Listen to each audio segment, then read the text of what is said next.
Ning Ruochen traversed to the Douluo continent, acquiring the 9-portal Linglong Tower, defeating Tang San, and achieving a stunning display of skills, thus obtaining his second martial soul, the ancient dragon of Void. Qian Renxue. You wish to participate in the Advanced Soul Master competition, correct? Ning Ruochen. Indeed. Qian Renxue. Do you require my assistance? I possess a method to secure your victory. Winks and smiles. Ning Ruochen astonished. Your Highness seems to be affiliated with the Spirit Hall. Does she not? Qian Renxue. Is there a problem with that? Ning Ruochen. Your Highness, please maintain your dignity. I am not one to rely on others' favors. Chapter 1.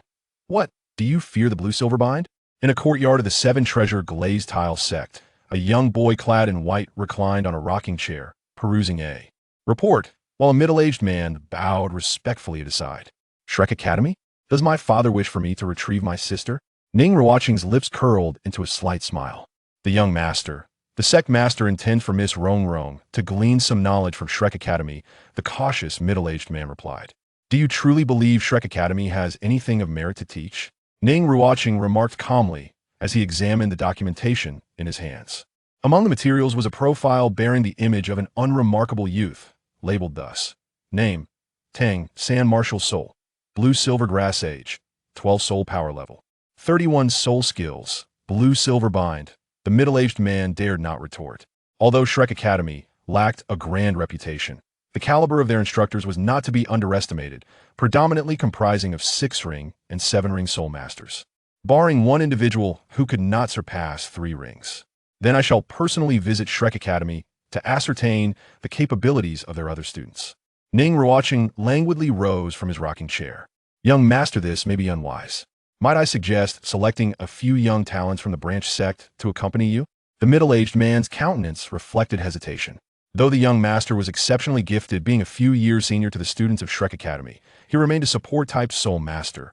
And this, what do you think? I fear the blue-silver bind? Ning Ruochen shot him a cold glance. In that instant, the middle-aged man felt an overwhelming pressure that rendered him breathless, his spine unable to straighten, beads of cold sweat trickling down. I dare not. Blue-silver bind? What manner of thing was that? He could not comprehend what had provoked the young master's displeasure. The source of this oppressive aura left him feeling alarmed and trembling. Enough, you may withdraw. Ning Ruochen spoke calmly. Your subordinate takes his leave. The middle-aged man hastily retreated. Ning Ruochen nonchalantly tossed the stack of profiles into the air, the papers scattering and being eroded by a mysterious force, transforming into fine particles that dispersed. With the breeze, bone-shattering strike? With me at the 7-treasure glazed tile sect, I shall see what capabilities Tang San possesses. Ning Ruochen could not help but sneer. Ding! System task triggered. Proceed to Shrek Academy. The system interface materialized, displaying a cascade of information. Host: Ning Ruochen, martial soul. 9-portal Linglong Tower, celestial grade, capable of evolution age. 15 soul power level. 43 traits. Sunlight, explosive. Kill, life max level, blink, confinement, poison resistance max level. Ning Ruochen gazed at the familiar system interface with a hint of resignation. He had traversed to the Douluo continent for half a year. Initially, he had been quite exhilarated, eager to showcase his talents, fulfill his grand ambitions, and confront those he found displeasing, resolving all grievances. However, upon inspecting his martial soul, the 7-treasure glazed tile tower, was this destiny to confine him to a life of support? Yet this tower's layers seemed peculiar, possessing 9 tiers. Alas, even if it were the 9-treasure glazed tile tower, it remained a support type. Moreover, he lacked the second martial soul typically afforded to transmigrators. What a predicament. The system indicated his martial soul was the 9-portal Linglong Tower of celestial caliber. Furthermore, the system, perhaps fearing his discontent and potential for self-doubt, had unlocked a special ability for him. Traits. After slaying soul beasts, there was a chance to acquire the traits possessed by those beasts. This revelation had somewhat alleviated Ning Ruochen's initial disappointment. However, what precisely were these traits? In his quest to understand these traits, he discreetly spent soul coins on lower-tier soul beasts for experimentation. As a result, slaying a 10-year soul beast, the earth-burrowing rat, yielded the trait excavation. Slaying a 10-year soul beast, the white serpent, granted the trait toxin. Slaying a 10-year soul beast, the steel blade mantis, bestowed the trait Steelblade. Thus, traits opened a door to a new world for Ning Ruochen, igniting a profound curiosity regarding the diversity of soul beast species. He discovered he could carry a maximum of 6 traits. The functions of each traits were varied and peculiar. He selectively studied their merits, hoping to shed the label of a support-type soul master traits were his sole beacon of hope. The sunlight trait, his favorite, was acquired from hunting a plant-type soul beast, the sunflower. This trait allowed him to absorb sunlight during cultivation, automatically enhancing his soul power, embodying the notion of gaining strength merely by basking in the sun, and leading a life of lying down to win from scratch. The explosive kill trait enabled him to achieve critical hits with every strike, amplifying his combat capabilities, allowing him to surpass even battle soul masters in prowess. The life trait augmented his vitality, pushing it to the current maximum limit. The blink trait enabled him to teleport, evading detection, though its cooldown was somewhat lengthy, prohibiting continuous use. The simulation trait allowed him to mask his presence, intimidating soul beasts, a life-saving skill. The confinement trait endowed him with control abilities, enhancing his margin for error. As for poison resistance, those who understood. Ning Ruochen clicked on the 9-portal Linglong Tower. All 9 tiers of the Celestial Tower remained sealed, each radiating a precious glow, safeguarding mysterious treasures. Unlocking conditions. Complete core storyline tasks. Win the Advanced Soul Master Competition. Collect celestial herbs from the Eye of Ice and Fire. Journey to the City of Slaughter. Traversing the Hell Road. Revive the Blue-Silver Emperor. These were the core storyline tasks visible to him at present. The core tasks were not ranked in any particular order, nor did they have any prioritization. Completing any one of these core tasks would correspondingly unlock a layer of the 9-portal Linglong Tower's seal, allowing for the selection of a mysterious opportunity. The system had previously indicated that these opportunities included, but were not limited to, the Douluo world. They could be special physiques such as the ancient holy body, divine body, reincarnated eyes, supreme bones, etc. They might be divine elixirs, such as the 9-turn celestial pill, longevity elixir, immortality pill, ascension pill, etc. They could also include various divine weapons and treasures, like the Sword of Slaying Immortals, the Chaos Green Lotus, the River Diagram, and Luo Book, the God-Slaying Spear, etc. They might encompass various divine techniques and secret arts, such as the Star-Plucking Hand, the Primordial Divine Pattern Finger, the Law of Heaven and Earth, the Void God technique, the One Chi Transforming 3, Clear, etc. These rewards sounded exceedingly tempting since his arrival in this realm. Ning Ruochen had longed for them for over half a year, dreaming of trading in his modest rifle for a cannon. Of course, the specifics of these rewards remained to be seen once he encountered the tangible items. After all, the disparity between the upper and lower limits could sometimes be as vast as the chasm between heaven and earth. From divine weapons capable of wreaking havoc in the primordial world to soul bones and soul rings, one could only hope that the system maintained some semblance of fairness. Lest misfortune befall all. His 9-portal glazed tower is constrained by 9 layers of locks. This implies that he is likely bestowed with merely 9 opportunities for selection. Whether this prize includes a premium prize pool guarantee remains an enigma. Unlocking the core tasks of the Immortal Tower is not something that can be accomplished overnight. The Advanced Soul Master Competition will not commence until 2 years hence. In the City of Slaughter, given his current capabilities, he remains uncertain. Collecting celestial herbs with the Ice and Fire duality eye is, however, the most feasible endeavor for him at present, a venture he has meticulously planned since his arrival in this realm 6 months ago. Nonetheless, although Dugu Bo may be inept, he is still a titled Douluo of considerable renown. To pilfer from his medicinal garden necessitates meticulous preparation, including surveillance of his whereabouts and the precise location of the Ice and Fire duality eye. Ning Ruochen suddenly noticed that some of the core tasks below were shimmering. Could it be that a new core storyline task has been refreshed? Chapter 2. Shrek Academy. Ning Ruochen gazed incredulously as a new core storyline mission flickered into existence. Defeat Tang San, achieving a remarkable effect. Reward: 1,000 points. He rubbed his eyes in disbelief. Had he misread? Was this indeed a task from the core storyline section? Just moments prior, he had been lamenting over how to complete the core storyline missions, and now a reward had practically been thrust into his face. At the tender age of 12, Tang San possessed a soul power of 31 and had reportedly just acquired his 3rd spirit ring. In contrast, Ning Ruochen was 15, with a formidable soul power of 43. The disparity between their soul power levels was 12, and he had mastered 6 significant characteristics. Furthermore, he had devised a plan to acquire the celestial herbs from the ice and fire Yangyin Eye of Dugu Bo, preparing himself with full poison resistance. Tang San's abilities, including blue-silver binding, parasitism, and the infamous web constriction, would prove utterly ineffective against him. It seemed the system was implying, "Look, you've been traversing this world for over half a year, so let us grant you a simplified core task." Once he completed the storyline, he could delve into the reward pool and experience a thrill, thereby motivating him to unlock the core storyline with even greater fervor. He felt a swell of gratitude for nature's bounty. With a heart brimming with joy, Ning Ruochen grew increasingly eager for his journey to Shrek Academy. Simultaneously, he began to contemplate the techniques Tang San had mastered at the age of 12. Beyond his 3 spirit abilities, Tang San had also acquired several Tang sect secret arts, such as Xin Yu Hand, controlling crane, capturing dragon, and ghost shadow perplexing track. Additionally, he had to be wary of the dragon whisker needle. Since he was now attending Shrek Academy, it was clear that Tang San had already obtained it. If struck by such an attack, he might find himself at a disadvantage. He also considered the possibility of Tang San using concealed weapons like hidden arrows, given that the mission required him to achieve a remarkable effect. He needed to deliver a performance that would dazzle the audience, ideally defeating Tang San in his area of expertise. With his hands clasped together, he rested his chin on them, pondering how he should present himself the next day, what techniques to employ, and the potential outcomes. The thought alone filled him with excitement and anticipation. The following morning, Ning Ruochen had meticulously prepared his attire.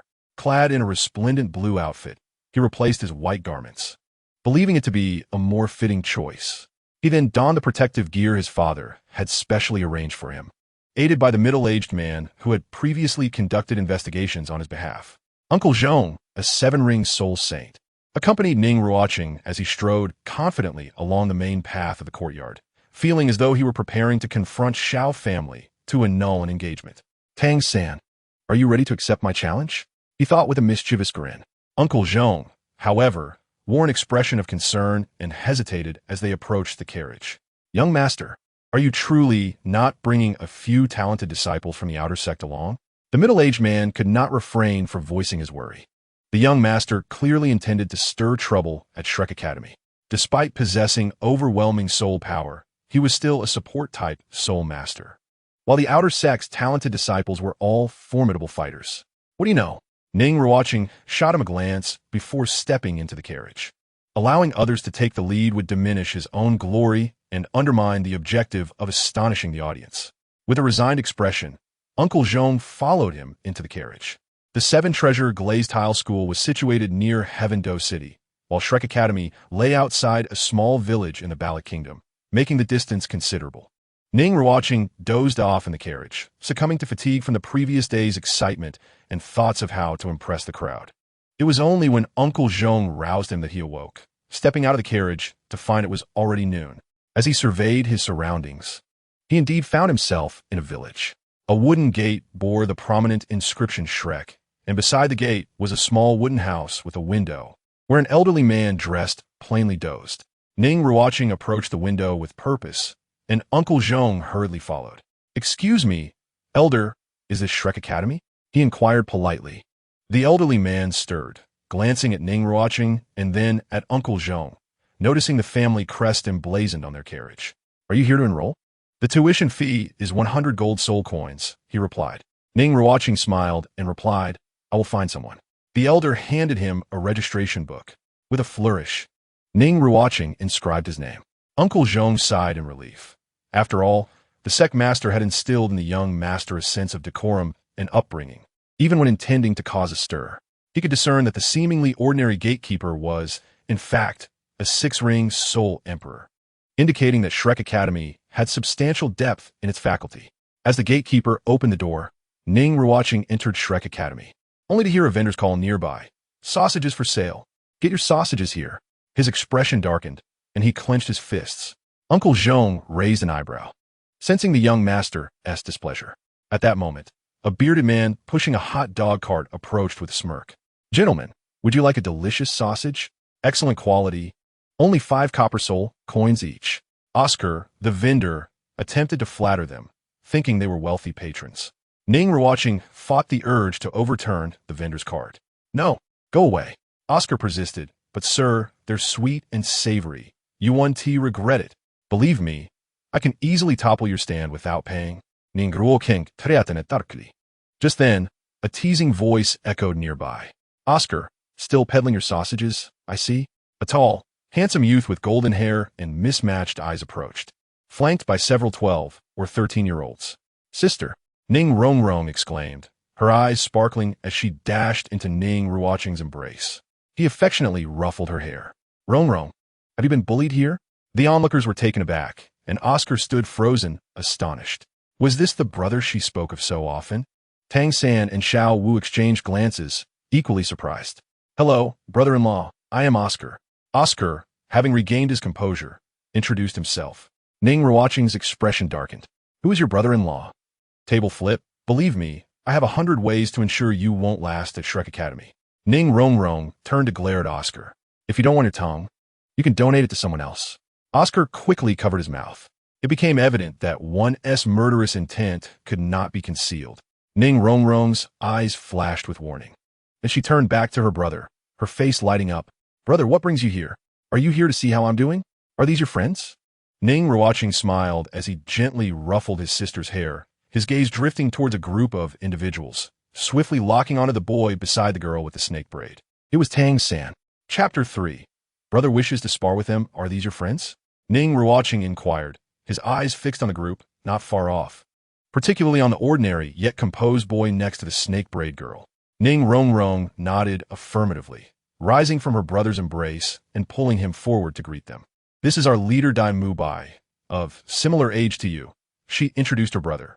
Hello, Ning Ruochen, Dai Mubai said, his mismatched golden and silver eyes studying him with a smile as he extended his hand.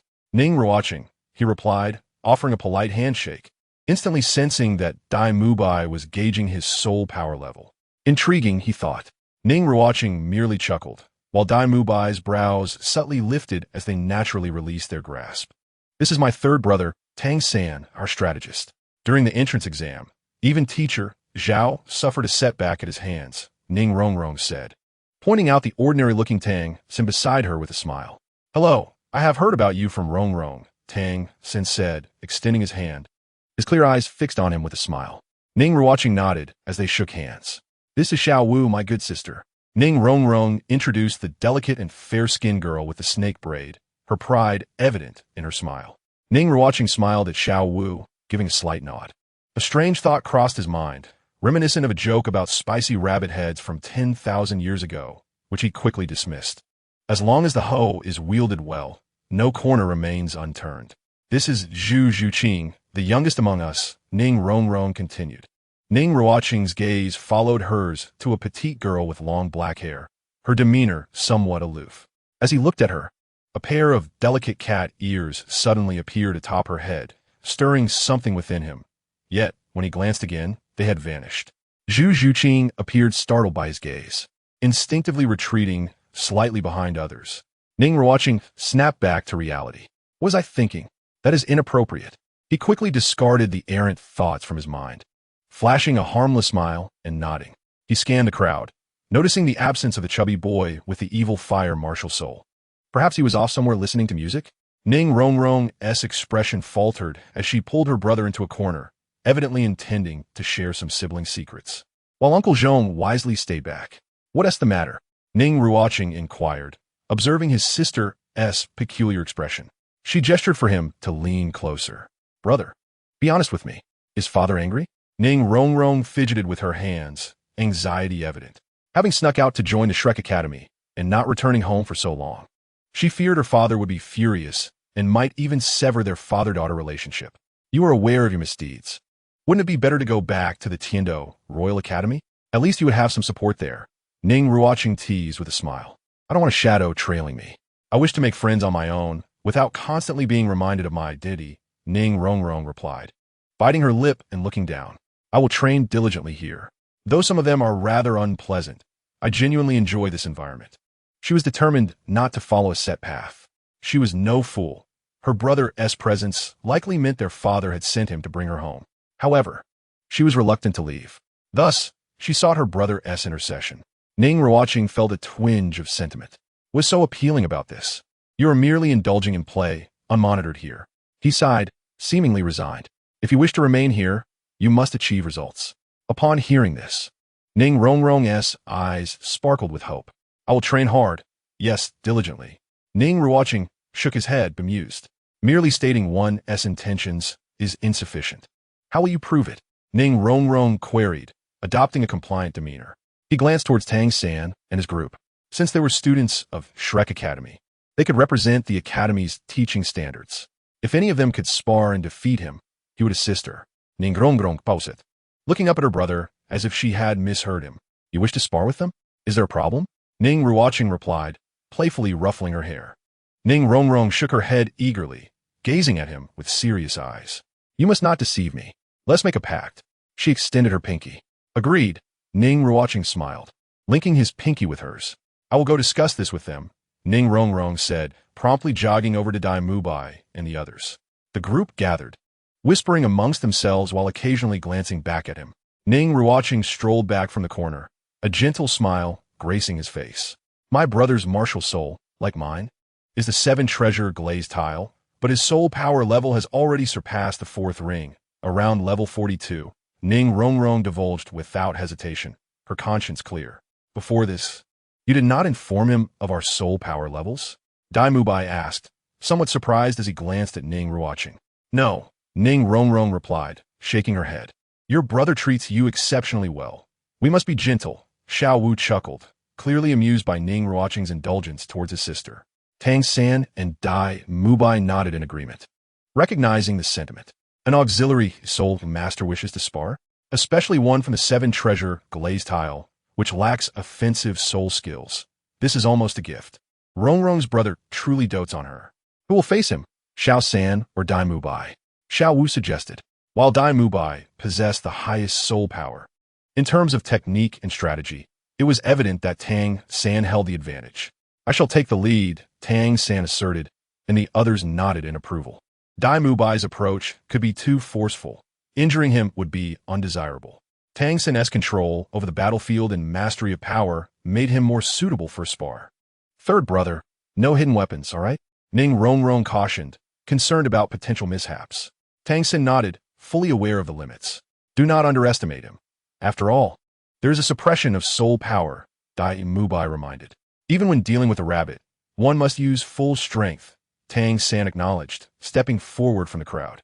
Ning Ruochen observed as Tang San emerged from the throng, his lips curling into a subtle smile. Indeed, it was him. As Tang San approached, the two faced each other in an open area. Tang San raised his palm, soul power manifesting as entwined blue silver grass, glowing with a blue radiance. Tang San, martial soul, blue silver grass, level 31 control type battle soul master. Please be my guide, he introduced. Ning Ruochen replied, calmly meeting his gaze. Chapter 4. Ning Ruocheng, brother, do your best. In the central open area of Shrek Academy, Tang San raised his palm, soul power surging forth as the entwined blue-silver grass shimmered with a blue glow. Tang San, martial soul, blue-silver grass, level 31 control-type battle soul master. Please, be my guide. Ning Ruocheng, level 34 auxiliary soul master. Ning Ruocheng responded, his gaze unwavering. In the distance, among the spectators, Xiao Wu exclaimed in astonishment, Ruocheng. Your brother is not releasing his martial spirit? Oscar covered his face with both hands, displaying an expression of dismay. Ning Ruocheng cast a cold glance in his direction, causing Oscar to immediately stand upright, clearing his throat softly, his demeanor turning serious as if he had said nothing at all. Internally, he thought, soon I can feed my brother-in-law some sausages to strengthen our bond. Is he really not going to release his martial spirit? Tang San raised an eyebrow at the sight. Although the 7-treasure glazed tile pagoda lacks offensive capabilities, it could still enhance his attributes. Was he truly underestimating his opponent, or was he simply holding back? Tang San's gaze sharpened. Let me test him first. He waved his hand, and his first soul ring suddenly illuminated. First soul skill, blue-silver bind. A surge of blue-silver grass erupted beneath Ning Ruocheng's feet, rising to his waist and swiftly entangling his legs and waist, simultaneously leaving behind parasitic seeds. Not evading at all? Tang San was somewhat surprised, struggling to comprehend his opponent's actions. Yet, he remembered that being careless in a decisive battle is the gravest mistake, and he must seize any opportunity presented to him. Tang San promptly unleashed the Tang sect's ultimate technique, Ghost Shadow Mist, advancing towards Ning Ruochen with an ethereal grace. As the distance between them closed, Ning Ruochen continued to make no move. Tang San couldn't help but smile wryly. Ruocheng's brother is truly something. Even if he is holding back, shouldn't he at least pretend to engage me in a fair fight? How can I feign a hard-won victory otherwise? This is making it difficult for me. The spectators outside were closely observing this exchange, seeing Ning Ruochen remain unresponsive. First not releasing his martial spirit, and then being ensnared by Tang San's first soul skill, they cast incredulous glances at Ning Ruochen. Ruocheng, your brother truly dotes on you, they seemed to convey. Ning Ruocheng's gaze was fixed on the arena, her heart racing with anxiety and excitement. If her brother won, he would take her away. Logically, she should be supporting Tang San. Yet, her heart rebelled against that notion. Although her brother was a support-type spirit master, his challenge without action left her feeling uneasy, especially under the scrutinizing gazes of her companions. Endlessly hearing Xiao Wu boast about how wonderful Tang San was only added to her inner turmoil. Inadvertently, she clenched her fists, the pent-up frustration surging forth until she finally shouted in the direction of Ning Ruochen, "Go, brother!"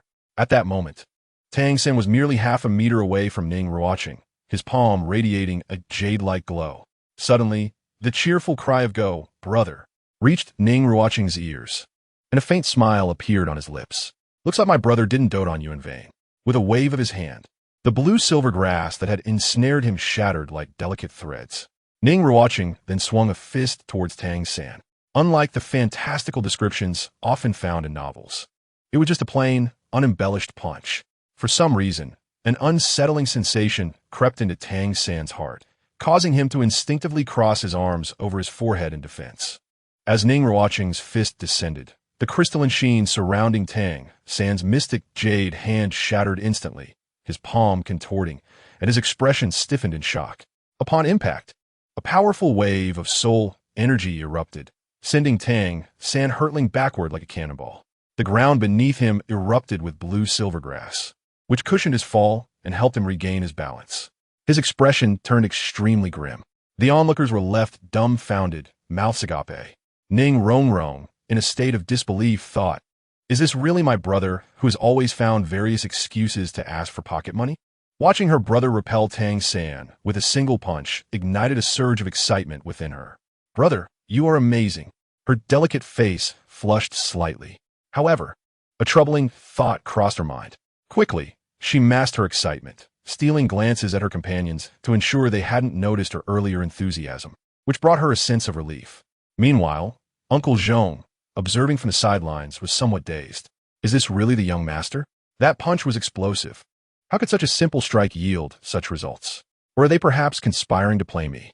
Back in the arena, Tang San's face darkened as Ning Ruochen remained unperturbed, not taking the initiative to attack, his expression seemingly indifferent, inciting a desire to strike him. Tang San suppressed the impulse and took a deep breath, forcing himself to reassess Ning Ruochen. At that moment, he finally comprehended that Ning Ruochen was far more formidable than he appeared. This support-type spirit master possessed adept combat skills. Of course, it made sense. After all, his opponent's soul power surpassed his by 12 levels. It would be strange if he were to lose in a contest of soul power. The disparity in their soul power was glaringly evident. Blue-silver grass was inherently fragile, and it was expected that Ning Ruochen would break free. However, Tang San also had his own advantages, such as strategy and the unique skills of the Tang sect. His eyes gradually cleared, confidence returning. The earlier incident had merely been an accident, a test. He promptly retrieved several diamond-shaped stones from the ground. The spectators outside understood immediately. Xiao Wu's lips curled into a slight smile. As Tang San's companions, they were well aware of his signature moves. Hidden weapons. Ning Ruocheng's heart raced with tension. She was familiar with Tang San's hidden weapons, knowing that even teacher Zhao Wujia had suffered greatly from them. She wanted to caution her brother to be careful, but in front of her companions, she found herself unable to do so, resorting instead to silent prayers for her brother to find a way to counter. At that moment, even she herself was unaware that this sparring session had transformed into a competition of brotherly prowess between herself and Xiao Wu. Deep down, she did not want her brother to lose, even if in the context of their roles, he was the villain intended to take her away. In the arena, Tang San concealed his hand holding the stones behind him, his body slightly bent in a poised, bow-like stance, ready to strike. Hidden weapons? Ning Ruochen's lips curled upward slightly. To showcase one's grace before the masses, one must learn to first suppress it. Only by defeating an opponent in their strongest domain can one achieve a sense of accomplishment. Otherwise, how can one create a stunning spectacle? Chapter 5. The Nine-Portal Linglong Immortal Tower, Purification. In the open area of the competition, Tang San concealed his hand holding the stones behind him, his body bent in a bow-like stance, poised for action.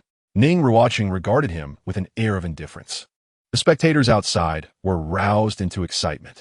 Xiao Wu waved her petite fists, brimming with enthusiasm, while Ning Ruochen watched her brother intently, her nerves on edge. In the arena, Tang San's gaze locked onto Ning Ruochen, clearly observing his every move, when suddenly his eyes glimmered with a bright purple light. Purple Extreme Demon Eye. Meanwhile, Tang San wielded his hands with an almost ethereal grace, immediately unleashing the technique known as controlling cranes and capturing dragons. He propelled a dozen fragments of stone at peculiar angles towards the direction of Ning Ruochen, precisely targeting every pressure point of his body. Ning Ruochen sensed a surge of mental power assaulting his spirit. The purple extreme demon eyes, perhaps. Yet, in the next instant, the nine-colored glazed immortal tower, hidden within the ocean of his consciousness, was stirred and promptly retaliated. A flicker of nearly imperceptible mental energy erupted from the center of his brow, instantly piercing through the void and penetrating Tang San's mind.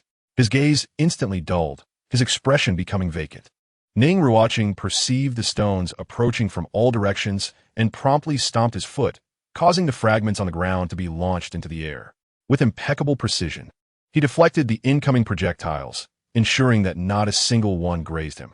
Tang San gritted his teeth, enduring a splitting headache, his visage contorted with strain. If this dragged on, he might very well face defeat.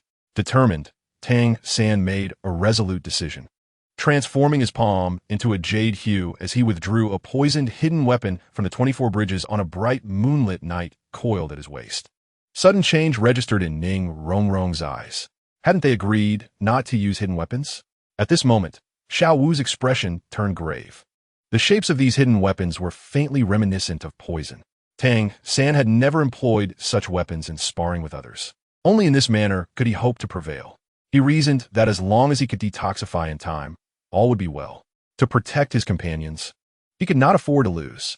With a fierce glint in his eyes, Tang San hurled the poisoned iron projectiles at various angles. Simultaneously, a slight smile graced his lips.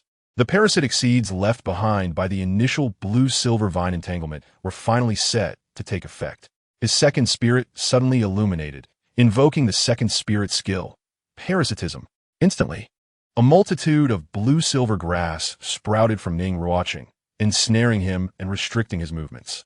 The surface of the vines sprouted barbs, piercing his skin. Tang San did not believe the parasitic seeds could truly restrain Ning Ruochen, but they possessed another property, a paralyzing effect. This was precisely what he sought. Yet, this was still insufficient. It could not genuinely limit his adversary's movements, except for this particular instance. Tang San's gaze sharpened as his third spirit ring flickered to life, radiating a brilliant purple glow.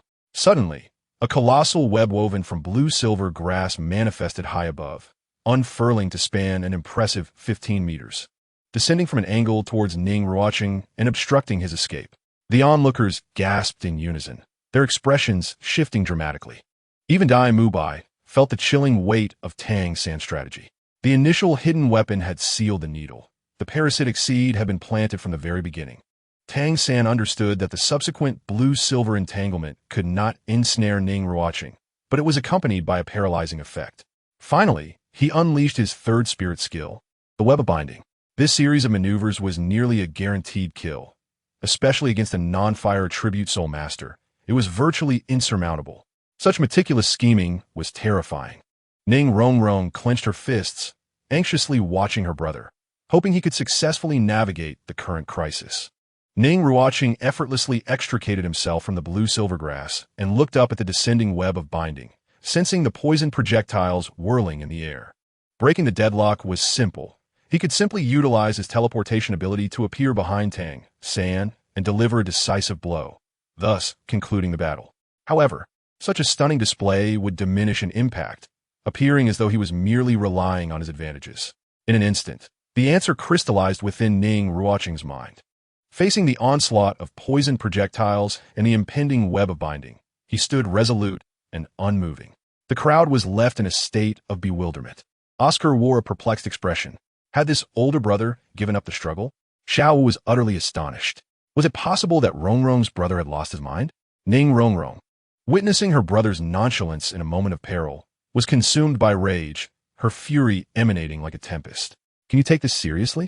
She yelled at him, her eyes reddening as tears streamed down her face. Ning Ruochen turned his head, catching sight of his sister in tears, nearly forgetting that she had no inkling of his true strength. Initially, he had intended to deflect all the projectiles Tang San had launched, only to be inadvertently wounded by his opponent. Tang San, with a smile akin to that of a cunning tiger, would declare, "You have lost. I shall now detoxify you," followed by a standard grin. In that moment, he would adopt a cold demeanor and utter, "Apologies, I am immune to poison." This would surely astonish all present, fulfilling the expectations set forth. Yet, he had overlooked the fact that his sister was also present. To her, he appeared to be courting disaster, taking reckless risks. Ning Ruochen sighed softly and raised his right hand. A resplendent, nine-colored luminescence shimmered, coalescing in his palm into a translucent nine-colored glazed tower, essentially the nine-portal exquisite immortal tower. Purification, Ning Ruochen murmured. The dazzling, nine-colored glazed tower emanated a gentle blue ripple that swiftly expanded to a radius of 100 meters. The descending web of binding melted away like snow, while the toxic projectiles rapidly lost their venom, dissipating into the blue waves. At that moment, Ning Ruochen stood at the center, his attire and hair billowing as if he were a celestial being descending to earth. Tang San stared at his silhouette, rendered speechless. The spectators looked on in sheer horror, as though they had encountered ghosts.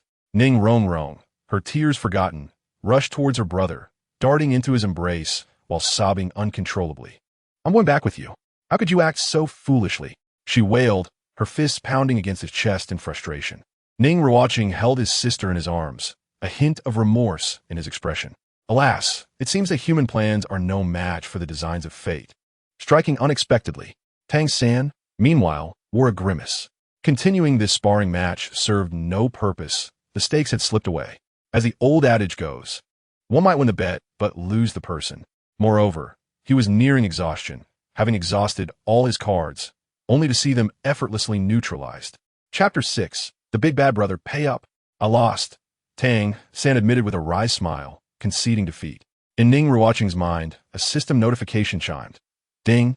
Core storyline mission. Defeat Tang San. Achieve the effect of astonishing all. Completed. Ding. The first layer of the nine-colored exquisite immortal tower is now unlocked. The cave world is unsealed. Ding. Congratulations, host. You have earned a chance to draw from the heavenly prize pool. Ding. Side quest unlocked. However, at this moment, Ning Ruochen was far too preoccupied to pay heed to these trivial matters. Embracing his sister, who was still in tears, he softly reassured her, Ruochen, do not cry. Your brother promises there will be no next time. I want to do this again. I was wrong, all right? Yet, this only made Ning Ruochen wail even more loudly. Ning Ruochen's expression turned sour as he helplessly glanced at Xiao Wu and the others for assistance. He was adept at fighting, and defeating Tang San posed no challenge. However, regarding the art of comforting a girl, he recalled an article he once encountered online, which suggested that when a girl cries, simply covering her mouth would suffice. It was enough to gaze into her eyes as she wept. This was his younger sister, and he could not bear to act harshly. You big bad brother, Ning Ruochen exclaimed, playfully pounding her fists against his chest. Return the pocket money you've swindled from me over the past 6 months. Give it back. Woo-woo. She sobbed pitifully against his chest. Hearing this, Ning Ruochen felt a headache coming on. The money had already been spent, used for secretly acquiring research on soul beasts. Furthermore, it was a loan, not a deceit. Surely, in the future, he would repay her with a generous dowry? Internally, Ning Ruochen shook his head vigorously. Regardless, he would repay her. All right. Your brother is saving it for you. I promise to return it when we get home. No more tears, he comforted, gently patting her back and caressing her hair. Gradually, her sobs diminished, and she looked up at him, her eyes red and swollen from crying, peering at him with a pitiful expression. Really? Indeed, Ning Ruochen replied with a smile. Yet internally, he felt a pang of despair. How would he manage to gather over 500,000? He hoped she would forget about it by the time they returned home. Upon reaching home, he would have to quickly rally his friends to secure the funds and pacify his little sister first. Had he known he could research a memory-erasing charm, he could have safely deceived his sister. Although Ning Ruocheng's cries had quieted, she still nestled in his embrace, gently sobbing, as if she had not yet finished crying. Ning Ruochen, however, felt a sharp pain in his waist. How could someone as astute as he not comprehend the situation? He immediately turned to apologize to Dai Mubai and the others. My apologies, I must take my sister home. I hope I haven't inconvenienced you. Should you need assistance in the future, feel free to find me at the Seven Treasures Glazed Tile School. Ning Ruochen offered politely. Not at all. Dai Mubai quickly waved his hand. It was only natural for him to take his sister home. They had no reason to impede him. Ning Ruochen nodded in acknowledgement before lifting his sister in a princess carry and departing. Zhongshu, let us go. Only then did Zhongshu snap back to reality and follow behind. The relationship between the young master and the young lady is truly remarkable. Among large families, it was relatively rare for siblings to maintain such intimacy as they grew up. Oscar watched Ning Ruochen carrying Rongrong away, his expression suddenly sour, as if he had bitten into something distasteful. He bit into the recovery sausage he had prepared earlier, chewing vigorously before swallowing. A delicate flower like her is taken away by this brother complex, he lamented. At that moment, a refreshed Ma Hongjun emerged from small side room. Oh, everyone is here? He glanced at Ning Ruocheng's retreating figure, noticing he seemed to be carrying someone. Is that Rongrong he is holding? Ma Hongjun queried, observing the displeased expressions on the faces around him. He nudged Oscar with a shoulder. Hey Xiao Ao, what is going on? Don't bother me. Oscar immediately turned and left for the dormitory. Wow, why the sudden anger? Did you eat gunpowder? Ma Hongjun inquired of Dai Mubai. Dai Mubai wore a bitter expression. It seems our Shrek's 7 monsters might become the 6 monsters. Ma Hongjun was taken aback, glancing around. Rongrong was taken away? The guy just now? What are you all doing standing around? Hurry and chase after them. The 7 Treasures Glazed Tile School is ours. We can't let our companion be taken away. Dai Mubai shook his head in resignation. That was Rongrong's brother, here to take her back to the sect. Ma Hongjun opened his mouth, wanted to say something, but ultimately swallowed his words. It's true. As the precious princess of the 7 Treasures Glazed Tile School, she couldn't possibly remain in a place like this forever. It was only a matter of time before she returned, though I didn't expect it to happen so soon. Outside Shrek Academy, Ning Ruochen carried his sister into a luxurious white carriage. Zhongshu remained outside, managing the carriage, and did not enter. Inside the opulent vehicle, Ning Ruocheng's sobs gradually subsided as she peered sneakily from her brother's embrace, confirming her surroundings were safe and avoiding an embarrassing situation. She finally relaxed and sat upright in the carriage. Suddenly recalling something, she turned her head, pouting her lips high, completely transformed from the previously docile demeanor. Ning Ruochen. He was well aware of this little girl's nature. Her reputation as a little demoness was not unfounded. I'll give you a chance. Confess honestly. Ning Ruocheng challenged, her true nature surfacing as she adopted a sisterly pose. The combat prowess her brother had exhibited had completely shattered her previous perceptions. When did you learn such battle techniques? Especially the moment he unleashed his martial soul, it had been nothing short of breathtaking. Yet the problem was, these abilities were not characteristic of the 7 Treasures Glazed Tile School, particularly that blue ripple that managed to dissolve Tang San's web restraints. It was known that even Dai Mubai could not break free from Tang San's third soul skill. Why would I tell you? Ning Ruochen turned away, lifting the carriage window to gaze at the scenery outside. Ning Ruocheng was indignant. She immediately lunged at her brother, and the two began to tussle. causing the carriage to sway violently. Subsequently, Ning Ruochen pinned his unruly sister down and gave her a smack on the rear. How dare you act unruly in front of your brother? Truly self-defeating. You dare hit me? Whoa, I'll tell Dad. Ning Ruochen cried out, feeling wronged. Telling Dad 1T help. I'm here on his orders to retrieve this little demoness, Ning Ruochen stated, unfazed, delivering another playful smack. Scream all you want. No one will come to your rescue, ha ha ha. Ning Ruochen laughed, embodying a villainous demeanor. Return the money, you big bad brother. Hurry up and return it. Ning Ruochen struklet, writhing in his grasp. Ning Ruochen's expression darkened, feigning ignorance. Zhongshu, driving the carriage, couldn't he help but chuckle. The relationship between the young master and the young lady is truly wonderful. Chapter 7. The Cave World, the Ancient Dragon of Void at Dusk. The luxurious carriage adorned with the emblem of the Seven Treasures glazed tile school halted before an opulent courtyard. Ning Ruochen gazed at his sister, who had fallen asleep from the fatigue of travel, and gently brushed her bangs aside, a serene smile gracing his lips. He carefully lifted her and descended from the carriage. Zhongshu, witnessing the young master cradling the drowsy young lady, was momentarily speechless. In her slumber, Ning Ruochen nestled closer to him, wrapping her arms around his waist. Her expression peaceful. Ning Ruochen carried his sister through the family sex plaza, arriving at her residence, where he entrusted her to a nearby handmaiden before returning to his own quarters. I need to enter seclusion for cultivation. There's no need to prepare dinner for me. Zhongshu, keep watch for me, Ning Ruochen instructed, pausing momentarily. If that little girl comes, let her wait outside. Understand? Understood, Zhongshu replied dutifully. Ning Ruochen nodded, returning to his room and locking the door behind him. Mainly to avoid any sudden night visits from certain individuals. Certainly, it is not as you might presume. It is merely for her pocket money. After ascertaining the safety of the surroundings, Ning Ruochen felt a twinge of nervousness, exhaling softly before accessing the system interface. At that moment, the interface shimmered with a purple hue, indicating that there was something awaiting collection. Moreover, the first layer of the Nine-Aperture's Exquisite Immortal Tower had been unlocked, marked as the Realm of Heaven. He immediately raised his hand to touch it, his thoughts shifting. Enter, ding. Command received, opening the Realm of Heaven for you. Ning Ruochen witnessed a dazzling brilliance before him as the power of the void coalesced into a vortex, instantly engulfing him, causing him to vanish from the bed.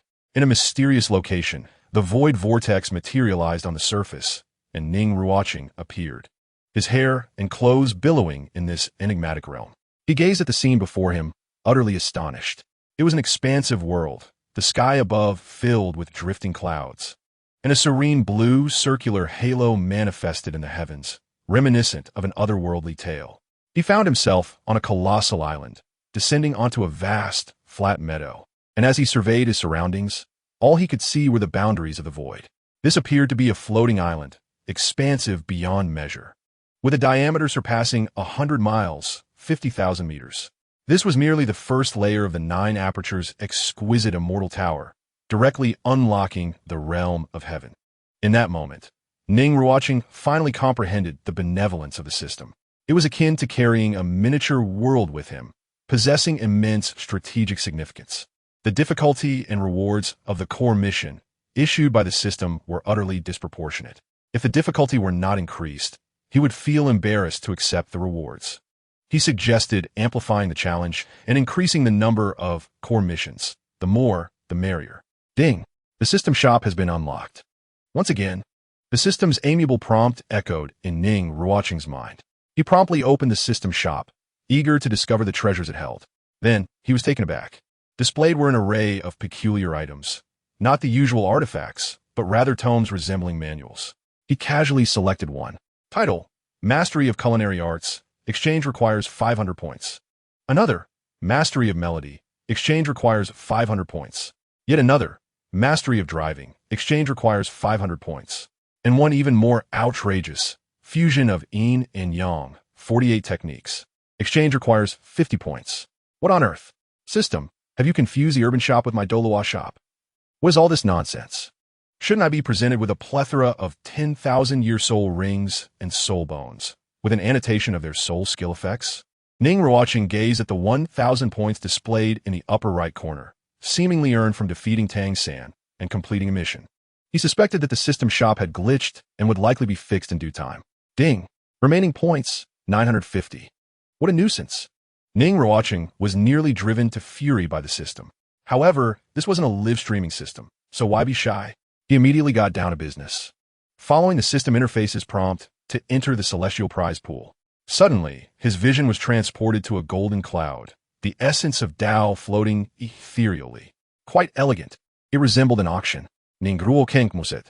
Subsequently, a purple golden diamond crystal materialized before him, radiating brilliant divine light. Ugh, I loathe drawing cards, especially when it's limited to single draws. My luck could ruin everything. Ning Ruochen felt a surge of impatience, adjusting his breathing. One shot to success. It must be a successful draw.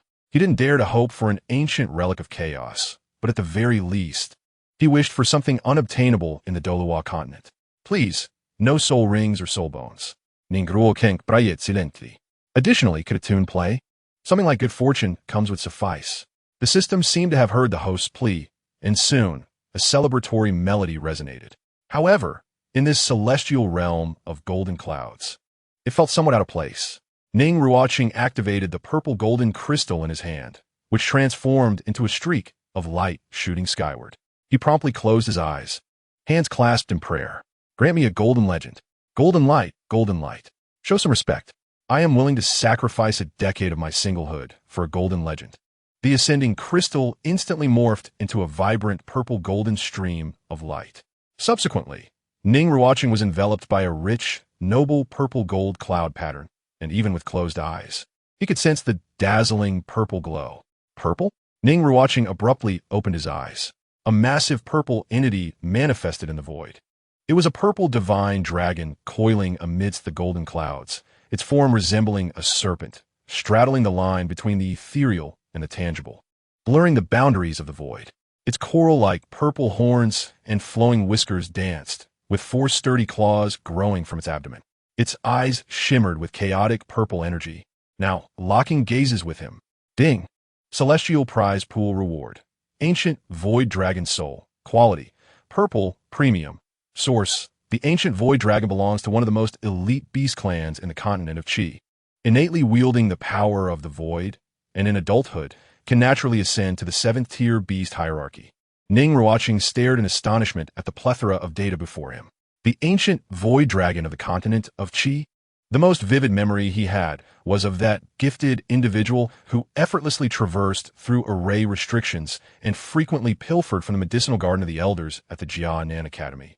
Xin. Ding. Detected that the host is situated in the Douluo continent. This reward will serve as the 2nd martial soul, with innate abilities unlocked as additional soul rings. Ding. The 2nd martial soul storage function has been activated. Do you wish to accept? Ning Ruochen quickly regained his composure. Confirm. The purple ancient void dragon, soul hovering in the void, suddenly brightened, and it plunged into Ning Ruochen's chest, vanishing without a trace. Simultaneously, Ning Ruochen heard a series of system prompts. 2nd martial soul is merging. Innate abilities have been appended. Void passivity has been unlocked. Innate dragon might appended. Chapter 8. The infuriating mastery of culinary arts. First update. The golden clouds swiftly dispersed, and the scene before Ning Ruochen transformed rapidly. When he came to his senses, he found himself once again in his realm of heaven. Ning Ruochen felt an explosive surge of power within him as he raised his left hand. A mark of the ancient void dragon martial soul manifested in his palm. The 2nd martial soul, Ning Ruochen, skases harpenet. And he immediately summoned his soul power to activate the martial soul mark in his palm. In the next moment, a blinding purple light erupted from within him, and the wind carried the faint sound of dragon roars. Behind him, the purple light blossomed, clouds swirling, revealing a shadowy figure of the ancient void dragon, coiled in the void. As it opened its purple dragon eyes, an overwhelming dragon might radiated throughout the realm, shaking the void. Information regarding the 2nd martial soul surfaced in Ning Ruochen's mind. 2nd martial soul. Ancient Void Dragon. Quality. Divine Martial Soul. Evolvable. Innate abilities. Passive Void Concealment. Passive Dragon Transformation. Passive Dragon Might. Active abilities. Unlocked, additional soul rings can activate. Ning Ruochen immediately opened the introduction for passive void concealment. Automatically gains the ability to penetrate the void. With a limitation of 3 minutes while stealthing, can grow. Ignores void confinement, formations, and other restraining effects. Dragon transformation. The body manifests dragon-like phenomena. Enveloped in ancient void dragon scales, in a state of dominance, increasing strength by 120 and reducing all damage taken by 70. Dragon might. Triggers a special domain that envelopes a kilometer radius, exerting a suppressive effect on beast-type soul beasts and beast martial soul masters, akin to an emperor. 4 soul beasts and beast martial soul masters acknowledged by the domain's master. An encouragement effect is granted, increasing strength by 50. Ning Ruochen gazed at the introduction of these 3 passive effects, utterly stunned. Was this not excessively domineering? Void stealth, ignoring spatial constraints. Dragon transformation, amplifying strength, and providing significant damage reduction. The Dragon Clan's innate domain, suppressing soul beasts and beast martial soul masters. Ning Ruochen promptly attempted void stealth, vanishing into thin air. Once he made a move, the stealth effect would end prematurely. Excellent. This was a skill for an assassin's ambush. A satisfied smile graced Ning Ruochen's face. Subsequently, he activated the Dragon Transformation passive. With a surge of rich purple light and the expansion of dragon might, brilliance erupted. A dazzling purple hue flashed in Ning Ruochen's eyes. His dark hair swiftly transforming to purple, and he floated in mid-air. His body rapidly manifested translucent purple scales, his limbs exhibiting varying degrees of dragon transformation. Sprouting sharp claws and exuding an overwhelming dragon might, imposing and majestic. Ning Ruochen felt a surge of immense power within him. As the scales clinging to his body absorbed his internal strength, he maintained the dragon transformation, awaiting the passage of time. 3 minutes later, his soul power was severely depleted, forcing him to revert from the dragon transformation and quietly descend from midair. Ning Ruochen's face was marked by exhaustion, yet a satisfied smile lingered. The effects of dragon transformation were indeed terrifying. Sustaining the current state for 3 minutes was already exceedingly formidable. Moreover, this was merely maintaining the form. If he were to sustain damage during an attack, the consumption of soul power would be even more alarming, and the duration would undoubtedly fall below 3 minutes. Additionally, while in dragon transformation, he would undoubtedly need to attack, which also required soul power. In actual combat, if dragon transformation could last for a minute, it would be sufficient to turn the tide of most battles. The duration of dragon transformation would extend with the enhancement of one's cultivation. As for dragon might, it was entirely a domain skill, low in consumption, broad in range, wielding a formidable suppressive or encouraging effect on soul beasts and beast martial soul masters. However, its drawbacks were evident, being primarily effective against groups, nearly ineffective against individuals outside the group, and having minimal effect on plant-type soul beasts. After Ning Ruochen had thoroughly experimented with the passive effects of the ancient void dragon, he finally left the cave world with a sense of fulfillment. In the dead of night, within his room, the void vortex reappeared, and Ning Ruochen's figure silently descended, nearly collapsing as his legs buckled. His stomach audibly protested. Damn, it seemed that skipping dinner today was a regrettable choice. Ning Ruochen sat on a nearby chair, rubbing his empty stomach. The cost of dragon transformation, aside from the immense soul power consumption, also drained considerable physical stamina.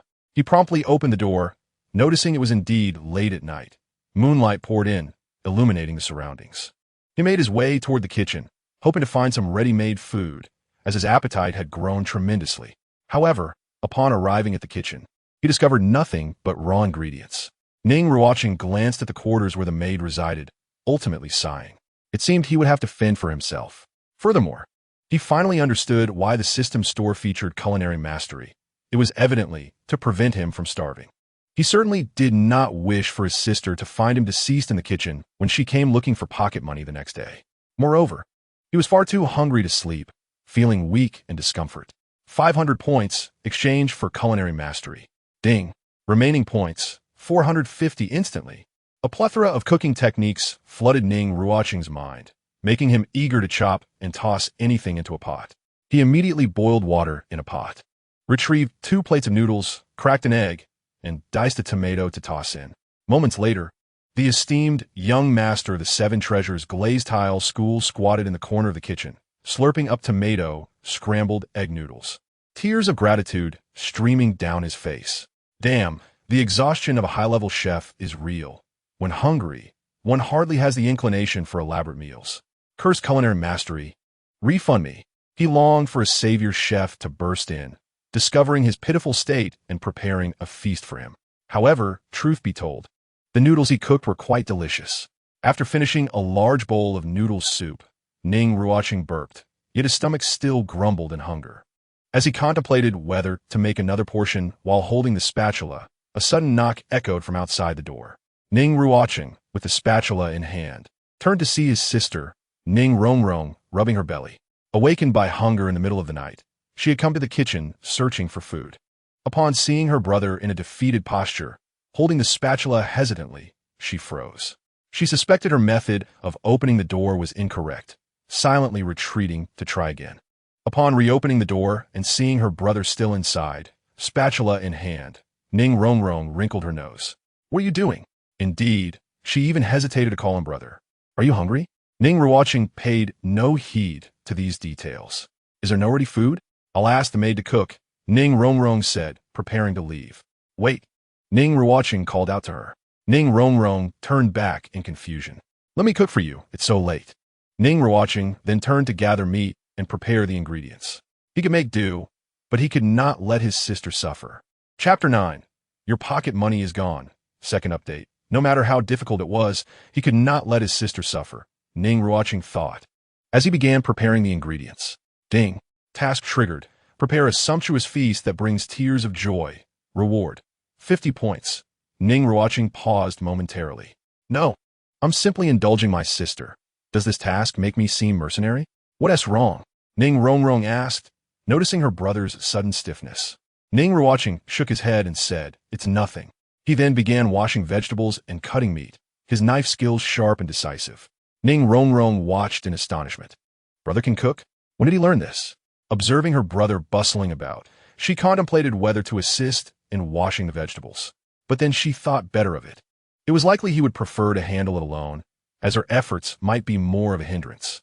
Ning Ruochen tossed the ingredients into the pot, stirring with fluid grace, the heat just right. Before long, the uncooked ingredients began to emit an enticing aroma. Ning Ruochen stood nearby, salivating as she inhaled the delightful scent. Ning Ruochen's lips curled slightly upward. It seemed that mastering the culinary arts was quite commendable, although he was likely too lazy to cook often. He could showcase his skills when necessary. Sometimes to win someone over, one could start by appealing to their stomach. Indeed, this strategy applied to both genders, universally effective. Subsequently, Ning Ruochen plated the cooked ingredients and began preparing the next dish.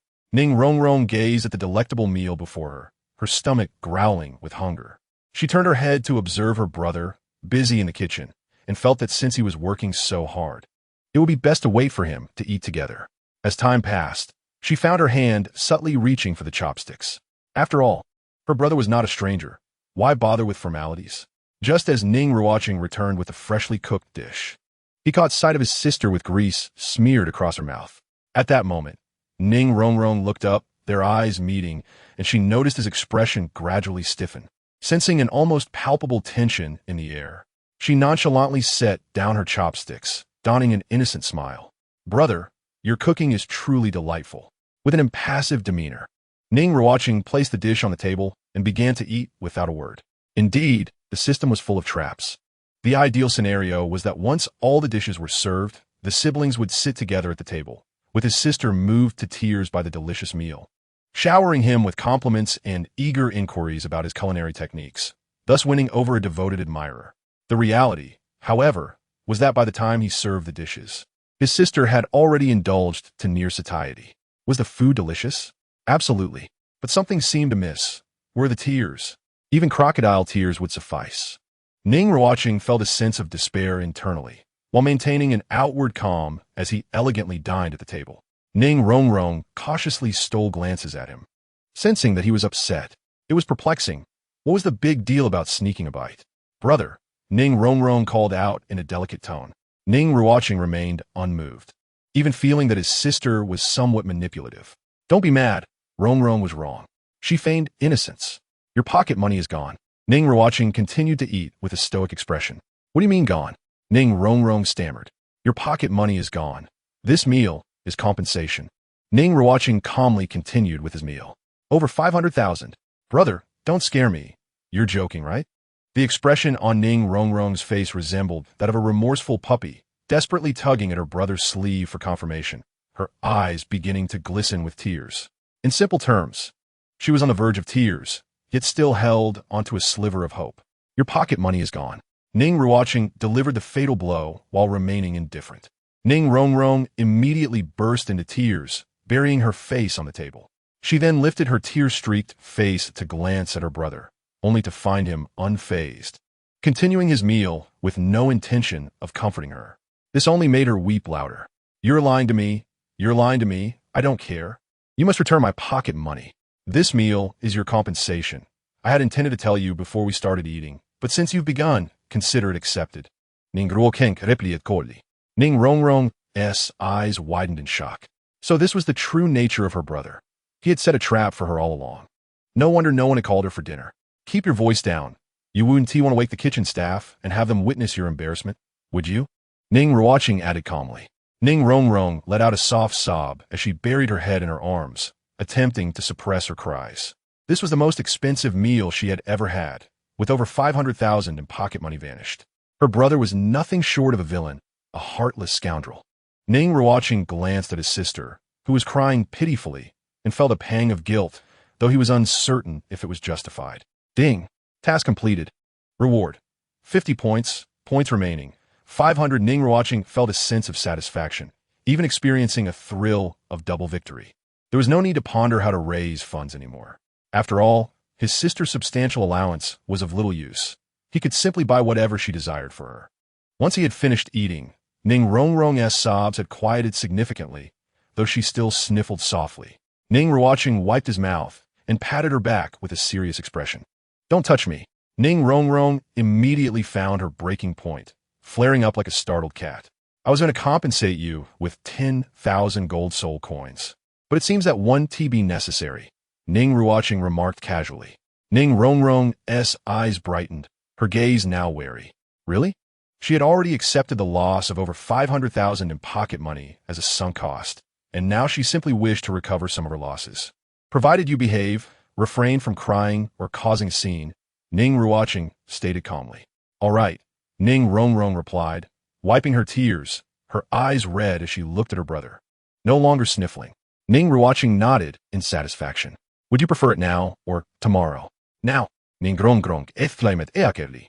She feared that by the next day, her brother might devise another scheme, claiming that the 10,000 was also gone, which would truly break her spirit. Very well, follow me. Ning Ruochen nodded. He led the young girl out of the kitchen and back to his room, instructing her to wait at the door while he retrieved the money. However, she stubbornly insisted on accompanying him inside. She harbored a faint hope that her brother had pocketed her allowance and was using the pretense of it being spent as an excuse. She simply had to follow him to see for herself, or she wouldn't be able to shake off her unease. Fine, come in with me. Ning Ruochen relented. Upon entering his room, he opened his small vault, which contained merely a single 10,000 coin blue card and a few scattered gold soul coins, leaving the vault feeling quite empty. Ning Ruocheng frowned, pouting slightly, and finally believed his tale, leaving with a cheerful demeanor, clutching the 10,000 coin card. Ning Ruochen closed the door, shaking his head in exasperation. She was still too naive, who said money could only be stored in one place. Chapter 10. The First Encounter with Qian Renxue. First update, the following morning. As Ning Ruochen had just risen and completed his morning routine, he reflected that his sister had not caused any trouble, suggesting that the matter had been settled. Shortly thereafter, Uncle Zhong arrived to inform him that the patriarch requested his presence in the main hall. Ning Ruochen felt a jolt of surprise. Had that little girl gone to lodge a complaint? No, it must be that he had astonished her with his commendable performance the previous day. As Uncle Zhong served as both his personal bodyguard and a messenger, he had undoubtedly reported to their father about Ning Ruochen's remarkable display at Shrek Academy. A close combat support-type soul master was the hope of the family, and their father would surely be elated. This was all while concealing the existence of his 9-tiered pagoda, the spirit's true nature being a common 7-treasure, glazed tile pagoda. Is my sister also there? Ning Ruochen casually inquired. She's indeed, Uncle Zhong replied. I understand, Ning Ruochen said nonchalantly, though internally, he seethed with frustration. His cunning sister was certainly not one to let things go easily. It seemed she had returned home last night, growing increasingly agitated as she thought it over, feeling that in retreating, she had lost out, and then she turned around to report him. The past half a year of traversing this world had truly been in vain for her. Ning Ruochen walked through the main path toward the main hall, his expression neutral. Ning Fengji sat in the main seat, his demeanor calm and gentle, engaging in lively conversation with the guest. Beside him sat a young man adorned in splendid attire, exuding elegance and charm as he conversed with Ning Fengji. Ning Ruochen was also present, seated with her hands propped on the chair, her head lowered as she swayed her feet and occasionally glanced towards the entrance, only to withdraw her gaze. A hint of sorrow clouded her face, and she appeared fatigued, as though she had not rested well the previous night. Father, did you summon me? Ning Ruochen entered the hall, a gentle smile gracing his features. He had mentally prepared a script in his mind. Should his sister throw a tantrum, he would readily concede, proclaiming, Father, I was wrong. It is all my fault. However, upon entering, he quickly realized that guests had arrived. His gaze immediately fell upon the young man with short hair seated at the side. The young man was magnificently dressed in gold, his hair a light shade of gold, and his handsome face bore a smile akin to that of their father. I did not expect our first meeting to be initiated by you, Ning Ruochen thought to herself, filled with a mix of resentment and intrigue as she noted her brother's cheerful entrance, his face adorned with a practiced smile. Yet, her brother seemed oblivious to her presence, his attention fixed entirely on the guest. Have you met His Highness?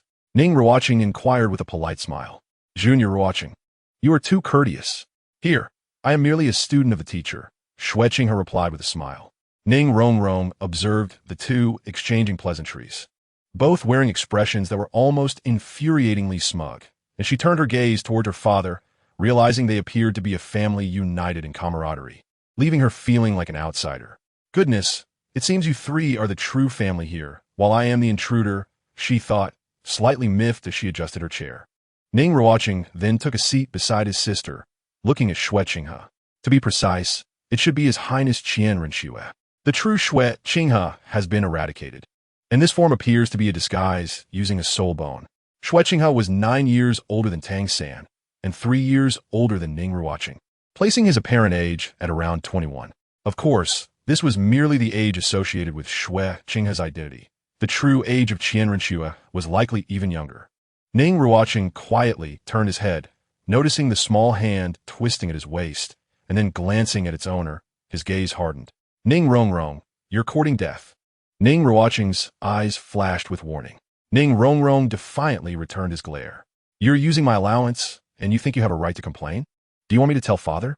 The siblings exchanged fierce looks when Ning Fengji's voice broke the tension. What you two up to? Ning Ruochen immediately recoiled like a startled deer, hastily retracting her hand and lowering her head. Ning Ruochen, sitting upright, noticed that Qian Renxue was watching them with a smile. Ning Fengji observed his children becoming increasingly unruly, playfully bickering without regard for decorum, as the lessons of etiquette they had been taught seemed to be forgotten. They had never been particularly serious. Ning Fengji sighed, feeling a twinge of headache. Such familial affection is quite lovely, Ruocheng remarked with a warm gaze, his eyes radiating genuine admiration. Ning Fengji absorbed the scene, feeling a mix of emotions. It was natural for a prince to feel envious. After all, the imperial family often seemed devoid of warmth. Ruocheng had come to discuss political insights with Ning Fengji, and after exchanging a few casual remarks, he prepared to take his leave. Before departing, he smiled at Ning Ruochen and Ning Ruochen. If you two have time, feel free to visit the palace. You're always welcome. Thank you, Senior Qinghe, Ning Ruochen replied. Ruocheng nodded slightly and departed. Ning Ruochen observed the prince's retreating figure, then turned to his father. Father, do you have any questions? Originally, he intended to say, Father, feel free to ask anything you do not understand, but realizing such boldness might provoke a reprimand, he quickly amended his tone.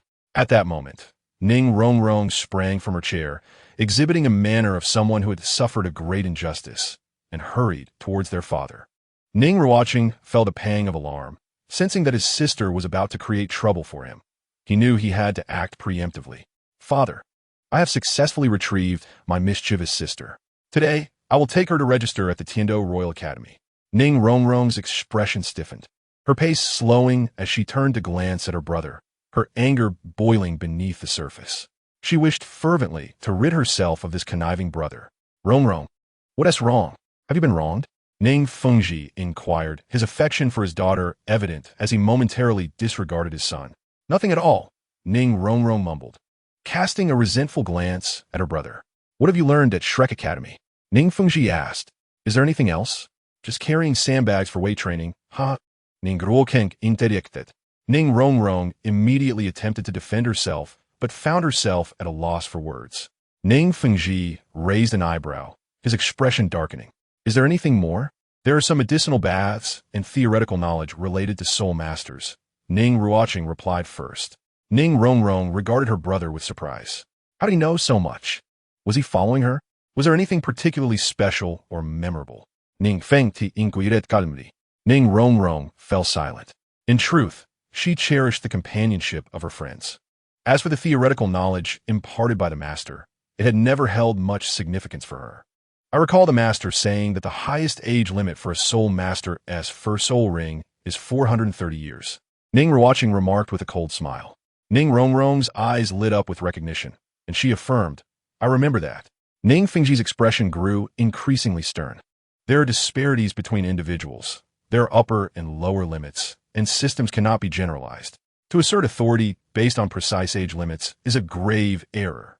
Upon hearing this, Ning Fengji's brows furrowed, and his expression soured. He had been discreetly monitoring his daughter's time at Shrek Academy, aware of the training methods employed there. He understood that such methods could indeed enhance physical fitness and resilience. However, he believed the crux of his daughter's success lay not in the sophistication of the training techniques, but in her willingness to embrace the structure and train alongside her peers. In that environment, her eagerness to cultivate her skills was heartening, which was why he had not forcibly brought her home. Yet, if Shrek's teachings focused solely on numerical values without considering individual circumstances, it would be nothing more than empty rhetoric, ultimately detrimental to both students and educators alike. Ning Fengji rested his chin on his hands, his gaze shimmering with contemplation. At that moment, Ning Ruochen realized that if she did not speak up soon, she might be whisked away to the Tendo Royal Academy under her brother's control, leading to a future shrouded in darkness. "I wish to stay there. My friends need me." Ning Ruochen pouted defiantly, her expression resolute. Ning Fengji smiled gently as he reached out to ruffle her hair. "I understand. Ruochen has been training with your brother these days." Ning Ruochen seemed to want to say something, opening her mouth but swallowing her words. Given her father's current stance, which was neither approving nor disapproving, she had no excuse to cry or throw a tantrum, so she had no choice but to compromise. However, as she looked at her brother with a gaze tinged with resentment, she thought, "What a big liar who deceives me out of my pocket money." Ning Fengji turned his attention to his eldest son, a hint of amusement glimmering in his eyes. "I heard you defeated a 3-ring control spirit master at Shrek Academy using battle techniques?" Ning Ruochen nodded slightly and raised his right hand to release his martial soul. A dazzling array of colors erupted from his palm, quickly coalescing into a crystal-clear 7-treasure glazed tile emanating a hazy, colorful brilliance. Beneath him, for soul rings, 2 yellow and 2 purple, gradually rose, their radiance flickering in an alternating pattern. Supporting the 7-treasure glazed tile in his palm, Ning Ruochen's eyes narrowed, his demeanor exuding a chilling elegance. "Our family's 7-treasure glazed tile martial soul is akin to the white tiger martial soul of the Star Luo Empire. Regardless of the type of soul beast absorbed, the soul skills remain fixed." Ning Fengji nodded slightly, awaiting further explanation. He had already received a detailed report from Zhongda regarding the specifics of the previous day's battle, leading him to some deductions. At this moment, Ning Ruochen was filled with suspicion as well. She was curious about how her brother had countered Tang San's 3rd soul skill, spiderweb binding. It seemed that after releasing his martial soul, a faint blue halo had enveloped him, making him feel elated within its radius. That appeared to be a purification-type soul skill. Yet among the 7 soul skills of the 7 treasure glazed tile, there was no such effect. As far as I know, martial souls can occasionally undergo mutations during the process of bloodline inheritance. When a martial soul changes, it can also disrupt the established fixed soul skills, Ning Ruochen stated calmly. Ning Fengji nodded slightly, acknowledging that this was an inevitable occurrence in martial soul inheritance.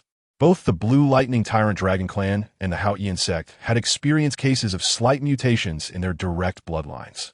In his own generation, there had been several instances of martial soul mutations. Yet, the 7 treasure glazed tile's martial soul was exceptionally stable. With very few examples of mutation, none observed in nearly a century. There had been rumors within the sect regarding mutations leading to the emergence of the 8 treasure glazed tile. But that remained an exception, requiring suitable circumstances for a slim possibility. Breaking fixed soul skills necessitates a mutation in the martial soul, Ning Fengji explained. His gaze remained fixed on the 7 treasure glazed tile in Ning Ruocheng's palm, failing to discern any abnormalities. Could it be that merely the fixed soul skill had been disrupted? No, that seemed illogical. Prior to this, Chinger's soul skills had consistently been fixed enhancement-type abilities. Ning Ruocheng's lips curled into a slight smile as he dispelled the disguise effect of the 9-hearted Linglong Tower. The original form of the 7 treasure glazed tile rapidly transformed, the 7-colored radiance shifting into a vibrant display of 9 hues. The once 7-layered tower now soared to 9 layers, its crystalline body radiating a dazzling 9-colored brilliance. Ning Fengji watched in astonishment as the breathtaking transformation of the 7 treasure glazed tile unfolded in his son's palm, jolting upright from his seat, his scholarly visage etched with shock. Ning Ruocheng, too, was taken aback. Why does my brother's martial soul appear so different? It seems even more resplendent and is noticeably larger. At that moment, a man in blue robes with white hair, leisurely sipping tea in the courtyard, suddenly tensed upon hearing commotion from the hall. He became as taut as a drawn bowstring, wielding the 7-kill sword as he swiftly made his way into the hall. Inside, a tremor rippled through the air, swiftly tearing open a purplish-black vortex, from which emerged a 2-meter-tall, withered elder exuding a terrifying aura of space and death. Sect Master. The visitors were none other than the 2 esteemed guest elders of the 7 treasure glazed tile sect, Sword Douluo Chenshin, a 96th level assault Douluo, and Bone Douluo Gurong, a 95th level defense Douluo. The 2 pillars of the 7 treasure glazed tile sect radiated a chilling, formidable soul power. Only after confirming the sect master was unharmed did they breathe a sigh of relief. Noting the sect master's astonishment as he stared at the martial soul held by the young master, the gazes of the 2 titled Douluos immediately fell upon the martial soul released from Ning Ruocheng's palm, sensing an unsettling anomaly. To provoke such a reaction from the sect master and be related to the 7 treasure glazed tile martial soul. Could it be 9 layers of 9 colors? Sword Douluo and Bone Douluo exclaimed in unison. Ning Fengji, trembling, counted the layers of the resplendent 9-layered tower in his son's palm. 7, 8, 9. It truly is the 9 treasure glazed tile. My son's martial soul is indeed the 9 treasure glazed tile. Ning Fengji was overjoyed, tears streaming down his face, overwhelmed with excitement. The mutation of the martial soul has led to the transformation of the soul skills, so that's how it is. Chunga, when did this happen? Ning Fengji's voice trembled with emotion. Sword Douluo and Bone Douluo were equally astounded. As guest elders of the sect, they understood what the 9 treasure glazed tile signified. It represented a ceiling, a potential ascent to the 9th ring. The reason Fengji had remained at the 7th ring, level 79, was not due to a lack of talent, but because his martial soul inherently bore a flaw. The 7 treasure glazed tile could only accommodate 7 soul rings, with no possibility of breaking through to the 8th ring. Yet, even as a 7th ring soul sage, Fengji remained the strongest support soul master on the Douluo continent. In contrast, the young master, possessing the 9 treasure glazed tile martial soul, could potentially break through 7 rings to become an 8th ring soul doll, or even attempt to challenge the title Douluo realm. A 9th ring support soul master with the reputed title of the world's strongest support martial soul. How formidable would that be? Chapter 12. The Blessed One, single chapter, Chung. What exactly transpired during this period? Ning Fengji's gaze burned intensely upon his son. The eyes of Sword Douluo and Bone Douluo turned to Ning Ruochen simultaneously. The 9-treasure glazed tile would not mutate for no reason. Even if it did, such a mutation should have manifested when the child awakened his martial soul at the age of 6. Ning Ruochen, too, looked at her brother in disbelief. She certainly understood what the 9-treasure glazed tile represented. It was the future hope of their family. All 4 pairs of eyes in the room were fixed upon Ning Ruochen. With a calm smile, he had long prepared his explanation. All of this, in fact, stems from a fortuitous encounter.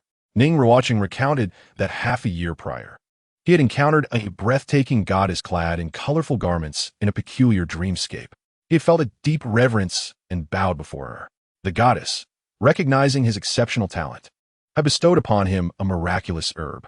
After consuming it in the dreamscape, he awoke, initially believing it to be an illusion, only to discover that his martial soul had undergone a transformation. Ning Ruochen, listening intently, frowned and pouted in response. What nonsense is this? Do they truly believe they can toy with my father and 2 grandfathers like children? However, upon hearing these words, Ning Fengji, Qian Douluo, and Gu Douluo were so astonished that their eyes nearly bulged out. The land of dreams? The goddess of color? This is clearly divine favor. Gu Douluo trembled slightly, his words tinged with excitement. Qian Douluo was equally exhilarated, utterly shaken, even more so than when he beheld the 9-treasure glazed tile pagoda martial soul. Ning Fengji, at this moment, had yet to regain his composure, as everything unfolded so unexpectedly. The fact that Qinner's martial soul had mutated into the 9-treasure glazed tile pagoda was already enough to stir excitement. To think that Qinner had also attracted the attention of a deity, this was unmistakably a sign of being favored by the divine. As the pinnacle beings of Douluo continent, they were well aware of certain esoteric secrets that ordinary people could scarcely access, including records pertaining to the path to ascendancy. It was said that in ancient times, some individuals broke through the 100-level barrier, becoming deities and establishing their own divine positions in the world. However, once they ascended to divinity, the constraints of the dual world dictated that they would enter the divine realm after a century. Those deities who ventured into the divine realm concealed their established divine positions in some corner of Douluo continent, waiting for fated individuals to inherit them in the future. Should one successfully inherit a divine position, the inheritor would also have the potential to become a deity. Thus, whenever a soul master stepped into the realm of tidal Douluo, they would inevitably traverse every corner of Douluo continent in search of the divine positions left behind by ancient deities. It was known that 2 divine positions existed, one deep within the Douluo Palace of Spirit City, which enshrined the position of the angel. This was the very foundation of the Spirit Hall's enduring existence. The second was said to be located on an island overseas, dedicated to a certain ocean deity. Information regarding overseas deities was relatively scarce, known only for the exclusivity of soul masters in that region. Heaven often begets favored children. Some individuals, endowed with extraordinary talents, catch the eye of deities who guide them through dreams, leading them down the path to inheriting divine positions. These individuals are referred to as the chosen of the gods. If they can successfully complete the trials set forth by the deity and gain their approval, they will have the qualifications to inherit a divine position and become the next deity. Ning Fengji clearly did not anticipate that such a golden opportunity would fall upon his son. This was truly an unexpected delight.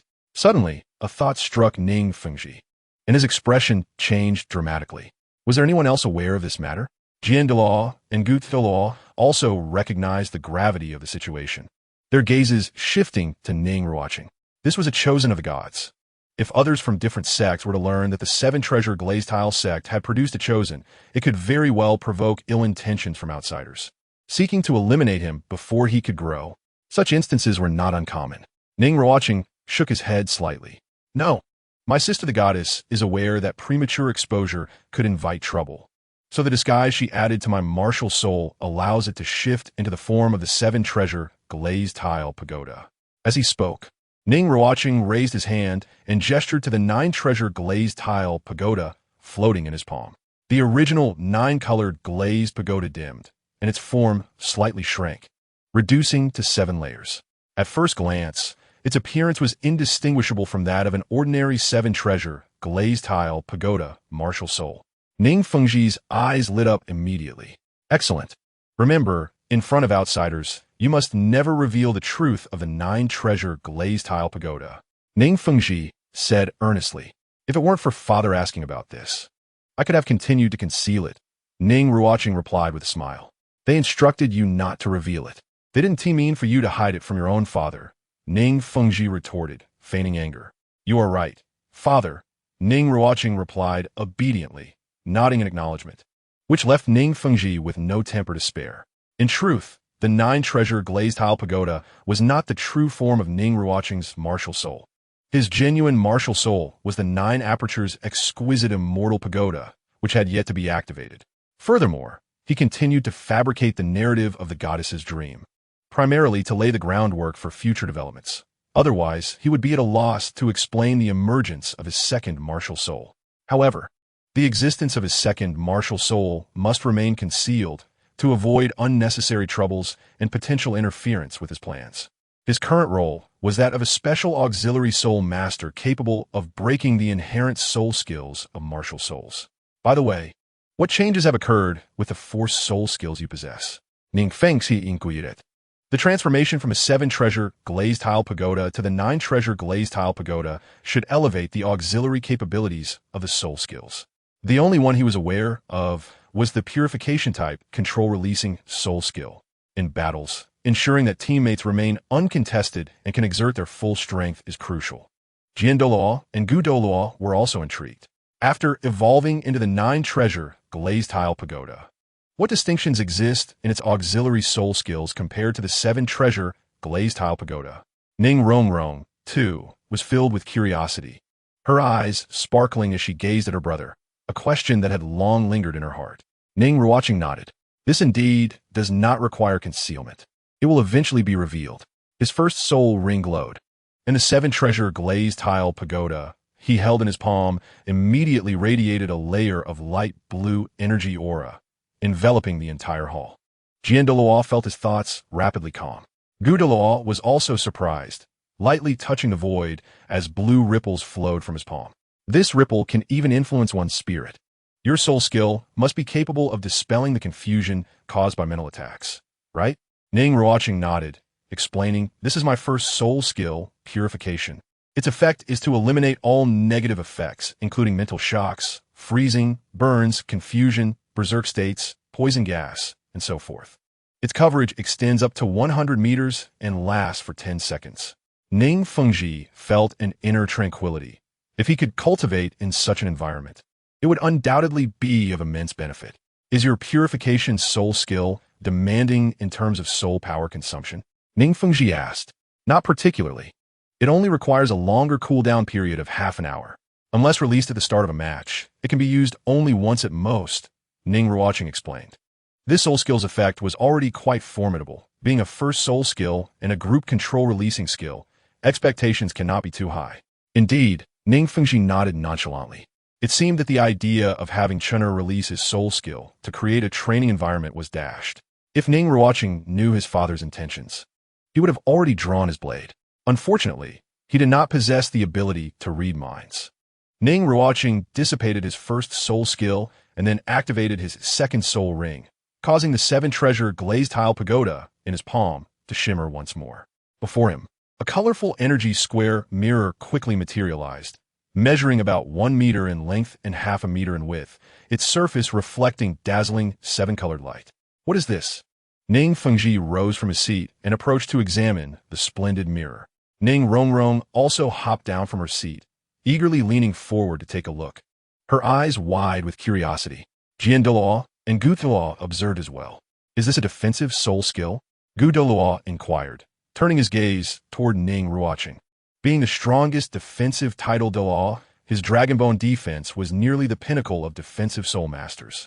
Moreover, he possessed some abilities to manipulate space. The colorful mirror before him bore resemblance to a wall of void defense. Ning Ruochen smiled and nodded slightly. Indeed, this is precisely my second soul skill, mirror reflection.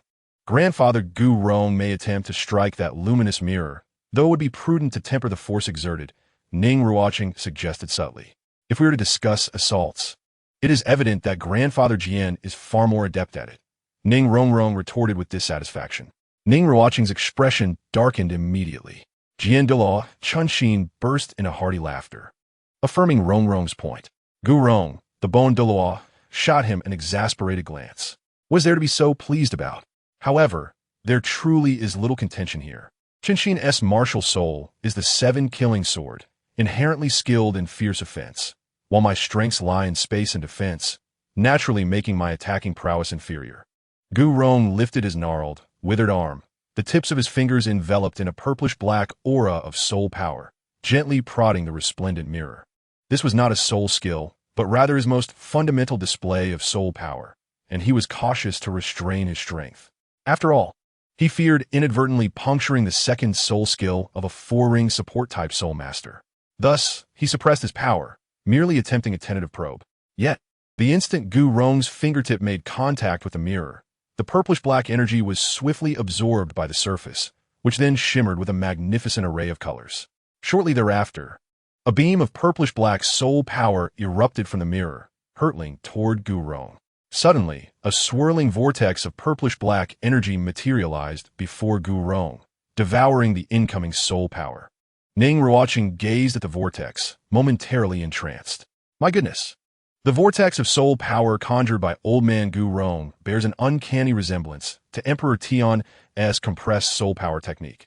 There is a remarkable similarity.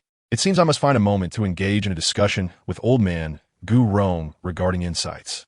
Moreover, since Gu Rong's martial soul is a bone dragon, possessing spatial abilities, it aligns remarkably well with my second martial soul, the Void Ancient Dragon. The ideal mentor is surprisingly right beside me. What a fortuitous turn of events. It appears I must seize a moment for a private conversation. This entity is capable of absorbing soul power and rebounding it. No wonder it is named Mirror Reflection. A look of approval graced Gu Rong's features. The defensive capabilities of this mirror are quite impressive, and it also possesses the ability to rebound attacks, boasting a strength that rivals the 4th soul skill of a defensive soul master. The second soul skill, Mirror Reflection, can withstand both physical and soul power assaults, rebounding the energy back to the assailant. However, it cannot defend against mental attacks. Ning Ruochen elucidated. That is indeed commendable. Chunxin nodded slightly. Support-type soul masters inherently lack means of self-defense. For the young master to possess such a self-preservation soul skill is certainly beneficial. A slight smile graced Ning Ruochen's lips as 7 shimmering mirrors appeared in the void, radiating brilliant light. The sudden transformation left everyone present momentarily stunned. Is this a group defensive technique? Gu Rong stood frozen, visibly moved. The ultimate potential can expand to 8 gates. A satisfied smile spread across Ning Ruochen's face. Moreover, as one's cultivation level rises, the number can further increase. Ning Fengji displayed a tranquil smile. This group defensive soul skill is exceptionally effective, whether in controlling the battlefield or providing protection. It is certainly far more substantial than the previous fixed effect of the second soul skill, which merely enhanced speed. And what about your third soul skill? Ning Fengji inquired with an amused glint in his eyes. Ning Ruochen immediately retracted the 8 mirrors from the void, and his third soul ring glowed, emitting a flicker of purple light. From the apex of his 7 treasures glazed pagoda, 3 vibrant green rainbows shot forth, landing within Ning Fengji, Jian Douluo, and Gu Rong. A group healing soul skill, accompanied by a 40% amplification of soul power, a supportive ability that not only reinforces allies but also provides healing. It is undoubtedly the cherished existence of the team. Ning Ruochen noted affirmatively. The third soul skill, Radiance of Healing, can manifest 3 streams of life energy for targeted healing, simultaneously granting a 43% amplification of the healer's soul power. Of course, the consumption of my own soul power will be quite rapid when amplifying soul masters of your caliber, Ning Ruochen remarked with a hint of resignation. This soul skill is quite remarkable. It can restore one's state and rapidly recuperate stamina, which is vital in practical combat. Ning Fengji replied with a gentle smile. Ning Ruochen nodded. The 4th soul skill is considerably simpler. As he spoke, his 4th soul ring illuminated, and the 7 treasures glazed pagoda hovered above Ning Ruochen, casting down a unique glow of treasure. Ning Fengji and the 2 titled Duel stood in stunned silence. This is my 4th soul embodiment. It provides a 70% enhancement to all attributes, reduces soul power consumption by 30%, and offers a shield effect equivalent to the soul power. The target is selectable and can be refreshed, Ning Ruochen explained nonchalantly. Ning Fengji's expression twitched slightly. Is this not merely a miniature version of my martial soul? You dare to craft such a soul skill for your 4th soul skill, unafraid of being promoted to title Douluo prematurely?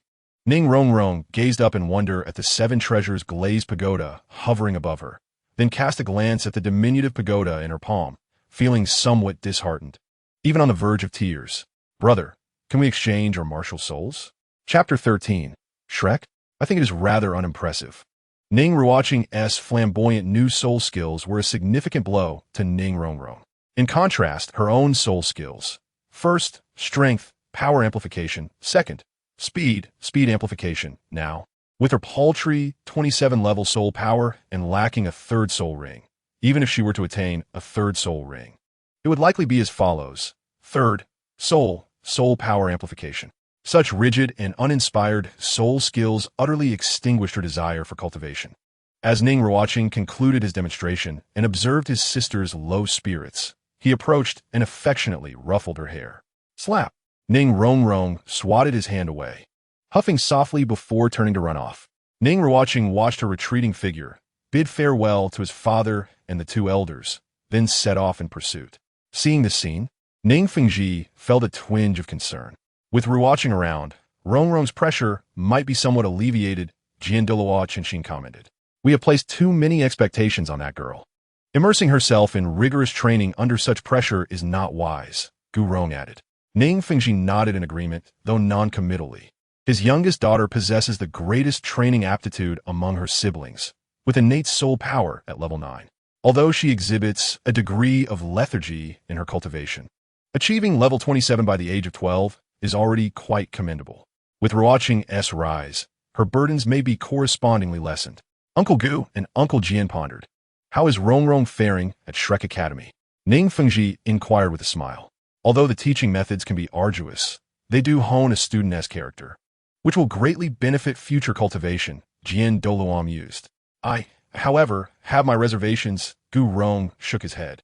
While tempering character is essential, that child has been accustomed to the oppression of his sect. Remaining in the demanding environment of Shrek Academy may not yield positive results. Furthermore, at such a formative age, if her character is adversely influenced, rectifying it in the future will be quite challenging. Gu Rong expressed his dissatisfaction. The training resources and teaching methods at the Tendo Royal Academy are at the forefront, employing a more liberating approach to better cultivate and unearth the innate potential of the students. The reason Ruocheng is resistant to attending the Tendo Royal Academy fundamentally stems from her aversion to the path we, the older generation, have laid out for her. Her desire to go to Shrek Academy is a manifestation of her rebellious spirit. She is in dire need of friends, sighed Gu Rong. Ning Fengji fell silent, while Sorduo remained quiet. I am aware of Shrek Academy and have heard of the numerous prodigies it has nurtured, Gu Rong chuckled. However, one must not overlook the fact that the requirements for admission are exceedingly stringent. The students accepted are already exceptional, destined to shine wherever they go. After all, Shrek Academy cannot transform mediocrity into unparalleled genius.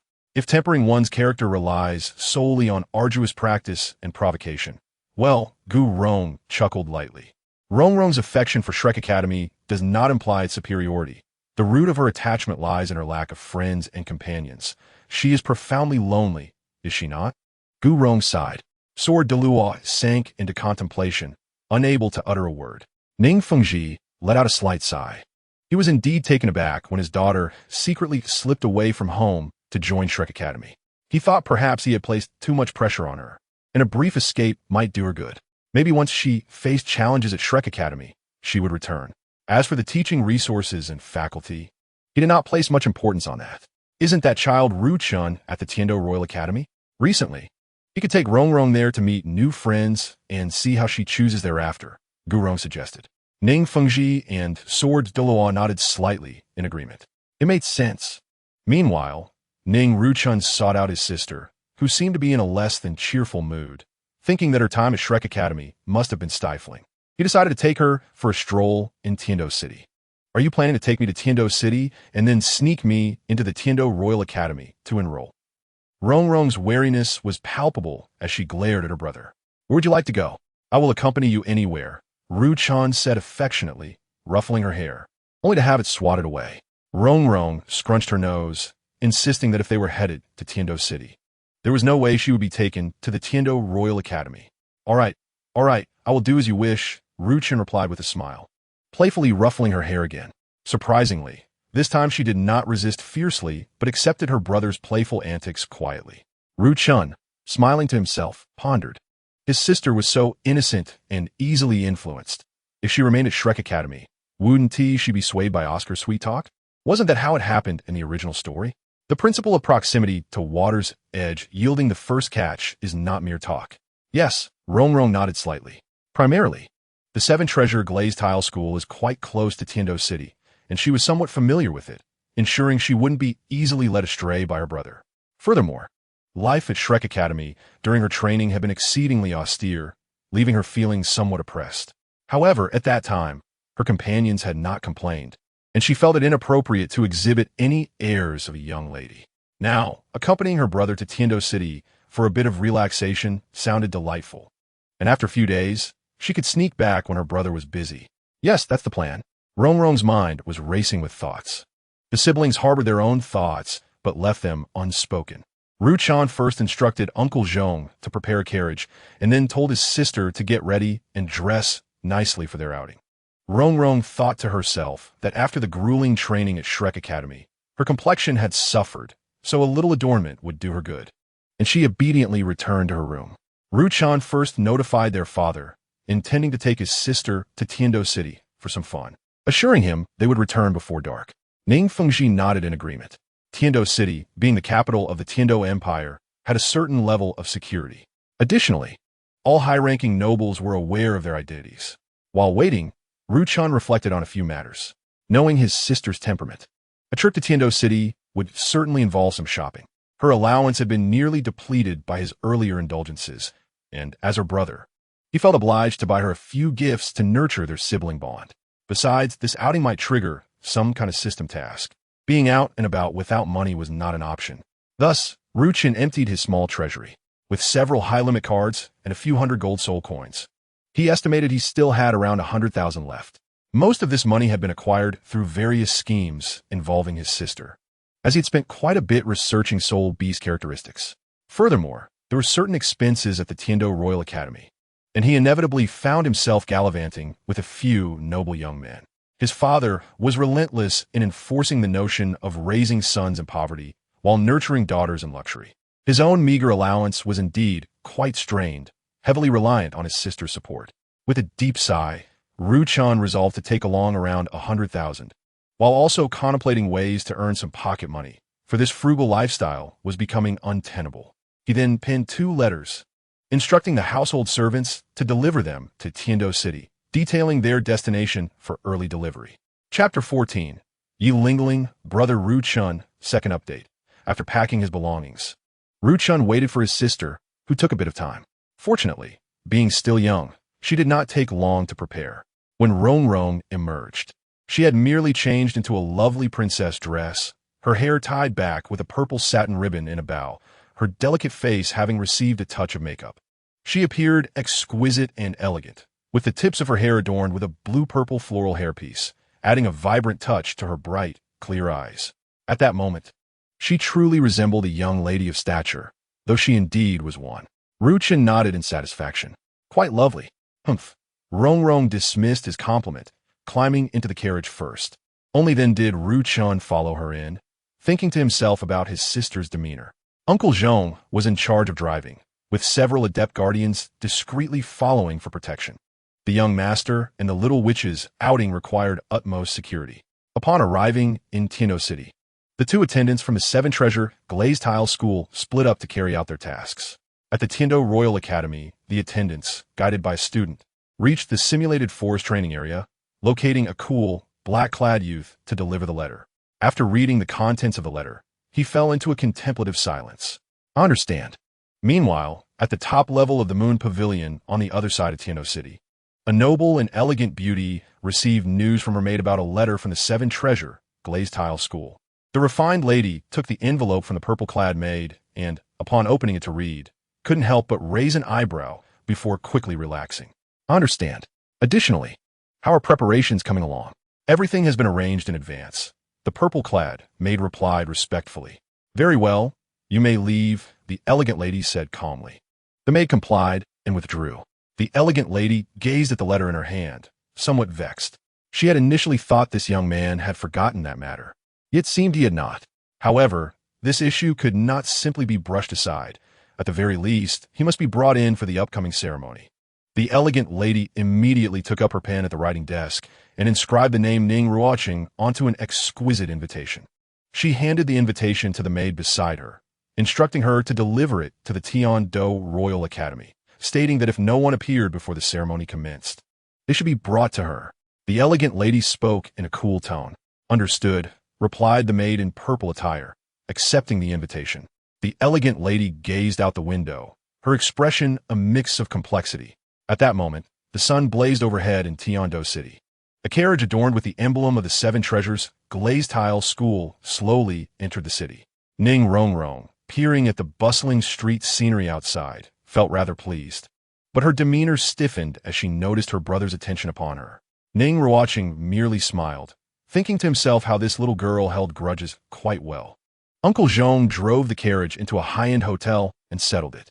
Inside the hotel's luxurious private room, Ning Ruochen ordered an array of delectable dishes and a bottle of vintage wine, marking it on his father's account. Pouring himself a glass of wine into a tall goblet, he swirled it to aerate, watching his sister diligently eat at the dining table, a gentle smile gracing his lips. Indeed, this girl had endured quite a bit during her time at Shrek Academy. I wonder how much resolve remains after getting accustomed to a life of comfort. Eat slowly. There's no rush. I'll take you out for a stroll afterward, Ning Ruochen said. Ning Ruochen replied, her tone softening as she refrained from arguing with him. After leaving the restaurant, Ning Ruochen held his sister's hand as they strolled down the street, observing the myriad of trinkets for sale. Ning Ruochen pointed out various items she wished to have. Ning Ruochen naturally bought them all, for these little things were hardly worth much. Among them were many snacks, which he would take a bite of before discarding them to him, insisting that he must not steal any. Ning Ruochen felt a sense of exasperation. Who would compete with you over food? Discreetly, he tossed the clean bamboo skewers into a trash bin. Before long, his hands were filled with numerous items.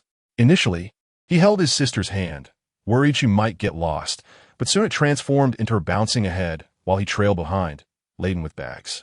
Ning Ruochen found great enjoyment in such tranquil moments. Once the various matters began to unfold and disputes erupted, reminiscing about this peaceful time would be all he could do. During his time in this new world, he had been managing the pace, savoring the warmth of family, occasionally teasing his sister, and relishing the serene days of cultivation at the academy. However, once he acquired his second martial soul, the curtain had already been drawn back. The developments of the next 5 to 10 years would come swiftly, and everything would become unrecognizable. The hidden weapons would soon surface, and an attack on soul guidance devices was inevitable. The plans from the Spirit Hall were still being covertly advanced. In this entire era, the trees may wish for stillness, yet the winds persist. Even if Ning Ruochen yearned for leisurely times, upon attaining his second martial soul, he had no choice but to navigate the winds wisely. It was time to rein in his carefree attitude. Brother? Brother? Ning Ruochen turned back to look at him, her hands clasped behind her. Ning Ruochen snapped back to reality from his tangled thoughts, smiling at her. Ruochen, what is it? She inquired, scrutinizing him. Ning Ruochen nodded, just contemplating some matters. Brother, come here. Ning Ruochen beckoned with one hand hidden behind her, signaling him to approach. Ning Ruochen bent down to listen, curious about what scheme she was concocting. Ning Ruochen playfully placed a light yellow lady's hat adorned with a satin bow atop his head. Seeing her brother's bewildered expression, she stifled a giggle, her face breaking into a delighted smile. Ning Ruochen chuckled, finding her antics amusing. This girl's temperament remained unchanged. He had thought she might say something kind. At that moment, burdened with various items, he found it somewhat challenging to remove the hat. Ruocheng, brother, a clear voice called from behind, its tone shy and uncertain. Ning Ruocheng's smile faded as her gaze drifted past her brother. Upon hearing the familiar voice, Ning Ruocheng turned to see a delicate girl in a black lace dress standing behind him. She had cascading deep blue hair and bright blue eyes that shimmered with vitality. She wore a black lace princess gown, hands clasped before her, with a sheer black veil partially obscuring her fair face, adding an air of mystery. Lingling? What are you doing here? Ning Ruocheng feigned surprise, smiling at her. Just out for a stroll, Ye Lingling replied, glancing at Ning Ruocheng's eyes. Her demeanor akin to a startled deer, shyly lowering her head and fidgeting with her hands. Ning Ruocheng smiled at the young couple standing beside Ye Lingling. You two are here as well? Indeed, replied the aloof young man in black, his tone cool and detached. Beside him stood a stunning girl with emerald green, wavy hair and eyes of the same hue, exuding an enigmatic aura. She lazily toyed with her green nails, seemingly indifferent to Ning Ruocheng's presence. Ning Ruocheng recognized the pair, vaguely recalling where she had seen them before.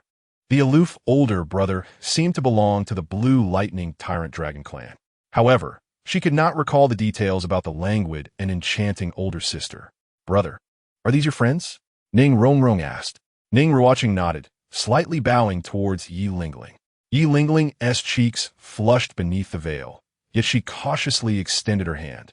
On her toes, trying to reach out, as her fingers brushed against the tips of Ning Ruocheng's hair, her body trembled slightly, but she stifled her nervousness to help him remove the lady's hat. Seeing him burdened with items, Ye Lingling held the hat, momentarily at a loss. Ning Ruocheng immediately sensed something amiss and wrapped her arms around her brother's elbow, casting a wary glance at the girl in the black dress. What is your relationship with my brother? This is my sister, Ning Ruocheng introduced with a smile, asserting his claim. This is Lingling, Ruocheng called her sister. Ye Lingling, who was already somewhat shy, knew that Ruocheng had a sister. She wished to make a good impression in front of him, attempting to overcome her previous social anxiety.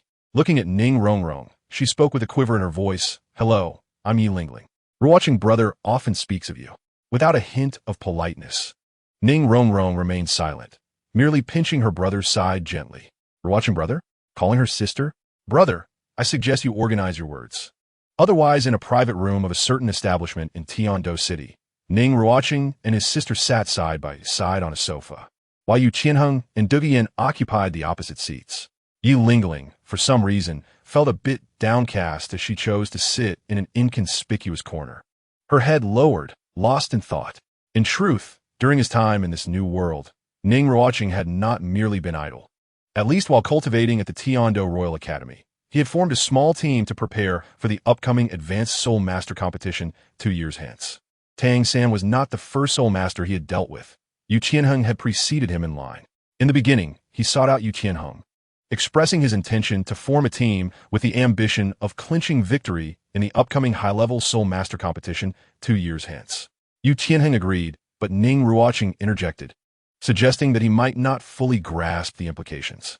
Pointing to himself, he declared with a certain bravado, I am the captain. You may consider taking the role of vice-captain. Are you in or out? Naturally, Yu Qianheng was not pleased with this assertion. The two subsequently engaged in a private duel, where Ning Ruocheng decisively bested the formidable 36th level assault system Soul Master. Undeterred, Yu Qianheng challenged him several more times, only to suffer defeat each time. According to their agreement, Yu Qianheng reluctantly joined the team as vice-captain. Dugu Bo, who had a close rapport with Yu Qianheng as they were both students under the same mentor, was taken aback to learn that Yu Qianheng was following Ning Ruocheng. Upon inquiry, she discovered that Ning Ruocheng had assembled a team, appointing himself as captain and offering Yu Qianheng the vice-captain position. The news left Dugu Bo astonished. My goodness, you, the proud heir of the blue electric Tyrannosaurus Rex, are taking orders from a mere support-type Soul Master? Enraged, she sought to restore Yu Qianheng's honor by challenging Ning Ruocheng for the captaincy. Ning Ruocheng welcomed the challenge, stipulating, should you win, the captaincy is yours. However, if you lose, you must join my team. Without a moment's hesitation, Dugu Bo accepted, confident in her abilities as a 36th level control system Soul Master, dismissing the threat posed by a support type. Ultimately, Ning Ruochen disregarded all her soul skills, rendering her poisons ineffective, and defeated her soundly. In a fit of disbelief, Dugu Yin cried out, "Why?" With a smug expression, Ning Ruochen replied, "Apologies, I am immune to poison." This remark left Dugu Yin utterly flabbergasted, struggling to comprehend its meaning. Following the terms of their wager, Dugu Yin joined the team. Ning Ruochen had long anticipated this outcome, having envisioned both Yu Qianheng and Dugu Yin as members of his team. Yu Qianheng's prowess and background were undeniably impressive, qualifying him as a worthy ally. As for Dugu Yin, being the granddaughter of Dugu Bo, he was keen on establishing a connection with her, hoping to eventually leverage her influence to gain access to the coveted ice and fire Yin-Yang well and fulfill the critical task of harvesting celestial herbs. Regarding Ye Lingling, she was an invitation extended by Ning Ruochen himself. Her beauty was secondary to her remarkable martial soul, the Nine Hearts Begonia. It is said that rivals emerge from within the same profession. The Seven Treasures Glazed sect, of which Ning Ruochen was a member, was renowned as the foremost support-type sect in the world. The assistance provided by the Nine Hearts Begonia surpassed even that of the Seven Treasures Glazed Tower, being exceedingly potent and pure, an unparalleled healer. The Nine Hearts Begonia possessed but one unique ability, an area-wide healing effect. Regardless of how many soul rings it bore, its soul skills remained singular in purpose, with a degree of healing contingent upon the soul master's will. The higher the level and the greater the number of soul rings, the more soul power could be channeled for healing. Additionally, it is worth noting the peculiarity of a Nine Hearts Begonia martial soul. Each generation can only have one inheritor, and at any given time, there can be no more than 2 active Nine Hearts Begonia soul masters. The death of one allows for the potential emergence of another, making it among the rarest of martial souls. Were it not for the familial restrictions on their martial soul, the Yi family could potentially rival the Seven Treasures Glazed Tower status as the premier support sect. When Ning Ruochen initially sought to recruit Ye Lingling, he was met with Dugu Yan's scorn.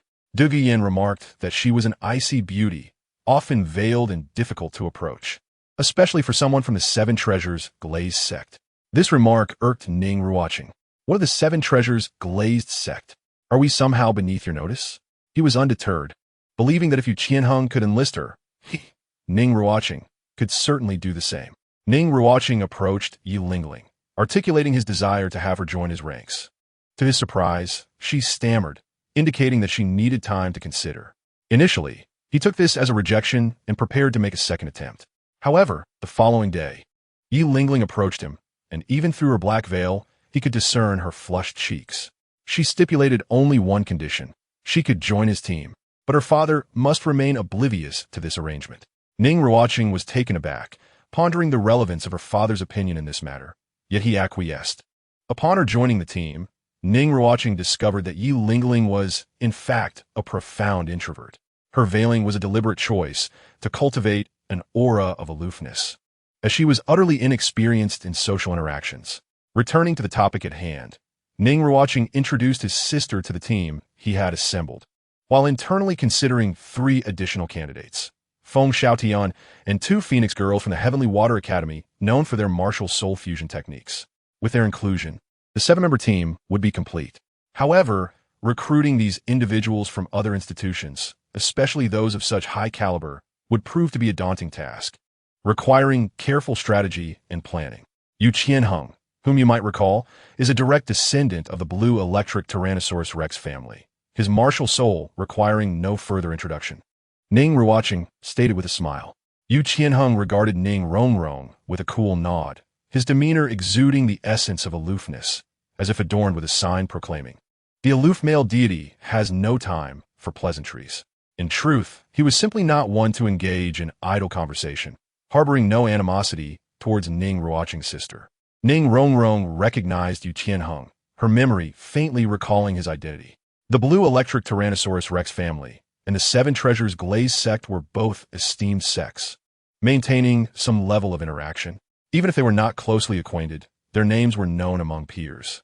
She vaguely remembered a cousin named Yu Tianxin, and the thought of him conjured an image of Mo Tianxing, though the details eluded her. "This is Dugu Yin, whose martial soul is the phosphorus snake," Ning Ruochen introduced. Dugu Yin glanced at Ning Ruochen, offering a slight nod before returning to her manicure. Ning Ruochen felt a twinge of annoyance. What kind of friends does my brother have? So haughty. That's just her nature, Ning Ruochen explained with a smile. Dugu Yin comes from a prestigious background, and her grandfather indulges her. So her pride is to be expected. Isn't it similar for you? With two titled Douluo grandfathers backing you, your temper can be quite spoiled as well. The family members even affectionately refer to you as the little witch. In fact, you've encountered her before. You've merely crossed paths a few times. Her grandfather is the notoriously fearsome poison Douluo. Upon hearing this, Ning Ruochen's expression shifted to one of apprehension as she instinctively moved closer to her brother, shrinking slightly, her delicate face betraying a fearful demeanor. No wonder I felt so uncomfortable around her. Her grandfather is a master of poison. It stands to reason that his granddaughter would not be without her own sinister traits, likely a woman with a heart as venomous as a serpent. Upon hearing Ning Ruochen's introduction and Ning Ruocheng's response, Dugu Yin felt an urge to retaliate, casting a discontented glance his way. Why does your statement sound so grating? What do you mean by instilling fear? Has my grandfather offended you? Must you cast such aspersions on him? And what does your sister's expression signify? Ning Ruochen chose to disregard her resentment. Who asked you to ignore my sister? He retorted, turning his attention to Ye Lingling. This is Lingling. She is somewhat shy, and her martial soul is rather unique. Nine-Heart Begonia, Ning Ruochen elaborated. Nine-Heart Begonia? Ning Ruochen was taken aback, staring in astonishment at Ye Lingling. Is it the one whose soul rings yield only a single soul skill, regardless of the number? Ning Ruochen nodded in affirmation. Ye Lingling, hearing Ning Ruocheng's remarks, felt increasingly uncomfortable and restless. Dugu Yin raised an eyebrow. Why are these siblings so adept at discomforting others?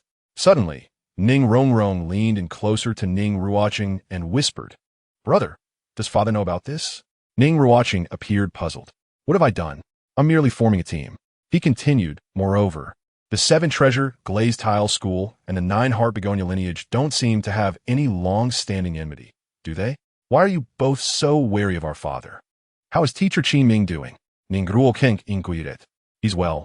However, I've heard that the research data lacks sufficient support, and he may have to apply for leave soon to gather information in the Soul Beast Forest.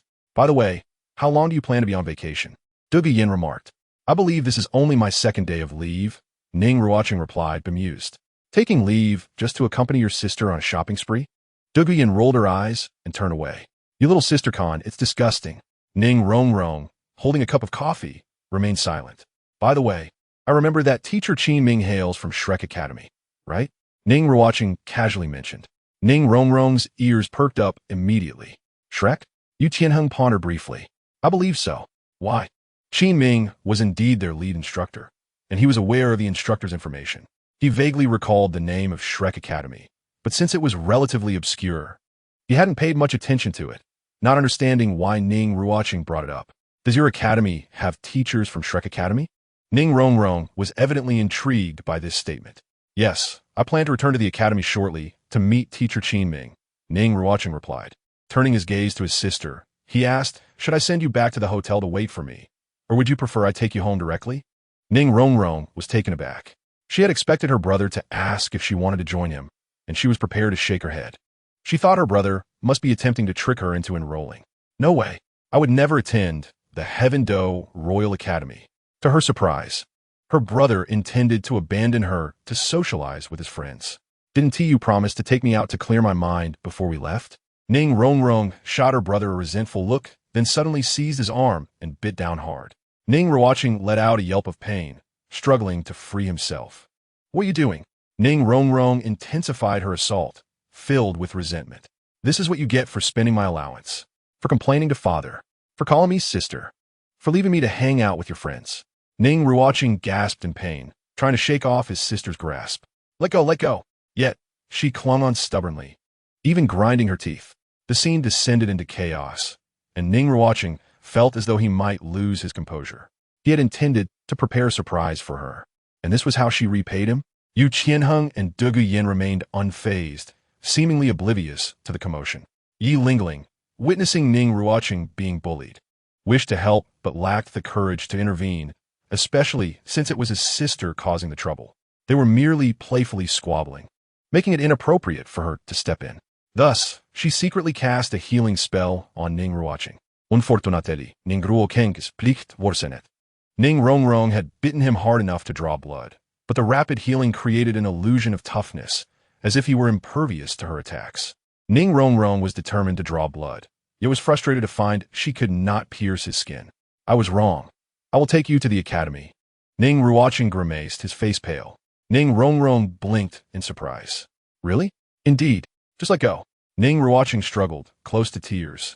He had never endured such humiliation before. Seeing his miserable state, Ning Ruochen felt a twinge of guilt and finally released him. Ning Ruochen quickly pulled back his arm, shaking it in discomfort. Ning Ruochen stole a glance and noticed a red mark with tooth impressions, but no broken skin. What else with the theatrics? Ye Lingling felt a pang of sympathy and discreetly healed him once more. As Ning Ruochen shook his arm, he suddenly realized the pain had vanished. He looked down to find the bruising and bite marks had disappeared. Both siblings raised their eyes simultaneously, casting resentful glances at Ye Lingling in the corner. Ning Ruochen thought, "It hurts terribly, yet I have no evidence to prove my sister's malice. This is a silent suffering." Ning Ruochen retorted, "Well done. Do I need an outsider to feel sorry for my brother?" Ye Lingling, noticing Ning Ruochen's gaze, shyly lowered her head. Ning Ruochen felt his blood pressure rising. "Humph." Ning Ruochen turned her head away, refusing to look at her brother. "I can go to the Heavendo Royal Academy, but you will not trick me into enrolling." This statement left Yu Qianheng and Dugu Yin perplexed. Does this girl harbor some prejudice against our academy? Ye Lingling also looked up in confusion. The Seven Treasure Glazed Tile School was one of the great noble families of the Heavendo Empire. Logically, her entering the Heavendo Royal Academy for training should be quite normal. Yet, her reaction suggested a strong reluctance, hinting at hidden circumstances. Ye Lingling discreetly observed Ning Ruochen. "Whatever," he said nonchalantly. "I couldn't care less." Ning Ruochen realized that his sister was currently in a rebellious phase. The more he pushed, the more it would provoke her defiance. Additionally, he had originally prepared a small surprise for her, especially since the matter of spending her allowance was not yet resolved. However, after this incident, he began to reconsider whether to proceed with his plan. Chapter 16. Heavendo Royal Academy. Ning Ruochen held his sister's hand as they entered the Heavendo Royal Academy, alongside Yu Tianheng and Dugu Yin. Their group walked down the main avenue of the academy, instantly drawing the attention of numerous students. Even in a prestigious place like the Heavendo Royal Academy, the identities of Ning Ruochen and his companions remained strikingly prominent. Ning Ruochen, the young master of the Seven Treasure Glazed Tile School, and Yu Tianheng, the direct descendant of the Blue Lightning Tyrant Dragon clan, stood out like a crane among a flock of chickens. Dugu Yin, with a grandfather titled Douluo, stands prominently. Ye Lingling, from the powerful Ye family in Tendo City, possesses immense potential in her martial spirit. Together, the four of them embody the pinnacle of the Tendo Royal Academy, their status rivaling that of the royal princes and princesses. Not only do they boast formidable backgrounds, but their cultivation talents are also exceptional. Simultaneously, they find themselves speculating about the identity of the exquisite girl that Ning Ruochen is accompanying. Ning Ruochen surveyed the Tendo Royal Academy with a discerning gaze, finding the overall impression rather favorable. The architectural grandeur is opulent and magnificent, with a large fountain gracing the center of the academy. The environment is serene, rich with lush vegetation and pleasant scenery. Nearby, hills, rivers, and bridges embellish the landscape, with a sloping lawn visible across the water. In the distance, a towering mountain can be seen behind the academy, shrouded in mist, adorned with a row of luxurious villas. Moreover, the academy students don uniforms emblazoned with the Tendo Royal Academy emblem. Ning Ruochen felt a twinge of dissatisfaction with the female students' uniforms, which consisted of standardized pleated skirts that revealed their long, fair legs. It was even more disconcerting that the skirts swayed with the breeze, making them difficult to conceal. This sensation was elusive and hard to articulate, a vague visibility that remained frustratingly ambiguous. She mused to herself that the designer of these uniforms must be a lecherous old man, utterly disdainful of such taste. Do all you men prefer this sort of style? Ning Ruochen's tone carried a hint of melancholy. Upon hearing her, Ye Lingling discreetly glanced at Ning Ruochen, curious about his thoughts.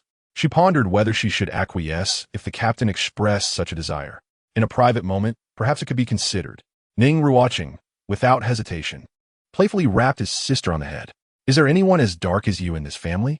How can you expose such flaws? Ning Ruochen winced in pain, her hands cradling her head on the verge of tears. Ye Lingling, feeling sympathy, offered her a comforting rub and a healing touch. Ning Ruochen immediately clung to Ye Lingling. Feeling aggrieved, Ning Ruochen looked on, somewhat speechless. Is it really necessary for you two to act this way? Yu Qianheng and Dugu Yin regarded him with expressions akin to incredulity, as if observing two simpletons. This pair of siblings seemed somewhat unhinged. Ning Ruochen led the group through a small section of the campus to the teaching area, stopping before the office of Mentor Qin Ming, gently knocking on the door. Please enter. He pushed open the door, leading Yu Qianheng and the others inside. The office was resplendent, filled with exquisite furniture, and a grand wine cabinet stood prominently in the center, accompanied by potted plants. Behind the wine cabinet, a figure was seated at a desk, illuminated by the expansive floor-to-ceiling windows that brightened the entire hall. Ning Ruochen, observing the DCOR of the office, was taken aback. Is this the mentor's private office? The environment was indeed commendable, reflecting considerable financial backing. However, it was understandable, given that the academy was affiliated with the Tendo royal family, which surely did not lack for funds. Ning Ruochen casually retrieved a bottle of wine from the cabinet, placing it on the table beside the sofa before reclining lazily. At that moment, Qin Ming, having set aside his research materials, approached with a smile. You all have arrived? Please have a seat. He seemed entirely unsurprised to see Ning Ruochen and the others, recognizing them as his current students. Originally, Ning Ruochen was not part of his team, but about 6 months ago, he had voluntarily applied to join. Following that, Ye Lingling also joined, forming a quartet that hinted at some ambitions. While seated on the sofa, Ning Ruochen scrutinized Qin Ming. It was said that he was a graduate from Shrek Academy. With a youthful appearance, he looked to be around 25 or 26, exuding a gentle demeanor that easily garnered affection. Teacher, Yu Qianheng addressed him respectfully, maintaining an air of coolness depending on the individual. Qingge, how is your research progressing? Ning Ruochen deftly opened the wine bottle, pouring a half glass for Qin Ming before serving himself. As for Yu Qianheng, he was not much of a drinker. Qin Ye. Ning Ruochen was taken aback by her brother's casual address. Isn't he your teacher? She found it peculiar that anyone would refer to their teacher in such a manner. However, Dugu Yin and Ye Lingling appeared accustomed to it, no longer surprised. In truth, Ning Ruochen's use of Qingge was devoid of disrespect. It was undeniable that Qin Ming was a responsible instructor. His age and position within the academy bore similarities to that of a university counselor. Coincidentally, Ning Ruochen's past counselor was also quite young and a senior, sharing the surname Qin. That counselor had a friendly demeanor, fostering good relationships with the students, who affectionately referred to him as Qingge. Ning Ruochen had grown accustomed to this form of address, finding it hard to change initially. Qin Ming did not mind the informal title, and thus Qingge persisted. As for why not Mingge, others might not perceive a difference, but would evoke memories of a certain man draped in a cherry blossom cloak, wearing flamboyant glasses. The research has made some progress, but we lack sufficient data to support it. Hitting a bottleneck, Qin Ming replied with a smile. And this is the sister you often mention? He looked at Ning Ruochen with a warm expression, deducing from their affectionate demeanor, ages, and her noble bearing. Does my brother often speak of me? Ning Ruochen inquired, somewhat perplexed, as if she had missed something. Yes, I recently brought her back from Shrek Academy, Ning Ruochen said, affectionately ruffling his sister's hair. Shrek Academy? Qin Ming's eyes brightened with surprise, his gaze towards her becoming more amiable. He recalled that Ning Ruochen hailed from the Seven Treasure Glazed Tile School and found it intriguing that his sister had attended Shrek Academy. You studied at Shrek? He asked. Yes, Ning Ruochen nodded. How is Director Frank? It has been a long time since I last visited them, Qin Ming said warmly. You truly graduated from Shrek Academy? Ning Ruochen's curiosity was palpable. Chapter 17. The Moon Xian Celebration? Second update. Inside the hall, Ning Ruochen was animatedly discussing Shrek Academy with Mentor Qin Ming, her excitement evident. Qin Ming expressed that he had not returned in a long while and planned to do so once his current tasks were completed. Ning Ruochen inquired with great curiosity about what Qin Ming was researching. He explained that in a few days, the academy would embark on an expedition, and he would temporarily leave with other instructors to visit the Sunset Forest. The Sunset Forest? Upon hearing this, Ning Ruocheng's thoughts began to race. The Sunset Forest was indeed a significant place, deeply intertwined with at least two core missions. One involved Dugu Bo's ice and fire duality eyes, where celestial herbs were cultivated, which he required. The other pertained to the resurrection of the blue-silver emperor, which needed to regrow after the sacrifice. Furthermore, his second martial soul, the ancient dragon of the void, still lacks 4 soul rings. Perhaps this is an opportune moment to stealthily join the group and secretly supplement his soul rings. Ding! Task triggered. Proceed to the Sunset Forest. The activation of this system task was anticipated by Ning Ruocheng. Additionally, Tianheng also needed to acquire his 4th soul ring, and they coincidentally traveled together. Qin Ming cast a smile at Yu Tianheng. Upon hearing this, Ning Ruocheng raised an eyebrow in surprise and turned to Yu Tianheng. You have broken through to level 40? When did this happen? Did you achieve it silently? It was during the 2 days you were away, Yu Tianheng replied calmly, without a hint of boastfulness. He felt somewhat uneasy that his cultivation speed paled in comparison to his support-type soul master. For him, breaking through to level 40 was not something to be proud of. Ning Ruocheng, slightly speechless, recalled that Yu Tianheng was merely a few years older than her, likely the same age as her brother. The casual mention of his level 40 breakthrough felt somewhat ostentatious. Brother Qin, can I still join the expedition to the Sunset Forest? I wish to broaden my horizons. Ning Ruochen inquired. I would like to join as well. Ye Lingling timidly raised her hand. Count me in. Dugu Yen looked at Master Qin Ming. Qin Ming observed the 2 support-type soul masters volunteering, and even the typically indifferent Dugu Yen expressed interest, which made him want to chuckle. I must clarify that venturing into the Soul Beast Forest entails certain risks. There is no guarantee of absolute safety. I understand, Ning Ruocheng nodded. Je comprends, Ye Lingling affirmed. Dugu Yen also responded softly. Yu Tianheng remained silent, simply sitting quietly. Ning Ruocheng did not speak either, feeling that this was an opportunity. Once her brother joined the group, she could take the chance to sneak away. Very well, however, I must apply to the academy for approval on this matter and see if it could be sanctioned. Qin Ming smiled. Initially, it was a mere coincidence that Tianheng needed his 4th soul ring, but unexpectedly, all his students wanted to participate. After visiting Master Qin Ming and exiting the teaching area, Ning Ruocheng intended to show his sister around, helping her familiarize herself with the environment, and asked if they wanted to join. Yu Tianheng expressed his desire to cultivate.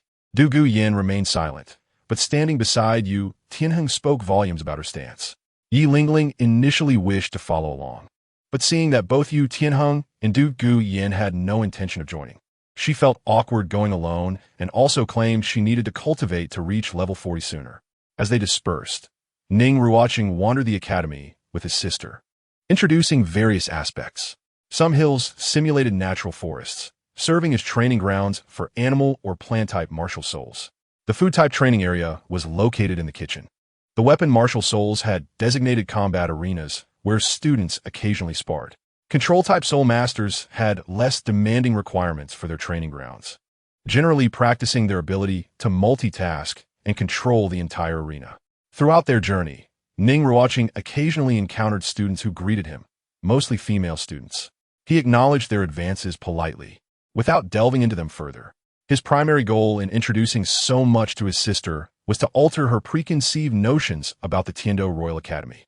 He did not want her to remain at Shrek Academy. Regardless of Oscar, Dai Mubai, that chubby fellow, or Tang San, these individuals were not to be trusted, and the farther she stayed from them, the better. Ning Ruocheng observed her brother enthusiastically explaining the academy's various requirements, surprisingly obediently following behind him. She was acutely aware of her brother's intentions, contemplating how to persuade her to enroll, yet she pretended to be oblivious, not exhibiting any resistance. Had she come to a realization?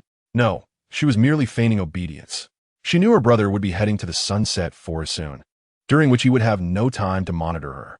Her current compliant demeanor was a strategy to lower his guard, facilitating her future escape. Ning Ruocheng pondered why there had been no news from Yuxian yet. They had been in Tendo City for some time and had spent a considerable duration at the Tendo Royal Academy. After such a long wait, the gift should have arrived. Could there have been unforeseen delays along the way? Let me take you to the back mountain to have a look. There's a pavilion at the summit offering a panoramic view of the academy. In the breeze there is delightful, Ning Ruochen suggested. A stroll around the back mountain would likely coincide with the arrival of the gifts. All right, Ning Ruochen replied, try to behave as best as she could. Just as they were about to head to the back mountain, they suddenly heard someone calling from behind. Ning Ruochen. Both Ning Ruochen and Ning Ruochen turned back simultaneously to see a beautiful maid in a purple dress standing beneath a tree. The maid held a purple sandalwood gift box, approximately 3 fingers wide and about 2 feet long, her expression indifferent as she gazed at Ning Ruochen. Sister Z, Ning Ruochen greeted warmly, stepping forward to meet her. He recognized this maid as one of his personal attendants. Ning Ruochen looked on with suspicion, unsure of the situation. Ning Ruochen approached to accept the purple sandalwood gift box, maintaining a gentle smile. Thank you. I will surely visit you Qian personally when I have the time. Ning Ruochen curiously eyed the purple sandalwood gift box in her brother's hands. What is that? The purple-clad maid cast a cold glance at him, seemingly already aware of his nature and the plethora of excuses he would make. She retrieved a gilded invitation from her sleeve and handed it to Ning Ruochen. What is this? Ning Ruochen sensed a hint of foreboding. 3 days from now, Yu Qian will host a celebration. The madam stated that if you are not present at the event, you are to face the consequences. With that, the purple-clad maid turned and swept away. Ning Ruochen looked at the invitation in his hand, feeling a whirlwind of confusion. Yu Qian's celebration? What are they planning? At that moment, Ning Ruochen covered her mouth. As though she had heard something she shouldn't, her face filled with shock as she gazed at her brother. Madam, my brother is actually involved with a married woman. However, why did Yu Qian sound so familiar? Seeing the expression on his sister's face, Ning Ruochen couldn't help but tap her on the head, dissatisfied. What are you thinking? He handed her the elongated purple sandalwood box. Here, this is a surprise I prepared for you. Open it and see if you like it. Chapter 18. The Gift. First update. A gift for myself? Ning Ruochen stared at the purple sandalwood box in her hands, momentarily dazed as she looked up at her brother. Open it and see if you like it. Ning Ruochen encouraged, ruffling her hair. Ning Ruochen scrunched her nose in discontent, but ultimately did not resist. Instead, she carefully untied the satin ribbon and opened the purple sandalwood box. Inside lay a white, jade-colored hollow tube, its cross-section neat, adorned with a row of small circular holes, and tied at the end with a red cord and tassel. What is this? Ning Ruochen inquired, puzzled, as she looked up at her brother. Ning Ruochen smiled, ruffling her hair again, and pulled the jade hollow tube from the box, explaining, this is a musical instrument called a flute. It is normal for you not to recognize it. A musical instrument? Ning Ruochen regarded her brother with skepticism. Is there such an instrument? She genuinely had never seen one, and was somewhat doubtful that her brother was playing a trick on her. Ning Ruochen smiled softly, choosing silence as he raised his hand and delicately pinched the flute, positioning the jade instrument just beneath his lips, calming his inner thoughts. A melodious tune emanated, resonating with both clarity and gentleness, intertwining tenderness with brightness, akin to heavenly music. Ning Ruochen gazed blankly at her brother, while nearby students turned their attention to Ning Ruochen's figure. Just then, a gentle breeze swept by, causing the fallen leaves along the path to dance, and Ning Ruochen's long, dark hair flowed with the wind, his garments fluttering gracefully, his countenance as refined as jade, radiating a gentle serenity. With both hands deftly manipulating the jade flute, his slender fingers danced, pouring forth enchanting melodies. After a brief demonstration, he set the flute down, only to be met with enthusiastic applause from those around him. The students' eyes sparkled with intense curiosity, fluttering with excitement. Some were lost in the afterglow of the melody, enchanted and unable to extricate themselves. Ding! Public display of talent. Reward, 100 points. Points remaining, 600. Ning Ruochen was taken aback. What was this system all about? There had been no prior announcement of any task. Public display of talent? Was this not? Doubts filled his mind, but with the crowd gathering, it was clearly not a place for contemplation. He leaned down and whispered a few words into his sister's ear. Ning Ruochen's eyes brightened immediately, and she nodded with excitement. Ning Ruochen smiled gently, taking her hand and leading her out of the throng, heading toward the back mountain. The surrounding students felt a stir of motivation, but ultimately refrained from following. as Ning Ruocheng's reputation at the Tendo Royal Academy was formidable, and they dared not approach him lightly. The path up the back mountain was relatively gentle, paved with blue stone steps that were closely spaced to avoid muddy shoes. Lush trees lined the sides of the stone path, and during summer, the wind rustled the leaves, casting dappled shadows, creating a scene as enchanting as a dream. Ning Ruocheng, filled with enthusiasm, skipped along the blue stone steps like a sprite in the wind, eagerly questioning her brother about the instrument. "What is this? It sounds wonderful. Can I learn it? When did you learn to play? I want to learn." Ning Ruocheng explained that he had discovered it on his own, which was understandable since she had never seen it before. He had commissioned it from Ye Lingling earlier, having previously used a bamboo substitute. Ning Ruocheng was instantly filled with admiration. She recalled that Ye Lingling was indeed a place where nobles learned etiquette. She continued to inquire, holding the jade flute he had gifted her, feeling its cool, smooth texture, which was irresistible to touch. Ning Ruocheng's gaze drifted over the blue stone steps and the forest's fallen leaves, his thoughts wandering far away. In truth, he had been able to play the flute long before, having taken a course in the history of musical instruments at university and participated in relevant club activities, where he had encountered someone he cherished. After traversing the Douluo continent, the flute was the only skill he retained and could showcase. Possessing a basic understanding of musical theory, he had once impressed Ye Lingling purely through his own merit, without relying on any system or tricks. This instrument was known only to a select few from Ye Lingling, with the playing methods and scores remaining solely in his possession. Despite several invitations from Ye Lingling, he had always found various excuses to decline, consequently earning the ire of Ye Ling's lady. The recent Ye Lingling celebration clearly aimed to draw him onto the stage, filling the void of musical instruments and letting more people know of the flute's existence. Although he wished to preserve the current tranquility, the momentum had already begun, and the future promised to be anything but peaceful. It was time for him to emerge from his dormant state, standing at the forefront of the times, ready to grasp the stars as if the world had never seen another like him. "Heaven did not give birth to me, Ning Ruocheng. The Douluo realm shall remain in eternal night." Ning Ruocheng noticed a peculiar aura surrounding her brother, reminiscent of a sovereign, commanding and grand, evoking an indescribable feeling. Yet, it must be said that such a brother was indeed captivating. She could sense that he was deep in thought, possibly troubled by some pressing issue or the confusion and struggles of growing up. She dutifully followed by his side, surprisingly not breaking the serene atmosphere. Sometimes, she felt that being beside her brother was quite wonderful. Although he could be infuriating at times, his kindness to her was genuine, always surprising her with small delights and filling her with anticipation.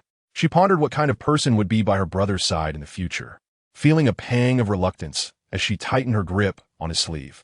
"What's wrong?" Ning Ruocheng asked gently, looking at her. "When you go to the sunset forest, be careful," Ning Ruocheng replied. Ning Ruocheng's heart stirred, as if recalling something, and he chuckled softly while ruffling her hair. "Don't worry. Your brother is possibly the most unique support-type soul master. No matter what happens, I will be fine, understand?" He reassured her. Ning Ruocheng not te arnestri. Ning Ruocheng smilet. Disappearance, falling behind. These methods seemed less effective. After all, someone would worry about you. Hearing such news would only instill fear in them. Even if one knew that they were not in any danger, it was merely a deliberate act. Nonetheless, the negative impact remained. The siblings continued their ascent, eventually reaching the summit of the back mountain, where a pavilion was constructed. From this vantage point, one could overlook the entire landscape of the Tendo Royal Academy, including the simulated training areas, pathways, rivers, bridges, and the central fountain. Ning Ruocheng sat on a bench at the pavilion, taking the jade flute from his sister's hands with a warm smile. "I will teach you." Ning Ruocheng nodded eagerly. Ning Ruocheng took a steady breath and began to play, the clear notes of the flute rising, weaving a soft, enchanting melody that was as delightful as the gentle chirping of a phoenix. Ning Ruocheng sat beside him, gazing up at her brother, somewhat entranced. For some reason, amidst the melodious notes, she sensed a peculiar loneliness, an emptiness that echoed in the air. It felt as if he stood alone in the vastness of the world. Chapter 19. Shueqinghe, second update. At the Tendo Imperial Palace, Shueqinghe sat at her desk in her room, sipping from a cup of coffee while perusing the information at hand.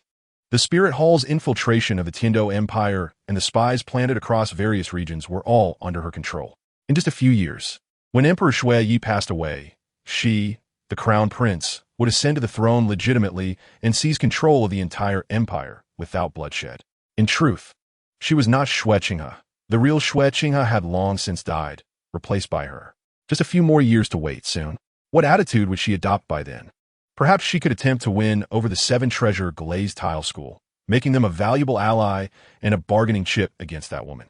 As Ruocheng sipped her coffee, she fell into deep contemplation, always vigilant to the changes within the Tendo Empire. Among the information she was investigating was, naturally, the young master of the Seven Treasure Glazed Tile School, Ning Ruochen. Initially, she had paid little attention to him until her recent visit. Upon seeing him, she sensed an unusual depth beneath his seemingly simple exterior.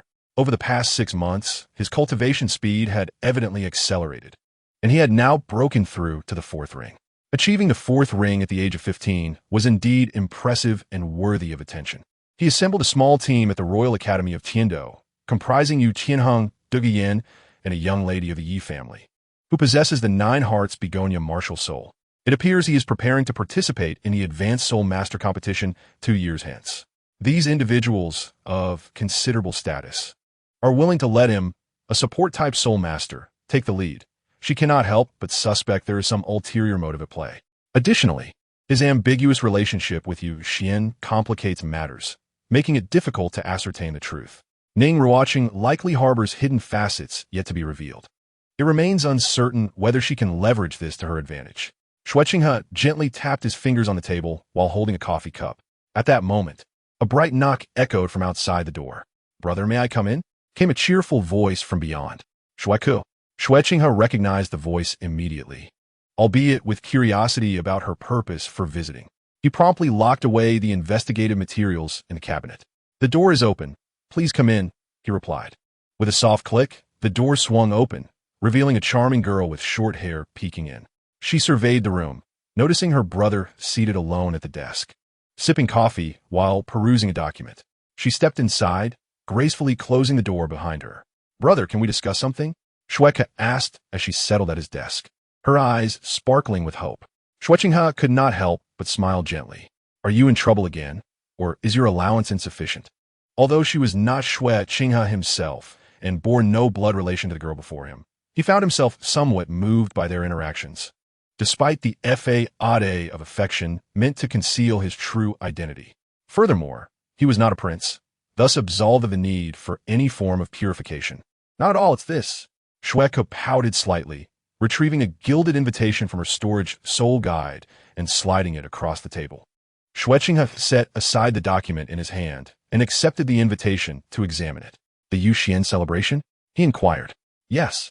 Shueku nodded eagerly, her eyes gleaming with anticipation as she looked at her brother. "Come on, watch me outshine everyone and take the lead." "Such confidence?" Ruocheng chuckled. "Of course." Shueku affirmed, nodding without hesitation. Ruocheng inclined his head slightly. Shueku's musical talent was indeed remarkable. She possessed both innate ability and a willingness to practice diligently, placing her among the elite at Yu Xian. If she claimed she was confident in winning, it was likely true. "Will you accompany me to see it, brother?" Shueku asked playfully. It was a rare opportunity for her to shine, and if her beloved brother were not present, even winning would feel somewhat diminished. Thus, she greatly hoped he would attend. "Very well, in 3 days?" Ruocheng returned the invitation to her. Shueku's eyes lit up instantly. Yes, 3 days from now. I knew you would spoil me. Love you." "All right, just remember to find me then. I have some matters to attend to," Ruocheng replied with a wry smile. "Okay, you promised? No backing out." Shueku insisted. "Yes, go now." Ruocheng smiled and nodded, as he watched Shueku's retreating figure and the door close behind her. Ruocheng chuckled softly. The Yu Xian celebration. He was indeed keen to attend. Furthermore, Ning Ruochen would likely be present as well, which might offer some insight into the situation. At the Seven Treasure Glazed Tile School, since returning from the Royal Academy of Tendo, Ning Ruochen had been persistently asking her brother to teach her how to play the flute. Ning Ruochen patiently instructed her, crafting a musical score on a blank sheet of paper. He recalled melodies that were familiar from the past, but the details were often vague, as his memory of musical scores contained numerous gaps. Those who claimed to remember lyrics and ancient poems clearly after crossing over were, in his view, deceivers, unless they were professionals in that field. Ning Ruochen struggled to comprehend the musical score, and for the time being, she could only emulate her brother's finger placements, managing to produce a few notes that were barely pleasant to the ear. Clutching the jade flute while gazing at the score, her small face contorted in concentration. Ning Ruochen couldn't help but chuckle at her expression. Although he possessed a certain grasp of musical principles, he felt far from qualified to teach. After some consideration, he ultimately decided to spend 500 points in the system shop to acquire musical mastery, leaving him with a meager 100 points. He had come to understand that the items sold in the system shop were indeed beneficial to him. Musical mastery might prove essential for the upcoming Yuxian celebration. Given Tang Yuehua's nature, it was unlikely she would simply allow him to attend without additional expectations, and it was probable that a task would be triggered. Rather than waiting to redeem it later, he preferred to review musical mastery now, which would enable him to teach his sister more systematically. After acquiring musical mastery, a plethora of techniques for playing various instruments flooded his mind, leading to numerous realizations. When he lifted the jade flute once more, he felt a mysterious electric sensation, as if the structure and texture of the flute had transformed into a circuit board, vividly projecting into his consciousness, even resonating with his soul. Ning Ruochen played a complete piece, and upon reaching the conclusion, he noticed his sister staring blankly, clearly entranced by the music. He smiled. At that moment, he was filled with confidence, fully integrated with the music. Observing his sister's deep fascination with the jade flute, he took advantage of the next few days to develop an accessible teaching guide based on the system's instructional process. During this time, news arrived from Minter Qinming at the Academy. Their application for the Sunset Forest operation had been approved by the Academy's higher-ups, confirming their departure in 5 days. Before long, the day of the Yuxian celebration arrived. Ning Ruochen, accompanied by his sister, traveled in a carriage bearing the emblem of the Seven Treasure Glazed Tile School, entering the most bustling area of Tendo City and halting before an imposing building. Ning Ruochen lifted the curtain, recognizing their destination, and stepped down, holding his sister's hand. Ning Ruochen gazed curiously at the elegant pavilion ahead.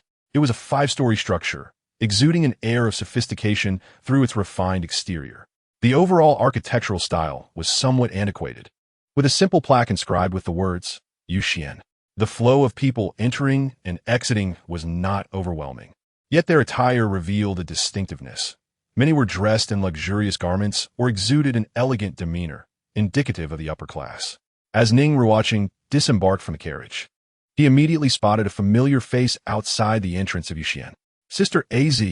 Welcoming him was the maid clad in a purple dress who had previously delivered the invitation to the Royal Academy of Tendo.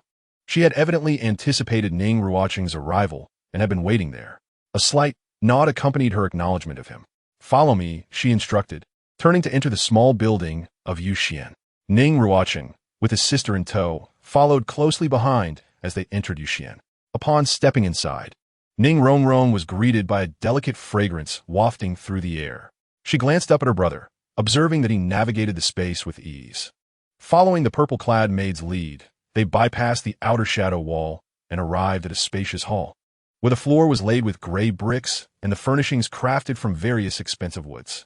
In the grand hall, a considerable number of guests had gathered. Some of them noticed the siblings, Ning Ruochen and Ning Ruochen, ascending the staircase alongside the violet-clad maid. From the landing, Ning Ruochen gazed down upon the attendees, who were all noble ladies and gentlemen of the Heavendo Empire. Curiosity piqued her interest regarding the enigmatic Madame Yuxian. The violet-clad maid escorted the siblings to the 5th floor and halted. "The madam awaits you within." Ning Ruochen nodded slightly and rapped on the wooden door before him. "Come in," a cool voice emanated from within. He pushed open the door, leading his sister into an expansive hall, even more exquisitely adorned than the one below. The furnishings were crafted from agarwood, exuding a unique and refreshing fragrance. Ning Ruochen was taken aback. Such opulence was not attainable by mere mortals. Clearly, Madame Yuxian was a woman of significant stature. Ning Ruochen remained silent as he guided her further into the hall. In the corner stood an elegantly round table, flanked by decorative screens, and seated at the table was a striking silver-clad figure. "You have arrived?"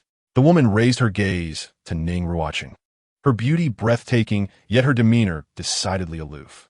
Her eyes seemed to penetrate the very essence of one's soul, carrying an inexplicable depth, tinged with a hint of sorrow. Ning Ruochen, observing the scene, was astonished. Before the round table sat a stately and graceful lady, appearing to be in her late 20s, adorned in a silver palace gown. Her long hair elegantly pinned atop her head with silver hairpins. Most notably, her gaze upon her brother was laden with implications. Could it be that her brother had an affair with this Madame Yuexian? The thought spiraled in Ning Ruochen's mind, growing more shocking by the moment. Should she inform their father of this potential scandal? Unbeknownst to Ning Ruochen, whose thoughts were far removed from his sister's wild imaginings, he merely offered a gentle smile, recognizing the underlying resentment in her demeanor. "How have you been?" he inquired, taking a seat with his sister and directing his attention to Tang Yuehua. Ning Ruochen scrutinized the poised lady before her, her gaze somewhat entranced, lost in contemplation. "I thought you were quite busy. How is it you have time now?" Tang Yuehua's voice was cool, laced with a hint of bitterness. She was a woman deeply enamored with music. Half a year prior, a young man had entered Yuexian with an unheard-of musical instrument, claiming he wished to discuss musical theory. The people of Yuexian were taken aback, pondering the audacity of a young noble attempting to stir trouble. Tang Yuehua, situated on the 5th floor, had initially paid no mind to the report from the maid. Yet, when she heard a melodious tune resonating from the hall below, the enchanting notes stirred within her an unnameable emotion. The moment the music began, she realized her previous misjudgment. Emerging from the 5th floor, she leaned over the railing and beheld a snow-white robed youth, his long hair flowing elegantly as he played a jade pipe. Lost in the music, the notes wafted through the air like a dream, transcending time and evoking memories of unfulfilled loves and buried sorrows within her heart. As the melody concluded, she found herself returning to reality, only to discover tears glistening in her eyes. The hall below was eerily silent, the audience captivated. The white-robed youth, holding the jade instrument, looked up at her with a triumphant smile. Yes, a smile of triumph. He had captivated everyone with his extraordinary performance. The sudden emergence of such an unconventional instrument and its bewitching melody had ensnared her heart. She arranged a private meeting with Ning Ruochen, hoping he would remain and propagate this refined art. In her eagerness, she offered him a generous position at Yuexian, even proposing the establishment of a new sect. However, he declined. Though he possessed the knowledge of playing the instrument and its melodies, he refused to teach her. Frustration mounted, yet she found herself powerless to change his mind. After much pleading, he reluctantly imparted a fragment of his knowledge, but only a single piece, devoid of any sheet music, relying solely on memory. To her dismay, he announced his intent to return to the academy, departing without a second thought. In her moment of indignation, she declared, "You may leave, but the instrument stays." Initially, it was a mere expression of frustration, yet to her astonishment, he actually left the instrument behind. Over the following months, he returned occasionally, teaching her snippets of new melodies. Though never the entirety, the jade flute remained in her possession for over half a year, until recently when she received a handwritten letter instructing her to package the flute and send it to the Heaven Do Royal Academy. Astoundingly, he had no intention of returning in person. What woman would not harbor a tinge of resentment upon their next encounter? Chapter 21. The Celebration, second update. In the elegant seating of Yuexian, Ruocheng and Shrek awaited in the grand hall. Observing as the violet-clad maid led Ning Ruochen and his sister to the top floor. Shrek noticed them as well. "Brother, they seem to be from the Seven Treasure Glazed Tile School." "Indeed," Ruocheng replied with a gentle nod, his eyes shimmering with warmth. Shrek thought little of it. The Seven Treasure Glazed Tile School held a prestigious position within the Heaven Do Empire, making the invitation from Yuexian entirely reasonable. After a brief wait in the hall, a graceful lady in a silver palace gown descended the stairs with the young siblings, instantly capturing the attention of all present. As Ning Ruochen gazed downward, he naturally noticed Ruocheng and Shrek amidst the crowd. She had indeed arrived. A smile graced his face, a reflection of his expectations, guided by instinct alone. Ruocheng subtly tilted his head, noticing Ning Ruochen's gaze, and offered a serene smile in return. "His Highness?" Ning Ruochen followed her brother's line of sight, recognizing Ruocheng among the crowd. As the crown prince of the Heaven Do Empire and her father's prized pupil, she was quite familiar with him and could easily identify him in the gathering.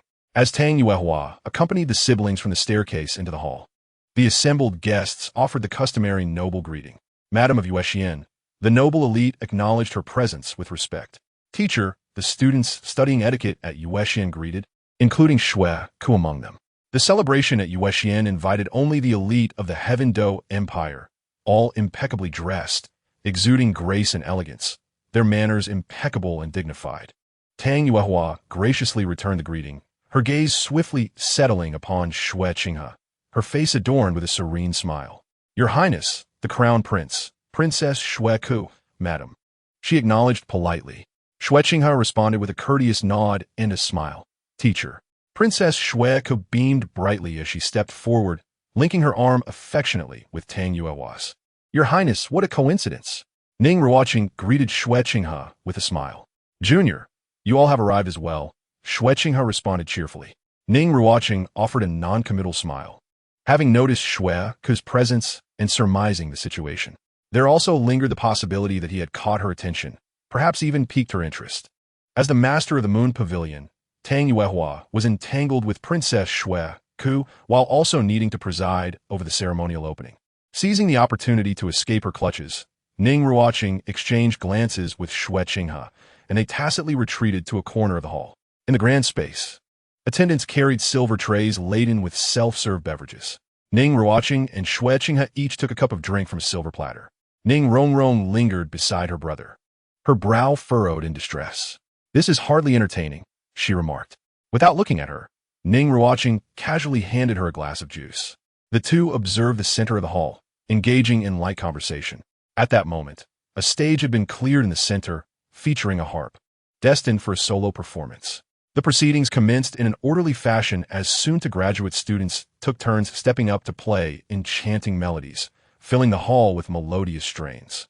Tang Yuehua, watching Ning Ruochen conversing and drinking with the crown prince in the corner, felt a pang of frustration. Noticing her resentful gaze, Ning Ruochen raised his glass in a cheerful gesture before turning back to chat with Shui Qinghe. As the performance concluded, the musician stood and bowed slightly, prompting a spontaneous and resounding applause from the audience. After several performances, Tang Yuehua occasionally cast her eyes toward Ning Ruochen, subtly urging him to approach. Yet, he remained completely oblivious, failing to meet her gaze. Tang Yuehua felt her teeth grind in irritation. This fellow was taking liberties while feigning innocence. The next performer was none other than Princess Shui Ku. As she took the stage, thunderous applause erupted from the audience. Is this the graduation ceremony of the Moon Pavilion? Has Princess Shui Ku graduated so early? Ning Ruochen inquired of Shui Qinghe, recalling that Shui Ku had not yet graduated when Tang San entered the Moon Pavilion, and now this graduation ceremony seemed to have occurred years ahead of schedule. Shui Qinghe shook her head with a smile. Not so fast. She possesses some talent in music, hence she applied to perform. Quite the show-off, Ning Ruochen thought. My brother is also skilled in music. He's quite impressive, Ning Ruochen interjected proudly, holding her glass of juice. Is the junior proficient in music as well? Shui Qinghe asked, her curiosity piqued. Ning Ruochen smiled modestly, while Shui Qinghe did not delve deeper. It was commonplace for those of noble birth to possess some musical talent. True aristocrats typically mastered one or two elegant skills, essential lessons learned throughout their upbringing. Ning Ruochen wrinkled her nose in dissatisfaction, holding her nearly empty glass of juice. Meanwhile, Princess Shui Ku had commenced her performance. The harp's notes flowed like a babbling brook, captivating and resonating with the heart, as if one were immersed in a tranquil, expansive valley. Ning Ruochen narrowed his eyes slightly. This Princess Shui Ku had considerable talent. It was no wonder she dared to take the stage at such a young age. Without a certain level of skill, she could not possibly overshadow the previous performers. Previously, he would not have understood the nuances of the harp, but upon acquiring the skill of musical mastery, all instruments became instinctively comprehensible, allowing him to appreciate exquisite melodies effortlessly. Time swiftly passed, and Shui Ku's performance neared its conclusion, culminating in a flawless finish. Rising from her seat, she gracefully gathered her skirts and offered a bow, prompting another round of thunderous applause from the audience. Shui Ku glanced toward her brother, who was applauding for her, and a radiant smile spread across her face as she cast a rather provocative glance at Ning Ruochen. Unfortunately, Ning Ruochen caught the message in that gaze and felt a surge of irritation. So, playing the harp makes you special, does it? Ning Ruochen, still applauding, focused his attention on the stage's center. He was, in fact, waiting, for he did not believe that Tang Yuehua would call him over without ulterior motives. She might very well seize the final moment to undermine him, seeking to assuage her grievances. At that point, he should be able to trigger a system task, thereby unleashing a formidable advantage. Indeed, Tang Yuehua harbored such intentions and had even begun preparing to address the audience. However, someone was quicker than her. With reddened eyes, Ning Ruochen, clutching her beloved jade flute, nudged her brother. Ning Ruochen looked down and saw his sister's tear-filled eyes, her face a portrait of grievance. Chapter 22. The Heart of Qian Renxue, Part 1. Ning Ruochen held up the jade flute and nudged her brother. Ning Ruochen peered down and was instantly struck by the sight of his sister's tear-streaked face, her expression one of profound distress. He was momentarily taken aback. What was happening? Did someone dare to bully his sister under his very nose? Ruochen, what is wrong? Who has wronged you? Ning Ruochen's eyes glimmered with a chilling intensity. Ruocheng, too, noticed Ning Ruochen, her expression tinged with confusion. Ning Ruochen extended the jade flute toward her brother, blinking her tearful eyes. She said nothing, yet inexplicably, Ning Ruochen understood. Even more unexpectedly, the system task presented itself at that very moment. Beep. Task triggered. Defeat Princess Shrek to vindicate your sister. Task reward, 500 points. Ning Ruochen gazed at the task description, feeling a whirlwind of confusion. Vindicate his sister? What kind of grave injustice had she suffered that warranted such a declaration? What on earth, system? Are you his sister, Khan? But the task had already begun, and he needed to seize the opportunity, for points were hard to come by. After the system shop refreshed, should there be something he desperately desired, yet he lacked sufficient points to exchange, he would surely be distraught. At that moment, Tang Yuehua had taken the stage, casting a resentful glance at Ning Ruochen as she prepared to speak. Wait, Ning Ruochen, holding a glass in one hand and the jade flute aloft in the other, called out in a voice that left the entire audience momentarily stunned. The guests present frowned and turned to him, for such an impolite interruption of another's speech was deemed disgraceful. Ruocheng observed Ning Ruochen's antics, her face twitching slightly as she instinctively took a small step back. This fellow was so dramatic, she genuinely worried he might utter something like, "The direction of the sword points to the homeland of geniuses." On the stage, Tang Yuehua's heart soared, yet her exterior remained icy, seemingly displeased with his earlier interruption. Lord Ning, do you have something to say? Princess Shrek, who had just been preparing to depart the stage, regarded him with amusement, as though anticipating entertainment. Are the members of the Seven Treasures Glazed Tile School truly so impolite? Yet, upon reflection, it is understandable, for they are merely a sect of soul masters. No amount of wealth can alter one's upbringing. Indeed, it is substantial. Ning Ruochen casually passed the half-finished wine cup to his sister, stepping out from the crowd to cast a narrowed gaze upon Princess Shrek on the stage. For reasons unknown, Shrek felt an ominous chill from that gaze, creeping up her spine. However, her reason told her that he would not dare to make things difficult for her, given her royal status and the presence of her brother amidst so many witnesses. Thus, she met Ning Ruochen's advancing figure with unwavering resolve. May I inquire if your highness is performing Pachelbel's canon? Ning Ruochen inquired calmly, fixing his gaze upon Princess Shrek. Tang Yuehua raised an eyebrow, and the guests present displayed amused smiles. It was not that Ning Ruochen had misidentified the piece. Everyone could discern that Princess Shrek was indeed playing Pachelbel's canon. However, what of it? Her performance was flawless, devoid of any erroneous notes or dissonance. The tone of his critique would ultimately serve only to backfire on himself. So what if he pointed this out? Shrek lifted her chin defiantly, regarding Ning Ruochen with the haughty gaze of a proud swan. Ning Ruochen clearly did not anticipate her brother's overt boldness. She had hoped he would merely take the stage to showcase his flute-playing skills and temper Princess Shrek's arrogance. Yet he had instead opted for a more brash approach, seeking confrontation. Had it not been for her own petty grievances as she observed her brother under the scornful gazes of the audience, she might have felt a twinge of regret. At this moment, Ruocheng furrowed her brow, displaying a hint of displeasure. It was apparent to any discerning observer that this young master of the Seven Treasures glazed tile school was intent on provoking the princess. Ning Ruocheng, undeterred by the skeptical gazes around him, merely smiled. While Princess Shueka's performance was indeed commendable, there were nuances in transition and embellishment that left something to be desired.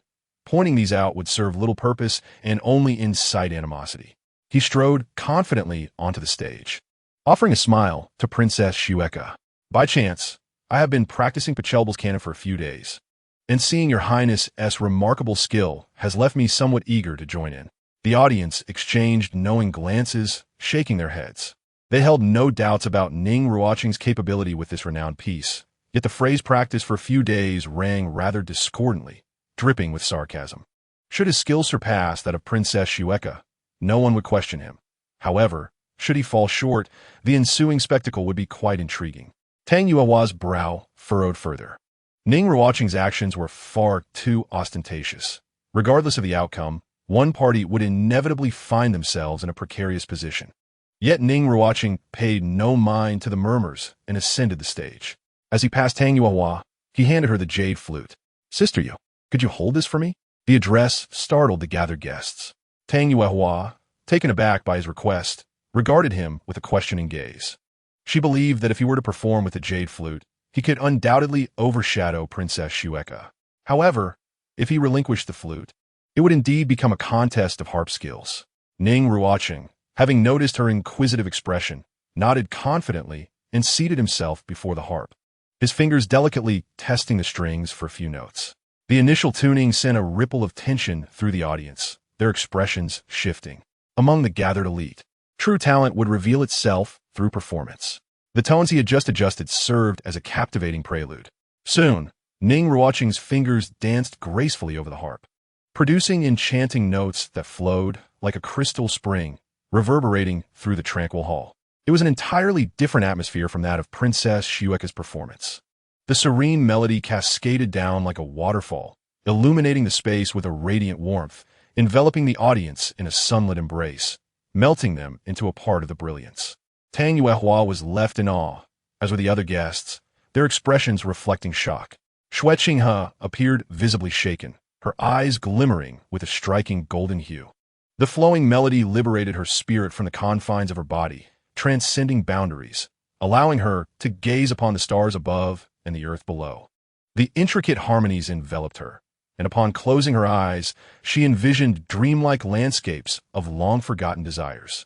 Her spirit lingered in a state of ethereal bliss, as if returning to a place never truly departed, replaced by an eternal tranquility. When she awoke from this reverie, her gaze fell upon the stage, where the young man, clad in white, sat gracefully at the harp, lost in his own world as he tenderly caressed the strings. As Ning Ruocheng concluded his performance, he slowly opened his eyes, surveying the audience.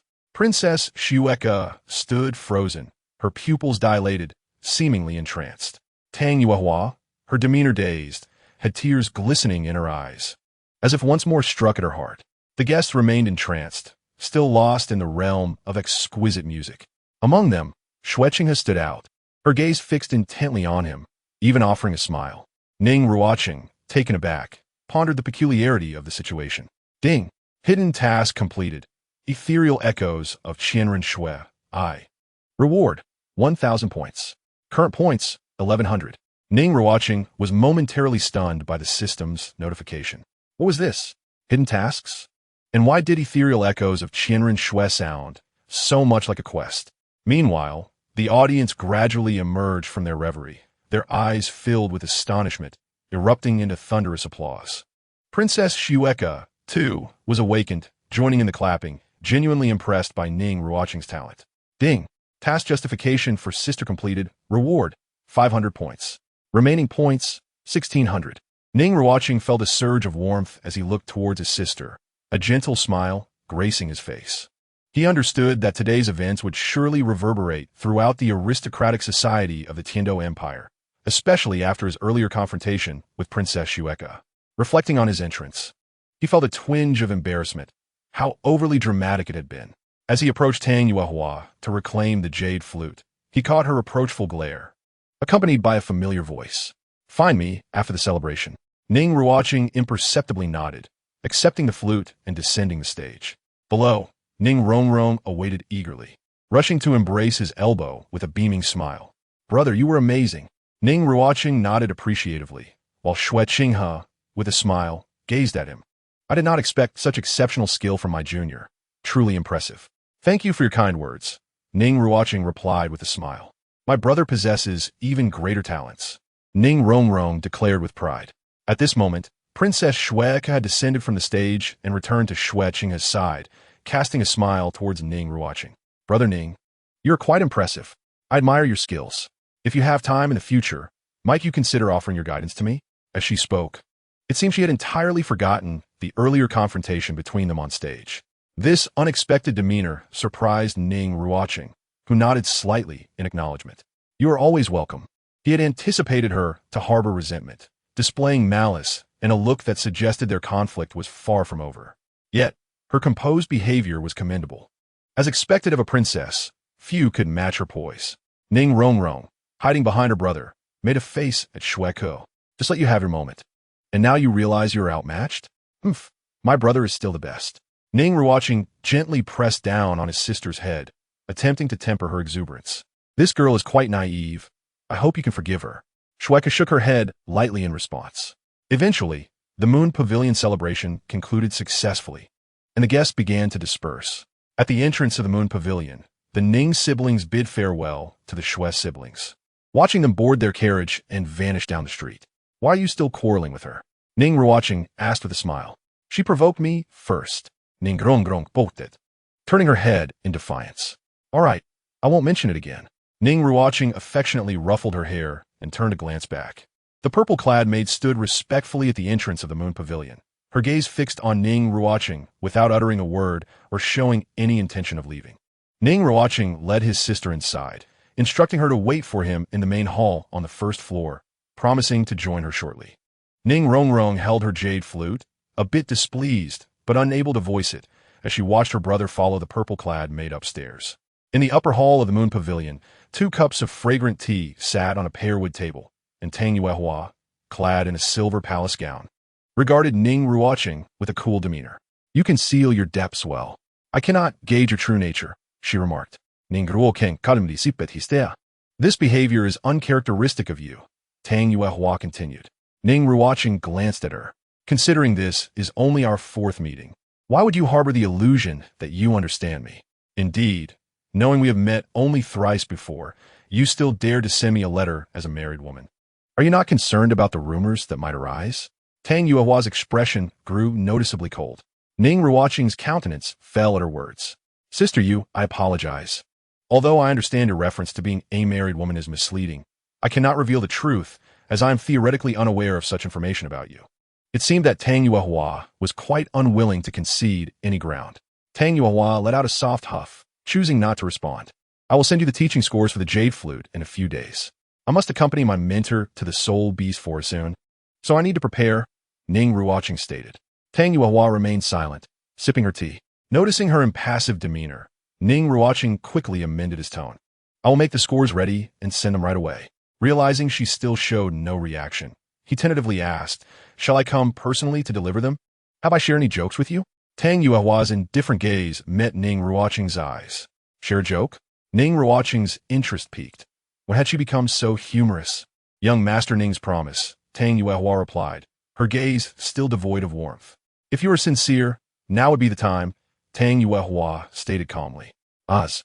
The purple-clad maid immediately prepared paper and pen to present to Ning Ruochen. After being stood up for half a year, it was impossible for him not to feel a twinge of frustration. As he observed the increasingly stern Tang Yuehua, he understood she was on the verge of an outburst. Should she stand him up again, he might well enter standing but leave carried out. Ning Ruochen picked up the paper and pen, methodically detailing the teaching procedures. After writing a page or two, he glanced at the composed Tang Yuehua, who continued sipping her tea. I fear it may take me some time to finish this. My sister is still waiting for me in the hall below. I could send someone to escort her home, Tang Yuehua remarked nonchalantly. Are you not concerned about what rumors may arise? Ning Ruochen inquired. Tang Yuehua's gaze sharpened momentarily before she provocatively glanced at his lower body and let out a soft huff. Ning Ruochen resumed writing, conceding that if she was unconcerned, he need not waste his energy worrying. As night fell, the upper hall of the Moon Pavilion was dimly lit. Tang Yuehua examined the 20-some pages filled with writing in her hands. After confirming there were no issues with the content, she glanced at the somewhat weary Ning Ruochen and nodded slightly. You may leave now. Upon hearing this, Ning Ruochen looked out the window at the darkening sky. It is getting late. If you do not mind, might I stay here tonight? Tang Yuehua's gaze shifted from the stack of papers filled with text, coldly regarding Ning Ruochen. Unfazed, he held her gaze defiantly. You think you can take advantage of me? Not a chance. Tang Yuehua recognized that this young man displayed a fearless audacity. Do you intend to leave in a manner that lacks decorum? Lady Yu, that is not how one should speak. There must be mutual benefit in all matters. I have fulfilled your wishes, yet you cannot expect to take from me without recompense. Ning Ruochen asserted earnestly. Do you still wish to take advantage? Tang Yuehua's expression hardened. Ning Ruochen realized that the modern contextual meanings of certain words differed significantly from their literal translations. I have provided what you sought, yet you have not met my needs. Tang Yuehua's eyes glimmered with a sudden intensity, an invisible aura radiating from her, enveloping the entire hall. A domain. Ning Ruochen's muscles tensed involuntarily, his dragon aura instinctively protecting him, and he found himself enveloped in a serene tranquility, entering a state of sage-like calm. Domain, noble circle effect. Purification. Ning Ruochen gazed at Tang Yuehua in astonishment. Is it possible to use a domain in such a manner? Even a man driven by primal instincts could be rendered lucid, rational, and composed in an instant. He suddenly considered whether Tang Yuehua's domain could suppress that brutish rogue's malevolence. You now have the opportunity to rephrase your request, Tang Yuehua stated calmly. Very well, let us discuss serious matters. I desire 30% of the Moon Pavilion's profits, to be paid to me monthly, Ning Ruochen declared with solemnity. Indeed, he was in need of funds. Tang Yuehua frowned slightly, regarding him with surprise. Her expression seemed to convey the thought. Does the seven-treasure glazed tile school truly care about such a trifling amount? Ning Ruochen, feeling disgruntled by her skeptical gaze, thought, the seven-treasure glazed tile school may have wealth, but what does that have to do with me as a junior sect master? Seeing that he was not joking and merely sought a share of the profits without any intention of interfering with the Moon Pavilion, Tang Yuehua conceded, agreed. But you must promise to dedicate 8 days each month to teach at the Moon Pavilion. 8 days is excessive. I can manage only 4. And you must assist me with another matter, Ning Ruochen replied earnestly. Speak your mind, Tang Yuehua said, observing him. She would not hesitate to have him forcibly removed if he made any unreasonable demands. You must prove my innocence, Ning Ruochen stated with utmost seriousness. This time, it was Tang Yuehua's turn to be taken aback. Ning Ruochen sat in a chair, her feet swinging back and forth, her hands entwined. A look of worry etched across her face. Occasionally, she would glance up towards the staircase, anxiety gnawing at her. Her brother had been upstairs for several hours, and the sky outside had darkened. Why hadn't he come down yet? Though only 12, she was old enough to grasp the weight of certain matters. At this moment, her thoughts were a chaotic whirlwind. On one hand, she believed her brother was not the sort to engage in such behavior. On the other hand, the reality before her was stark. She felt an overwhelming urge to rush upstairs and demand an explanation from him, yet she feared what she might witness. Torn and suppressed, she was engulfed in discomfort. Suddenly, a noise from above startled her from her tumultuous thoughts. She looked up and saw her brother, Ning Ruochen, descending the stairs alongside Lady Tang Yu, both impeccably dressed and engaged in casual conversation. Ning Ruochen noticed his sister's unwavering gaze and, with an air of indifference, uttered a simple phrase, proceed as planned. Tang Yu offered a slight nod, refraining from argument. As Ning Ruochen and Tang Yu reached the hall on the first floor, he smiled warmly at his approaching sister, extending a hand as if to pat her head. However, Ning Ruochen took a step back, evading him with a questioning look. What is wrong, Ruochen? Ning Ruochen inquired, postlet. Instead of responding, she circled around him, taking in his scent. A pang of unease struck Ning Ruochen. Where had this girl learned such notions? After inspecting him, Ning Ruochen found nothing amiss and wrinkled her nose. Why were you gone for so long? Sister, you wanted to learn the art of playing the jade flute from me, offering 50,000 gold soul coins, and I accepted, Ning Ruochen explained. producing a pale golden crystal card from his sleeve and handing it to Ning Ruochen, a hint of guilt crossing his features. "It was wrong of me to use your pocket money earlier. I apologize." Ning Ruochen was taken aback. 50,000 gold soul coins, an amount that seemed unfathomable for pocket money. It turned out her brother had been mindful of her. Her eyes brimmed with unshed tears as she rushed into his embrace. Ning Ruochen held her gently, patting her back in comfort. Tang Yu stood in stunned silence, bewildered by the turn of events. She had initially thought Ning Ruochen's idea was absurd, almost fanciful. How could the daughter of the Seven Treasures glazed tile school lack 50,000 gold soul coins? Yet, reality proved her perspective limited. Ning Ruochen discreetly wiped away her tears, but couldn't resist asking, "Is what you said true?" Ning Ruochen nodded slightly and gestured towards Tang Yu. She promptly retrieved a neatly revised stack of manuscripts from her storage soul guide, the ink still fresh. Ning Ruochen then passed the documents to his sister. As Ning Ruochen perused the pages, she recognized her brother's handwriting, confirming they were freshly penned. The stack contained over 20 pages, filled with meticulous content. Overcome with emotion, she laughed and cried simultaneously as she embraced his neck. Ning Ruochen sighed in relief. At last, he had managed to clarify the situation. No, he hadn't engaged in anything strange. It was merely that he had finally explained himself. Nevertheless, he decided it would be prudent to avoid bringing her along on future visits to the Moon Pavilion, as it could be somewhat inconvenient. He set her down, taking her hand. "Let us return home." Ning Ruochen nodded in agreement. Turning to Tang Yu, Ning Ruochen waved with a faint smile. "Farewell, Sister Yu." Tang Yu inclined her head slightly. As she watched the siblings board their carriage and fade into the enveloping darkness, she fell into deep contemplation. Sibling relationships often grew distant with age, a truth she was acutely aware of. Yet, the bond between Ning Ruochen and his sister seemed unique. Their affection remained strong, to the point of feeling somewhat peculiar. It appeared he was genuinely concerned about her feelings and perceptions, having gone to great lengths to ensure she did not misunderstand. Tang Yu shook her head, casting aside her strange thoughts, and returned to the upper hall of the Moon Pavilion. Before the mirror, she retrieved a violet-hued jade flute from a zeton wood box and began a practice, following the manuscript penned by Ning Ruochen. Soon, the melodious notes of the flute echoed through the Moon Pavilion. As night fell, the siblings returned to the Seven Treasures glazed tile school after a long journey, with attendants announcing their arrival. After exchanging goodnights, Ning Ruochen headed back to his courtyard to rest, locking his door securely before entering the Celestial Tower's inner world for cultivation. He was weary after spending the afternoon writing manuscripts in the Moon Pavilion and wished to ignore the outside world. That night, Ning Fengji received reports from his subordinates regarding his children's activities at the Moon Pavilion. Naturally, it was mentioned that after the gathering, Ning Ruochen had been seen ascending to the upper hall with Lady Tang Yu, only to reappear after dark. This news caused Ning Fengji to frown. Was this a compensatory motive? Did he prefer older women? Yet, the Moon Pavilion was not as straightforward as it seemed. Ning Fengji felt a headache coming on as he rubbed his temples. Should he inquire indirectly about how things had progressed? What a troubling situation. At the Moon Pavilion celebration, Ning Ruochen's performance had stunned the audience and would undoubtedly resonate within the noble circles, spreading rapidly. Those who learned of it would marvel at the hidden depth of the young master of the Seven Treasures glazed tile school. However, that was where it ended.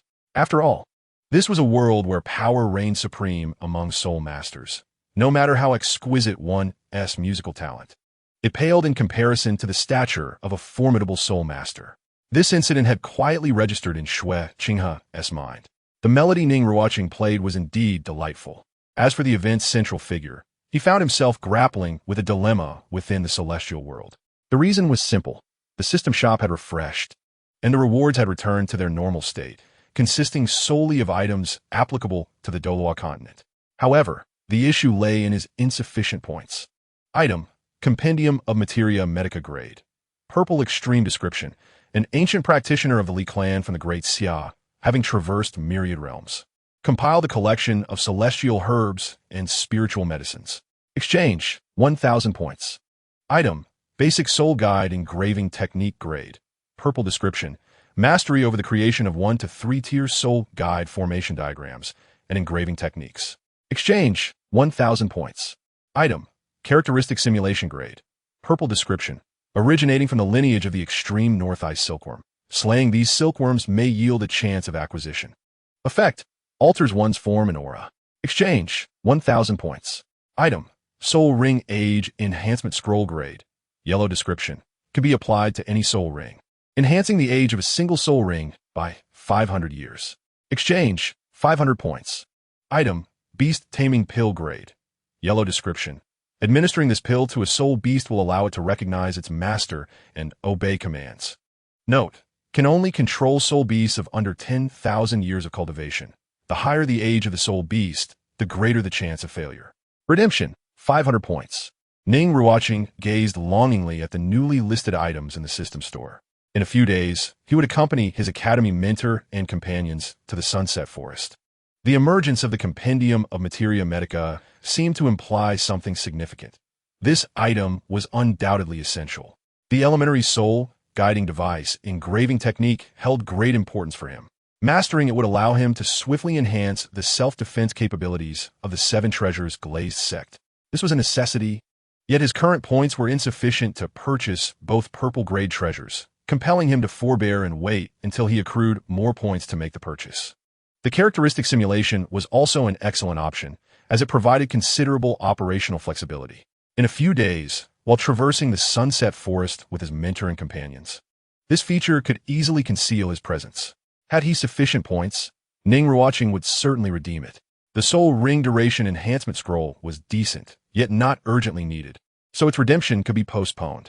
As for the Beast Taming Pill, it seemed somewhat superfluous. It could only tame soul beasts under 10,000 years of age. The higher the age, the lower the success rate.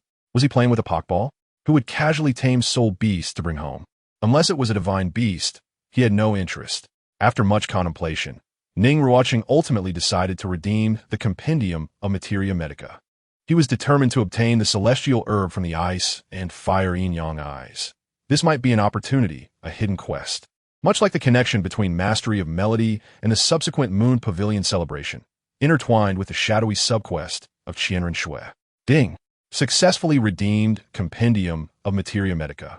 Information receiving. Points. 600. A torrent of information surged into Ning Ruochen's mind, causing a slight swell in his head. He promptly steadied his thoughts, achieving a state of inner harmony. Simultaneously, he felt grateful for the timely redemption, allowing himself time to acclimate. Had he redeemed it on-site, unforeseen complications might have arisen.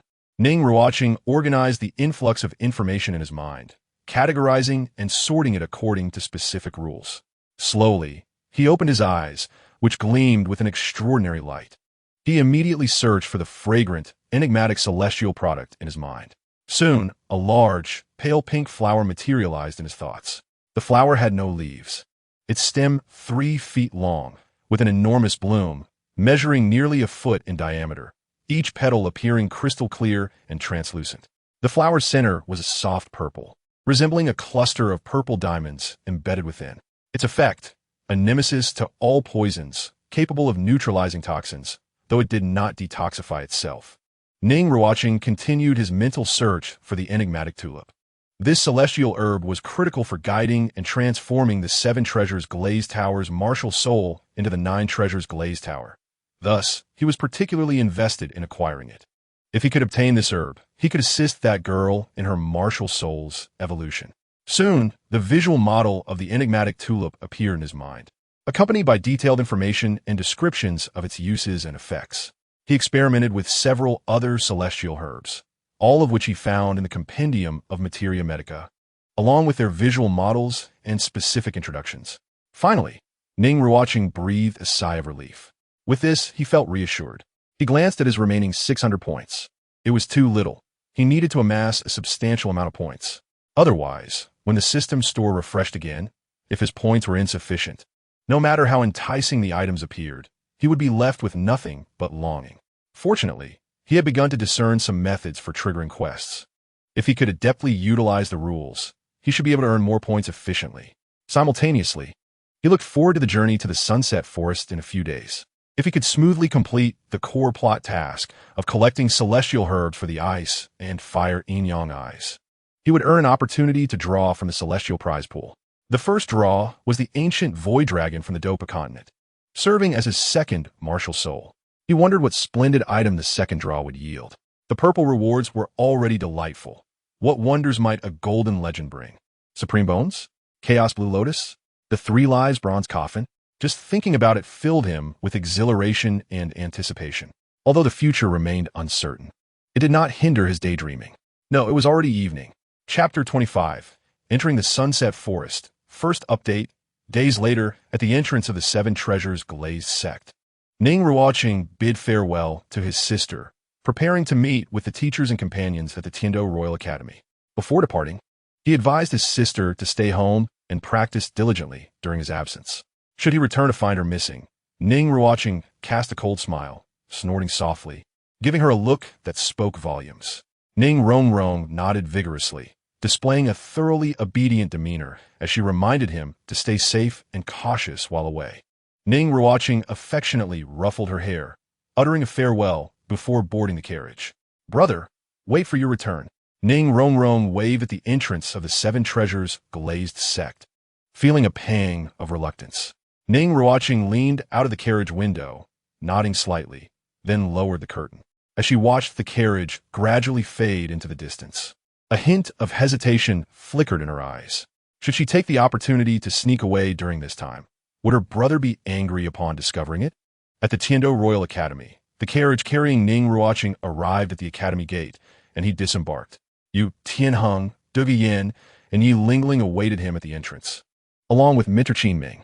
Additionally, several others stood beside Mentor Qin Ming, including a stern-looking male mentor, approximately in his 30s, and a young female mentor with a pleasant appearance, wearing gold-rimmed glasses and sporting long, flowing hair, exuding a gentle smile. They were engaged in amiable conversation. Beside them stood a silent, middle-aged man in white, exuding a calm, unyielding presence. Upon seeing Ning Ruochen, Mentor Qin Ming waved at him with a smile. "You've arrived?" Ning Ruochen approached, his smile tinged with a hint of apology. "I apologize for keeping everyone waiting. My sister is rather clingy, which delayed me." "Internally, Ning Ruochen muset. Are you all a bit unhinged? It's not even time yet you all arrived so early, making me feel as if I were late." Mentor Qin Ming shook his head. "The appointed time hasn't arrived yet. Everyone just happened to come early." He gestured to the aloof, middle-aged man in white, cheerfully introducing him. "This is Steward Run, whose martial soul is the Thousand Gene Ant, a seven-ringed assault-type soul saint, responsible for ensuring the safety of this mission." Ning Ruochen looked at the white-clad steward with surprise. It wasn't that he recognized him, but he had a deep impression of the Thousand Gene Ant soul beast. Deep within the Stardoe Forest, 39,000-year Thousand Gene Ant Kings resided, though they were later slain by someone and became soul rings. "I have met Steward Run." Ning Ruochen kretet politeri. The white-clad steward regarded Ning Ruochen with a slight nod. The four young students accompanying them each had impressive backgrounds. He was acutely aware of his position. As a seven-ringed soul saint steward, he was hardly noteworthy in their presence. "These two are my friends. This is Mentor Huang Yueqing, whose martial soul is the Spirit Snake, a six-ringed agile control-type soul emperor." Qin Ming introduced the young female mentor, saying, "Hello." Ning Ruochen nodded slightly in response. "Hello, young master. The responsibility of assistance will fall to you all in due course," Huang Qingyue said with a smile as she nodded at him. Ning Ruochen remarquet, "Fortunateri. He has a thick skin. It's just playful teasing." "This is Mentor Xiong Shanshin, with a martial spirit of the Black Bear, a six-ringed, powerful assault-type soul emperor," Qin Ming introduced. Ning Ruochen greeted him politely, and the stern-faced male mentor nodded slightly in acknowledgement. The overall ensemble consisted of one steward, three mentors, and four students, showcasing a collective strength of one seven-ringed soul saint, three six-ringed soul emperors, one four-ringed soul master, and three three-ringed soul respecters, Yu Qianheng at level 40. Yet to replace the fourth ring. The mentors accompanying them were all either strong assault or agile control types, creating a somewhat imbalanced formation. Thus, the task of support fell upon Ning Ruochen and Ye Lingling, who would be responsible for enhancing the attributes of the team, while Ye Lingling would provide healing. However, Ning Ruochen's soul ring skills differed from the fixed soul abilities of the previous Seven Treasures Glazed Tower, a fact unbeknownst to them. in the outskirts of the Sunset Forest. The group appeared at the forest periphery, with Qin Ming and Minter Xiong leading the way, a white-clad steward protecting from the rear, while Minter Huang Qinhue flanked them, encircling Ning Ruochen and the others for their safety. Entering the Sunset Forest is no trivial matter. It is the second largest gathering place for soul beasts, second only to the Stardow Forest. The variety of soul beasts is vast, and dangers lurk everywhere. You must obey commands and refrain from acting independently. Qin Ming reiterated his warning, which was met with exasperated nods from Ning Ruochen and the others, having heard it countless times before. Upon entering the Soul Beast Forest, they were well aware of what to do, and Qin Ming ceased to emphasize this point further. However, the 4 students present all came from significant backgrounds, and failure was not an option. The 7-ringed Soul Saint Steward would provide protection, though whether there were other powerful soul masters covertly following for their safety remained uncertain. Ever since entering the forest, Ning Ruochen had been keenly observing the surroundings. Blue-silver grass was abundant, and the towering ancient trees flourished with dense foliage. Nearby, some 10-year soul beasts lurked, watching the intruders cautiously before choosing to stealthily retreat, hiding among the forest underbrush. Some lower-level soul beasts showed no fear of humans and instead curiously observed the group. Suddenly, the nearby bushes rustled, and a flash of blue emerged, blocking the path of Ning Ruochen and the others. Ye Lingling gasped at the sight, instinctively clutching Ning Ruochen's elbow and retreating behind him, her face a mask of fear as she pointed at the creature before them. Qin Ming and Minter Xiong turned alertly, while Minter Huang Qinhue cast a glance in their direction. Ning Ruochen observed the creature before him in silence. It was a blue lizard approximately 2 feet long, staring at them with wide eyes. This creature seemed familiar, reminiscent of a game he had played long ago. Ding! A blue lizard leaps from the jungle. Tom was startled. Fight run. He pondered how Ye Lingling, with her timid disposition, had managed to acquire her first 3 soul rings. Dugu Bo, not particularly fond of creatures with such unremarkable appearances, raised an eyebrow. Yu Qianheng glanced at the lizard and, with a swift kick, sent it soaring in a perfect arc before it disappeared back into the underbrush. Dugu Bo nodded in satisfaction, casting a provocative glance at Ning Ruochen. Meanwhile, Ye Lingling remained shaken, still gripping Ning Ruochen's elbow and breathing heavily. It's all right. There's nothing to worry about, Ning Ruochen reassured her gently. Ye Lingling nodded, but did not release her hold. Ning Ruochen, noticing her little gesture, thought it harmless and allowed it, realizing it wouldn't cost him anything. Minter Huang Qinhue, observing from the side, chuckled quietly to herself, finding the children quite amusing. Chapter 26. Could it be so coincidental? Second update. In the Sunset Forest, under the twilight sky, the group gathered around a campfire, the bright flames dispelling the darkness, with 3 tents set up nearby. Ning Ruochen and the others sat by the fire, roasting meat skewers. Ye Lingling frequently stole glances at Ning Ruochen, captivated by his profile, which seemed to possess an unusual charm in the firelight. Lingling, Dugu Bo nudged her elbow lightly. Ye Lingling snapped back to attention, looking at Dugu Bo. Your meat skewer is burnt, Dugu Bo remarked impassively. Only then did Ye Lingling notice that the side she was roasting had turned to charcoal. Staring at the ruined skewer in silence, she prepared to rise and fetch some uncooked meat when someone beside her offered her 3 already roasted skewers. She looked up to find it was Ning Ruochen, who smiled warmly at her. Take these and eat, he said. Ye Lingling, regaining her composure, accepted the fragrant skewers from his hands. Thank you, Brother Ruochen. As she noticed his hand drawing closer, her heart raced with anticipation. What did Brother Ruochen intend to do? She found herself caught in a whirlpool of emotions, neither retreating nor fully understanding her feelings. Ning Ruochen gently lifted her veil, revealing a delicate and slightly anxious face, her cheeks flushed with a rosy hue in the firelight, making her appear rather adorable. Ye Lingling stared at him, clearly taken aback by his boldness, unsure of how to react. Ning Ruochen returned the veil to her, affectionately ruffling her hair with a gentle smile. Ye Lingling lowered her head, her cheeks ablaze, grateful for the cover of night and the flickering flames, which concealed her embarrassment. Dugu Bo scoffed, turning her head away in disdain. Such a scoundrel, so adept at flirting. Yu Qianheng handed a roasted skewer to Dugu Bo, merely glancing at her without saying a word. Dugu Bo accepted it without hesitation and began to eat. Ye Lingling savored her skewer in small bites, finding it delicious, and relished each moment, wishing it would last a little longer. She occasionally glanced up, stealing looks at Ning Ruochen, who was focused on roasting meat, remaining silent. Mentor Huang Qinwei observed the 4 students with envy, reminiscing about her own youthful days. Unbeknownst to her, even as she watched the budding romance of the students, someone was observing her as well. Qin Ming looked at her profile, a serene smile gracing his face. Meanwhile, Ning Ruochen diligently continued roasting the meat. It was evident that the culinary skills he had exchanged for were indeed useful, allowing him to fend for himself and avoid the unpalatable rations typically consumed outdoors. As night fell, Huang Qinwei, Dugu Yin, and Ye Lingling shared one tent, while Ning Ruochen and Yu Tianheng occupied another. Qin Ming, Mentor Xiong, and the white-clad steward rotated in a third tent. The mentors were responsible for guarding during the first half of the night, while the steward took over for the latter half.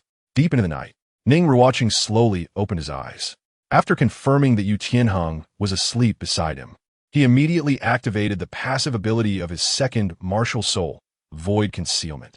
His body was enveloped in purple spatial fluctuations before vanishing from sight, entering another dimensional space and entering a stealth state. This seemed to be a higher dimensional void where everything in the external world was easily visible, akin to a state of the soul, without physical form, impervious to any obstruction. The passive effect of Void Concealment could only last for 3 minutes, so he needed to act swiftly. Ning Ruochen slipped out of the tent and discovered the white-clad steward leaning against a tree branch, keeping watch. Seeing that he was oblivious to his presence, Ning Ruochen felt relieved and walked away with purpose. Encountering a soul beast attack and getting separated was a rather Glitch-D scenario.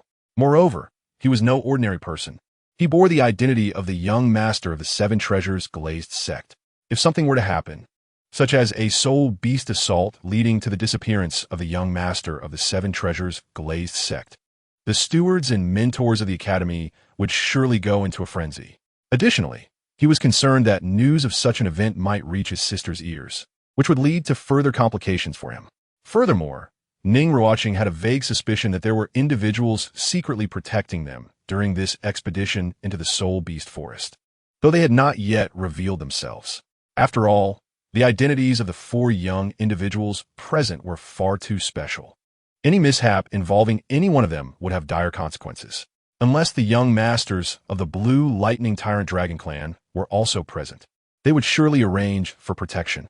Conversely, if the young master of the 7 Treasures Glazed Sect were present, they would undoubtedly send someone to protect him in secrecy. Ultimately, if the 2 young masters from the 3 major sects were present, the matter of protection could be entrusted to them. As for Dugu Bo, he was in the dark about the situation, having received no information. After the 3-minute limit passed, Ning Ruochen had already distanced himself from the camp, descending from the higher dimensional space. The Sunset Forest was eerily quiet at night. Soul beasts also required rest. It was not that they were absent, but rather that their nighttime activity was considerably less than during the day. Clad in white, Ning Ruochen strolled along the ancient path of the forest. The moonlight cascaded down, illuminating the blue-silver grass on the ground, which flickered with hints of bioluminescence. Occasionally, he could spot a few fireflies fluttering about, as if guiding him forward. It was a rare moment of leisure.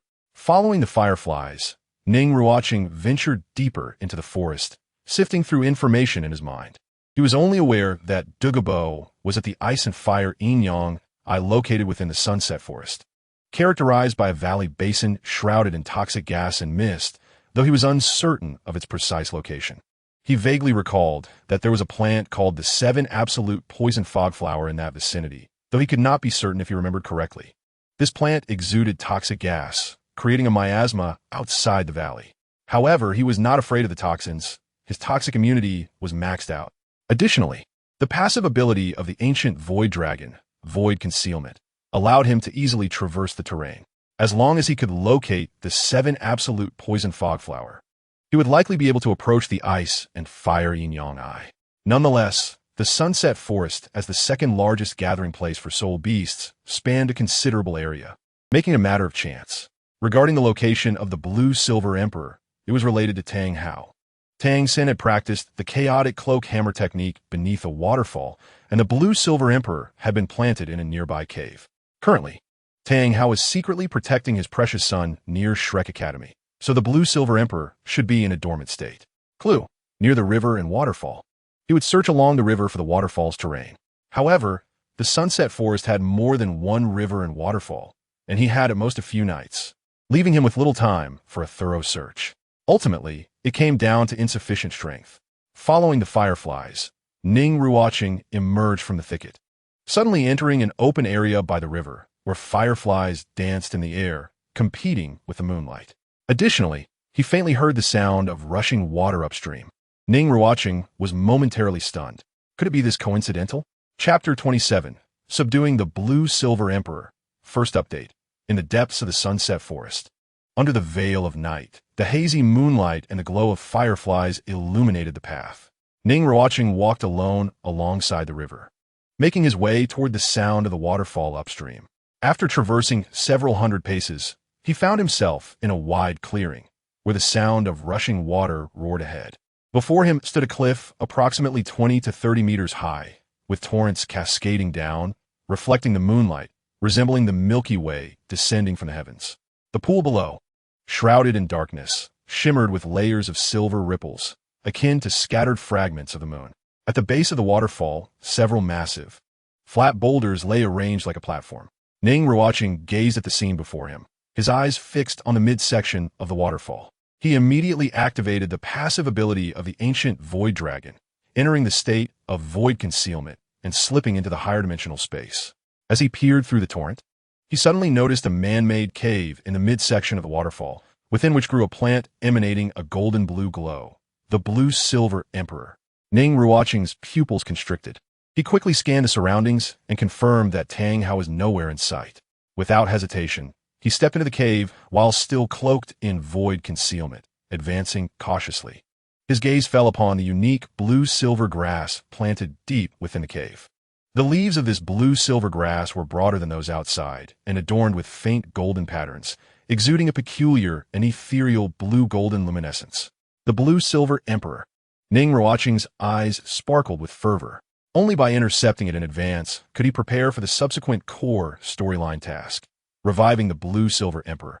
Ning Ruochen's intrusion startled the blue-silver emperor. It seemed to sense the unfamiliar aura encroaching upon it, causing its branches and leaves to quiver in fear. Just as Ning Ruochen was about to uproot the plant and transport it to the world of the celestial cave, he paused. He recalled that the blue-silver emperor still bore memories of Ayin. If he were to take her away like this, even if he later revived her, it would merely serve to benefit someone else. Suddenly, a spark of inspiration lit up in his mind as he remembered the beast-taming pill from the system shop, which he had previously overlooked. Name: Beast-Taming Pill Rank. Yellow level description. Feeding this pill to a soul beast will allow it to recognize its master and obey commands. Note: can only control soul beasts below 10,000 years of cultivation. The higher the cultivation of the soul beast, the greater the failure rate. Exchange: 500 points at this moment. The blue-silver emperor could certainly be considered a soul beast, though it had reached a cultivation of 100,000 years in its previous life. Everything was starting anew after its reincarnation, and its cultivation age was quite low. At present, it resembled a young divine beast yet to mature. Without hesitation, Ning Ruochen exchanged for the beast-taming pill. Ding! Remaining points, 100 around. Clear yellow pill appeared in Ning Ruochen's hand, its surface adorned with unique patterns, emanating a delightful fragrance. However, upon holding the pill, he was faced with a dilemma. This pill was evidently intended for beasts, while plants required liquid nourishment. Ning Ruochen promptly retrieved a jade vial from the world of the celestial cave, filled it with water from the external waterfall, and then dropped the beast-taming pill into it. However, the pill did not dissolve in the water. Ning Ruochen was momentarily taken aback. Did this elixir possess a coating? A fleeting thought of crushing it between his teeth surfaced, only to be discarded. He immediately summoned his soul power to catalyze the contents of the vial, causing the beast-taming pill to dissolve rapidly into a silvery liquid, shimmering with specks of silver stars. It turned out that the previous clear yellow was merely a coating. The blue-silver emperor remained on high alert, noticing that the intruder did not pose a threat, yet still harbored caution. It could hear the person murmuring and uttering something before pouring the scalding liquid over its leaves and roots.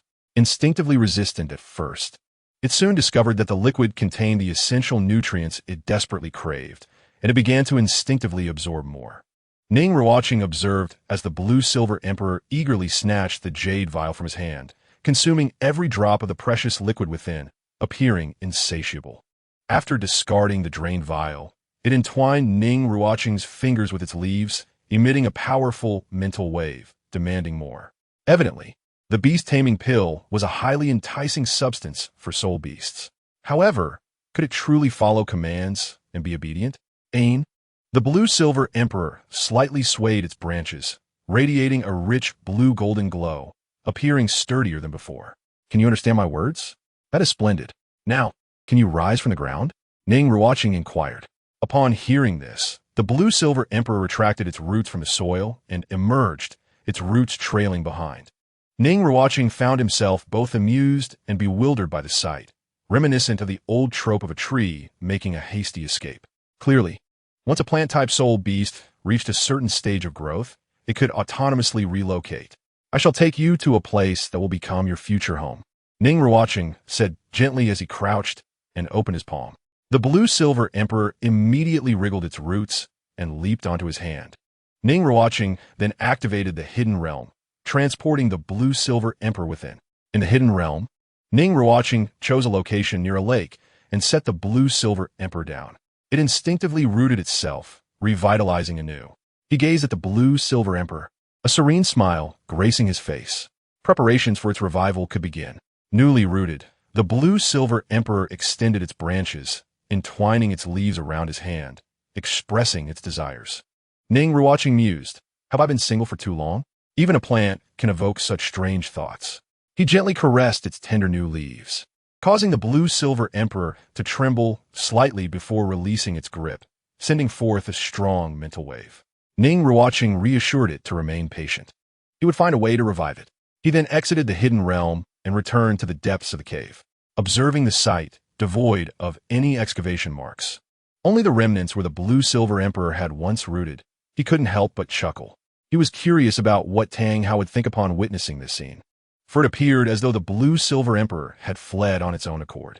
Ning Ruochen activated the passive ability of the ancient Void Dragon, vanishing into thin air and entering a higher dimensional space, leaving no trace behind, not even a footprint. Even if Tang Hao wished to investigate, it would be futile. After all, in the Douluo world, there was no means to employ time reversal for tracing. Even if such a method existed, the system could likely provide a treasure to obscure the heavenly secrets for the host aware. Ning Ruochen reappeared by the riverside in the jungle, serenading under the moonlight, feeling quite content. Regardless, he had profited immensely that night, although his points had dwindled to a mere 100. Exchanging 500 points for a blue-silver emperor was undoubtedly a lucrative deal. He needed to earn more points, but alas, the system tasks were too few. As for the matter of the second soul ring's additional attributes, he would address that tomorrow night. All he desired now was to return and enjoy a restful sleep, for the morrow promised to be a day brimming with vitality. Chapter 28. New task, fourth ring, 10,000 years. Second update. In the dead of night, Ning Ruochen returned stealthily. The white-clad steward sat by the campfire, adding firewood to maintain the vigil, surrounded by an atmosphere of tranquility. Ning Ruochen directly entered the tent, where Yu Tianheng was still in slumber. His excitement rendered him unable to sleep, feeling as though the events of the night had been a fantastical dream, and he gradually drifted into slumber late into the night. The following morning, Brother Ruocheng, are you awake? A melodious voice called from outside the tent. Ning Ruochen stirred from his slumber, spotting a charming figure standing outside the tent. The early morning disturbance had interrupted his dreams. He glanced over and noticed that Yu Tianheng had vanished. After tidying himself slightly, he drew back the tent flap, blinding sunlight streaming in, prompting him to instinctively raise a hand to shield his eyes. All right, I take back my earlier remark. Good morning, Brother Ruocheng, he replied, gradually acclimating to the light and seeing Ye Lingling standing before him, hands clasped, her face unveiled this time. Morning, Ning Ruochen said, his eyes still heavy with sleep. Ye Lingling gazed at him, her expression tinged with surprise. What's wrong? Is there something on my face? Ning Ruochen asked, instinctively raising a hand to touch his face. Ye Lingling gently shook her head, her silky hair swaying. I prepared some breakfast. Would you like to join me? Sure, Ning Ruochen replied, rubbing his eyes, feeling a slight discomfort. Dugu Yan's expression turned peculiar upon seeing him. Did you sneak around last night? Why do you have such dark circles under your eyes? Qin Ming and several mentors also regarded him with curiosity. What's with those dark circles? Yu Qianheng quietly enjoyed his breakfast, seemingly indifferent to the surrounding banter. Are they really that bad? Can someone lend me a mirror? Ning Ruochen had only begun to sleep in the latter part of the night, uncertain of the exact hour. Ye Lingling produced a delicate round mirror from her sleeve, about the size of a palm, clearly intended for touch-ups and self-inspection. Ning Ruochen accepted it, feeling the residual warmth on its surface. The bright mirror reflected his face, revealing two pronounced dark circles that startled him. What on earth happened? Why'd I look like I've been drained of vitality? He pondered, recalling that he had not engaged in any unusual activities the previous night, merely acquired the Blue-Silver Emperor, with the excitement keeping him awake until late. Yet, even with insomnia, he shouldn't look this haggard. Something was amiss. Could it be that the Blue-Silver Emperor, while entwining around his fingers, had drained his essence? Or was there something strange about this place, some powerful specter entwining with him?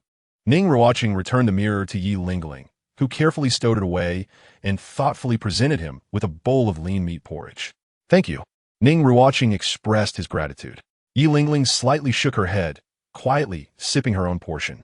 As he ate breakfast, Ning Ruochen mulled over the situation.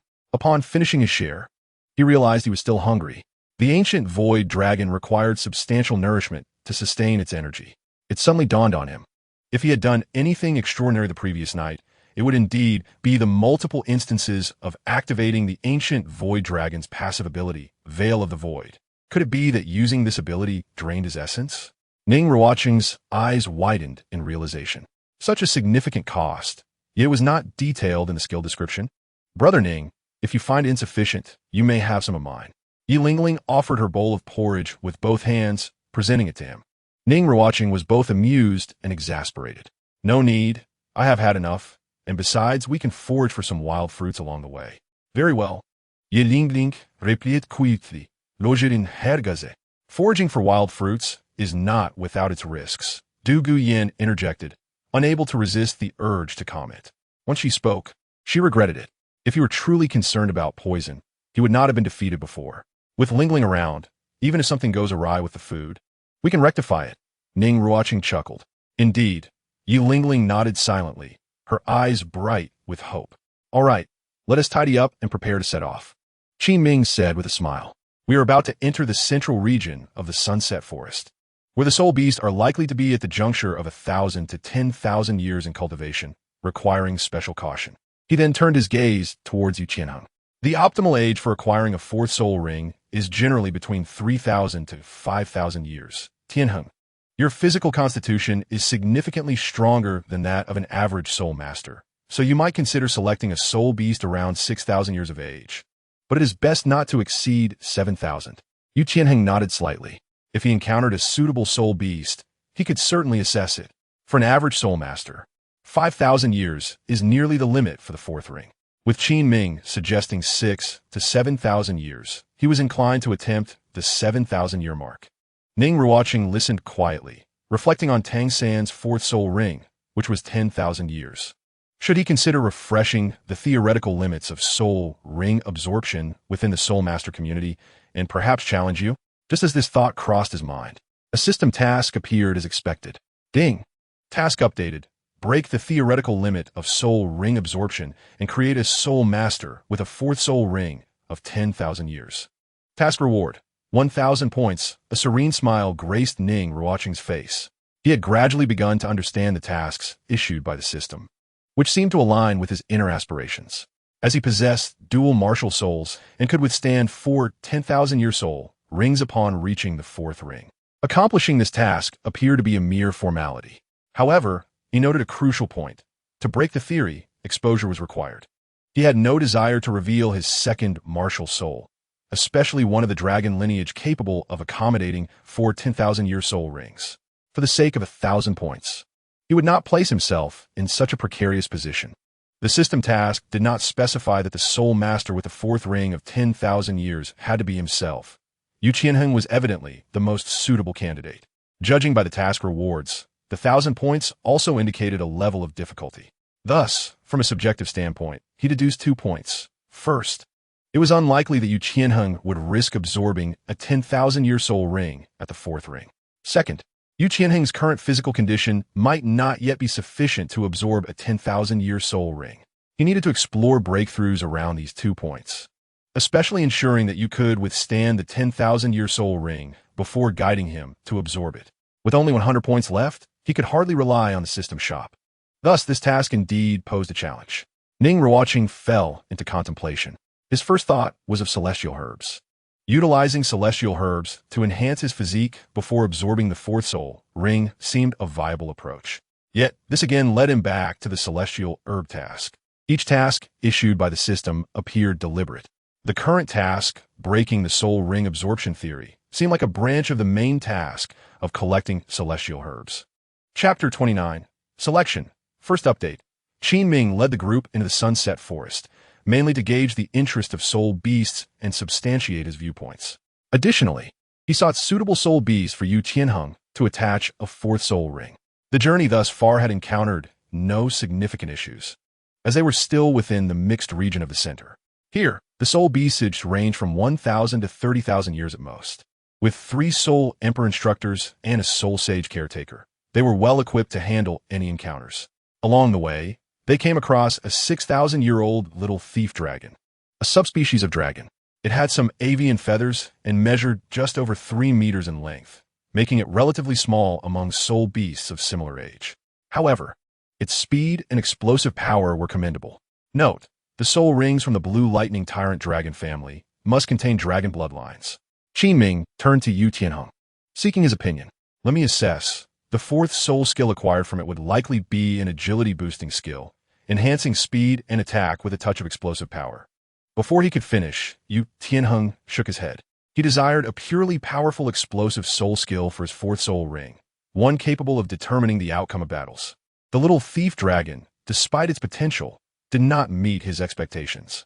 Qin Ming nodded slightly, and the little thief dragon narrowly escaped a dire fate. As they ventured deeper, they encountered primarily earth dragon subspecies, mostly defensive heavyweights. During this time, their team occasionally faced disturbances from soul beasts of 10,000 years. But with instructors and caretakers to protect them, no real harm was done. Throughout the journey, Yu Qianheng found no soul beasts to his liking. Meeting the trifecta of dragon lineage, strong attack, and 7,000-year limits was no easy feat, even in the Sunset Forest. However, Yu Qianheng remained undaunted, even anticipating such outcomes. It would be sheer luck to find a suitable soul beast within just 2 days. While Yu Qianheng had no success, Ning Ruochen mentally marked 3 or 4 suitable 10,000-year soul beasts for himself. The beasts he noted were predominantly high-explosive, offensively inclined predators. Moreover, his selection of soul rings was not limited to dragon-type soul beasts. Ning Ruochen contemplated returning that night to hunt and collect the marked soul beasts, aiming to fill the gaps in his Tai Su ancient dragon martial soul with 4 soul rings, ideally beginning with 10,000 years. For him, the soul skills were fixed, and the additional soul rings would activate the Tai Su ancient dragon's innate abilities. Hunting soul beasts for soul rings was merely a formality. The higher the age of the soul rings, the more potent the unlocked soul skills would be. As they progressed through the forest, Yu Qianheng's gaze became fixed on a soul beast, and he could not look away. Ning Ruochen, about to advise caution regarding the significance of the fourth ring, was interrupted by the sight of a massive creature. Qin Ming and the other 2 instructors tensed, positioning themselves protectively around Ning Ruochen and the others, their expressions wary. Before them stood a colossal beast, towering at 7 meters, with a robust and powerful physique, currently trampling its prey with mighty claws, its jaws tearing into the flesh. Drenched in blood, it seemed to notice the intruders in its territory and turned its massive head, revealing its formidable jaw, sharp dragon teeth interlaced with blood and gore. Its eyes brimmed with fierce and tumultuous emotions.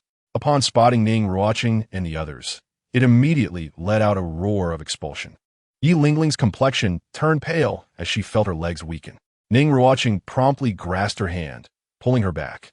The three mentors, Qin Ming, Huang Yueqing, and Xiong Shanxin, had already activated their martial souls, 6 rings of spirit energy rising beneath their feet, colors of 100 years, 1,000 years, and 10,000 years harmoniously intertwined. A 10,000-year cultivation of the savage dragon, a 10,000-year soul beast, roughly equivalent to a 5-ring soul king. Dragon-type soul beasts are significantly stronger than their counterparts of the same cultivation age, though not excessively so. The 3 mentors remained vigilant, primarily concerned for the safety of their students. At this moment, the Academy's white-clad steward was also observing the 10,000-year savage dragon closely. Should it dare to act recklessly, it would be swiftly sent to meet the dragon god. The 10,000-year savage dragon gazed at the 3 6-ring soul emperors before it, its eyes turning exceedingly alert. A threat, an overwhelming threat. The savage dragon cautiously took a step back, eventually retreating.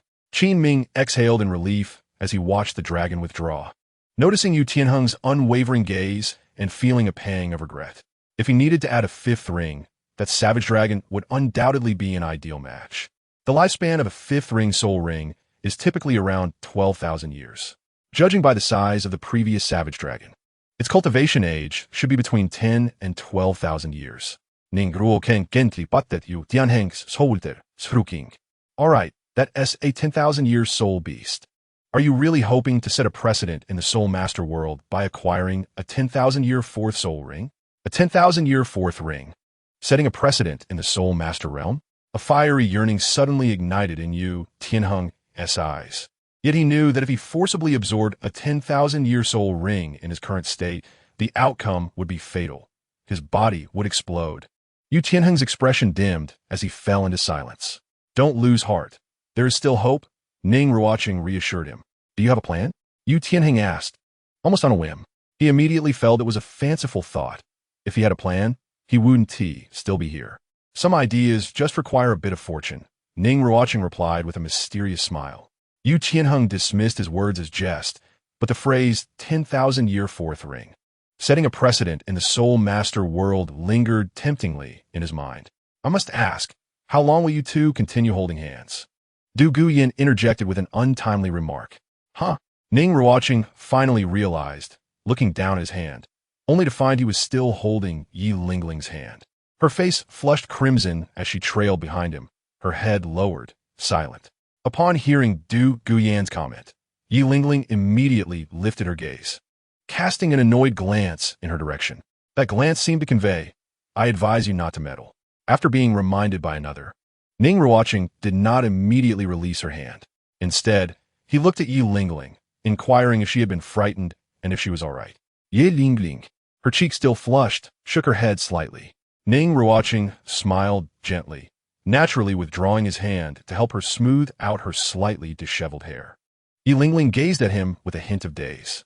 Do not fear, your captain will protect you, Ning Ruochen said softly, stroking her head. Ye Lingling nodded earnestly. Ning Ruochen cast a meaningful glance at Dugu Yan. What was her intention? Was she deliberately trying to embarrass him? Chapter 30. The Man-Faced Demon Spider, revised. As night fell, deep in the heart of the falling sun forest, sounds of clashes and battles echoed. The roars of wild beasts disturbing the slumbering soul beasts nearby. The soul beasts looked towards the depths of the forest with trepidation, their expressions filled with fear. In the depths of the forest, a battlefield unfolded. The void-splitting magic butterfly flapped its massive wings, an aura of void energy swirling around it in a cyclone. Its blood-red gaze was fixed on a figure ahead, feeling a twinge of fear. There stood a young boy in white, wielding a bloody dagger, expressionless as he stood there. He remembered this individual. They had encountered him during the day. However, at that time, the humans had retreated, implying that they were not its target. What it did not expect was that this seemingly fragile boy would return alone at night to hunt it down. More terrifying was the fact that despite using all its might, it could not inflict a single injury upon him, while it suffered multiple grievous wounds instead. To the void-splitting magic butterfly, the white-clad boy appeared as a devil, and fear continued to swell within it. The butterfly remained alert, suddenly noticing a white shadow darting past. Instantly, it flapped its broad wings, unleashing a devastating void gale that swept fiercely in all directions. Yet in the next moment, it felt a sharp pain as if pierced by needles, a wicked object piercing into its mind, obliterating everything. Ning Ruochen plunged the dagger into its forehead, breaking through the bone. The void-splitting magic butterfly's eyes erupted with intense light as its limbs clung to Ning Ruocheng's body, its chest cavity brimming with potent soul power, preparing to self-destruct and take him down with it. Ning Ruocheng swiftly withdrew the dagger, his figure vanishing in an instant, reappearing several meters away on the grass. The void-splitting magic butterfly's pupils turned white, its chest cavity bursting forth with a terrifying soul power aura, unleashing a catastrophic energy storm. The winds howling wildly as Ning Ruocheng's hair and clothes billowed chaotically. The exploding remains of the void-splitting magic butterfly released a surge of soul power that formed a massive black soul ring in the void. Ning Ruocheng promptly cleaned the blood from his dagger, sheathing it, and then approached the 10,000-year soul ring suspended in the air. Behind Ning Ruocheng, a translucent purple true dragon materialized, followed by two pitch-black 10,000-year soul rings manifesting. Indeed, the void-splitting magic butterfly was the third prey of the night. The hunting expedition and the absorption of the 10,000-year soul ring had gone remarkably smoothly, likely due to the alteration of his constitution by the ancient void dragon martial soul, enabling him to easily withstand the 10,000-year soul ring. Ning Ruocheng began to absorb the third 10,000-year soul ring. During the absorption process, the spirit of the void-splitting magic butterfly had fiercely resisted, only to be ruthlessly suppressed and devoured by the ancient void dragon soul. The absorption of the soul ring proceeded without a hitch. It was merely a matter of time. Through these 3 hunts and the absorption of soul rings, Ning Ruocheng had discerned some patterns. Absorbing a 10,000-year soul ring necessitated confronting the residual spirit's backlash. If the spirit within the soul ring could be annihilated in advance, it would undoubtedly ease the difficulty of absorption. Of course, to absorb a 10,000-year soul ring, one must also be wary of the immense energy it contained. Failing to fully absorb, it could still result in one's body exploding. To assist Yu Qianheng in acquiring a 10,000-year fourth ring, he must first consume celestial herbs to alter his constitution, enabling his physique to withstand the tremendous power of the 10,000-year soul ring. As Ning Ruocheng contemplated the absorption of the soul ring, he suddenly sensed an approaching danger, his pupils narrowing. Each 10,000-year soul beast typically possesses its own territory, and usually, only one ruler exists in any given area. It seemed he had encountered an unusual situation. A massive pitch-black creature with 8 legs swiftly arrived at the scene.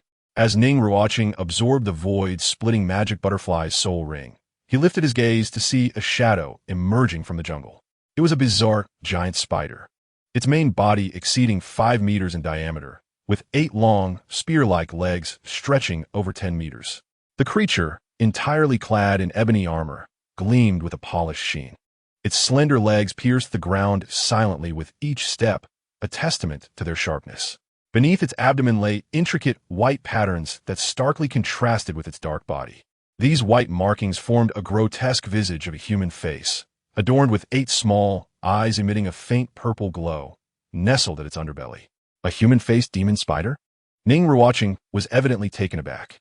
Observing the size of the creature, it was clear that it had lived for over 10,000 years. He was quite familiar with the human-faced demon spider. After all, Tang San's third spirit ring and the external spirit bone, the 8 spider lance, were derived from it. The human-faced demon spider was a top-tier predator, capable of hunting prey of the same age. It seemed this particular spider had come to scavenge after hearing the earlier commotion of battle. Despite absorbing the spirit ring, Ning Ruocheng felt no fear. Instead, he regarded the creature calmly, his gaze betraying a hint of warning. The ancient human-faced demon spider was cautiously observing the young man in white before it. The void butterfly had met its demise at his hands. He was enveloped by 2 10,000-year spirit rings and was currently in the process of absorbing a third. The spider vaguely recalled that humans were in a state of absolute vulnerability while absorbing spirit rings, incapable of taking action. Its eyes shimmered with greed and a hint of ecstasy. It immediately expelled a torrent of silk, swiftly weaving a vast purple web in midair, descending upon Ning Ruocheng, who was engaged in absorbing the spirit ring. Any forest touched by the silk would quickly char, corroded by the viscous substance. The ancient dragon behind Ning Ruochen opened its eyes and directly inhaled the unabsorbed 10,000-year spirit ring into its belly. Ning Ruochen's figure quietly shifted, evading the reach of the purple web, appearing instead in a clear space, his clothes and hair billowing, muscles taut with tension. The ancient dragon behind him had revived, its gaze fierce as it fixated on the colossal human-faced demon spider. The spider slowly turned to face Ning Ruochen again, startled to find him gathering a third 10,000-year spirit ring. What was happening? The spider was puzzled, but that did not deter it from attempting to eliminate him and feast upon him afterward. The spider crouched and then leapt toward Ning Ruochen with ferocity. A phantom purple aura radiated from Ning Ruochen, his eyes gleaming with a murderous intent as he raised his hand in a sudden grasp. First spirit skill, Phantom Dragon's Grasp. From beneath the earth, an enormous purple-black dragon claw erupted, lunging toward the human-faced demon spider that was traversing the void. The spider's legs were instantly crushed, scattering in all directions as a terrifying explosion erupted in the air. The 10,000-year human-faced demon spider struggled in terror, but could not escape the clutches of the phantom dragon claw. In the sun-setting forest, a white shadow whirled around the remaining spider legs, violently hurling the human-faced demon spider away, shattering several robust ancient trees. With only one leg remaining, the spider endeavored to escape, but that white shadow reappeared like a wraith. The once graceful young man in white was now cloaked in shimmering dragon scales.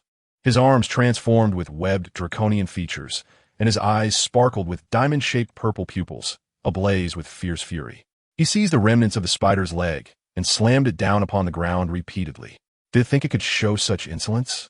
Was it under the impression that the ancient dragon could not wield a weapon?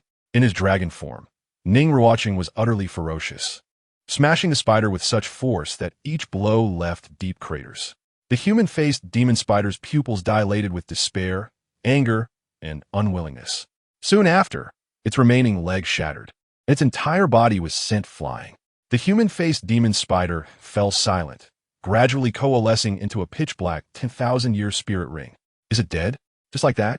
Ning Ruochen, still in his dragon form, looked at the lifeless spider in surprise. Suddenly, he noticed something falling from the human-faced demon spider. Ning Ruochen swiftly moved forward. Ding! Killed the 10,000-year human-faced demon spider. Dropped characteristic. Blood Cry. A blood-sucking characteristic? Ning Ruochen promptly chose to collect it. It was noteworthy that the first 3 10,000-year spirit beasts he had hunted did not drop any characteristics, indicating that the probability of high-level spirit beasts dropping characteristics was quite low. Ding! Characteristic, Blood Cry. Quality, purple. Description, derived from a human-faced demon spider. Has a chance to drop upon hunting, can grow. Effect, 25 of the damage you inflict will be converted into your own health recovery. How astonishing. Ning Ruochen was somewhat taken aback. This characteristic was indeed remarkable. He had underestimated its value. The 6 slots for his characteristics were nearly equivalent to the 6 skills of other Spirit Bone sets. More importantly, these characteristics could be altered at any time, and most of them resembled passive effects, unaffected by control measures. Ning Ruochen replaced the characteristic Sunlight with characteristic Blood Cry. At this moment, his 6 characteristics were Blood Cry, purple, explosive kill, blue, life, green, max level, blink, blue, confinement, blue, poison resistance, green, max level. The quality levels of characteristics were classified as white, green, blue, purple, gold. After verifying his characteristics, Ning Ruochen, having dispelled his dragon form, felt somewhat hollow, his complexion pale, tormented by an overwhelming sense of hunger. His gaze fell upon the lifeless human-faced demon spider, and he immediately activated his characteristic to siphon the residual vitality from the spider's flesh, compensating for the weakness that followed his dragon transformation. After a brief moment of absorption, color returned to his cheeks. To his astonishment, as he drew forth the life force from the human-faced demon spider, its spirit ring also entered Ning Ruochen's body, beginning to coalesce into the vacant 4th spirit ring. Huh? Ning Ruochen was surprised. He had not actively absorbed the spirit ring. Could this be the effect of characteristic Blood Cry? When the human-faced demon spider was plundered, the spirit ring was also drawn in. Oh well, a 4th ring was a 4th ring. Although the human-faced demon spider was not an offensive type, it was not weak either. He was curious about what talent skills of the ancient dragon it might activate. The Phantom Dragon's Grasp he previously executed was one of the talent skills granted by the ancient dragon, utterly magnificent. While absorbing the spirit ring of the human-faced demon spider, Ning Ruochen distinctly sensed something intruding, causing him to furrow his brow. Simultaneously, he felt a burning heat accumulating at his back, a tingling, searing energy building strength there. The external spirit bone, 8 spider lance? Ning Ruochen was taken aback, followed by a surge of anger. What audacity! How dared attempt to grow on him? Ning Ruochen's face hardened, his body adorned with shimmering purple dragon scales, entwined by the purple ancient dragon, as he opened his furious eyes. The ancient dragon was evidently incensed by the actions of the human-faced demon spider's residual spirit. The flesh mound on Ning Ruochen's back pulsated as if imbued with life. Yet, no matter how it wriggled, it could not breach the surface, hindered by the translucent dragon scales that cloaked his back. The latent 8 spider spears, realizing they could not break free, swiftly redirected their sharp tips inward, attempting to spread within Ning Ruochen's body. Fortunately, he was well prepared. The Void Dragon Shi enveloped his internal organs while he shattered the newly formed spider legs within him. His eyes radiated an intense purple light as he raised his dragon-transformed hand, gripping the protruding flesh mound. The sharp dragon claws tore through the dragon scales on his back, seizing a hard, external bone-like fragment from the flesh. Gritting his teeth, he exerted immense force, forcibly extracting it from his back and sending it crashing to the ground, blood-soaked. It was a piece of purplish-black spider abdomen bone, smeared with flesh and remnants of severed spider legs. Ning Ruochen promptly summoned his first martial soul, a resplendent 9-story Linglong tower materializing in his palm.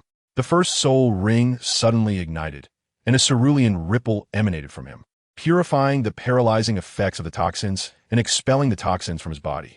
Once the toxins and spider spear fragments were nearly expelled, Ning Ruochen activated his third soul skill.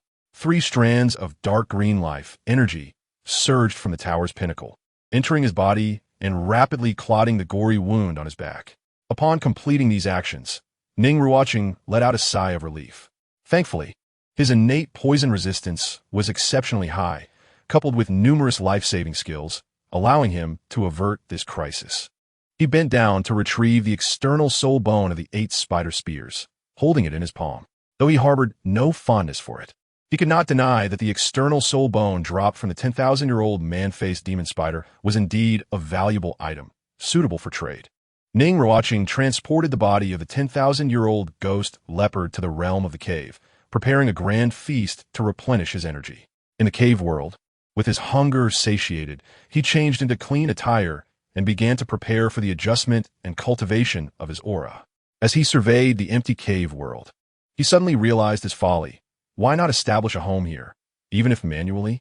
Furthermore, he needed to stockpile more food in this realm to counteract the energy depletion resulting from his dragon transformation. He had narrowly avoided disaster this time and vowed to remember this lesson, avoiding recklessness in the future. Solely relying on his poison resistance evidently would not render him immune to all toxins. Otherwise, he would not have found himself in such a predicament today. At this moment, Ning Ruochen's desire for celestial herbs grew increasingly urgent, and he recognized the need to adjust his strategy against Dugu Bo. His meager poison resistance could not withstand the venom of a 10,000-year-old man-faced demon spider, let alone that of Dugu Bo, a master of poison. Chapter 32. 4 major soul skills in the cave world. Ning Ruochen had barely regained some of his strength. After a brief movement, he raised his palm, revealing a flat, purple crystal bone adorned with 8 circular holes. Ding! 8 spider spears. Quality, 10,000-year soul bone. System rating, purple level. Category, external soul bone source, obtained with a minuscule probability from hunting the man-faced demon spider. The drop rate increases if the spider is killed in a state of jealousy, fear, or anger. After reviewing the system's introduction of the external soul bone, 8 spider spears, Ning Ruochen exhaled. Despite the disturbances from the previous night's endeavors, which left him somewhat weakened, he had still made notable gains. Moreover, Ning Ruochen immediately unleashed his second martial soul. A swirling purple mist enveloped him, revealing the ethereal ancient dragon, its form significantly larger than its initial appearance. Beneath his feet, four obsidian-black soul rings flickered with an ominous glow. Before him, the specific descriptions of the four soul skills materialized. First soul skill, Void Dragon's Grasp, Age, 11, 370 years, Source, Spirit of the Void, Type, Void, Single Target. Explosive, Skill Description, can evolve a gigantic dragon claw at any location to strike enemies, inflicting 200 damage and causing bleeding effects. This attack cannot be resisted by physical defenses. Second soul skill, Purple Sun, Age, 25, 530 years, Source, Purple Crystal Dragon Flame Beast, Type, Single Target. Explosive, Skill Description, converges pure purple void energy within the dragon claw's palm, causing chaos within the enemy's soul force in an explosive state. Third soul skill, Void Stormblade, Age, 23, for 190 years, Source, Rending Void Demon Butterfly, Type Group. Agile Attack, Skill Description, can deploy wind blades in any corner of the void, with the number of wind blades able to increase with cultivation level. Fourth soul skill, Void Sky Prison, Age, 24, 930 years, Source, Man-Faced Demon Spider, Type, Control Confinement, Skill Description, extends 8 purple light pillars from the void, connecting with each other to trap enemies until their energy is exhausted. Among these soul skills, Ning Ruochen had only utilized the first, Void Dragon's Grasp. At that time, the dragon claw that emerged from the ground had utterly crushed the 10,000-year-old man-faced demon spider, a display of power that was nothing short of astonishing. Ning Ruochen raised his hand, invoking second soul skill, Purple Sun. His palm rapidly became covered in ethereal purple dragon scales, and a deep, purplish-black energy sphere coalesced in his palm, radiating terrifying destructive power. He tossed the Purple Sun high into the air, where it exploded, transforming the skies and dimming the world. Such power was formidable. Ning Ruochen's eyes sparkled with clarity, pondering the effects of the third soul skill. His third soul rings suddenly illuminated. Third soul skill, Void Stormblade. The effects of the third soul skill differed from his expectations. As he focused his mind, he could sense the winds of the void. These winds swiftly arranged themselves in formation, encircling a spherical domain. Within a 300-meter radius of him in the cave world, he deployed 36 purple wind blades, hanging around him in vigilant observation. These void wind blades were like threads connecting to his consciousness. With a mere thought, they could spring into action, slicing at his foes. Area damage, agile attacks.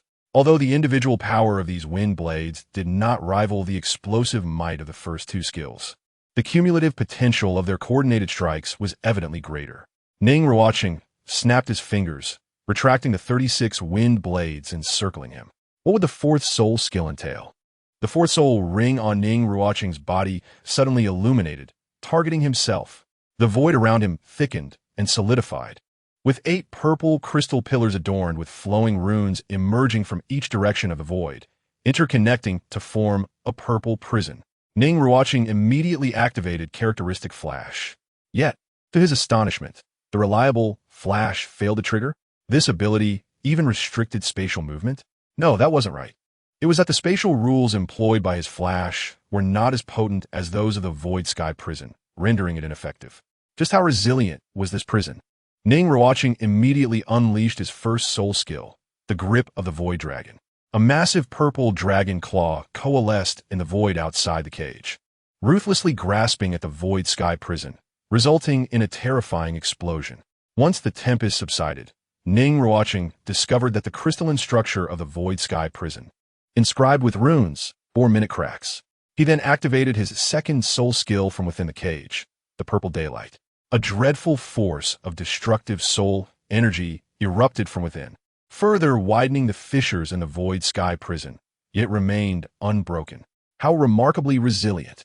Ning Ruochen surmised that he would need at least one more attempt to shatter this prison. Additionally, this soul skill rendered his teleportation ineffective. While the Taishu Ancient Dragon's innate passive ability, the Concealment of the Void, Ning Ruochen promptly triggered the passive, entering a higher dimensional void, effortlessly crossing the Void Sky Prison and emerging outside the cage. Clarity dawned upon him. The effect of the Void Sky Prison was akin to a confinement array, utilizing spatial runes. However, The innate ability of the Taishu ancient dragon was to disregard spatial restraints, rendering such constructs meaningless to him. He pondered whether this void sky prison could indeed contain the Douluo, considering that the Douluo also possessed a degree of spatial power and had reached the rank of tidal duel. With his thoughts collected, Ning Ruochen dismissed the void sky prison, replenishing approximately 40% of his soul power. After sufficiently experimenting and studying, he descended back from the realm of the cave, reappearing in the setting sun forest. Observing the dawn light breaking, Ning Ruochen calculated that it was nearly time to return. Taking advantage of the lingering night, he utilized the same method to return to the camp. This time, he truly required rest. The nocturnal activities of the past 2 nights had been excessively frequent, leading to a state of fatigue during the day. He needed to recuperate properly. The following morning, Ning Ruochen was inevitably roused. Upon seeing his pallid complexion, Yu Tianheng raised an eyebrow. Did you dream of a celestial goddess last night, hand in hand admiring the clouds and rain of Wuxian? Ning Ruochen, rubbing his eyes in a sleepy manner, weakly replied, just let me sleep. Yu Tianheng regarded him with a hint of disdain, thinking, is this what you call being an auxiliary soul master, looking all drained and indulging in pleasures? Had Ning Ruochen been aware of his inner thoughts, he would have leapt up to deliver a thorough thrashing. He had indeed been poisoned by the face spider, with the affliction affecting his internal state, leaving him weak to an almost grotesque degree. This was largely thanks to the transformation of his second martial soul and the 4 additional 10,000-year soul rings, significantly enhancing his physical resilience. At this rate, you won't be able to move today. Yu Tianheng shook his head. That's fine, just don't disturb my rest, Ning Ruochen mumbled, clutching the blanket and drifting back to sleep.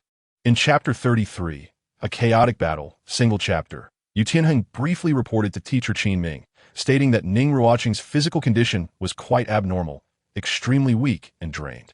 Qin Ming, upon hearing this, was puzzled, noting that Ning Ruochen had been off for the past couple of days, suspecting something might be amiss, and immediately went to check on him.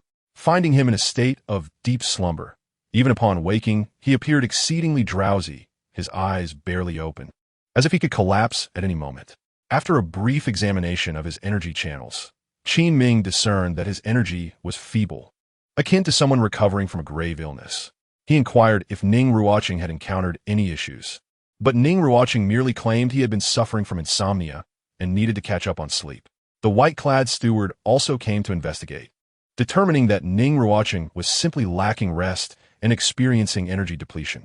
According to the findings, there appeared to be no significant problems. Nonetheless, the steward and several mentors remained concerned. Having witnessed much, they suspected that Ning Ruochen had fallen victim to a mental-type soul beast, perhaps under a curse akin to a nightmare. Qin Ming felt a twinge of worry. The current situation warranted further discussion. A unanimous decision was made to rest for a day to observe if Ning Ruochen's condition improved. Should his state worsen during this rest, they would have no choice but to conclude the journey prematurely. When Ye Lingling and Dugu Bo came to visit, Ning Ruochen had once again fallen asleep. Noticing his pale complexion, devoid of color, Ye Lingling felt a tightening in her heart. Dugu Bo cast a glance at the slumbering Ning Ruochen, contemplating whether this was the symptom of weakness following the antidote to his poisoning. Yet recalling that he had boasted of his immunity to toxins and had indeed resisted her green-scaled serpent's venom, she refrained from further comment. If he had been poisoned, the mentors and the academy steward would surely have detected it. It seemed likely that he had merely been unfortunate enough to attract the attention of a mental-type soul beast, suffering under a nightmare curse. Ye Lingling summoned her martial soul and cast her healing soul skill. Petals of the 9-heart sea begonia drifted down, merging into Ning Ruochen's being. His complexion slightly improved, and with a satisfied turn, he faced away from them, returning to his slumber. Ye Lingling felt a glimmer of joy. As long as it had an effect, it was worthwhile. Suddenly, a cacophony of chaos erupted from outside, the roars of bear-like martial souls, the howls of wolves, and the low, ominous hissing of serpents. Ning Ruochen was abruptly jolted from his dreams, his captivating purple eyes flashing open as he exhibited a display of sudden alarm. What was happening? An enemy attack? As he turned his head, he caught sight of Ye Lingling and Dugu Bo, both wearing expressions of terror, clearly realizing something was amiss outside. Yu Tianheng burst into the tent, his face ashen, shouting, "We must retreat. It's a soul beast attack." Ning Ruocheng's pupils constricted, immediately comprehending the gravity of the situation, and he hastily pulled the two women to evacuate the tent. As they stepped outside, a colossal purple spider web descended upon them, its expanse exceeding that of the tent by more than threefold. The face spider. Ning Ruocheng's eyes widened in alarm, and he swiftly summoned the 7-treasure glazed tower, 2 yellow and 2 purple soul rings rising beneath his feet. Simultaneously, his first soul ring ignited. A pale blue ripple emanated from the tower he held, enveloping a radius of 100 meters. The purification soul skill instantly dissolved the descending purple web as if it were mere vapor. At last, Ning Ruocheng beheld the true form of the attacking soul beast. It was a gigantic spider measuring 30 meters in length, its 8 legs resembling purple-black crystal spears anchoring it to the ground. Its towering form revealed an abdomen patterned with white markings resembling a grotesque human face. 8 small eyes glimmering with a ghostly purple light nestled beneath its belly. This monstrous creature was currently being thwarted by the white-clad steward and 3 mentors. The face spider's size and leg span indicated a cultivation level exceeding 50,000 years. A face spider king over 50,000 years.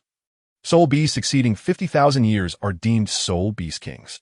An ordinary soul beast king could not be resisted even by a rank 7 soul sage, especially considering that the face spider was among the most elite predators within the soul beast hierarchy, capable of hunting even higher-tier soul beasts, instilling nightmares in countless creatures. Even an 8th ring soul Douluo would be compelled to retreat when faced with a 50,000-year face spider king, one of the pinnacle predators. The white-clad steward held no confidence. He could scarcely comprehend why a soul beast king would be active in the core region of the setting sun forest. At that moment, Qin Ming and the 3 mentors appeared equally pale and drained. A face spider king over 50,000 years was undoubtedly a nightmarish existence for them. As Ning Ruocheng led them out of the tent, the 8 ghostly purple eyes of the face spider king swept down upon them. Their gazes met, a silent acknowledgement passing between them. Face spider king, this is the one who has slain my offspring. Ning Ruocheng, it has come to kill me. With its 4 legs slightly bent, the face spider king prepared to leap. In that moment, Ning Ruocheng instantly grasped its intent. The 5 soul saints, who had been lying in wait, were now rushing to their aid, their expressions grave. The face spider king suddenly sprang into the air. Although Ning Ruocheng was aware that the creature's target was himself, his 3 companions had no time to retreat. The 7-treasure glazed tower in his palm transformed into a stream of light, dense purple mist swirling around them. Ye Lingling, Dugu Bo, and Yu Qianheng immediately lost their sight. "Hold on to me," Ning Ruocheng urged, his voice low. Feeling a tremor of fear, his companions chose to trust him, compelled by his authority as their leader in the perilous situation. Having lost their sight, Ye Lingling and Dugu Bo instinctively reached for the source of Ning Ruocheng's voice, grasping his warm hand, which offered them a sliver of reassurance. They soon sensed an invisible creature moving within the purple mist, even hearing its deep, labored breaths. This sensation sent shivers down their spines, causing their bodies to freeze, paralyzed by fear. The white-clad steward and the 3 mentors gazed at the face spider king soaring through the air, alongside the suddenly materializing purple mist. The 5 soul saints hidden in the shadows had already emerged from the forest, ready to intercept the leaping face spider king. Amidst the mist, a colossal phantom of the ancient Void Dragon materialized behind Ning Ruocheng, its eyes illuminating with a mesmerizing purple light. Passive dragon might. A vast ripple of purple energy surged forth from him, exerting a powerful domain pressure. Yu Qianheng, closest to him, felt his martial soul stir. His strength amplified. The airborne face spider king, caught in the purple ripple, experienced an overwhelming dragon might. The innate pressure from its bloodline slowed its blood flow, rendering its movements slightly stiff and its power suppressed. The ripple expanded, reaching an even wider area. The white-clad steward, Qin Ming, the 3 mentors, and the 5 soul saints arriving for support all felt their power significantly enhanced. One of the rescuers, a middle-aged man, activated his 7th soul ring, summoning a massive rock that soared forth like a bolt of lightning. Martial soul, true form, King Rock, simultaneously.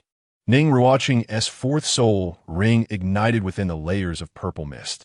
8 crystalline pillars inscribed with runes emerged in the void, intertwining to envelop the 4 of them. Fourth soul skill, Void Celestial Prison. Ning Ruocheng gritted his teeth, his gaze fixed on the approaching Face Spider King. Should these defenses fail, he was prepared to activate the Cave Heaven World, pulling his companions inside, even at the risk of exposing its secret. As the Face Spider King plunged into the purple mist, its grotesque white visage revealed itself, while its dual purple-black spider spears crashed violently against the surface of the Void Celestial Prison. The entire formation shook violently, numerous cracks appearing on the crystalline pillars, threatening to collapse. The Face Spider King's eyes glimmered with ghostly purple light as it raised its other 2 spears. Ning Ruocheng clenched his jaw, his gaze unwavering upon the imminent strike of the spears. Just one blow could shatter the prison, leaving them to face the 50,000-year-old Face Spider King. Tension coursed through Ning Ruocheng as he braced himself to activate the Cave Heaven World. Just as the sharp spears were about to fall, a swift cut from his side cleaved through the purple mist, striking down beside the Face Spider King. The force was so immense that even the Face Spider King could not maintain its stance. Its limbs buckled, and its body was sent reeling backward. A tempest of wind blades sliced towards the massive Face Spider King, raising clouds of dust. From the dust, numerous verdant vines surged forth, intertwining towards the landing point of the Face Spider King. The enormous wings flapped in the void, dispersing the purple mist below. Seizing the moment, Ning Ruocheng dissipated the ancient Void Dragon and the Void Celestial Prison. "Young master, are you all right?" A colossal rock appeared in the sky, shimmering with 7 soul rings. Its gaze now surveying Ning Ruocheng below. The others had finally arrived before Ning Ruocheng. "Young master," Tianheng, a middle-aged man, crackling with blue lightning, turned his gaze to Yu Tianheng, relieved to see him unharmed. Ning Ruocheng coughed weakly. "I'm fine, cough, cough." Nearby, the verdant vines could not contain the Face Spider King, which broke free with a surge. The soul saint controlling the vines evidently could not handle a soul beast of such caliber alone. "Leave the young master to you." The massive rock in the sky flapped its wings, creating a tempest, swiftly entering the fray against the Face Spider King. "Protect them." A soul saint from the blue electric tyrant dragon family gripped a dazzling lightning spear, activating his 7th soul ring. A dragon of blue lightning materialized in the void, exuding boundless energy and illuminating the surroundings. Martial Soul True Form, Blue Electric Tyrant Dragon. The blue lightning dragon tore through the air, charging directly into the battle. The white-clad steward instructed Qin Ming and the other mentors, "You 3 go join Ruocheng." As he spoke, his 7th soul ring suddenly lit up. From the earth emerged a massive black giant ant, towering several meters high, showcasing powerful mandibles and exuding a heavy aura of strength. Martial Soul True Form, Thousand Gene Ant. With each step of the Thousand Gene Ant, a resonant thunder echoed. Though it was the smallest martial soul true form, its power was indeed the most terrifying. The 3 mentors immediately joined Ning Ruocheng and his companions. "Are you all okay? Any injuries?" Ye Lingling and Dugu Yin shook their heads slightly. "It was too chaotic earlier. We couldn't see through the purple mist." The Face Spider King had attacked them, but a certain force had thwarted the assault. Yu Tianheng instinctively glanced at Ning Ruocheng's back, pondering something. At that moment, Ning Ruocheng was focused on the 4 soul saints engaging in battle with the Face Spider King, still feeling a sense of unease. The 50,000-year-old Face Spider King possessed the power to suppress an 8-ring soul Douluo. Even 4 7-ring soul saints working together might not be enough to subdue it. The Face Spider King excelled not only in combat but also in toxicity. Its spears were laced with deadly venom. Moreover, in the heat of battle, injuries were inevitable, and succumbing to poison would spell disaster. Qin Ming and the 2 soul saints present shared the same concerns, although it seemed evenly matched at the moment. One must not forget that they were in the Sunset Forest. Should other soul beast kings be drawn out, the consequences would be dire. Simultaneously, the commotion from the battle was gradually attracting powerful soul beasts toward their vicinity. Ning Ruocheng turned back to the still unsettled Dugu Yin. "Dugu, can you contact your grandfather?" The group fell silent, with Qin Ming and the 3 mentors' eyes lighting up at the prospect. They nearly forgot that Dugu Yin had a grandfather who was a titled Douluo. At that moment, the two external system soul saints from the Seven Treasure Glazed Tile School also realized this. This girl's surname is Dugu. Could she be the granddaughter of the poisoned Douluo who trained at the Heavendo Academy? Oh, let me see. Dugu Yin was awakened by Ning Ruochen's question. She immediately raised her hand, took a blue whistle from the necklace around her neck, and blew it, producing a sound that pierced through the air. A whistle? The expressions of those present became somewhat stiff. The range of sound from the whistle was indeed limited, unless the target happened to be nearby. Ning Ruochen could not help but raise his eyebrows at the whistle. However, he was almost certain that Dugu Bo was in the vicinity of the Sunset Forest, perhaps even tinkering with medicinal herbs at the Eye of Ice and Fire. His deeply ingrained poison would flare up daily, which meant he could hardly leave the Eye of Ice and Fire. On the other side of the Sunset Forest, in a mist-covered valley, a white-haired old man with green eyes was frowning as he added herbs to a medicinal cauldron, carefully refining the elixir. His ears twitched slightly, and he vaguely heard the familiar whistle, instantly alerting him. This was the whistle his granddaughter used to summon him. He vaguely remembered that she had mentioned wanting to visit the Sunset Forest recently. Could it be today? He immediately turned and transformed into a gust of wind, rushing out of the cave and speeding through the waters of ice and fire towards the source of the sound. He didn't even have time to extinguish the fire in the cauldron before he left. As the white-haired, green-eyed elder rushed through, he recalled the details of conversations with his granddaughter. When she mentioned visiting the Sunset Forest, it seemed that among her companions were two juniors from the Seven Treasure Glazed Tile School and the Blue Lightning Tyrant Dragon clan. Thus, her safety was evidently assured. Since safety was not an issue, it was likely that his precious granddaughter had found someone she fancied and wanted to take this opportunity to introduce him. I shall see which young scoundrel it is. Chapter 34. The majestic appearance of Dugu Bo, first update, in the Sunset Forest. Ning Ruochen observed the four soul saints engaged in a fierce battle with the man-faced demon Spider King, who was gaining the upper hand. This conflict even alarmed the soul beast kings from other regions, soul beasts over 50,000 years old, who began to form an encirclement around the battlefield, watching in an orderly manner from the shadows. The speed was astonishing, as if it had been premeditated. If Ning Ruochen did not know that the man-faced demon spider was notorious among soul beasts, he might have suspected it was a trap set by this creature.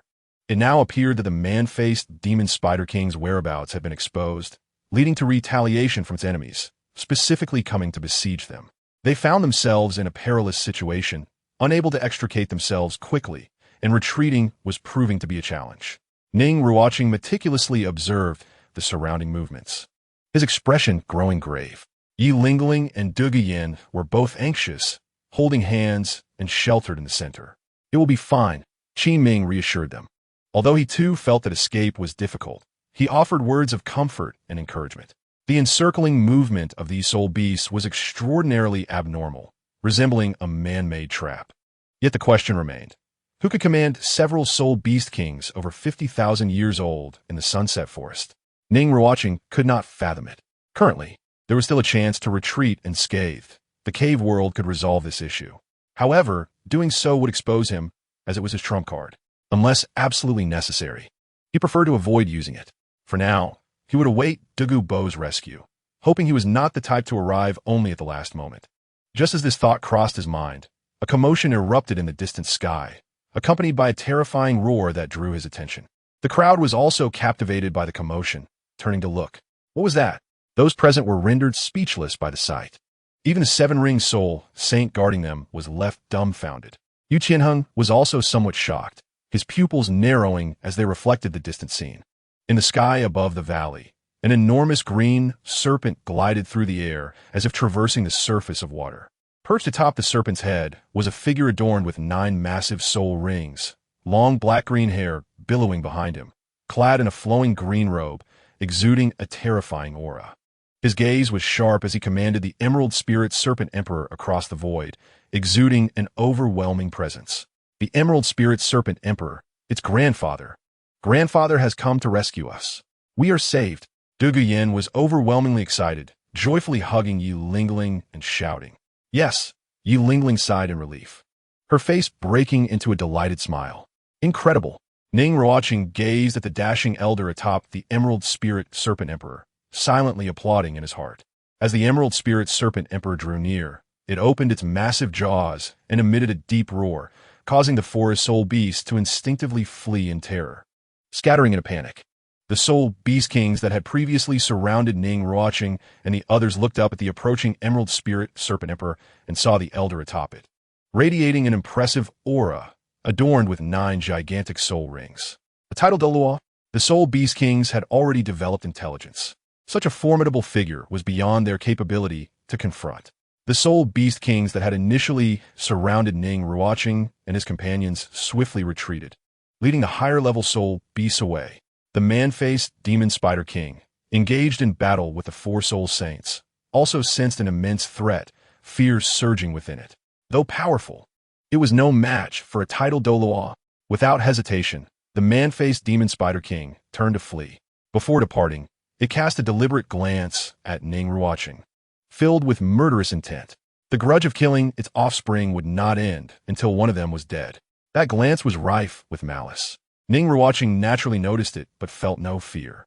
Sooner or later, he would eliminate it. The other 4 soul saints, seeing the man-faced demon spider king attempting to escape, only made a token effort to block its path before allowing it to flee. They were not foolish. Not to mention the poisoned Douluo was still far away, and it would take time for him to arrive. This time could lead to unforeseen changes. If they truly forced the man-faced demon spider king into a corner, it might fight back desperately, resulting in injuries or poisoning, let alone fatalities among them. Therefore, it was best to exercise restraint. In the blink of an eye, the Emerald Spirit Serpent Emperor arrived, its massive body compressing the air. The sound of its scales scraping against each other was deafening. A lithe green figure leaped down from its head, landing steadily. Yin, are you all right? The elder, with shoulder-length green hair and emerald green eyes radiating immense pressure, walked towards Dugu Yin among the crowd. Grandfather! Dugu Yin joyfully leaped into his arms. Greetings, Senior Dugu. Greetings, Your Excellency, Qin Ming and the other 3 mentors, along with the soul saints, respectfully greeted him. Ning Ruochen also followed suit, performing a bow of respect, then closely scrutinizing the impressive elder before him.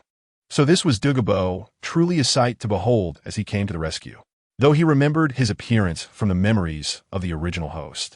Witnessing it firsthand was an entirely different experience. Now, he is clad in a long robe of deep green, his long green hair meticulously arranged. His features are refined, showing no signs of age, well preserved. His pupils, also a deep green, indicate that toxins have seeped into his very marrow. Upon seeing his granddaughter, a benevolent smile graces his face, revealing his evident affection for her. You are indeed the son of Ning Fengji? Dugu Bo turned his gaze towards Ning Ruochen, regarding him with keen interest. Ning Ruochen replied, Do you, old fellows, always refer to juniors by the names of their families? Or do you think my name unworthy of your remembrance? Very well, considering my intention to pilfer your medicinal garden later, I shall overlook this. A gentle smile adorned Ning Ruochen's face. I have heard of you, Senior Dugu, often mentioned by my father at home. Another little schemer. Yet when it came to bullying my granddaughter, you were rather eloquent. Dugu Bo snorted coldly. Ning Ruochen stood there, petrified, tears brimming in his eyes. When did I ever bully your granddaughter? He stammered, wiping the cold sweat from his brow. Fortunately, Dugu Bo did not pursue the matter further and turned his attention to Yu Tianheng. Are you the grandson of that old fellow Yu Yuanjin? I have heard of you. Senior Dugu, Yu Tianheng replied politely. Ning Ruochen seized the opportunity to cast a doubtful glance at Dugu Yin. What guy? Unable to defeat me in a duel, yet resorting to reporting to his family? How utterly shameless. Dugu Yin, somewhat guilty, averted her gaze, pretending not to see, and smiled as she linked arms with her grandfather. Introducing, Tianheng has already broken through to level 40. One of the reasons for coming to the Sunset Forest is to find a suitable 4th soul ring for him. I heard from Yin, that you also lost to that kid? Dugu Bo inquired with curiosity. Dugu Yin's smile froze. Ning Ruochen felt a mix of amusement and bewilderment. Wait, why do I have the impression that Dugu Bo is deliberately steering the conversation towards me? Has he discerned something? Chapter 35. Ning Ruochen. Your granddaughter may be ill. Second update. In the Sunset Forest, Ning Ruochen noticed Dugu Bo's brow furrowing. indicating that the effects of snake venom were beginning to manifest once more. It was likely he would soon say something along the lines of, "It is getting late. You should return. I have matters to attend to." Without any particular reason, just the instinct of a man. As Dugu Bo turned to speak, Ning Ruochen cleared his throat, preemptively stating, "Senior Dugu, I have a question that weighs on my mind. May I borrow a moment of your time?" Dugu Bo raised an eyebrow, nodded, and followed Ning Ruochen away from the group to a shaded corner beneath a tree. Dugu Yin watched them with confusion, uncertain of what Ning Ruochen wished to discuss. Dugu Bo, too, was curious about the young man, intrigued by the fact that a support-type soul master could best his granddaughter, which struck him as peculiar. Later, upon hearing from his granddaughter that this fellow was immune to his poison, he was even more astonished. Learning that the prodigy from the Blue Lightning Tyrant Dragon clan had also been defeated by him suggested that matters were far from simple. At the very least, this young man harbored some secrets, and Dugu Bo was keen to hear what he had to say. However, upon being summoned, this young man stood there, frowning in contemplation, saying nothing. Dugu Bo was perplexed. Just as he was about to speak, Ning Ruochen broke the silence. Though it may be somewhat presumptuous, "I would like to earnestly inquire about something, Senior Dugu," Ning Ruochen said, his expression hesitant as he looked up at him. Dugu Bo found it odd. He perceived a complex mix of entanglement and concern on Ning Ruochen's face. Goodness, could it be that he has taken a liking to my granddaughter? Contemplating a marriage proposal? Why, you are a fine young man. Do not even think about it. Is Dugu Bo afflicted by poison? Both spoke almost simultaneously, leaving Ning Ruochen bewildered, staring wide-eyed at Dugu Bo, wondering, what on earth? Upon hearing Ning Ruochen's words, Dugu Bo's pupils suddenly contracted. Though such a question was rather inappropriate, considering his status as a master in poison research, it seemed somewhat abrupt. Ning Ruochen awkwardly scratched his head, feeling as though he might have misjudged the situation. How could he question the expertise of a title Douluo? Should the outside world hear such claims about the granddaughter of the poisoned Douluo, they would surely find it laughable. Ning Ruochen wore an expression of uncomfortable mirth. Yet, Dugu Bo remained silent, his gaze steady upon Ning Ruochen. "What leads you to say this?" "I have perused several pharmacopoeias and formulas. I have noted that Dugu's vital energy has always been somewhat unstable. When she releases her martial spirit, there is a peculiar ferocity that emanates. Moreover, I have observed that her martial spirit's toxins appear to be closely intertwined with her own essence. Additionally, her eye color is green." Ning Ruochen laid bare his doubts. While Dugu Bo could comprehend the preceding observations, he raised an eyebrow upon hearing the mention of eye color. What relevance does the color of the pupils hold? "Oh, regarding this matter," Ning Ruochen explained, "when a martial spirit manifests, it is common for some degree of aberration to occur. If the green pupils manifest solely in the state of martial spirit activation, there is no issue. However, if they persist after reversion, it indicates a high degree of integration with a martial spirit. Such a condition may lead to the retention of certain characteristics of the martial spirit." Dugu Bo's eyes sparkled with a piercing gleam, as if he had suddenly grasped something significant. "Of course, this is merely my conjecture." Ning Ruochen had yet to finish his thought when Dugu Bo raised his hand to halt him. "What is the name of the pharmacopoeia you have read?" "The Compendium of Materia Medica," Ning Ruochen replied earnestly. "If you have heard of this pharmacopoeia, then my career is likely at an end." Dugu Bo raised an eyebrow, casually inquiring, "Do you understand pharmacology?" "I may not be particularly bright, but finding that material useful compelled me to consume the entire compendium," Ning Ruochen confessed. To claim merely an understanding would be an understatement. If one were to pretend, they might as well embrace the full extent. Dugu Bo fell silent, his gaze fixed intently on Ning Ruochen. The look in his eyes was somewhat peculiar, causing Ning Ruochen to feel uncomfortable, as if he were being scrutinized. "Hey, if you have something to say, just say it." "No need for this," Ning Ruochen urged, wishing for the conversation to flow. "For instance, why are you so concerned about my granddaughter?" Dugu Bo's expression softened as he responded, "She is my team member. It is only natural to express gratitude for her care and attention. Thank you." Yet, Dugu Bo said nothing further, simply stating, "Let us return," before turning to leave. Ning Ruochen followed behind, perplexed. What on earth is going on? At least say something. Upon rejoining his granddaughter, Dugu Bo felt Dugu Yan's arm entwining with his elbow. Casting a sidelong glance at Ning Ruochen, the look conveyed, "What were you discussing with my grandfather?" Ning Ruochen had no mind to engage with her and chose to ignore her entirely. You should head back first. I have matters to attend to, Dugu Bo declared. Upon hearing this, Ning Ruochen felt a wave of disappointment wash over him. Alas, all that effort in vain.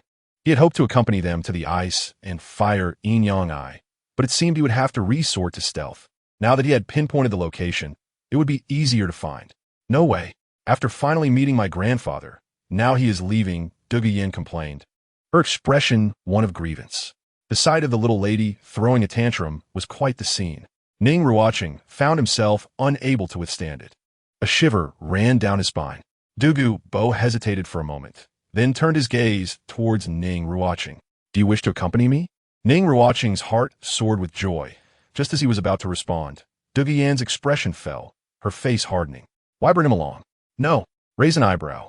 Yet a smile adorned his face as he bowed respectfully. Thank you for your recognition, Senior Dugu. Dugu Yan appeared somewhat dissatisfied. If he were to take anyone, it should be Tianheng and Lingling. As for this fellow, he could amuse himself elsewhere. Tianheng, who had been mindlessly enjoying the scene, suddenly found himself called upon.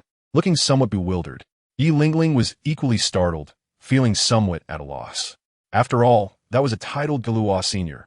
Naturally, any opportunity to engage with him was a boon. However, if Brother Ruochen chose not to join, she would not insist. All right, you little ones can go together, Dugu Bo announced. He then turned to the attendants in white robes present. I will take these few first and return them after some time. Is that acceptable? Absolutely. No problem at all, the white-robed attendant quickly replied, nodding vigorously. Qi Ming also nodded in agreement. Not to mention the protection of these youngsters, with Senior Dugu accompanying them. Their safety was assured, and they would surely gain invaluable experience. Dugu Bo looked towards the soul saints of the Seven Treasure, Glazed Tile School, and the Blue Lightning Tyrant Dragon Clan. We have no issues on our end. We will inform the family head. Dugu Bo nodded slightly, then turned his gaze back to Ning Ruochen and the others. The floating emerald scale Serpent King descended, hovering around 3 feet above the ground. Dugu Bo led his granddaughter and leaped onto the serpent's crown. Then with a flick of his sleeve, Ning Ruochen and the other 3 suddenly found themselves atop the serpent's back. Hold on tight, Dugu Bo reminded them. The emerald scale Serpent King surged upward, weaving through the cloud-laden valleys at the heart of the Sunset Forest. Chapter 36, The Eyes of Ice and Fire. First update.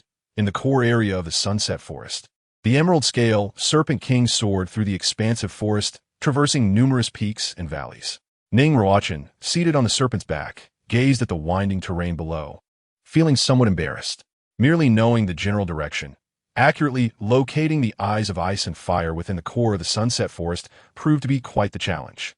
Observing the ever-changing scenery beneath him and looking up at Dugu Bo's proud figure towering atop the serpent's head, he felt a sense of admiration. Back when he had recruited Dugu Yin into their ranks at the Heaven Do Royal Academy to cultivate a favorable relationship, it had indeed been a wise decision. And now, in the Sunset Forest, seeking the eyes of ice and fire required neither conflict nor deceit. Merely by speaking, he had this esteemed individual willingly guide him there. Thus, acquiring a specialized skill truly bore fruit when it mattered. Ye Lingling, watching the rapidly shifting landscape below, grew anxious about the possibility of falling from the serpent's back. Stealing a glance at Ning Ruochen, she decided to inch closer to him, tentatively tugging at the sleeve of his garment. Noticing his lack of objection, she shifted her position slightly, drawing nearer with her head bowed. Ning Ruochen, perceiving her fear of heights, reached out to take her hand, gently pulling her closer to his chest. Don't be afraid. I'm here, he said with a smile. Ye Lingling, replied Seili, her bonds obsudrink hereis. Her ears slightly flushed. Ning Ruochen chuckled softly, reaching up to gently pat her head. The girl, resembling a docile kitten, was sweet and gentle, never causing a fuss or vying for attention. Occasionally indulging her brought her immense joy, as if she possessed the whole world. Ning Ruochen gazed into the distance, observing a slope ahead covered in verdant foliage, shrouded in a faint green mist. The source of that mist was a plant known as the Emerald Scale 7 Absolute Flower. Dugu Bo glanced back at the youngsters behind him, particularly at Ning Ruochen, who responded with a smile. Dugu Bo then turned back, and the Emerald Scale Serpent King began to ascend the slope of the valley, swiftly crossing through the light green mist, surmounting the valley's peak and breaking through the clouds. At that moment, the serpent pierced through the rolling sea of clouds, bathed in the resplendent glow of the setting sun, the golden light dyeing the clouds of vivid crimson, resembling rolling waves.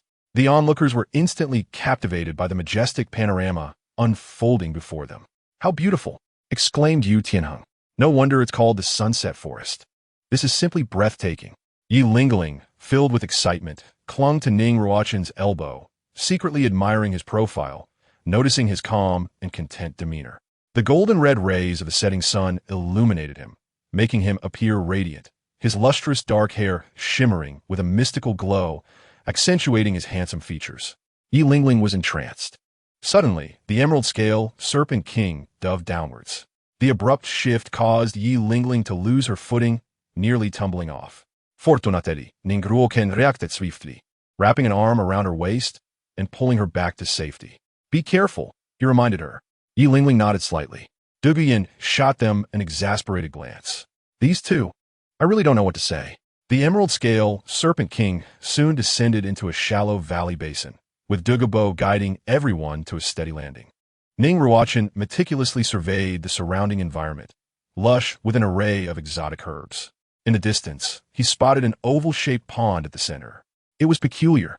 One half shimmered with a red glow, exuding scorching steam, while the other half glimmered with silvery cold mist. "The eyes of ice and fire, indeed, are located here," Ning Ruochen observed, his eyes gleaming. Dugu Bo, noticing his scrutiny of the two unique pools, cast a knowing glance his way. "How many of these herbs do you recognize?" he inquired. Ning Ruochen scanned the area, quickly searching for traces of celestial herbs, and casually replied, "I believe I recognize most of them." Dugu Bo was momentarily taken aback, then regarded him with disdain. "You little rascal, I can't even identify all the herbs here, and you dare to boast?" Ning Ruochen had no time to waste on his banter. Instead, he turned to Yu Tianheng and Ye Lingling, cautioning, "There are many poisonous plants here. Do not touch anything carelessly. The consequences could be fatal." Dugu Bo shot him a disdainful glare. This brat had stolen his thunder. Truly a conceited little fellow. However, he mused, such warnings were of little consequence. Saying them was akin to saying nothing at all.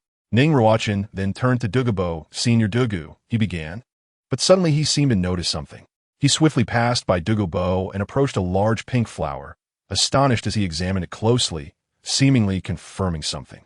Dugu Bo followed closely behind, catching a glimpse of the flower. Its petals revealed a light purple hue, adorned with sparkling purple droplets resembling diamonds. He had attempted to study this plant before. It bore no toxicity, but its effects remained undiscovered. Observing Ning Ruochen's expression, it appeared that he recognized it. Dugu Bo cleared his throat, raising a fist to his mouth. "Ahem, so you know about this one? Do share." Ning Ruochen, hearing this, felt a tinge of disdain within. "Oh, don't think I'm unaware of your background, old man." Though internally he scoffed, outwardly he maintained a respectful demeanor, answering straightforwardly as if pouring out beans from a bamboo tube. "This exquisite flower, known as the fragrant enchantment, boasts a delicate pink hue, devoid of leaves, with a stem reaching 3 feet in length.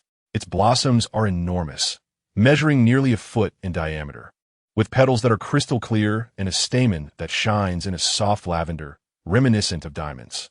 It is the nemesis of all toxins, capable of neutralizing their effects. Although it does not possess the ability to detoxify on its own, it can mitigate the potency of poisons.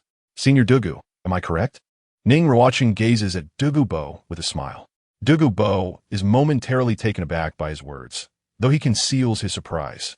"Did you glean this information from the pharmacopoeia?" Dugu Bo inquired. Ning Ruochen nodded slightly, explaining that the scroll he had encountered contained a record of this flower, and he was grateful to have witnessed its true form today, thanks to Dugu Bo.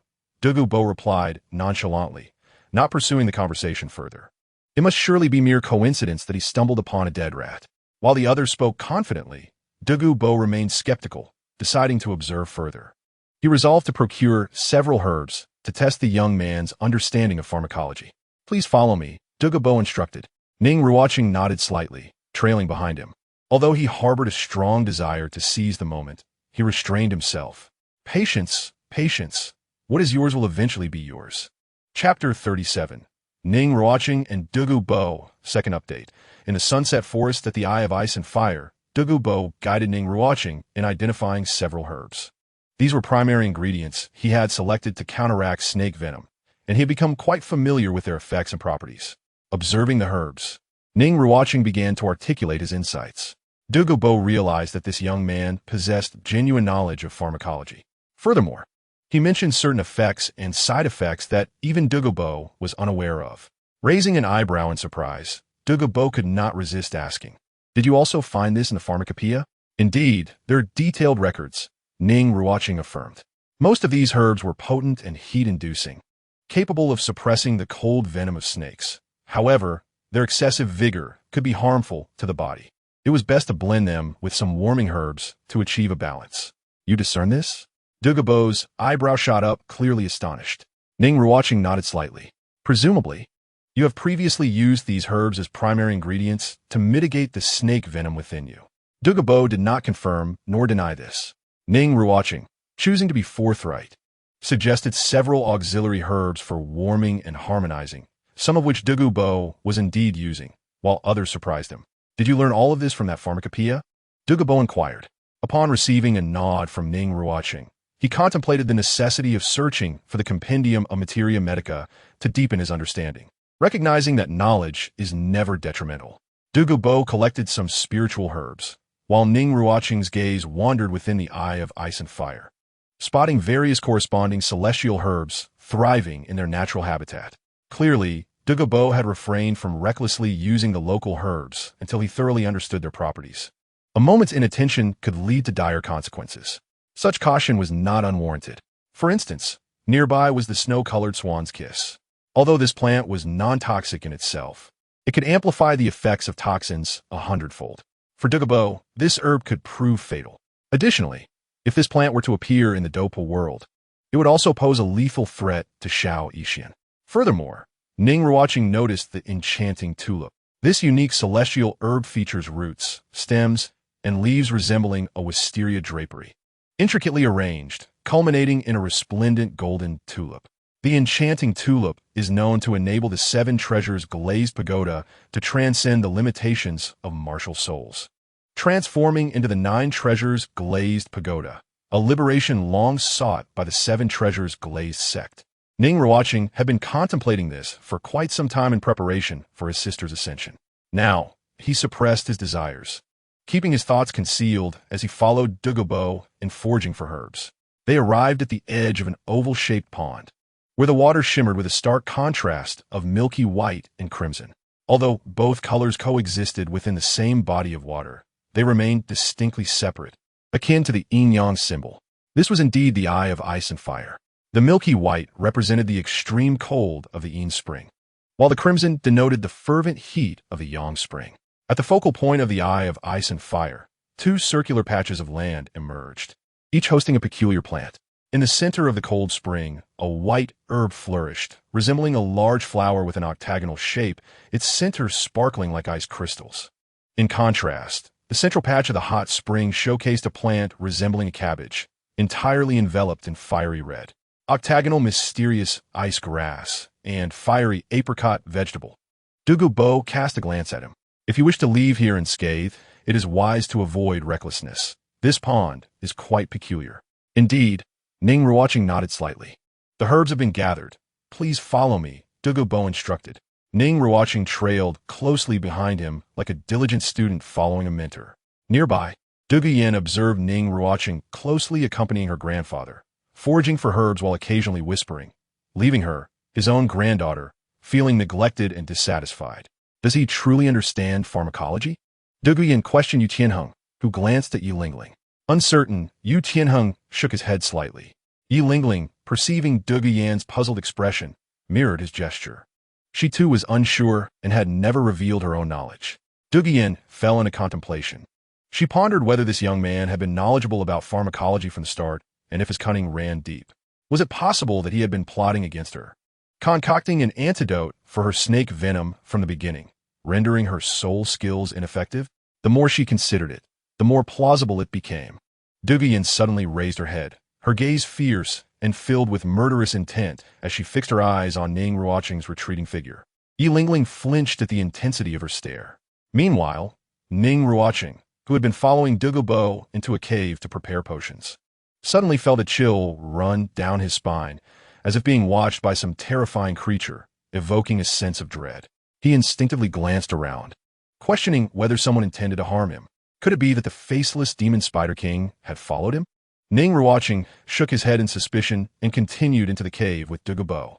The cave was evidently man-made, hewn from a natural cavern, with a lofty entrance exceeding 5 meters, providing ample illumination. Before even entering, a strong, unpleasant odor of medicinal paste wafted through the air. Inside the cave stood a bronze 3-legged cauldron, approximately half a meter tall, intricately engraved with patterns, and remnants of warm red embers lay beneath. Dugu Bo lifted the lid of the cauldron, releasing a potent aroma of medicinal paste that caused him to furrow his brow as he began to clean it out. Meanwhile, Ning Ruochen observed his surroundings. Beside the alchemical furnace lay a flat stone slab, indicating that Dugu Bo occasionally spent the night here.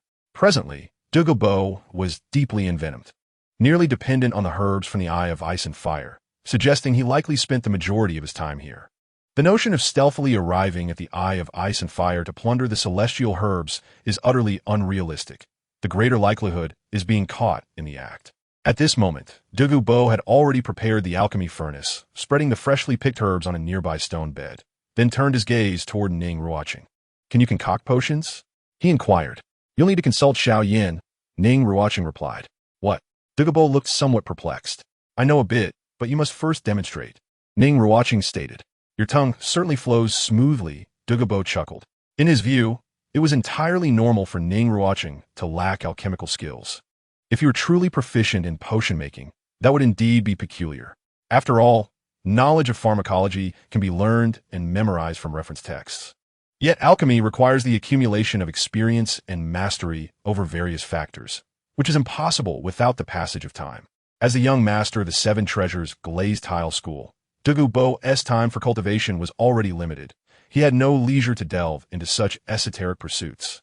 Dugu Bo began to brew a potion to counteract snake venom, while Ning Ruochen observed in silence. Although he lacked the ability to concoct potions, his understanding of pharmacology was extensive. Many herbs that Dugu Bo did not recognize, he was remarkably familiar with. This was his advantage. How to expand this advantage? Gain Dugu Bo's trust and create a situation where he owed him a favor required careful thought. To fulfill the core storyline task of gathering celestial herbs, a new side quest emerged, resolving the snake venom within Dugu Bo and Dugu Yin. In truth, he had a method in mind, but the specific procedures needed meticulous consideration.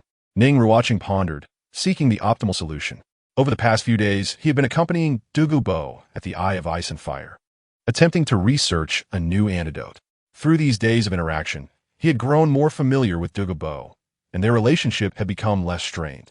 Dugu Bo found Ning Ruochen quite admirable for his ability to recall the characteristics and effects of so many herbs. An impressive feat indeed. Over these days, Ning Ruochen also gained a general understanding of Dugu Bo's character. The rumors about his eccentric and capricious nature, along with his coldness, bore some bias. After all, Dugu Bo was a prominent figure in the realm of poisoning and a title Douluo belonging to the elite few of the Douluo continent, making him somewhat inaccessible to outsiders. Those who could engage with him would inevitably be wary of his poisonous methods. Thus, Dugu Bo's reputation in the outside world was not particularly favorable. His peculiar temperament was evidently a result of enduring the torment of snake venom for years. However, upon genuine interaction, Ning Ruochen found him to be quite amiable, worthy of deep friendship and a rather charming elder. "Could you elaborate on the situation with Dugu?" Ning Ruochen inquired. Sitting on a stone beside the Eye of Ice and Fire, observing Ye Lingling and the others in the distance, engaged in discussion. "You aren't harboring any intentions toward my granddaughter, are you?" Dugu Bo's gaze sharpened, the green slit of his snake-like pupils fixating on Ning Ruochen, exuding an air of intimidation. "What are you thinking?" "I merely wish to analyze the situation and see if there are any solutions. Besides, have you not noticed that she shows no interest in me? Always initiating conversations. Do you think I have nothing better to do than run into a wall?" Ning Ruochen retorted, exasperated. "Really?" Dugu Bo expressed surprise. "Indeed, Ning Ruochen affirmed earnestly. This statement was the truth. Although Dugu Yin was beautiful, she had not stirred any romantic feelings within him. If a girl he pursued did not evoke such feelings, he would lack the motivation to pursue her. As for Ye Lingling, I merely see her as a younger sister. That's good. Dugu Bo felt somewhat relieved. Although he found Ning Ruochen quite likable, exuding a mature and composed aura in his actions. Such a presence could be quite formidable for a girl of 14 or 15. Having lived long, he possessed keen insight. How could he not discern that this fellow was a rogue? During their journey, he had observed the ambiguous interactions between this lad and the blue-haired girl, which seemed to hover between closeness and distance, indicating a lack of a defined relationship. This fellow was clearly nonchalant, neither proactive nor dismissive, a typical example of ambiguity. If this young man were to pursue his granddaughter, he would be less than pleased. Dugu Bo proceeded to summarize his granddaughter's situation. She was poisoned while still in the womb. Ning Ruochen feigned shock, his expression turning somewhat grim. Dugu Bo's eyes dimmed. It is all due to the hereditary issues of his martial soul. The flaw of the Emerald Python martial soul is fatal. Even as a titled Douluo, he could not escape it, forever plagued by the poison. His son perished due to snake venom, and his granddaughter has been affected since she was in the womb. The plight of his descendants is an eternal sorrow in his heart. Is there a remedy in the pharmacopoeia? Dugu Bo inquired hopefully. Yet, he already anticipated the answer. Their condition stemmed from a martial soul defect, inherent and inextricable. How could the pharmacopoeia possibly contain a solution? Ning Ruochen remained silent, lost in thought. After a long pause, he lifted his head. Currently, there are 2 potential solutions. Would you care to hear them, senior? 2 solutions? Dugu Bo appeared taken aback. Ning Ruochen nodded slightly, speaking earnestly. The first solution would involve finding a soul bone for her, compressing the snake venom within it to reduce the toxin's residue in her body, while also administering detoxification potions. However, this method has a clear downside. Compressing the toxin does not equate to resolving it. Eventually, it will resurface, remaining a hidden danger. Upon hearing this, Dugu Bo nodded slowly. This is indeed a viable method for prolonging life. With some time and effort, a soul bone should be attainable. What about the second solution? The second solution carries considerable risk. Ning Ruochen's expression grew serious as he regarded Dugu Bo, unwilling to withhold information. I discovered a unique herb in your medicinal garden. However, its properties are extremely potent, capable of substantially countering the snake venom at its source and potentially eradicating the martial soul defect entirely. Dugu Bo's pupils suddenly contracted at this revelation. Eradicating the martial soul defect entirely? But because of this, it is fundamentally unsuitable for women to consume. Its excessive yang properties can easily deplete bodily fluids. And forcibly ingesting it carries significant dangers, risking complete annihilation. Ning Ruochen shook his head with a sigh. Dugu Bo stood frozen upon hearing this. In truth, this herb would also be applicable to Senior Dugu. However, at his level, the impact of expelling toxins would inevitably lead to a decline in cultivation. Ning Ruochen calmly met Dugu Bo's gaze. Dugu Bo took a deep breath to steady himself. Which herb is it? Coxcomb phoenix flower. Ning Ruochen stated calmly. Are you certain of what you say? Dugu Bo asked gravely, seeking confirmation from Ning Ruochen. It can obliterate the snake venom within the body and possibly resolve the martial soul defect at its root. If we pursue the second solution, what is the probability of success? Dugu Bo's voice was somewhat hoarse. This was his primary concern. Sketching out a plan without considering the probability was mere folly. If taken directly, with your assistance, the probability of success would be approximately 70%, Ning Ruochen replied with composure. 70%? Dugu Bo's pupils widened in surprise. In other words, there's a 30% chance of failure, but with my assistance, that probability can be elevated to 90%, Ning Ruochen continued. The eyes of Dugu Bo brightened instantly. Are you serious? Ning Ruochen nodded slightly, his expression exceedingly grave. The prerequisite is that you must cooperate with me unconditionally. As he spoke, Ning Ruochen cast his gaze towards the 2 celestial herbs situated on the small depressions of the ice and fire eyes. A hint of doubt flickered in Dugu Bo's eyes. Is he suggesting that he intends to use the cold spring to suppress the fiery nature of the pure yang restorative herb? Is that even feasible? Chapter 39. I seem to have made a mistake. Second update. On the edge of the ice and fire eyes, Ning Ruochen stood at the brink of the cold pool. Observing the octagonal ice grass growing at the center, his eyes calm and unruffled. Dugu Bo, accompanied by his granddaughter Duguian, Yusheng, and Ye Lingling, watched closely. At that moment, Duguian was filled with questions. She could not fathom what Ning Ruochen had discussed with her grandfather that made him believe he could aid her in alleviating the snake venom within her. This was clearly a deceitful tale. If there truly were a solution, her grandfather would have resolved it long ago, instead of allowing it to linger until now. Her grandfather was truly too gullible. Duguian cast an irritated glare at her grandfather. Dugu Bo's attention remained fixed on Ning Ruochen's silhouette. Suddenly, Ning Ruochen sprang into action. Leaping into the air, to the astonishment of all present, he landed steadily on the small patch of land beside the cold Yin spring. He proceeded directly toward the octagonal ice grass, which exuded a strong chill. Dugu Bo raised an eyebrow. What is he doing? Although he did not recognize the large white flower with 8 edges, its extreme cold attribute was clearly unsuitable for medicinal use, and it contained a potent venom. Then, he witnessed Ning Ruochen swiftly pluck the ice heart flower stamen, his palm rapidly encased in ice. Ding! Octagonal ice grass collected. Celestial herb collection progress. 112. Ning Ruochen's expression shifted, evidently surprised. Dugu Bo was taken aback. Is this kid willing to sacrifice his hand? Ye Lingling and Duguian were utterly stunned by the scene. Yusheng gazed in shock at Ning Ruochen's icebound hand. Ning Ruochen seemed unperturbed. Hastily leaping toward the small patch of land in the center of the scorching Yang spring, heading straight for the fiery apricot blossom. With hands resembling blades, he swiftly sliced through the crimson plant, extracting its core, which emitted a strong aura of flames, his palm scorched red. Ding!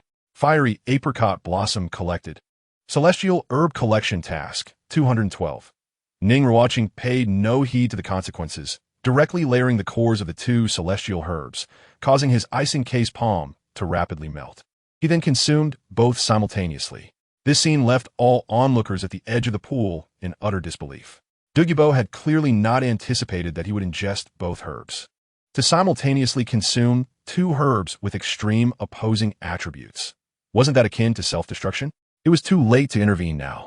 The conflicting properties of ice and fire surged within Ning Ruochen, causing one side of his body to display frostbitten cracks, while the other roiled with searing flames.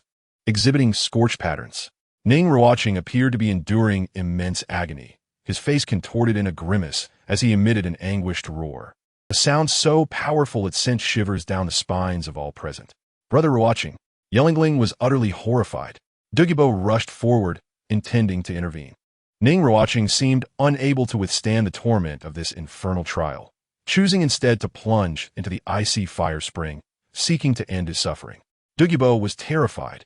Could a mere 4th-ring soul master endure the extreme heat of the spring? Falling into the water would likely result in immediate death. Goodness, if you perish here. Won't the 7-treasure glazed tile school seek revenge on me? Dugu Bo had already reached the land of the Yang spring, extending his hand to grasp the descending Ning Ruochen. Yet, just as he was about to seize him, he suddenly came up empty-handed. With a plop, Ning Ruochen fell into the water, the boiling Yang spring splashing everywhere. Dugu Bo was too late. He failed to catch him. Stunned, he stood frozen in place. Ning Ruochen had appeared to teleport, creating a distance that led to Dugu Bo's missed opportunity. This was evidently impossible. There was only one conclusion. He had been so anxious that he lost focus. At the edge of the pool, Ye Lingling fell to the ground, tears streaming down her face. Duguian was also in shock, covering her mouth in disbelief. Yusheng felt numb, staring blankly, lost in thought. Beneath the surface of the Yang spring, Ning Ruochen's grim expression faded, replaced by a triumphant smile as purple dragon scales of the Tai Su ancient dragon emerged on his body. Consuming the octagonal ice grass and the fiery apricot blossom would indeed cause rapid turmoil within his meridians and immense suffering in the short term. However, possessing the Tai Su ancient dragon martial soul allowed him to suppress all with his bloodline power. As the forces of the 2 celestial herbs stirred within him, the dragon transformation had already been triggered, suppressing everything and forcing it outward. Although it appeared dire on the surface, he was hardly affected internally. Dugu Bo's sudden intervention nearly pulled him back, but he had managed to evade in time. Otherwise, he would have had to continue the charade. The reason for his dramatic display was understood by those in the know, so no further explanation was necessary. Ning Ruochen began to refine the medicinal properties of the two celestial herbs utilizing the power of the ice and fire eyes. The process of refining the herbs would not take long. A few minutes would suffice, but he could not afford to keep those above waiting, lest something unforeseen occur. Meanwhile, at the edge of the pool, Duguian stood in contemplation and confusion. She could not comprehend why Ning Ruochen was acting in such a manner. Earlier, he had deceived her grandfather, claiming he had a way to treat her snake venom, yet now he seemed to choose death. Most of the herbs here contained potent poisons. Why would he do this? Ye Lingling sat on the ground, her eyes vacant, fixated on the surface of the fiery spring where he had fallen, reflecting on all their initial encounters. His demeanor, every subtle action, and his attentive care. His presence was like a warm sun, illuminating her pale, inner world. "Brother Ruocheng, I am coming to accompany you," Ye Lingling whispered through her tears, rising with a resolve and determination in her gaze. Her actions immediately drew Duguian's attention, and upon seeing that look in her eyes, she understood. As Ye Lingling took her first step, Duguian swiftly halted her and called out to Ruocheng to prevent her from doing something foolish. Ruocheng quickly reacted, grasping Ye Lingling tightly. Dugu Bo, standing on the small patch of land in the center of the scorching Yang spring, glanced towards the shore, frowning in agitation. At that moment, the previously tranquil surface of the crimson Yang spring began to ripple, and a shadow emerged from below, breaking the surface and locking eyes with Dugu Bo. Ning Ruochen had just resurfaced from the spring, only to find Dugu Bo observing him with a scrutinizing gaze from above. Ning Ruochen's smile faltered slightly. What a coincidence! A large hand descended, pushing his head back into the fiery spring.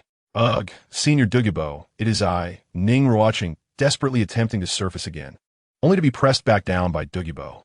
Rest in peace, do not mourn. I am not dead, I am not a ghost." Ning Ruochen thrashed about, struggling to keep his head above water. Dugu Bo displayed a lack of courtesy, pressing him back down once more. "I will fulfill your final wishes. Rest easy." Ye Lingling, who had originally struggled to leap into the spring to sacrifice herself, stared blankly as Ning Ruochen repeatedly surfaced from the water, only to be pushed back down again by the elder Dugu. "Ning Ruochen, Brother Ruocheng." The moment he emerged from the spring, Ning Ruochen heard the tearful call and turned to see Ye Lingling's excited smile, her face streaked with tears. He was momentarily stunned, realizing that he might have erred. Chapter 40. Duguian, do you wish to poison me? First update. In the eye of ice and fire, Ye Lingling buried her face in Ning Ruocheng's embrace, sobbing uncontrollably. Aware of his fault, Ning Ruocheng felt a twinge of guilt and gently wrapped his arm around her shoulder, offering soft words of comfort. When he consumed the two celestial herbs, the 8-pointed ice grass and the fiery apricot blossom, he indeed played the part, knowing that such reckless acts could deeply wound those who cared. Although Duguian felt quite dissatisfied, witnessing Ye Lingling in tears, having previously contemplated ending her life, left him at a loss for words. Dugu Bo was even more perturbed. This young man acted without consulting him. His reckless behavior truly left one speechless. However, the fact that he survived after consuming those two poisonous herbs indicated he possessed a profound understanding of their properties, suggesting that their simultaneous ingestion neutralized the effects. It was evident he had prepared himself adequately for such actions. After calming Ye Lingling's emotions, Ning Ruochen sat cross-legged by the spring, beginning to refine the effects of the celestial herbs within him. Ye Lingling remained vigilantly by his side, fearful of any misfortune befalling him. The following morning, Ning Ruochen awoke from his meditative state to find Ye Lingling asleep with her head resting on his knee, her elbow bent, tightly clutching his garment as if afraid he would leave. He gazed down at her serene profile, noting her pallor, which suggested she had not slept well the previous night. Rather than waking her, he chose to return to his practice, hoping she could rest a little longer. In the early morning light, Duguian and Yu Qianheng spotted Ning Ruochen still seated in the shade, with Ye Lingling asleep on his lap. The scene emanated an inexplicable warmth. Duguian, who had previously held a grudge against Ning Ruochen, softened his gaze. If this fellow ever wrongs Lingling, I shall ensure he pays dearly." In front of the cave, early in the morning, Dugu Bo cast a glance in Ning Ruochen's direction. This young man indeed possessed a certain skill. He cared little for the youthful entanglements of love and hatred, instead focusing on his daily tasks, clearing weeds and harvesting alchemical herbs in the eye of ice and fire. As time passed, and the sun rose higher, rays of light pierced through the mist shrouding the valley, bathing it in warmth. Ye Lingling, stimulated by the sunlight, stirred slightly, her deep blue eyes fluttering open. "You're awake?" A familiar voice came from above. Ye Lingling immediately regained her composure, straightening up from his knee. Her cheeks flushed as she looked at the gentle Ning Ruocheng, instinctively lowering her head. "I'm so sorry, I fell asleep." Ning Ruocheng smiled tenderly, reaching up to pat her head. "The one who ought to apologize is me. Please, sleep a little longer. Thank you for last night." Ye Lingling quickly shook her head. "No, it's not necessary." As Ning Ruocheng rose, he realized that one of his legs had gone numb, blood circulation stifled. Ye Lingling, noticing his discomfort, hurried to assist him, but when she sensed his suddenly serious demeanor, she halted, knowing that excessive politeness would only displease him. This elicited a satisfied smile from Ning Ruocheng. He searched for Dugu Bo's figure within the eye of ice and fire and approached him for conversation. Dugu Bo hesitated. Previously, he had heard Ning Ruocheng mention a potent herb that could entirely eradicate the snake venom within his granddaughter and potentially rectify the innate flaws of her martial soul, thereby preventing any repercussions for future generations. Admittedly, this outcome was highly enticing. However, the success rate was only 70%, with a 30% chance of losing his cherished granddaughter. After consuming the 2 poisonous herbs from the spring, Ning Ruocheng expressed that he now had a 90% assurance. "Should we give a try?" To be honest, prior to witnessing Ning Ruocheng's harrowing experience with the poisonous herbs, Dugu Bo had been quite tempted. "You could discuss it with her," he advised. "Let me consume the poisonous herbs." Dugu Yin exclaimed in shock, glancing nervously at her grandfather. Her expression seemed to plead. "He intends to poison me. Can't you say something?" Dugu Yin vividly recalled Ning Ruocheng's agonizing ordeal with the poisonous herbs, a harrowing experience that nearly cost him his life. Could she endure such a fate as well?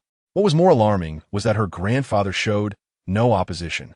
"It's a celestial herb. The coxcomb phoenix flower is non-toxic," Ning Ruocheng explained, glancing at the coxcomb phoenix flower growing nearby. "After consuming it, you will merely feel a warm sensation in your body, accompanied by some minor discomfort, which will soon pass." "Really?" Dugu Yin appeared skeptical of his words. "Am I capable of deceiving you?" Ning Ruocheng shrugged, glancing at Dugu Bo, making his intentions clear. "Your grandfather is right here. How could I harm you?"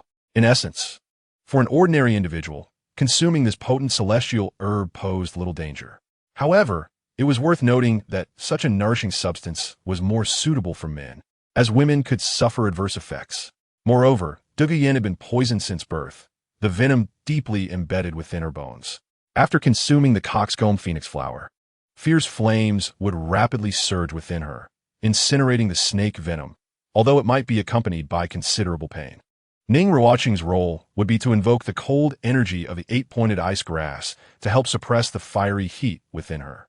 Dugu Yin hesitated regarding the complete eradication of the snake venom, but upon gazing at the red poisonous herb beside Ning Ruocheng, a sense of trepidation overcame her. "If you are unwilling to try, I shall simply take this herb away," Ning Ruocheng warned. With a firm resolve, Dugu Yin gritted her teeth and ultimately decided, "Very well." Ning Ruocheng nodded slightly before plucking the red coxcomb phoenix flower. Success. Coxcomb phoenix flower collected. Celestial herb collection, 312. To complete the collection of celestial herbs, one must harvest them entirely. However, it was not mandatory for the person to consume them. Mere collection sufficed. Ning Ruocheng handed the coxcomb phoenix flower to her. "Remember, do not chew, swallow it whole. Gather your soul power to guide it. You must endure any pain, or else all will be in vain," he cautioned. Dugu Yin gazed at the quivering, soft, red poisonous herb in her hand, took a deep breath, and with eyes closed, promptly stuffed it into her mouth and swallowed it whole under the watchful eyes of everyone present. Her complexion immediately flushed, and her skin turned a fiery red, radiating a scorching heat wave. Dugu Bo instinctively tensed, clenching his fists. Ye Lingling and Yu Tianheng anxiously observed, worried for Dugu Yan's condition. Ning Ruocheng, however, intently watched her expression, prepared to act at a moment's notice. The group was unaware of the transformative effects and powers of the celestial herb. primarily due to the traumatic experience Ning Ruochen had endured the day before, which had left them in a state of fear. Yet he remained somewhat confident in his ability to cure the snake venom within Dugu, to rectify the innate flaws of her martial soul, and perhaps even induce a mutation in her martial spirit. He harbored a flicker of hope. Chapter 41. Ingesting the Celestial Herb. Martial Soul Mutation, second update, the Eye of Ice and Fire. Upon consuming the coxcomb phoenix sunflower, it felt as though she had swallowed a searing inferno, a fire that spread from within, incinerating everything in its path. The sensation of being engulfed in a hellish blaze rendered her exceedingly restless, almost unbearable. Was this what they referred to as a measure of pain? Although she recognized it as a deceitful claim by Ning Ruochen, she anticipated such torment. Calm yourself, concentrate. She resolved to persevere, for otherwise, all her efforts would be in vain. Ning Ruochen's voice echoed in her mind. At that moment, she felt a surge of animosity towards him. Not only was he unhelpful, but he also had the audacity to offer empty words of consolation. He had promised to safeguard her, yet here she was, enduring this suffering alone. But there was no turning back. She was already committed, having ingested the toxic herb. All she could do was grit her teeth and endure. Dugu steadfastly bore the agony, feeling as though her spine was engulfed in flames. The excruciating pain threatening to tear her consciousness apart. Behind her, the ethereal form of the phosphorescent serpent emerged, seemingly scorched by the flames, its back adorned with fiery patterns, causing it to writhe and struggle in the void. Its emerald vertical pupils glimmered with furious wrath, emitting a furious roar. Dugu Bo, witnessing his granddaughter's near collapse, felt his heart tremble. Though he wished to urge Ning Ruochen to act swiftly, it was evident that they were merely in the initial stages of refining the toxic herb. If she could not endure this early phase, the subsequent trials would be even more excruciating. Ye Lingling and Yu Tianheng watched Dugu condition with heavy hearts. Their hands clenched tight as they anxiously awaited the outcome. Ning Ruochen, however, remained focused on Dugu state. The agony she experienced while absorbing the coxcomb phoenix sunflower was primarily due to the phoenix fire contained within the celestial herb, which was purging the venom from her martial soul. The venom had penetrated deep within her bones, and to expel it entirely, she had to endure immense, searing pain. Noticing her spirit was waning, Ning Ruochen raised his hand and summoned the 7 treasures glazed tower, disguised as the 9 orifices exquisite tower. A dazzling array of colors emanated from the tower, creating layers of blue ripples that spread over 100 meters.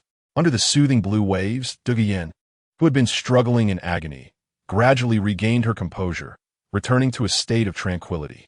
The once frantic phosphorescent serpent also began to calm, its struggles easing as it succumbed to the serene influence of the blue ripples. The anxious hearts of Yu Tianheng and Ye Lingling too found solace in this tranquility. Dugu Bo's own agitation was swiftly quelled by the expanding blue waves. Observing his granddaughter's arduous struggle transform into a peaceful demeanor, it seemed as though her pain had been alleviated. Was this the effect of purification? Did he possess purification-type soul skills? Dugu Bo turned to Ning Ruochen, his expression tinged with surprise. Ning Ruochen, oblivious to the outside world, meticulously monitored Dugu transformation. As the purification technique approached its conclusion, he activated his 3rd soul skill, the healing light. 3 emerald rainbows shot forth from the pinnacle of the 7 treasures glazed tower, one after another entering Dugu body, replenishing her energy and healing her wounds. Rest assured, I am here for you. Ning Ruochen's calm voice resonated within Dugu heart, feeling a sense of stability and reliance. Dugu nodded slightly. Once the purifying ripples dissipated, the searing flames surged back with renewed vigor.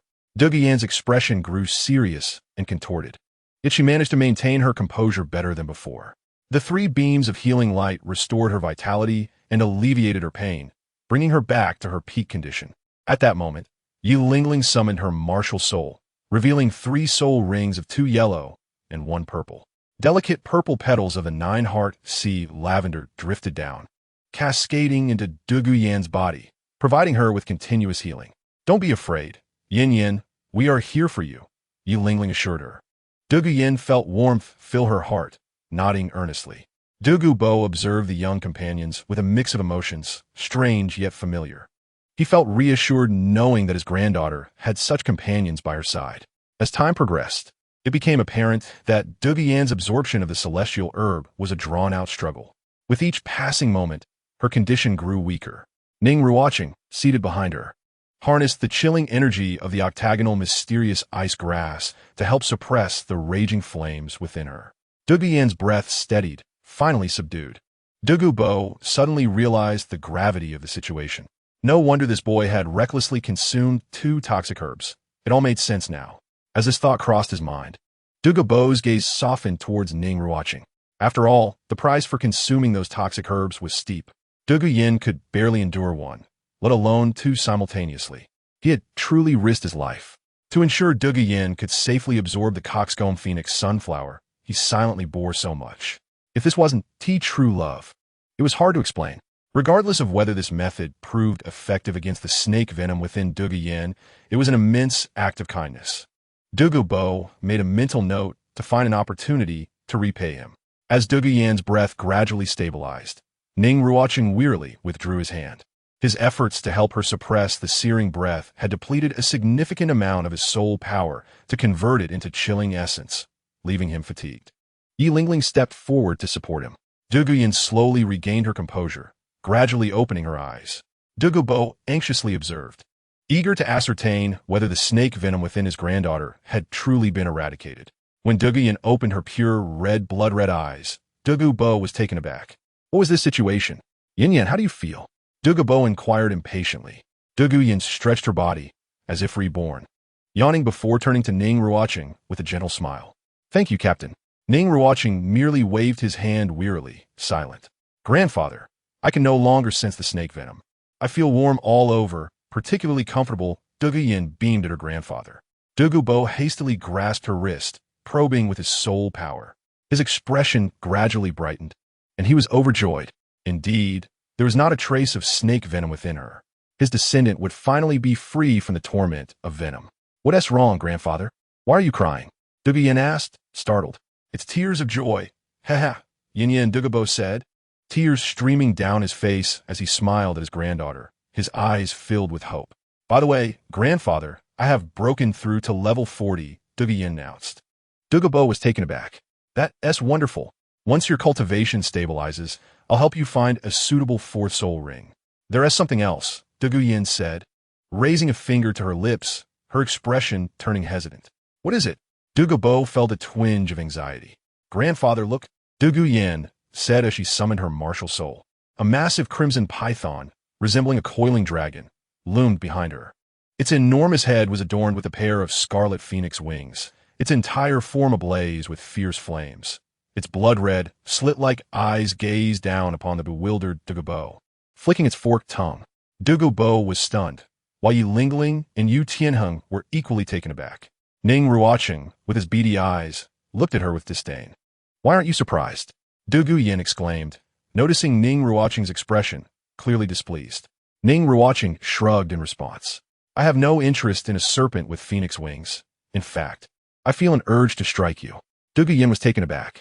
What nonsense is this? Chapter 42. Why is one plant missing? First update, Dugu Yin. Humbly, my martial soul has undergone a mutation. What shall I name it? Do you have any suggestions? Ning Ruochen, Kanditri, Poenik Dai Roster Kronsnake. Dugu Yin, furiously get lost, be serious. Ning Ruochen, deadpan, I am not joking.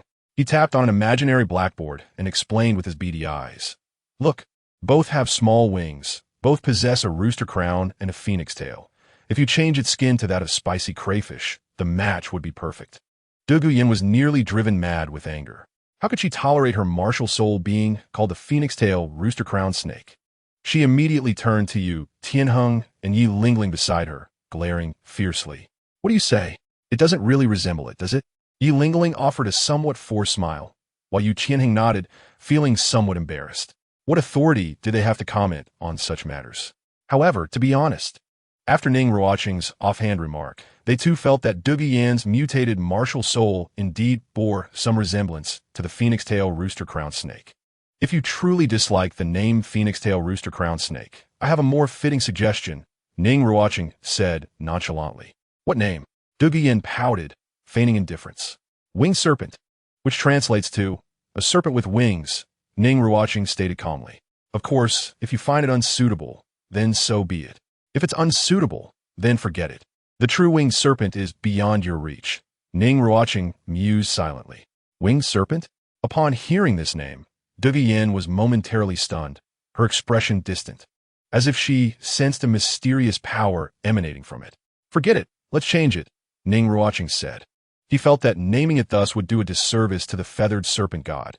After all, the winged serpent was a formidable ancient deity. No, let it be. I shall call it winged serpent, Dugu Yin insisted, nodding confidently. Ning Ruochen looked at her expression and felt a bit speechless. I offered such a perfunctory suggestion, and you accept it so readily? How casual.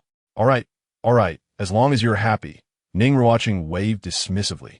In the dead of night, with the mist thin and the moonlight sparse, Dugu Bo and Ning Ruochen soaked in the hot spring, leaning against the shore. Dugu Bo retrieved 2 jars of wine from his storage soul guide and tossed one to Ning Ruochen. You have hidden wine? Ning Ruochen laughed. Can you drink? Dugu Bo inquired. Depends on how much you have, Ning Ruochen replied with a smile, uncorking the jar and tilting it back, taking a hearty swig before burping and exhaling. This wine is quite good. I must thank you for today's events. Dugu Bo's face lit up. The snake poison within his granddaughter had been resolved, bringing him immense joy and alleviating a long-held worry. Dugu is my ally. It is only natural to lend a hand, Ning Ruochen smiled, clinking his jar against Dugu Bo's and downing it in one go. With that statement, I accept you as my ally. Dugu Bo also took a large gulp. You have no choice in the matter, Ning Ruochen rolled his eyes. Have you considered becoming my disciple? Dugu Bo said half-jokingly. Hey, I'm merely a support-type soul master. I already lack time for my own training, let alone learn alchemy from you. Ning Ruochen chuckled helplessly. TCH if you refuse. There are many who would wish to be my disciple, but lack the opportunity, Dugu Bo boasted, tilting his head back to drink heartily. All right. Ning Ruochen put on a knowing expression, though Dugu Bo found it somewhat strange. This incident counts as an obligation I owe you. As long as it does not cross the line, feel free to ask for anything you need, Dugu Bo said, taking another large gulp of wine.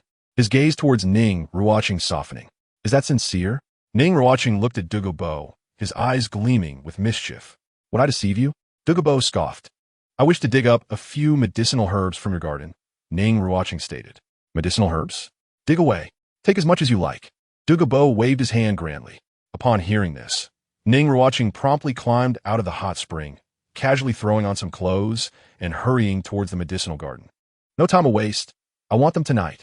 Who knows if that old man will still be around tomorrow? The quest for celestial herbs.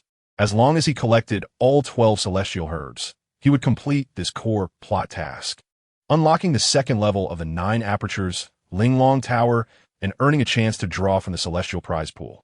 The allure of the celestial prize pool was immense. The Taisu ancient dragon could only rank at the purple level within it. Those golden legends were simply otherworldly, capable of wreaking havoc across realms. Even if he did not draw a golden legend, a purple level prize from the celestial prize pool would still offer unparalleled opportunities. For him, it was a tremendous temptation. Taisu ancient dragon was the best example. What would the second reward be? Just the thought of it sent waves of excitement through him. Wait? Why wait at all? This kid is really overdoing it. A slightly inebriated Dugu Bo burped by the hot spring's edge. At this moment, Ning Ruochen had already begun to excavate the celestial herbs. Indeed, he was digging them up whole. He possessed a world of his own and had no need to pick them now. He could retrieve them when needed. Thus he began. Fragrant and exquisite celestial product. Dig. Beep. Collected fragrant and exquisite celestial product. Celestial herb collection. 412. Exquisite tulip? Hand it over. Beep. Collected exquisite tulip. Celestial herb collection. 512. 8-petal celestial orchid? This one could be given to Lingling. I'll keep it for now. Celestial herb collection. 612. Autumn water droplet? Digging it up. Perhaps I could draw techniques like double eyes, or Sharingan later, better to keep it. Celestial herb collection. 712. Snowy swan's kiss? A poison catalyst. Specifically for taking down poison masters, it will be very useful to keep. Celestial herb collection. 812. Miraculous mushroom of the celestial chrysanthemum? This one needs to be kept well. It will be useful later. Celestial herb collection. 912. Heartbreak red? Ning Ruochen halted, gazing down at the beautiful peony nestled among the twisted black stones. Whoever consumes this will surely suffer, better suited as a decorative pot in his world. Celestial Herb Collection, 1012, Water Immortal Jade Skinbone. Zhu Zhuqing might consider this. Pending. Celestial Herb Collection, 1112. Only one herb remains. Ning Ruochen approached the 9-grade purple mushroom and plucked it. This could be given to Tianheng, it would not go to waste. Ning Ruochen felt a surge of joy. However, this time, the system prompt for herb collection did not sound. Indeed, there was no sound. His quest for the celestial herb was stalled at 1112. What is the situation? Is this not a celestial herb? As Ning Ruochen unfurled the information on the 9-pin purple grass, he was taken aback. An extraordinary spirit herb. Tears of despair welled up within him. Misled by marketing, he found that he was still missing one type of celestial herb. How could this be? A sense of foreboding crept into Ning Ruochen's heart. Could it be the crystal dragon blood ginseng? No, that is impossible. The system task explicitly mentioned collecting celestial herbs from the ice and fire duel eye. The crystal dragon blood ginseng was in the possession of the clan leader by he of the Min tribe, not included in the sequence. Ning Ruochen narrowed his eyes. Could there be another celestial herb hidden within the ice and fire duel eye? Chapter 43. The Celestial Herb Task. Unlocking the Spirit Herb World. Second update. Why was there still one missing? Ning Ruochen squinted, surveying the entirety of the ice and fire duel eye. It was evident that this place concealed another celestial herb, one that even Tang San had failed to notice upon his arrival. If it were not for the system's reminder, he too would have instinctively overlooked it. Ning Ruochen commenced a thorough search, examining every herb present, even pulling at the inconspicuous weeds. After all, he had come this far. The celestial herb collection task was merely a step away from completion, and yet he faced an impasse. This could not be allowed to stand. After meticulously searching several times, he found nothing. How could this be? Ning Ruochen was bewildered. Could it be that this celestial herb had gained sentience? Capable of hiding, of avoiding danger? If that were the case, it was likely of the ginseng variety. Or perhaps, he had fallen into a cognitive trap. The celestial herb might not necessarily resemble a flower or plant, and could be growing beneath the surface. Could it be? Ning Ruochen's pupils constricted suddenly as he stealthily glanced in the direction of Dugu Bo, who was now inebriated. While he was tirelessly searching for the last celestial herb, the night had already deepened. Observing the situation, Ning Ruochen immediately activated the passive skill of the ancient Void Dragon, entering the state of void concealment, allowing him to survey the entire ice and fire duel eye from a higher dimensional perspective. Under the scrutiny of his piercing violet gaze, he soon detected a layer of ethereal void energy beneath the spring waters of the ice and fire duel eye, suggesting the presence of a special void barrier. The resting place of the ice and fire dragon king, perhaps? Ning Ruochen's eyes narrowed, silently taking note. Unfortunately, he currently lacked the capacity to seize this opportunity. It would have to wait for another time. His gaze swept across the ice and fire duel eye, where everything became transparent to him. Soon, he noticed a glimmering golden light underground. Found you. Ning Ruochen instantly descended into the void, reaching out to grasp the golden object from the depths, which turned out to be a gourd shaped like a golden dragon. Ding! Captured the Earth Dragon Golden Gourd. Celestial Herb Collection Task, 1212. Core Plot Task.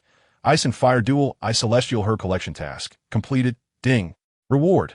2,500 points. Ding. Remaining points. 2,600. Ding. The second layer of the Nine-Xiao Linglong Tower has been unlocked, enhancing access to the Cave Heaven World. Ding. Reward. A crystal for drawing from the All-Heaven Prize Pool. Listening to the series of system prompts echoing in his mind, Ning Ruochen felt a genuine smile spread across his face. Finally, after enduring countless hardships and trials, he had successfully completed the second core plot task. Entering the Cave Heaven World, Ning Ruochen murmured. In the next moment, his form was enveloped by a mysterious void energy, swiftly vanishing. Cave Heaven World. On the vast floating islands, surrounded by walls of void, the sky was perpetually bright and clear, clad in flowing white garments and grasping the Earth Dragon Golden Gourd. Ning Ruochen materialized here. At this moment, other celestial herbs still flourished on the ground, with the blue-silver emperor prominently present. Sensing Ning Ruochen's return, The blue-silver emperor extended its thick leaves towards his ankles, radiating a strong mental wave, seemingly overjoyed. Ning Ruochen bent down to casually plant the golden gourd into the ground, then reached out to caress the tender leaves sprouting from the top of the blue-silver emperor. The blue-silver emperor responded appreciatively, swaying its slender form, its broad leaves entwining around his fingers. Withdrawing his hand, Ning Ruochen promptly opened the system interface to check on his rewards and whether they had been credited. Soon, he spotted the familiar purple golden lottery crystal in his storage compartment. Ning Ruochen lifted his hand and gently tapped it, causing the crystal to materialize in his palm. Suppressing his inner joy, he began to explore what new functionalities had been added after unlocking the second layer of the Ye Lingling tower. As the opportunity for the lottery was limited to once, he planned to save it for the end before revealing it, wanting to first observe any changes. On the system interface, the previously shackled second layer of the celestial tower was now unbound, shimmering with a glassy brilliance. Ning Ruochen immediately clicked to enter, and his surroundings warped, whisking him away. In another void continent, Ning Ruochen's figure appeared out of thin air, revealing a long-abandoned medicinal field before him, with a dilapidated wooden cabin standing not far away. Ning Ruochen walked along the small path, contemplating this desolate world. It appeared that each layer of this celestial tower concealed a miniature world. The first layer was merely an ordinary open space, devoid of anything, resembling a martial arts training ground. The second layer's world bore clear traces of a medicinal field, presumably designed for cultivating spirit herbs. Who, indeed, was the master of the Nine-Aperture Tower? A hint of curiosity lingered in Ning Ruochen's heart as he approached the withered medicinal field. It seemed to have been neglected for quite some time, and he wondered if he could uncover any remnants of medicinal seeds. He began his search in the medicinal field. While he found no seeds, he did discover an oval-shaped crimson jade stone. Holding it in his hand, he found the system offered no alerts. It seemed to be merely an ordinary ornament. He had initially hoped it might conceal some magical technique or perhaps some seeds. Given the system's silence, it was likely inconsequential. What a pity. With little to show from the medicinal field, Ning Ruochen turned the crimson jade stone over in his hands as he approached the remote wooden cabin along the path. Before entering, he took a moment to circle around the cabin, noticing some withered roots behind it, resembling bamboo. As he rummaged through the debris, it all turned to ash. What a shame. If only some roots had been left behind, he would have liked to see what they could yield. Behind it lay a long dried-up lake, quite expansive. Ning Ruochen cast a glance and leaped down. Logically, there should be something hidden at the lake's bottom, spirit pearls, crystals, anything would do. However, he found nothing at all. No way. Ning Ruochen was astonished. Could it really be so barren? Or had this celestial tower changed hands multiple times, with all original treasures plundered clean? Reluctantly, Ning Ruochen returned to the dilapidated wooden cabin, silently praying as he approached the door, "Please, grant me something. A few techniques, magical treasures, anything at all." Leaving empty-handed would be quite disheartening. Gently, Ning Ruochen pushed open the aged wooden door, and light streamed in through the cracks. The floor of the wooden cabin had accumulated a considerable amount of dust, and many objects were shrouded in a layer of grime, clearly indicating that it had been quite some time since the last visit. Ning Ruochen cast a few cursory glances around the cabin and discovered a dusty raincoat hanging on the wall, a straw hat, and several decaying farming tools. A faint twitch appeared at the corner of his mouth. So, it turned out to be merely a storage shed for agricultural implements. He reached out to touch the items, only for them to disintegrate into ashes. Ning Ruochen was left speechless. This desolate place was truly disheartening. Just as he turned to leave, he sensed something and abruptly looked back. A hazy figure clad in red gazed calmly at him. Ning Ruochen's eyes widened in disbelief as he locked eyes with her. The ethereal form then dissipated. Rubbing his eyes, Ning Ruochen found everything in the cabin unchanged. There were no traces of any apparition. Chapter 44. The Golden Legend of the Celestial Bottle. First update. In the world of the cave, Ning Ruochen returned from the spirit herb world to the familiar Sky Island, observing the casually planted celestial herbs around him with a peculiar expression. Having just completed the task of gathering celestial herbs, he found that the second layer of the celestial tower had conveniently unlocked the spirit herb world. Was this an invitation to cultivate his own fields? Moreover, What was the nature of the figure he had seen in that dilapidated wooden cabin? Was it a lingering soul trapped in the spirit herb world, or something else entirely? Ning Ruochen found himself perplexed, realizing that these matters would require further exploration in the future.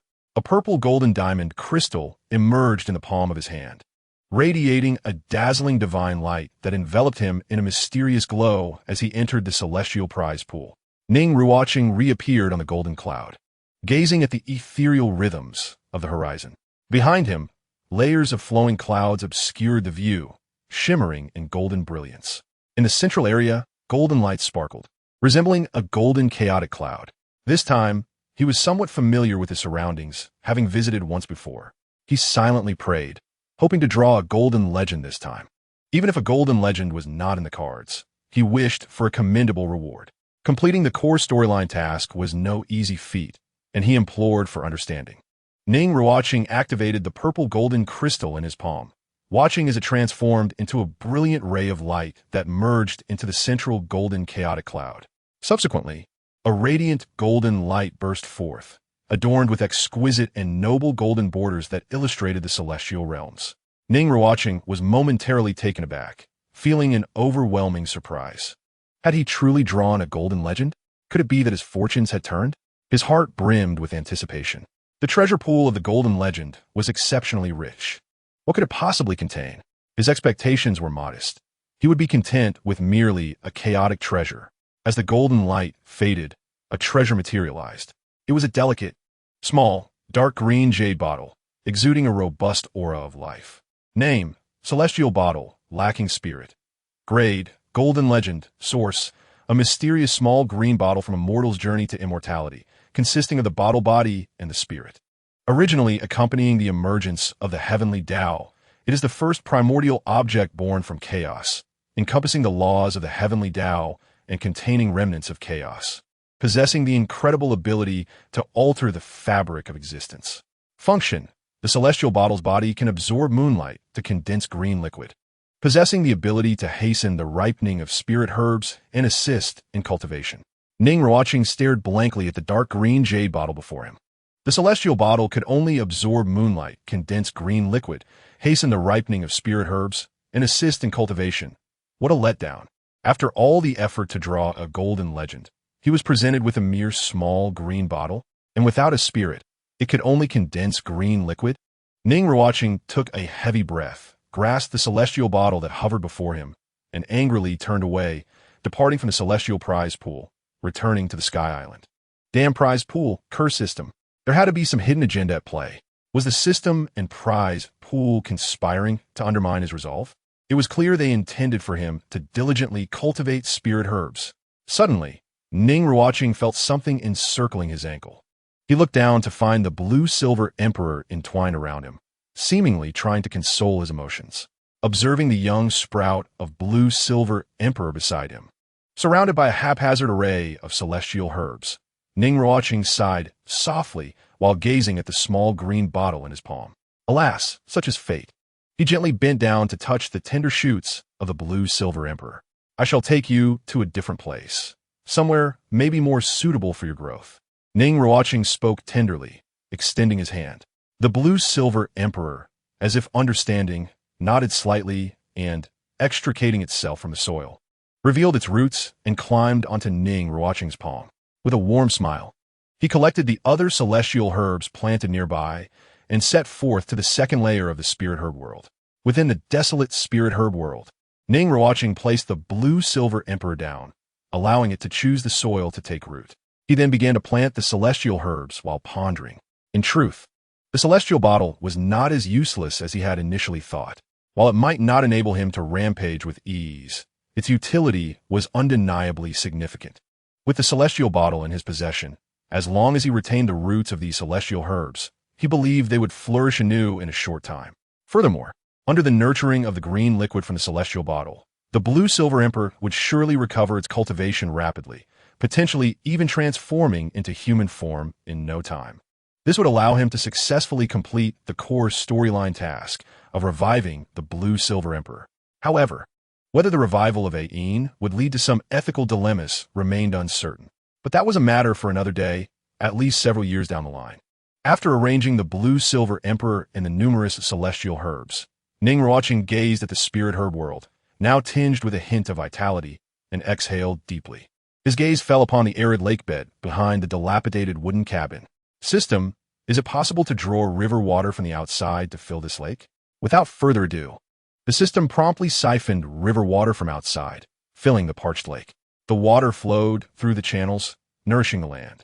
Ning Ruochen submerged the recently acquired celestial bottle into the lake's depths.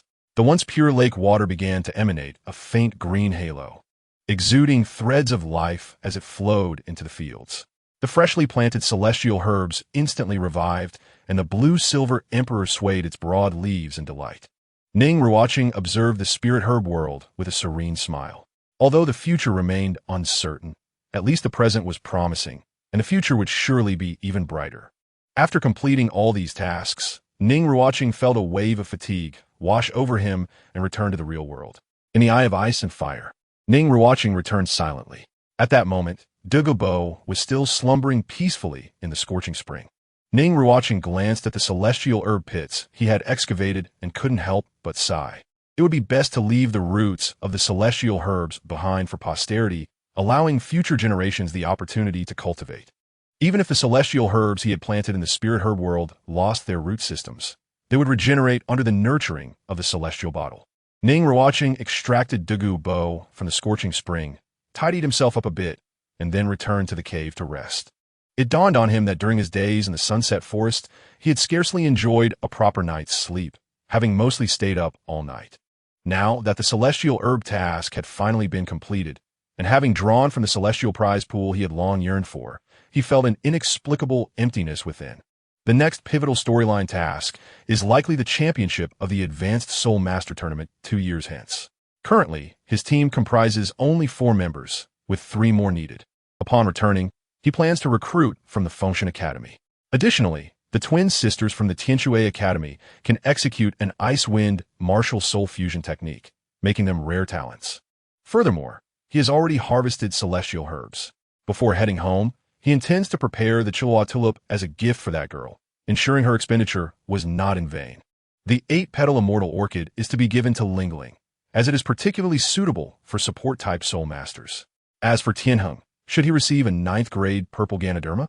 The issue is that the 9th grade purple Ganoderma isn't even classified as a celestial herb. As the team leader, he cannot show favoritism. Perhaps he might bestow upon him a golden dragon gourd? After all, it bears the name dragon. It pains him to deliver it. He will assess Tianheng's demeanor tomorrow. Should he display sweetness and a good attitude, he may receive it, but if he is unruly, the 9th grade purple Ganoderma it shall be. Chapter 45. Ning Ruochen calls Tianheng boss. Second update. The following morning, within the cave, Ning Ruochen was roused from slumber by Tianheng's incessant chatter. Yawning and squinting, he gazed at him with sleepy eyes, silently demanding a valid reason for his awakening. A look of grievance adorned Ning Ruocheng's face. Otherwise, he would only grant Tianheng the 9th grade purple Ganoderma. Today, Senior Dugu plans to take us to hunt for the 4th soul ring. Will you join us? Tianheng inquired.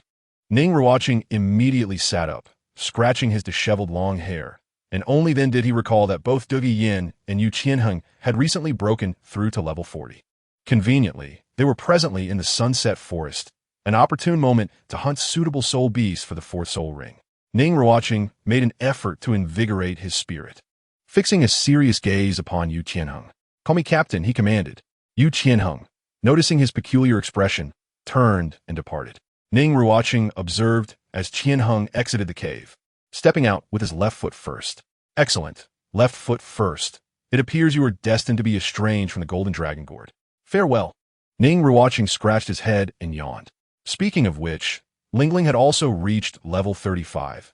After consuming celestial herbs, she should soon reach level 40 as well. He tidied his appearance before stepping out of the cave. At that moment, Tianheng, Ye Lingling, and Dugu Yin were already waiting, along with Dugu Bo brother Ruocheng. You're awake, Ye Lingling greeted, her face adorned with a smile. Upon seeing Ning Ruochen, Dugu Yin instinctively raised her chin, tilting her head in dissatisfaction. This fellow always indulged in late slumbers. What difference was there between him and a pig? Good morning, everyone. Ning Ruochen greeted them with a smile. Dugu Bo nodded slightly. Brother Ruocheng, do you feel dizzy? Would you like to rest for a while? Ye Lingling asked with concern, aware that he had accompanied Senior Dugu in drinking the previous night, often resulting in aftereffects like dizziness. Ning Ruochen gently ruffled her hair, assuring her, I am fine now. He reached into his storage soul guide, producing a square jade box which he handed to Ye Lingling. This is for you. Consider it a borrowed flower offered to Buddha. He smiled at Dugu Bo. A gift? Ye Lingling's excitement was palpable. Dugu Yin and Yu Tianheng exchanged astonished glances. Dugu Bo, having a general idea of what it was, remained silent. As Ye Lingling opened the jade box, a captivating fragrance enveloped the air, rich with the scent of orchids. Nestled within lay a strange herb, its petals resembling delicate white bells, pristine and glistening like carved ice. What is this? Ye Lingling was entranced by the flower, her gaze fixated upon it. Dugu Bo recognized it vaguely, but was unaware of its effects, hesitant to use it recklessly, for seemingly innocent items could sometimes conceal lethal properties. Dugu Yin instinctively took a half-step back upon seeing the herb, feeling a tinge of apprehension. Yu Qianheng, too, was on guard. After all, the items from Senior Dugu's herb garden should not be trifled with. Ning Ruochen had suffered grievously after consuming 2 toxic herbs, nearly losing his life, while Dugu Yin had endured torment after ingesting a poisonous plant, barely surviving. Were they now to target Lingling? Seeing their trepidation, Ning Ruochen felt a flicker of discontent. Hey, what do you all mean by this? Could you at least show some courtesy? This item is called the 8-petal Immortal Orchid, a celestial-grade herb. Consuming it can fortify one's foundation and expel impurities from a body, Ning Ruochen elucidated. Its medicinal properties are relatively mild, unlike the traumatic experience of absorbing the coxcomb phoenix flower, making it suitable for support-type soul masters. However, it requires a considerable time to fully absorb its essence. Is this also for consumption? Ye Lingling instinctively swallowed, gazing at Ning Ruochen as if seeking confirmation. Ning Ruochen nodded. I believe that cultivation should be approached step by step. Ye Lingling's voice grew softer under Ning Ruochen's gentle gaze. I will heed Brother Ruocheng's advice. Dugu Yin regarded Ye Lingling's expression, a mix of determination and pity, evoking a sense of affection. Tianheng, Ning Ruochen turned his attention to Yu Tianheng. Tianheng regarded him skeptically. Call me boss, let us hear it. Ning Ruochen offered him one final chance, presenting his request. Yu Tianheng sighed. A tremendous opportunity lies before you, yet you fail to appreciate it, Ning Ruochen lamented, reflecting on the importance of perspective in recognizing and seizing opportunities. Dugu Yin raised an eyebrow, bewildered by his rambling. Yu Tianheng fell silent, particularly struck by Ning Ruochen's words. He had once been ignorant of how he had faltered, stubbornly clinging to his misguided notions. Memories of the Demon Spider King's attack flooded his mind as he recalled the moment. He keenly sensed something looming behind Ning Ruochen. He was enigmatic, shrouded in secrets. Indeed, as Ning Ruochen asserted, opportunities require discernment to grasp. After a moment of hesitation, Yu Qianheng ultimately chose to address him as boss. Ning Ruochen clapped him on the shoulder, suppressing his playful demeanor, and solemnly retrieved a fragment of a golden dragon-shaped fruit from his storage bracelet, presenting it before him. You shall be grateful for your decision, for under my guidance, you will undergo a transformative journey from this moment forth. Your life trajectory will embark upon a path of profound change. Ning Ruochen's eyes shimmered with a violet glow, akin to a falcon's gaze piercing through Yu Tianheng's soul, exuding an invisible dragon's majesty, stirring his spirit. Yu Tianheng's mental realm surged with tumultuous waves, his gaze unfocused. Before him stood a sovereign of unparalleled authority, extending promises of nobility to his loyal subjects. He numbly accepted the golden dragon-shaped fruit from Ning Ruochen's hand, seemingly entering into a covenant. In Dugu Bo's eyes, Ning Ruochen had left Yu Qianheng in a daze. This young man possessed a remarkable knack for persuasion. However, from whom did he learn the art of deception and grandiose promises? Ning Ruochen's pupils, shimmering with purple light, contracted as the dragon's might receded, while Yu Qianheng's gaze gradually regained its luster, lifting his eyes to meet Ning Ruochen's. This item, known as the Earth Dragon Golden Gourd, is a celestial treasure that significantly enhances one's endurance and allows for the harnessing of Earth's power, Ning Ruochen explained calmly. The golden gourd ranks among the more esteemed celestial herbs, and its gifting to Yu Tianheng was not without careful consideration. Furthermore, he was not naive. He had previously taken a root cutting from the golden gourd and planted it in the realm of spiritual herbs. With the aid of the celestial bottle for cultivation, he believed it would soon sprout anew. You should consume it first. Once the effects have been absorbed, we can contemplate the acquisition of the fourth soul ring. Ning Ruochen advised. Yu Tianheng nodded solemnly. Ye Lingling, with an endearing demeanor, followed suit. The two settled on the ground to consume the celestial herb, entering a state of meditation. Ning Ruochen exchanged pleasantries with Dugu Bo before turning to retreat for a brief rest. Aren't you going to guard them? Dugu inquired, puzzled. No need, he replied. Chapter 46. Ning Ruochen's schemes. First update, the ice and fire duality eye. The process of Ye Lingling and Yu Tianheng absorbing the celestial herb was extraordinarily tranquil, as they could faintly sense the potent soul power diffusing within them, gradually refining. Dugu Yin, standing nearby, felt a peculiar confusion. Why had she endured such torment while absorbing the herb? Yet they appeared unfazed. Once Ye Lingling concluded her cultivation, she opened her bright eyes, her face radiant with joy, and immediately noticed Dugu Yin beside her. Sister Yin, I've broken through to level 40. After consuming the herb that Brother Ruocheng gave me, my soul power leapt 5 levels, directly reaching 40. By the way, where's Brother Ruocheng? Ye Lingling exclaimed, her small face brimming with excitement as she searched for Ning Ruocheng's figure.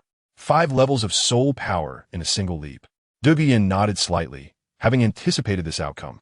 After consuming the coxcomb phoenix sunflower, her own soul power had similarly surged from 36 to 40, clearly a result of the herb's effects.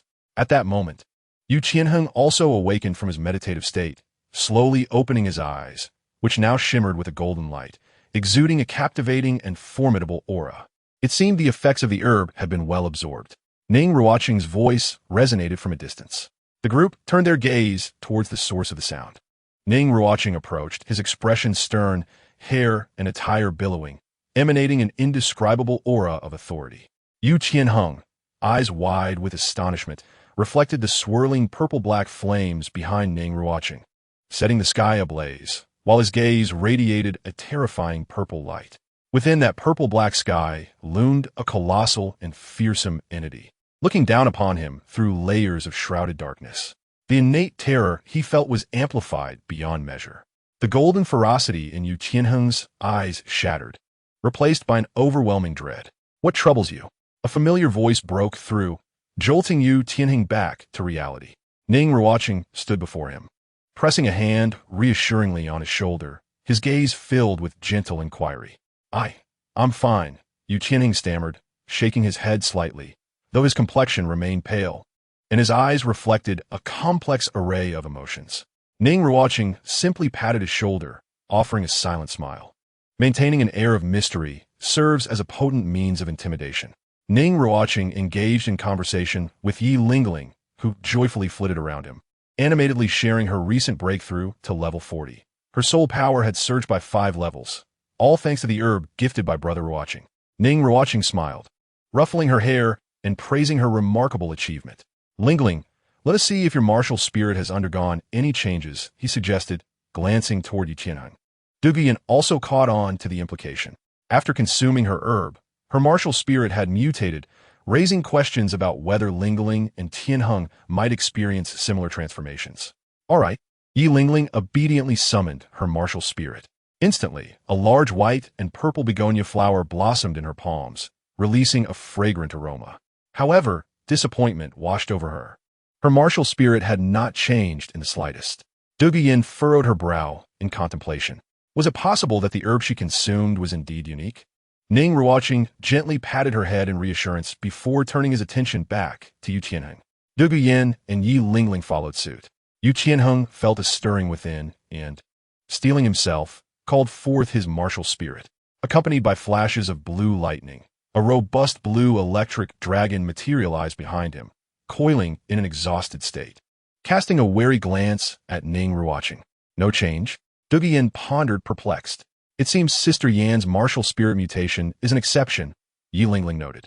Yu Qianheng's pupils constricted suddenly as he gazed at his martial spirit, momentarily taken aback. He distinctly felt that after consuming the Earth Dragon Golden Gourd, his martial spirit had undergone a transformation, even hinting at evolving into a golden sacred dragon. Just as he was about to speak, Ning Ruochen's sidelong glance silenced him. The herb Dugu consumed is rather special, unique in its own right. The herbs you have taken are slightly inferior, primarily serving to consolidate and enhance foundational strength. Ning Ruochen explained with a smile. So that's the case, Ye Lingling realized, understanding why her cultivation had surged so dramatically. Dugu Yin nodded in agreement. It appears so. Fortune and misfortune go hand in hand. The herb she had swallowed had indeed been exceptional, subjecting her to harrowing trials. Yet through suffering, she had emerged transformed. And her martial spirit's mutation no longer seemed surprising. Ning Ruochen remained quietly supportive, his earlier words entirely fabricated. Regardless of whether the coxcomb phoenix sunflower or the 8-petal immortal orchid or the earth dragon golden gourd, all were celestial herbs. The truth remained that Ye Lingling's martial spirit had not changed. As for Yu Qianheng, after consuming the earth dragon golden gourd, his martial spirit had indeed mutated, subtly progressing towards the form of the golden sacred dragon. Yet, all of this had been forcefully suppressed by Ning Ruochen. This was not to prevent the transformation of his martial spirit, but rather to conceal its outward manifestation. As the essence of his martial spirit continued to undergo profound and unnoticeable changes, one day, Yu Qianheng would inevitably break free from the shackles Ning Ruochen had placed upon him, allowing his martial spirit to evolve into that of the golden sacred dragon. But that moment was not now. The consequences of such an early transformation were all too clear. Dugu Yin, after consuming the herb he had selected, would find her martial spirit to be the azure phosphor-winged serpent. Yu Qianheng, after consuming the herb he had gifted, would find his martial spirit to be the blue electric tyrant dragon evolving into the golden sacred dragon. And Ning Ruochen, after consuming the herb he had provided, would find her martial spirit to be the 7 treasures glazed pagoda, transforming into the 9 treasures glazed pagoda. Let us not speak of distant examples, but rather focus on the immediate implications. If Yu Qianheng were to undergo a transformation into the golden sacred dragon after consuming the herb gifted by Ning Ruochen, Dugu Bo would be the first to recognize the inherent value of the herbs Ning Ruochen had taken from his garden, which could significantly aid in the advancement and transformation of martial spirits. One must never test human nature, for it cannot withstand such trials. In the face of immense temptation, anyone can easily become a devil. His current actions in distributing the celestial herbs to Yu Qianheng and Ye Lingling signify not only the recognition of their identities as partners and the provision of an opportunity, but also convey a deeper meaning. The herbs he has taken, while unique, merely assist in fortifying their foundations and enhancing their soul power levels. They are precious yet not exceedingly rare. The realm of soul masters possesses its own herbs for cultivation. The distinction lies in the potential side effects. Ning Ruochen creates a perception that the herb consumed by Dugu Yin is the most precious, serving as the fundamental reason for her martial soul's mutation. The singular celestial herb is now lost. He has alleviated Dugu Yan's martial soul deficiency and resolved her toxic affliction, an act of great benevolence. In exchange for this significant favor, acquiring some valuable herbs to enhance their cultivation seems a modest trade. Dugu Bo might even feel that Ning Ruochen has not taken enough. In the Sunset Forest, Dugu Bo leads Ning Ruochen and the 4 juniors through the central region, searching for suitable soul beasts to serve as the 4th soul ring. Dugu Yin and Ye Lingling converse ahead, deliberating on appropriate soul beasts and the age limit for absorbing the 4th soul ring. Ye Lingling believes that hunting a soul beast with a 6,000-year cultivation would be sufficient. Anything higher may prove overwhelming. Dugu Yin aims for a soul beast of 7,000 years, preferably one with a strong attack type and fire attribute. Ning Ruochen and Yu Qianheng walk side by side behind them. Yu Qianheng remains somewhat silent during the journey, while Ning Ruochen remains as composed as ever. Do you not have any thoughts regarding the 4th soul ring? Ning Ruochen inquires casually. Huh? Yu Qianheng responds. The Earth Dragon Golden Melon can significantly enhance one's endurance. When on the ground, one should be able to sense something extraordinary, right? Ning Ruochen gazes at him with a smile. Yu Qianheng nods slightly. After consuming the Earth Dragon Golden Melon, he notices a marked improvement in his physical condition. feeling a surge of power emanating from the earth that bolsters his strength, thanks to Ning Ruochen. Initially, he planned to hunt a soul beast of 7,000 years. However, after consuming the Earth Dragon Golden Melon and experiencing a substantial boost in his physical capabilities and endurance, he contemplates attempting something of a higher age limit for the fourth soul ring. How about 10,000 years? Ning Ruochen suggests with a smile. He perceives that Ye Ling's physical condition is now entirely capable of withstanding a 10,000-year soul ring. Upon hearing this, Ye Ling's heart trembles violently, as if an invisible hand has seized his heart, making it difficult to breathe. A 10,000-year fourth soul ring. Dugu Bo, walking ahead, turns back and glares fiercely at Ning Ruochen. A 10,000-year fourth soul ring. How dare you suggest such a thing? Why don't you try it yourself? Always encouraging others. Ye Lingling looks at her brother, feeling that the notion of absorbing a 10,000-year soul ring is somewhat far-fetched and fraught with risk. After all, there are numerous instances of individuals meeting their demise when forcibly absorbing higher-age soul rings. Dugu Bo also glances back at Ning Ruochen, finding his suggestion somewhat ludicrous. Ning Ruochen merely smiles and remains silent. Disbelief does not negate possibility. He refrains from further argument, yet his words linger like a spell in Ye Ling's mind. The fourth soul ring, perhaps 10,000 years, could be attempted. Under Dugu Bo's guidance, Dugu Bo identifies a suitable soul beast for herself, a flame giant ape with a cultivation age exceeding 7,000 years. The outcome is unsurprising, as Dugu Bo swiftly ends the beast's life. The group waits for Dugu Bo to absorb her fourth soul ring.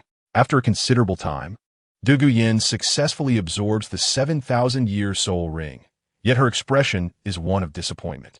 Ye Lingling, initially thinking her emotions were affected by the absorption process, cautiously inquires about her state. Dugu Bo, with a face of despair, laments what a loss, a tremendous loss. She realizes that the absorption of the 7,000-year soul ring was utterly effortless, indicating that her fourth soul ring can endure a higher age limit. 7,000 years is not her ceiling. This surprises Dugu Bo as well.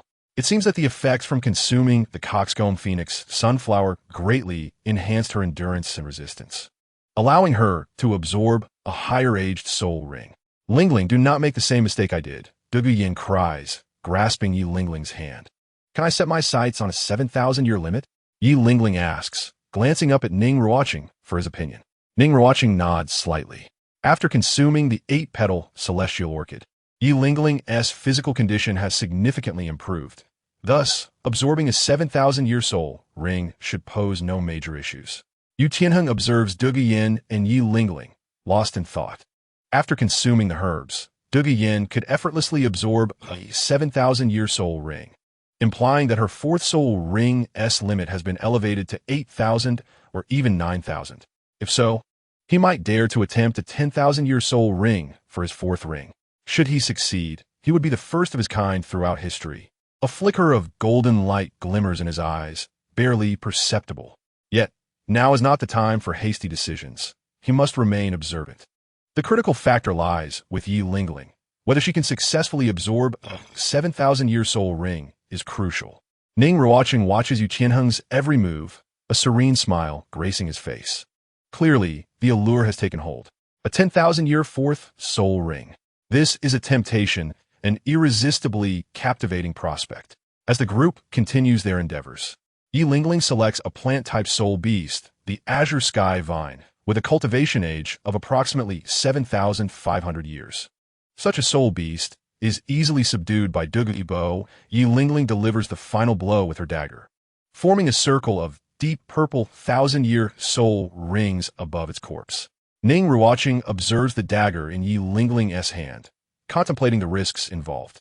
A moment's carelessness could lead to a fatal counterattack from the wounded soul beast.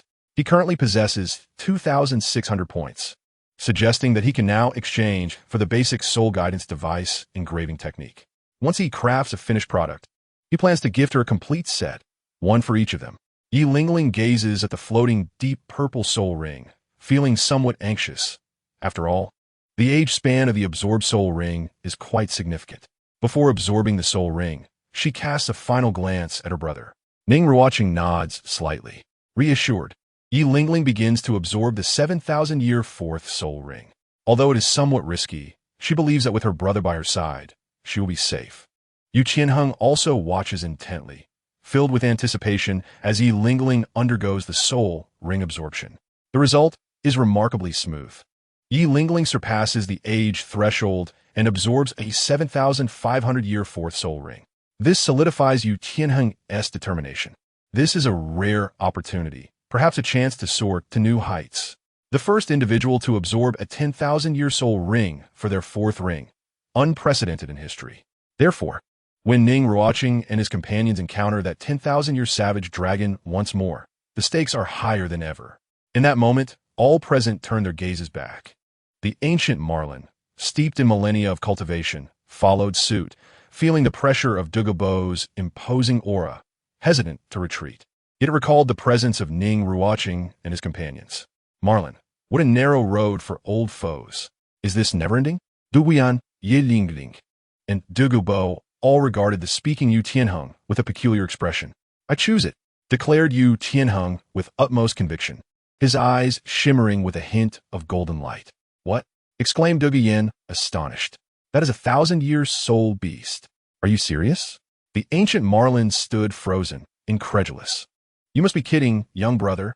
You wish to kill me? Ning Ruochen observed it with a bemused smile. Apologies, dear Marlin. It is indeed a curious twist of fate. Though Dugu Bo felt a measure of surprise, he said nothing and promptly dispatched the Marlin, turning his gaze towards Ning Ruochen, his eyes conveying a subtle inquiry. Ning Ruochen merely smiled in silence. A flash of blue lightning struck, delivering a final blow to the prostrate Marlin, and above its lifeless form, a pitch-black, 1,000-year soul ring coalesced. Qianheng, are you truly certain? Dugu Yin was taken aback. I have made up my mind. Yu Qianheng's expression was resolute as he approached the soul ring. Dugu Yin glanced at her grandfather, noting his lack of intent to intervene. She then turned to Ning Ruochen, who remained passive, her frustration mounting. Absorbing a 1,000-year soul ring will lead to disaster. Do you wish to endanger Qianheng? She vividly recalled Ning Ruochen's earlier encouragement. You managed to endure with the coxcomb phoenix sunflower. How can you underestimate Qianheng? Ning Ruochen jested. I wonder who advised Lingling to select a lower age for her soul ring. Lamenting and beseeching not to repeat past mistakes, he teased. Dugu Yin was evidently provoked by his words, her breath heavy, yet she found herself at a loss for a retort. Ye Lingling regarded Yu Qianheng with concern as he prepared to absorb the 1,000-year soul ring, deeming the decision somewhat reckless. Do not worry. The fruit I provided Qianheng is rather special, significantly enhancing his stamina and resistance. He may very well achieve legendary status. Ning Ruochen explained with a smile. Ye Lingling nodded. Reassured, if Brother Ruocheng is confident, then there is no problem. At that moment, Yu Qianheng sat beneath the 1,000-year soul ring, his body adorned with 2 yellow and 1 purple soul rings. The pitch-black aura of the soul ring descended, gathering in the vacant position of his 4th ring. The eyes of Ning Ruochen and the others were fixed upon him, watching intently for any changes. As he began the absorption process, Yu Qianheng appeared stable initially. However, as time passed, his brow furrowed, and his demeanor grew increasingly grave. When the power of the Marlin's soul ring accumulated to a certain point, its spirit materialized, resisting Yu Qianheng's efforts. This represented one of the challenges of absorbing a 1,000-year soul ring. Surrounded by flickering blue lightning, the blue electric Tyrannosaurus Wuhuan emerged behind him, straining to suppress the Marlin spirit. Yu Qianheng's expression tightened, visibly engaged in a fierce struggle within his mental realm against the Marlin spirit. Ning Ruochen sensed the silent battlefield. Should he wish, he could intervene at any moment, unleashing the dragon might domain of the ancient Void Dragon to disperse the Marlin spirit. Yet he refrained, choosing to observe Yu Qianheng's performance.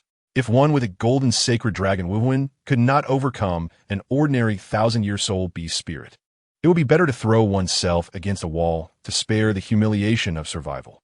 However, Yu Qianheng did not disappoint after a fierce clash. He successfully tore apart the Marlin spirit and consumed it. The tension in his features eased slightly as he absorbed the energy contained within the soul ring. The energy held within a 1,000-year soul ring was immense, But fortunately, Yu Qianheng's body had undergone transformation through the sweet potato golden dragon, significantly enhancing his resilience and allowing him to draw upon the Earth's power, keeping the absorption within manageable limits. As time flowed, he absorbed the last vestige of energy from the 1,000-year soul ring, solidifying its presence. The pitch-black soul ring flickered in alternation with the other three, emanating a dark luminescence. Dugu Yan's eyes widened in shock. A flicker of astonishment crossed Dugu Bo's gaze. The fourth soul ring, 1,000 years. He truly succeeded? Ye Lingling was also astonished, gazing at the configuration of 2 yellow, 1 purple, and 1 black soul ring on Yu Qianheng. Ding! Task. Break the theoretical limits of soul ring absorption and give rise to a soul master with a 4th soul ring of 1,000 years. Completed. Ding. Reward. 1,000 points. Ding. Remaining points, 3,600. Ning Ruocheng's lips curved into a subtle smile. Points are indeed practical. I wonder when the system shop will refresh. I find myself quite eager. Yu Qianheng awakened from his meditative state, slowly opening his eyes to behold the pitch-black 1,000-year soul ring manifesting above him. Delight unmistakable on his face. I have succeeded. His emotions surged, barely containing his joy. Yu Qianheng looked up, his gaze traversing the crowd until it landed squarely on Ning Ruochen. Ning Ruochen regarded him with a gentle smile. Impressive, young lad, Dugu Bo commended, patting his shoulder. Qianheng, you will soon be the center of attention. A 4th soul ring of 1,000 years will undoubtedly astonish the entire soul master realm, Ye Lingling remarked with a smile. Dugu Yan also smiled, envisioning the emergence of a dazzling new star in the future soul master world. Yu Qianheng chuckled softly, feeling a deep sense of satisfaction, instinctively glancing at Ning Ruochen. Ning Ruochen nodded with a smile. Yu Qianheng, somewhat dazed, recalled Ning Ruochen's earlier words. You will come to cherish your decision. For under my guidance, a monumental transformation awaits you. Your life's trajectory will embark on an entirely different path from this moment onward. Indeed, his life's trajectory had undergone a profound change. Whether it was the signs of mutation in his blue electric Tyrannosaurus Wuwen or the attainment of a 4th 1,000-year soul ring, he gazed at Ning Ruochen, a smile gracing his features. Boss. Ning Ruochen responded. Thank you, Yu Qianheng expressed. Of course. Ning Ruochen replied with a smile. Brother Ruocheng. Thank you, Ye Lingling added, leaning affectionately against his arm. Of course, Ning Ruocheng smiled again. Dugu Yan, observing the inexplicable gratitude exchanged between them, felt a sense of unease, left standing awkwardly. Additionally, the poison within her was something Ning Ruocheng had endeavored to alleviate, with her martial soul undergoing a transformation to protect her. Yet she had never uttered a word of gratitude. At that moment, catching Ning Ruocheng's smiling gaze, her cheeks flushed crimson, and she finally whispered a timid thank you. Ning Ruocheng, Dugu Yan, angrily I've already said thank you. Can't you at least acknowledge it with a sound? Ning Ruocheng, embarrassed Dugu Yan, tilting her head, there's not an ounce of sincerity. Ning Ruocheng glanced at Dugu Bo, his expression conveying, your granddaughter is gravely ill. Dugu Bo observed the younger generation with a light heart, feeling rejuvenated. The ice and fire eyes, although these elixirs could not entirely resolve the elder Dugu's affliction, would significantly alleviate the pain caused by the poison. Ning Ruocheng handed several vials of elixirs to Dugu Bo, who curiously examined them, questioning their difference from his own concoctions. Well, they want to kill you, Ning Ruocheng replied, somewhat exasperated. Very well, Dugu Bo waved dismissively, then added him. Ning Ruocheng turned back in confusion. Be a bit nicer to my granddaughter, Dugu Bo instructed. Ning Ruocheng. Chapter 49, Sister, Second Update. At the 7-Treasure Glazed Tile School, Ning Ruocheng sat on a swing in the courtyard, holding the jade flute gifted by her brother. Her head lowered, exuding an air of melancholy, reminiscent of a golden bird trapped in a cage. Her brother had been gone for several days. Initially, she had planned to sneak out to meet with her friends during his absence, to prevent her brother from getting furious upon returning to find her missing. She even penned a letter to leave for him, expressing her intention to pursue her own life's value. As she prepared to leave, her heart was fraught with conflict. She worried that her abrupt departure would deeply disappoint her brother, possibly causing him to disregard her entirely. However, when she finally resolved to act, she found herself unable to step outside the door. Now, She understood that her previous ability to sneak out had been facilitated by her father turning a blind eye, with a powerful soul master secretly safeguarding her. With her father's disapproval, she couldn't even cross the threshold. Consequently, she waited for her father to leave the house before seeking out Grandpa Bone and Grandpa Sword, hoping to persuade them through charm and insistence. Yet, no matter how she pouted or feigned anger, the two grandfathers remained tight-lipped about her outing, though their affection for her was evident. Ning Ruochen was no fool. She realized this was undoubtedly her father's directive, as he wished to keep her at Shrek Academy. She prepared to confront her father, ready to engage in a battle of wits for her freedom. Ultimately, Ning Fengji stated, "Want to go out? No problem. Wait until your brother returns, and let him take you for a stroll." Ning Ruochen was utterly defeated. She wondered how her brother was faring and when he would return. Ning Ruochen gently pushed off with her toes, causing the swing to sway slightly. She raised the purple jade flute to her lips, attempting to play a short tune, but ended up frowning in frustration. Strange, her finger placements and sequence were correct, yet she couldn't produce a melody. "Who has upset our little princess?" A gentle voice called from nearby. Ning Ruochen looked up to see a white figure approaching her with a smile. Upon seeing him, her eyes lit up, and with excitement, she leaped from the swing and dashed towards her brother. Just a few steps away, she sprang into the air, wrapping her arms around Ning Ruochen's neck, her emotions overflowing. "Brother, when did you return? I missed you so much." Ning Ruochen affectionately ruffled her hair. "I missed you too. Did you miss me?" Ning Ruochen nodded earnestly. Ning Ruochen chuckled, setting her down and straightening her wrinkled dress. Despite being in her teenage years, she still behaved like a child, and he felt her growing attachment to him. "Brother, why do you play this?" she asked, swinging the purple jade flute in her hand, tugging at his sleeve toward the swing. "All right," Ning Ruochen replied with a nod. He settled into the swing, handing the flute back to her. Ning Ruochen gazed at him with eager anticipation, her eyes fixed intently on his face. "What do you wish to hear?" he inquired, having initially intended to present her with a gift, only to be interrupted by her eager barrage of questions. "Something beautiful," she replied.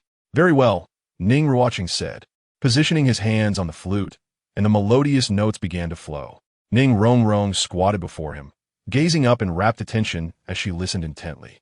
As the final note faded, Ning Ruochen set the flute down and tousled his sister's hair. "I brought you a gift this time," he announced, brushing his hand across the storage soul guide on his wrist, revealing a jade box that he handed to her. "A gift?" Ning Ruochen accepted it with surprise, joyfully wrapping her arms around her brother's neck and planting a kiss on his cheek. "You always treat me the best. Open it and see," Ning Ruochen encouraged. Ning Ruochen nodded, opening the jade box to find a golden tulip nestled within. Its stem and leaves resembled delicate wisteria, intricately woven and emanating a rich floral fragrance, imparting an aura of opulence. "So beautiful a golden tulip?" Ning Ruochen exclaimed, her face alight with unmasked delight. "Brother actually sent me flowers. This flower is known as the Chua tulip, resplendent and regal. Consuming it allows one to absorb the essence of heaven and earth, as well as the brilliance of the sun and moon, possessing a certain nourishing effect," Ning Ruochen explained with a smile. "Is this edible?" Ning Ruochen gazed at him in astonishment. Ning Ruochen nodded slightly. "Consuming this Chua tulip will directly elevate your soul power level without any side effects, and it will enhance your training efficiency. I brought it from the herb garden of Elder Dugu. Is what you said true?" Ning Ruochen's mouth fell open in amazement. "You'll find out once you try," Ning Ruochen encouraged with a smile. "All right." Following Ning Ruochen's instructions, Ning Ruochen consumed the Chua tulip and began her cultivation in the courtyard, while Ning Ruochen stood guard beside her. Though he knew his sister would be safe absorbing the Chua tulip and that her martial soul would undergo a transformation, he simply wished to be there for her. In truth, upon returning home, he had some suspicions. He knew her too well. Though she appeared obedient and serene, she certainly harbored some hidden thoughts. He considered that during his time in the Sunset Forest, this little girl might have sneaked off to Shrek Academy again. At that moment, he had even contemplated going to Shrek Academy to fetch her. Most likely, the scenario would unfold as follows. Ning Ruochen, this is not directed at anyone in particular, but I'm saying that all present are indeed younger brothers. Tang San and the others would endure silently, their teeth gritted in frustration. Then, Ning Ruochen would add, In 2 years, I will lead my team to claim victory in the Advanced Soul Master competition. If you possess the ability, let us meet on the battlefield. At that point, Tang San would likely respond, in 2 years, we will defeat you fair and square in the Advanced Soul Master competition. By then, the system would undoubtedly trigger the mission-titled 2-year agreement. In an unexpected turn of events, the younger sister patiently awaited his return home, which was indeed quite touching. Regrettably, this circumstance might have otherwise led to the unfolding of a 2-year agreement, reminiscent of a narrative fraught with the theme of not underestimating the youth's potential. A sudden inspiration illuminated Ning Ruochen's mind.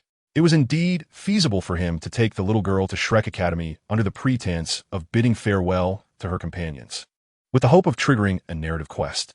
After all, points were a commodity that could never be deemed excessive. Furthermore, within the core narrative quest, victory in the championship was the ultimate goal. It seemed prudent to develop related side quests to complement this central storyline. However, before venturing to Shrek Academy, he needed to procure some soul-guiding devices. Tang San's concealed weapons were also nearing completion. Without comparison, there could be no assessment of damage. Ning Ruochen proceeded to purchase the basic soul-guiding device engraving technique from the system store, deducting 1,000 points from his account. Ding. Remaining points, 2,600. He then began to assimilate the knowledge regarding the crafting and engraving methods of soul-guiding devices that resided in his mind. The basic soul-guiding device engraving technique encompassed blueprints and engraving techniques for soul-guiding devices of levels 1 to 3. Indeed, it also included engraving techniques. Provided he had the necessary materials and tools, he could proficiently embark on the task. At this moment, he was akin to a highly skilled level 3 soul master. The variety of soul-guiding devices from levels 1 to 3 was extensive. Among them were the commonly utilized offensive soul-guiding cannons, cold weapons inscribed with soul-guiding patterns, ubiquitous storage soul-guiding devices, and auxiliary soul-guiding devices akin to milk bottles that replenish soul energy. Notably, flying soul-guiding devices were not included in this category, likely reserved for the intermediate soul-guiding device engraving technique scroll. Technologies like the level 9 soul-guiding cannon, reminiscent of nuclear weaponry, were undoubtedly exorbitantly priced in terms of required exchange points. As Ning Ruochen meticulously organized his thoughts, several figures appeared before him. He promptly lifted his gaze to behold his father approaching alongside the sword Duel and bone Duel. "Father," Ning Ruochen called out as he rose from his swing. "You have returned?" His father, Ning Fengji, regarded him with a smile. "Indeed, I have. Have you seen old ancestor Gu and Grandpa Jian?" Ning Ruochen nodded in affirmation. Both the bone Duel and sword Duel inclined their heads slightly in acknowledgement. After politely greeting them, Ning Ruochen's gaze shifted toward his sister, who was diligently practicing nearby. Ning Fengji observed this entire scene, noting how his younger daughter was earnestly devoted to her training. "Ruocheng, you really are something," upon returning home. "You didn't even report to me before rushing to see your sister, as if afraid she might disappear," he remarked. "I heard that during your time in the Sunset Forest, unexpected events occurred, and it was ultimately Senior Dugu who intervened and assisted you," Ning Fengji inquired. He was aware that Ruocheng had followed the mentors of the Tendo Royal Academy to the Sunset Forest, having dispatched several soul saints to discreetly accompany him, ensuring his safety in case any issues arose. Under normal circumstances, the presence of several soul saints providing covert protection in the area should have been sufficient. Yet complications still ensued. Had it not been for the fortuitous presence of Dugu Bo's granddaughter, or if Dugu Bo had not coincidentally been in the Sunset Forest, the consequences could have been dire. Ning Ruochen was evidently surprised that his father had come to inquire about this matter personally. To be frank, he had not anticipated this and found it somewhat unexpected. The specifics of the ordeal they had encountered were likely already conveyed in detail by the soul saints who had returned to the family.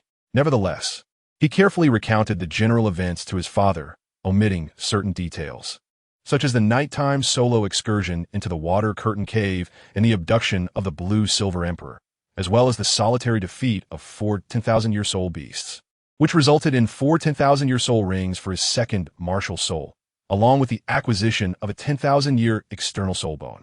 Additionally, the assailant, the Spider King, was likely seeking revenge specifically against him. Ning Fengji listened intently as Ruocheng spoke.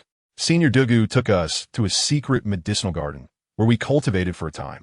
I also brought back some herbs for foundational strengthening. Ning Ruochen continued. He retrieved a pale, purple herb from his storage soul-guiding device, its form resembling a canopy, and presented it to his father. This fine herb, known as nine-pin purple Ganoderma, was renowned for its ability to strengthen the foundation and enhance vitality, ranking among the finest spiritual medicines. As he spoke, Ning Ruochen extended the nine-pin purple Ganoderma to his father. However, Ning Fengji chuckled and shook his head. My cultivation has long since reached the bottleneck of my martial soul. Barring any unforeseen circumstances, I shall not make any further progress in this lifetime. To offer me the finest spiritual medicine would be a waste. You should keep it for yourself or perhaps save it for Ruocheng. Upon hearing this, Ning Ruochen felt a pang of emotion.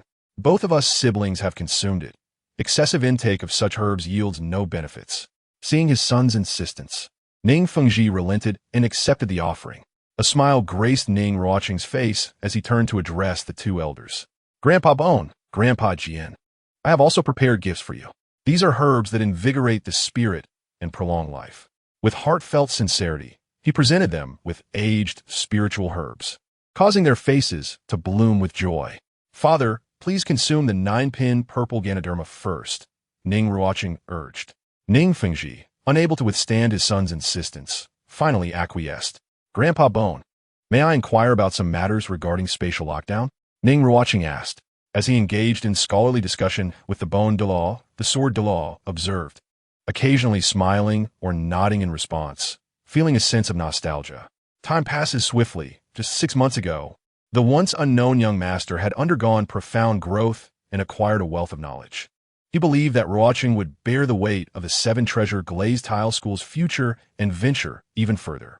When Ning Ruochen awoke from her meditative state, it was already evening. She found her mental state exceptionally vibrant, having experienced several breakthroughs in soul power with a warm current seemingly coursing through her meridians, a most peculiar sensation. Just as she intended to share this news with her brother, she opened her eyes to discover several unexpected visitors in her courtyard. Father, Grandpa Bone, Grandpa Jian? Ning Ruochen exclaimed in astonishment as she recognized each of them. What astonished her further was witnessing her father engaged in cultivation, surrounded by an enigmatic purple aura, his entire being exuding an extraordinary energy. Both Grandpa Bone and Grandpa Jian regarded her with warmth. Ning Ruochen then turned her gaze toward her brother, only to find him intently focused on their father, who was in deep meditation. A resplendent spectrum of colors emanated from Ning Fengji, converging above his head to manifest as a grand seven-treasure glazed tile pagoda. The rings of soul power, 2 yellow, 2 purple, and 3 black, ascended, their brilliance illuminating the entire courtyard. Martial's soul, true form, 7-treasure glazed tile pagoda. The Bone Duel and Sword Duel instantly sensed something amiss. Why would a mere absorption of herbs provoke the manifestation of a martial soul's true form? Ning Ruochen, bewildered, looked on. Ning Ruochen remained silent, his gaze fixed intently on the magnificent 7-treasure glazed tile pagoda hovering above his father's head. According to the original narrative, Yu Xiaojing had languished at level 29 for many years, unable to break through. Yet, after consuming the 9-pin purple Ganoderma, he had miraculously transcended to level 30. Now, he presents the 9-grade purple Ji to his father, who has been trapped at the bottleneck of his cultivation for many years, particularly at the 79th level of his martial spirit. Will the 9-grade purple Ji assist him in breaking this barrier and achieving the 8-treasure glass pagoda? As the 7-treasure glass pagoda atop Ning Fengji's head is about to absorb the violet radiance enveloping his form, the entire pagoda emanates a dazzling brilliance, unleashing a terrifying wave of energy. The intensity of the light causes Ning Ruochen to squint, retreating behind her brother. Ning Ruochen's hair and robes flutter, his eyes shimmering with purple light, undeterred by the surrounding brilliance as he gazes into the essence of it all. Sword Duel and Bone Duel, witnessing the spectacle, evidently comprehend the significance of the moment, their eyes widening in astonishment. Could it be? In the courtyard of the 7-treasure glass sect, vibrant colors swirl in a powerful gust. Sword Duel and Bone Duel are evidently enlightened. Ning Ruochen clutches her brother's sleeve tightly, hiding behind him once more. Ning Ruocheng's gaze radiates with purple intent, piercing through illusions and light particles, and a slight smile appears at the corner of his mouth. Suddenly, a hearty laugh reverberates through the light. That laughter seems to have been suppressed for far too long, exuberant and unrestrained. Master, father, it is indeed your voice, Ning Ruochen exclaims, clutching her brother's sleeve tightly. A tall figure emerges against the light, a massive glass pagoda hovering above his head. The figure steps forth from the luminous veil. At last, I have broken through the bottleneck and ascended to the 80th level. Ning Fengji materializes from the light, his shoulders trembling with emotion, a glimmer of tears at the corners of his eyes. As the strong light emitted by his martial spirit dissipates, his true form becomes apparent, a magnificent 8-tiered glass pagoda, radiating resplendent brilliance. The 8 treasure glass sword Duel witnesses this scene, equally astonished. Duel is rendered speechless by the revelation. Heavens! First, the young sect master receives divine favor, transforming his martial spirit into the 9 treasure glass pagoda. Now, our sect master breaks through the martial spirit bottleneck. Entering the 80th level, the 7 treasure glass pagoda, already a pinnacle support system at the 7th ring. Imagine the potential of the 8 treasure glass pagoda. Ning Ruochen gazes at her father in sheer shock, utterly bewildered. Her brother is the 9 treasure glass pagoda, and now their father's martial spirit has ascended to the 8 treasure. It seems she is merely the adopted one. Tears streaming down her face, she clings to her brother's sleeve, feeling a mix of anger and sorrow. Ning Ruochen observes her tearful display and can't help but feel a twinge of sympathy. No wonder it is said that daughters are their father's cherished little blankets. Her father has finally surpassed the 79th level, fulfilling his long-held wish, and look at how it has stirred this girl's emotions. When he first revealed the 9 treasure glass pagoda, she showed no signs of being moved. Ning Fengji retracts his martial spirit, stepping forward with a smile to gently pat his daughter's head in comfort. However, Ning Ruochen, still fuming, evades his touch, much to his surprise. Ning Ruochen is puzzled. What are you doing?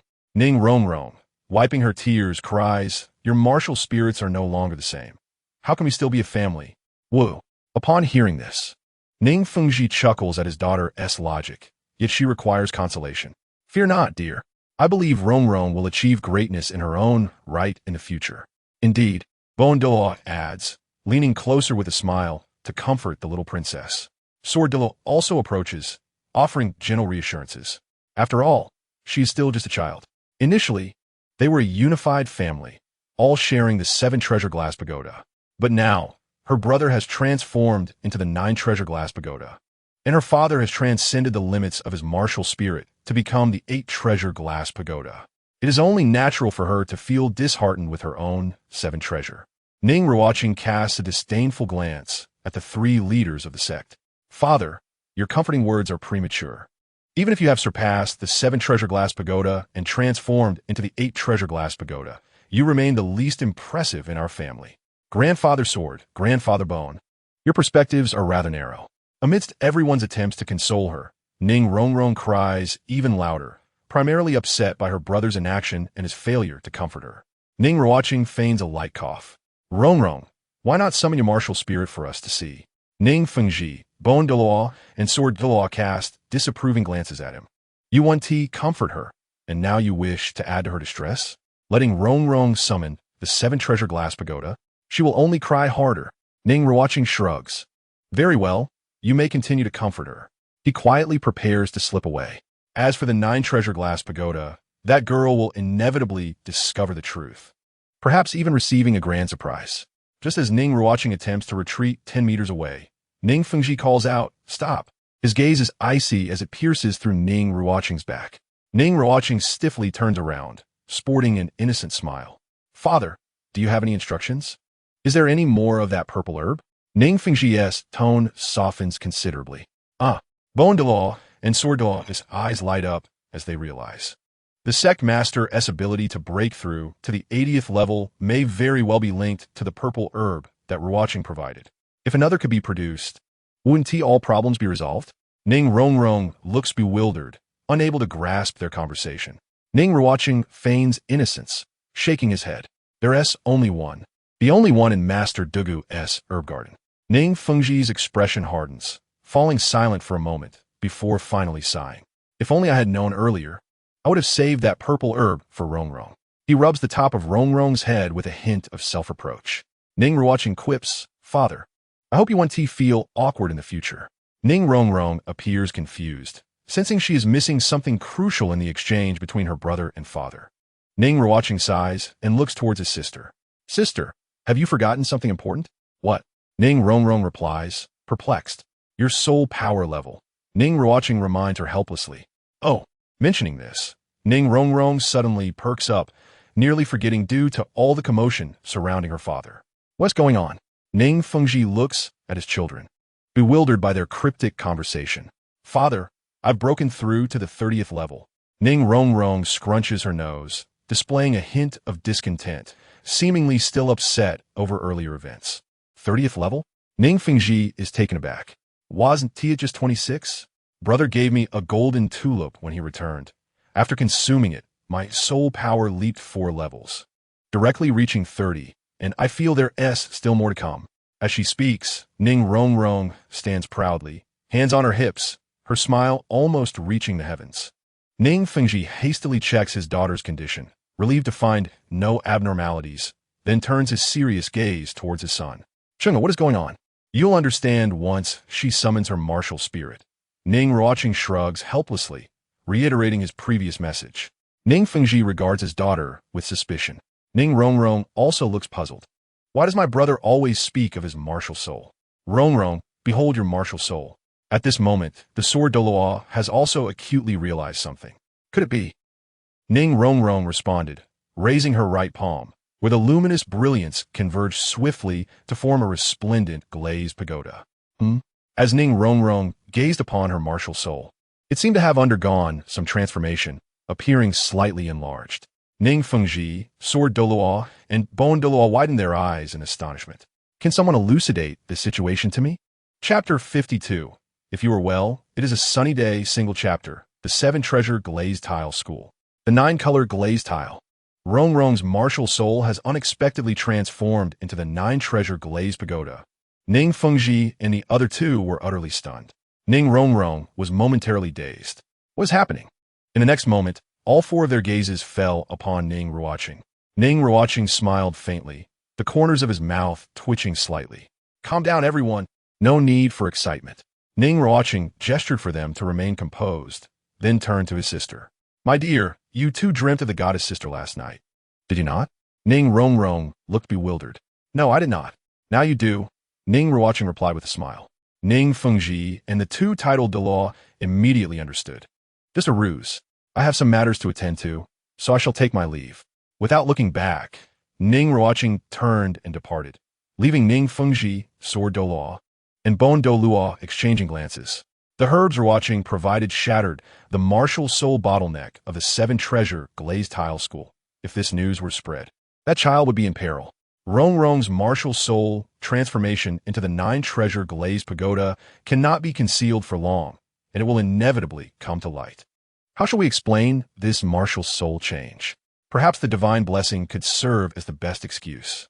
With this thought, they sensed something amiss and exchanged concerned glances. In retrospect, could Ruocheng's previous claims of dreaming about divine blessings have been mere fabrications? Ning Fengji rubbed his temples with a wry smile. To be honest, he found it increasingly difficult to discern Ruocheng's true nature. Meanwhile, the shock within the Blue Lightning Tyrant Dragon clan was no less profound. Upon returning home, Yu Tianheng was summoned by his father. As the legitimate eldest son and the grandson of the current clan head, Yu Yuanjin, he found several uncles already seated in the main hall. Clan Master Yu inquired about their experiences after being taken by Dugu Bo and whether they had acquired a suitable 4th spirit ring. Yu Tianheng stated that he had now become a 4-ring spirit master. At this declaration, he was met with praises from the clan's uncles.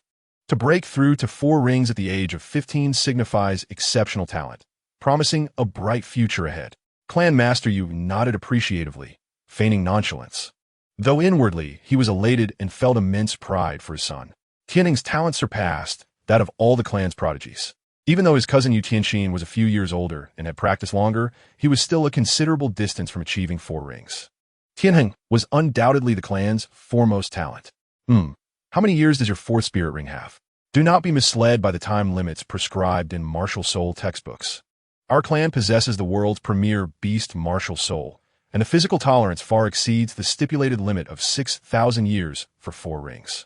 Given your physical strength, you should be able to endure a spirit ring of at least 7,000 years. Clan Master Yu spoke to himself. Rest assured, brother, you know Tianheng's character well enough. He would never settle when it comes to the selection of spirit rings. Ye Lingling chuckled. The other uncles chimed in agreement. Yu Tianheng maintained his usual icy demeanor, remaining silent and directly summoning his martial soul. Blue lightning danced around him, and a true dragon shimmering with blue thunder appeared behind him, emanating a powerful aura of lightning. Although everyone present had the blue lightning tyrant dragon as their martial soul, the moment Yu Tianheng's martial soul manifested, they felt an inexplicable sense of pressure. Before they could react, spirit rings began to materialize beneath Yu Tianheng's feet.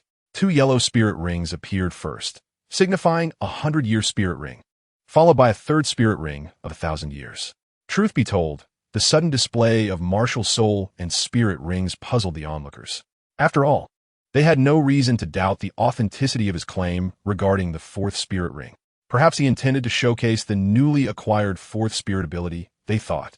It was not until the appearance of the 4th spirit ring, a pitch-black orb shimmering ominously, hovered above the 3rd 1,000-year spirit ring, that everyone present was rendered speechless. Gazing in disbelief at the spectacle, Yu Lingling even rubbed his eyes, questioning whether he had misperceived the scene. How could this be? Impossible. Clan Master Yu was equally bewildered, utterly taken aback. Why is the 4th spirit ring black? One must remember that black signifies 10,000 years. This is my 4th spirit ring. With a duration of 11,300 years, Yu Tianheng stated coolly. A profound silence enveloped the assembly. A 10,000-year spirit ring? Tianheng's 4th spirit ring is, in fact, a 10,000-year spirit ring? Clan Master Yu was clearly astonished, rising abruptly from his seat to gaze intently at his son. Yu Tianheng hesitated, falling into silence. This matter naturally stirred the clan head Yu Engine, who was in seclusion at the back mountain. Subsequently, Yu Tianheng was summoned by the clan head, with the others barred from entry.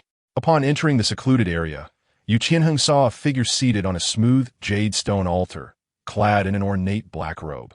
With long black hair cascading down his back, a youthful and handsome visage, and eyes that seemed timeless and devoid of emotion. Tianheng, you have arrived. Grandfather. Yu Tianheng greeted the man in black with utmost respect.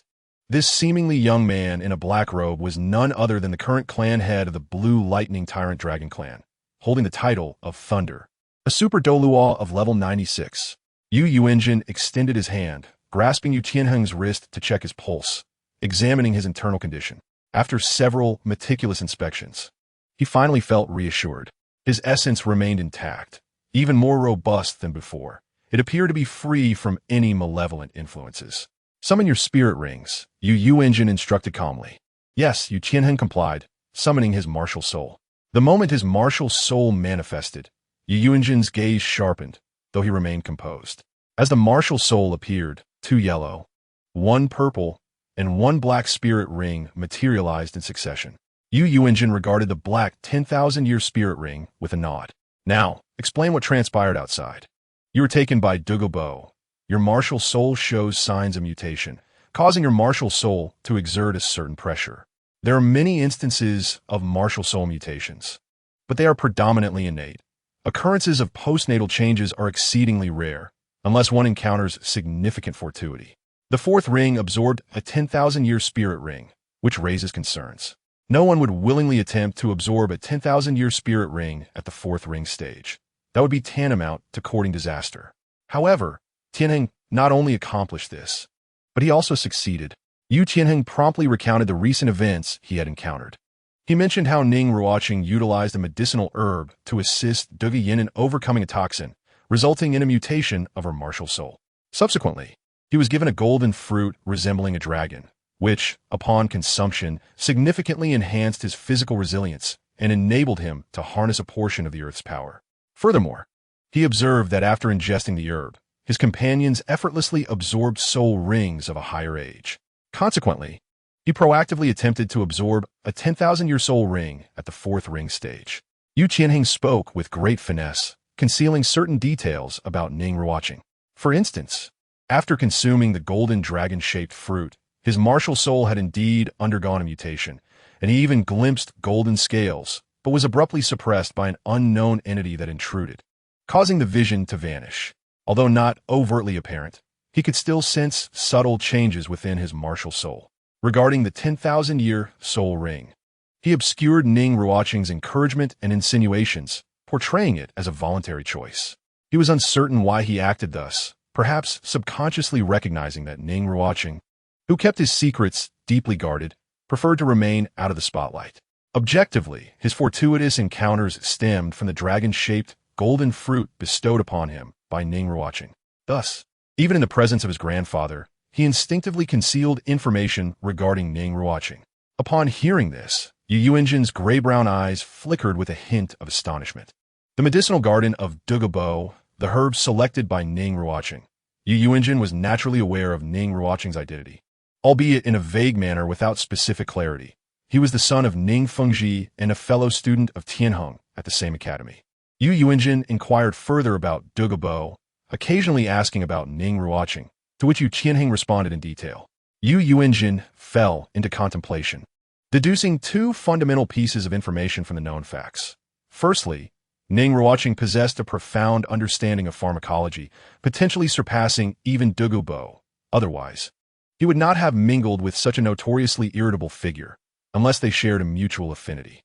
Secondly, Dugu Bo harbored certain herbs within the medicinal garden of the Sunset Forest that could significantly enhance a soul master's potential, though the exact cost remained unknown. Dugu Bo seemed to lack comprehensive knowledge of those herbs, whereas Ning Ruochen appeared quite familiar with them. The fact that Ning Ruochen could effortlessly extract a herb that resolved the toxin affecting Dugu Bo's granddaughter was ample proof. Tianheng, what is your perspective? Ye Lingling directed his gaze towards him. Tianheng hesitated slightly before responding. My understanding of him is limited, yet I can firmly assert that he is far from being as simple as he appears. His courage and breadth of knowledge greatly surpass ours. I am no match for him. As he spoke, he recalled Ning Ruochen's resolute decision when he consumed the two toxic herbs. Were it him in that situation, he would likely not have taken such a reckless action, even if the purpose was to aid Yin Yan. To be fair, he indeed admired that. Ye Linglin's cold gaze scrutinized his grandson. To elicit such praise from Tianheng for a peer indicates that the young man likely possesses considerable aptitude. Tianheng looked at his grandfather, hesitating to voice his thoughts. Do you have any questions? Ye Lingling inquired. Is our blue lightning tyrant dragon martial soul truly the most formidable beast martial soul in the world? Tianheng pondered. The purple mist that had emerged, concealing a terrifying entity within, had caused his martial soul to tremble merely from the aura it exuded. At the moment of his martial soul's transformation, that oppressive force had mercilessly crushed it alongside his pride. Ye Linglin's gaze immediately sharpened.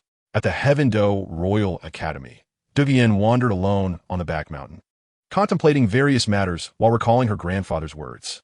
His intent was clear, to encourage her to interact more closely with Ning Ruochen and to temper her arrogant demeanor.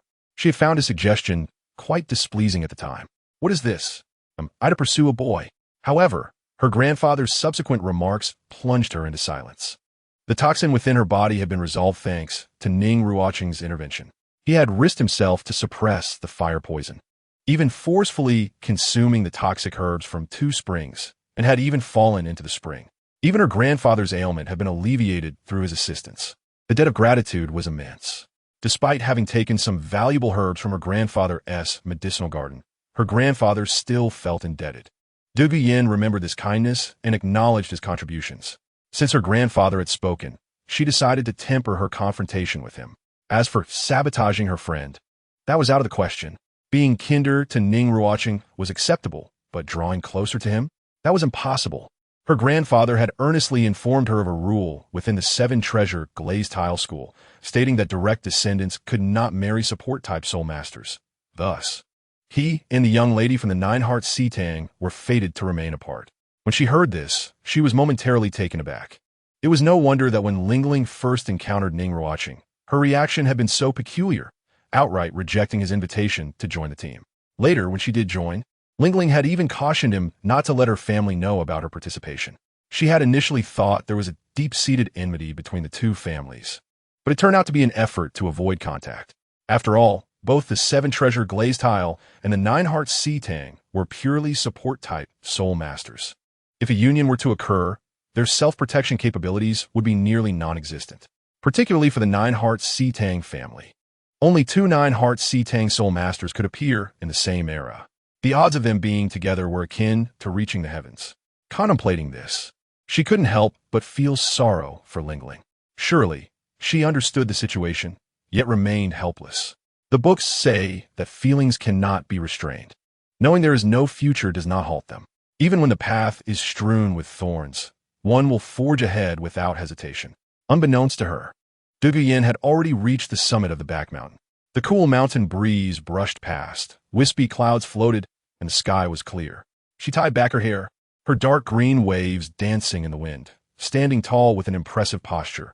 Her eyes were a deep red, yet contained a mixture of complex emotions. From her elevated vantage point, she could see the overall outline of the academy, with lush greenery at the mountain's base. In the distance, she could vaguely discern much of the outline of Heaven-Do City. Beyond that, the area fell outside the confines of Heaven-Do City. There, the clouds seemed to drift just above the ground, obscuring a small portion of the region. That direction likely led to the Seven Treasure Glazed Tile School. She wondered what he was doing. Dugu Yan's lips curled into a slight smile. Chapter 53. What a demure sister. First update. The external world was abuzz with the shock caused by Yu Tianheng's fourth soul ring, creating a tempest that profoundly impacted the soul master's worldview. My heavens, someone could absorb a 10,000-year soul ring at the fourth soul ring stage? The theoretical masters of the soul masters were left bewildered. What is the situation? Are they challenging their authority? Yet, no matter how perplexed they were, they dared not question the Blue Lightning Tyrant Dragon clan, choosing instead to observe from the sidelines. The Spirit Hall received the news promptly. Their research on spirit-related matters is considerably advanced. They possess substantial information regarding spirit fusion techniques and have established suitable soul ring age limits for the general populace. However, the notion of absorbing a 10,000-year soul ring for the fourth soul ring is exceedingly ambitious. They had previously attempted this, but the costs were devastating, leading them to abandon the endeavor. When Pope Bibi Dong heard this news, she was taken aback and expressed skepticism, instructing her subordinates to investigate thoroughly. At the Tendo Imperial Palace, Prince Xue Qinghe sat leisurely at an afternoon tea table in the courtyard, resting his chin on his hands. Nearby, a black-clad servant bearing the Spirit Hall emblem knelt on one knee, reporting something with his head bowed. Xue Qinghe, or rather Qian Renxue, released her chin and gently tapped her fingertips on the table, contemplating various matters. She was well informed about the news regarding Yu Tianheng's 10,000-year soul ring. Given her presence in the Tendo Imperial Palace, the Spirit Hall had dispatched personnel to investigate this matter, and she pondered whether to involve herself. The sequence of events was straightforward. Yu Tianheng, Ning Ruochen, and a few others, under the guidance of their academy mentor, ventured into the Sunset Forest, only to be taken away by Dugu Bo. Upon their return, it was revealed that Yu Tianheng's fourth soul ring was, astonishingly, a 10,000-year soul ring. Naturally, suspicions fell primarily upon Dugu Bo, given his status as a titled Douluo, which inherently carried significant influence. Qian Renxue noted the involvement of Ning Ruochen. For reasons unknown, she sensed an underlying complexity in this matter, though she lacked evidence, merely a gut feeling. Perhaps she could gather some insights from Ning Ruochen regarding the specifics of the Sunset Forest. After all, even with her angel spirit, her fourth ring had only been a 1,000-year soul ring. Speaking of which, it had been some time since she had visited the Seven Treasure Glazed Tile School. Meanwhile, the mastermind orchestrating these events had been holed up in his courtyard, preoccupied with his work. "Brother, what have you been working on these days?" Ning Ruochen inquired as she entered and found her brother seated at a workbench, holding a carving knife and etching something into a metallic lump.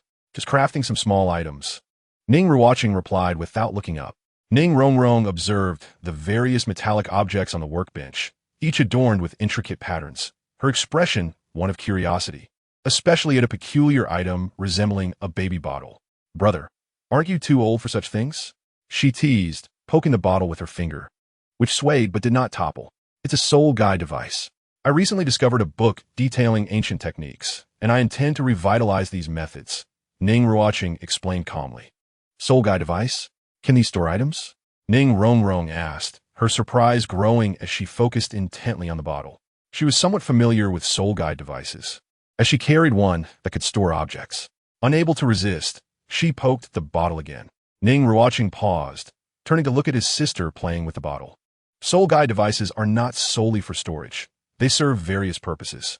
For instance, that bottle can store soul power, which can be extracted when needed, though some energy will be lost in the process. This little thing can store soul power? Ning Ruochen exclaimed, lifting the bottle and shaking it. I'll have to try it myself. Ning Ruochen returned to his work as she experimented, discovering that indeed, the bottle could absorb her released soul power and allow her to draw from the stored energy. This revelation sparked her excitement, as she tried several times, finding it fascinating. Why is it shaped like a bottle? She asked, her curiosity piqued. Ning Ruochen fell silent for a moment before continuing his carving. Don't ask me. I'm just following the design. And what about this? Ning Ruochen pointed to a short dagger engraved with special patterns, emanating a sharp glimmer. Ning Ruochen glanced up. Oh, that a melee soul guide device, capable of cutting through metal. It's suitable for assisting support-type soul masters during hunts. And this one? She inquired, gesturing towards a larger object resembling bananas but made of metal. Those are explosive projectiles, a dangerous long-range soul guide device. What about this? Ning Ruochen pointed at a palm-sized metallic lump. Oh, that's a melee defensive soul guide device. Infusing it with soul power allows it to rapidly expand into a metal shield. Ning Ruochen explained, demonstrating by injecting soul power into the lump, which instantly transformed into a silver shield, gleaming in metallic luster. Wow, that's amazing. I want to try. Ning Ruochen exclaimed, her eyes sparkling with delight. Brother, how do I retract the shield? There's a mechanism on the inner side of the shield, he replied. After introducing the various intriguing items on the table, Ning Ruochen was utterly captivated by the dazzling array of creations. With a gleam in her eye, she tugged at her brother's sleeve. Brother, Ning Ruochen sniffed the air. Why do I smell tea? There are some things in the drawer over there prepared for you. Go ahead and take a look, he said. For me? Ning Ruochen exclaimed joyfully, bouncing over to rummage through the drawer. Ning Ruochen shook his head with a smile. He felt the need to keep an eye on his sister, who seemed to have picked up some mischievous habits. Soon, a gasp escaped her lips as she uncovered a silver bracelet adorned with a red gemstone, containing various items similar to those her brother had introduced. Ning Ruochen smiled knowingly. Even if she transformed into the 9-treasure glazed tile pagoda, she still lacked the ability to protect herself. The soul guide device set would enhance her self-defense capabilities, and with himself nearby, her safety was assured. Additionally, he planned to prepare a set for Lingling, who was purely supportive, and consider equipping Dugu Bo and Ye Lingling with some gear as well. The journey of crafting soul guide devices was indeed a formidable task. Chapter 54. Ain, this is for you, second update. Ning Ruochen set aside his work to thoroughly instruct his sister on how to utilize the soul guide devices. He also specifically advised her not to reveal these techniques unless absolutely necessary, to avoid unnecessary troubles. Ning Ruochen noted earnestly. After a brief hesitation, Ning Ruochen looked at her gently. Once I finish my current tasks, I will accompany you to Shrek Academy to bid farewell to your friends. Really? Ning Ruochen's eyes lit up with hope at his words. From a moment, her martial spirit transformed into the 9-treasure glazed tile pagoda. She comprehended that the path of study at Shrek Academy had irrevocably closed. Neither her father nor her 2 doting grandfathers could allow her to roam freely under the current circumstances. It was a rare kindness for her brother to offer to take her back for a farewell with her companions. Indeed, Ning Ruochen gently raised his hand to stroke the top of her head, smiling as he spoke. Some matters must be clarified and resolved cleanly. Perhaps, in due time, they could arrange for Tang San to establish a 2-year appointment or engage in a high-level soul master competition, which would certainly be intriguing. With this thought, a smile crept upon Ning Ruochen's lips. Meanwhile, at this moment, Ruocheng was arriving at the 7-treasure glazed tile school aboard a carriage from the Tendo royal family for a visit. Ning Fengji personally received him in the main hall. Just as Ruocheng arrived and exchanged pleasantries, Ning Ruochen fortuitously entered the main hall with his sister in search of their father. The 2 parties exchanged polite greetings. What brings her here? Is she investigating the news of the 10,000-year spirit ring? Has she come a pry into my affairs? Ning Ruochen observed Ruocheng, maintaining an outward calm. Ruocheng was also scrutinizing him, pondering the coincidence as if fate had presented him with a pillow just as he was about to sleep. However, before she could voice her thoughts, Ning Ruochen spoke first. Father, I will accompany this girl back to the academy to handle some matters. Very well. Be cautious on your journey, Ning Fengji replied with a slight nod. Ning Ruochen offered an apologetic smile to Ruocheng, excusing himself. Ruocheng shook her head slightly, her words unspoken as she watched Ning Ruochen and Ning Ruochen depart the main hall, showing her no courtesy whatsoever. This left her somewhat astonished. Did he leave just in time? Does he know I was coming? How intriguing. Nevertheless, as she was already there, she decided to engage in the full performance. Ruocheng conversed amicably with Ning Fengji, the public figure and mentor, discussing various statecraft strategies. Outside the sect, Ning Ruochen and Ning Ruochen boarded the carriage, accompanied closely by Uncle Zhong and several other seven-ring soul saints for protection. My dear sister, how long do you think it will take us to reach Shrek Academy from here? Ning Ruochen asked earnestly, gazing at the little girl beside him. Half a day. Why do you ask? Ning Ruochen replied, puzzled by her brother's inquiry. However, someone remarked, you know nothing. It will take at least several days from our doorstep to Shrek Academy. Ning Ruochen feigned an angry rebuttal. Ning Ruochen could no longer contain her laughter. Why would I need several days for a journey that takes half a day? I thought the same and argued with them, but they simply wouldn't believe it. Ning Ruochen shrugged in resignation. Then why doesn't he make the journey himself? That way he would know. Ning Ruochen does it. The books say it takes at least several days to arrive. Ning Ruochen stated with utmost seriousness. Brother, let's talk about something practical. In the world of books, I could easily defeat a god with a single punch. Ha ha. Stop laughing. I'm afraid they might come after you, Ning Ruochen retorted. I'm not afraid. I have my brother to protect me, Ning Ruochen replied. So you admit you're a little mad? Ning Ruochen quipped. What does that have to do with anything? In the sunset forest, by a certain river waterfall, a lithe figure clad in black emerged from the woods, darting across the rocks atop the waterfall's pool, facing the cascading torrent. With a leap from the rocky platform at the base of the waterfall, the figure vanished into the downpour.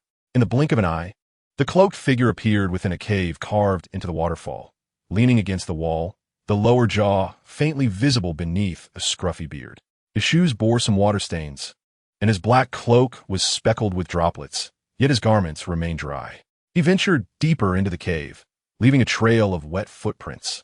Suddenly, his muscles tensed, and his calves surged with strength as he lunged forward. Crouching low, his gaze fixated on the empty hollow, his trembling hands reaching out.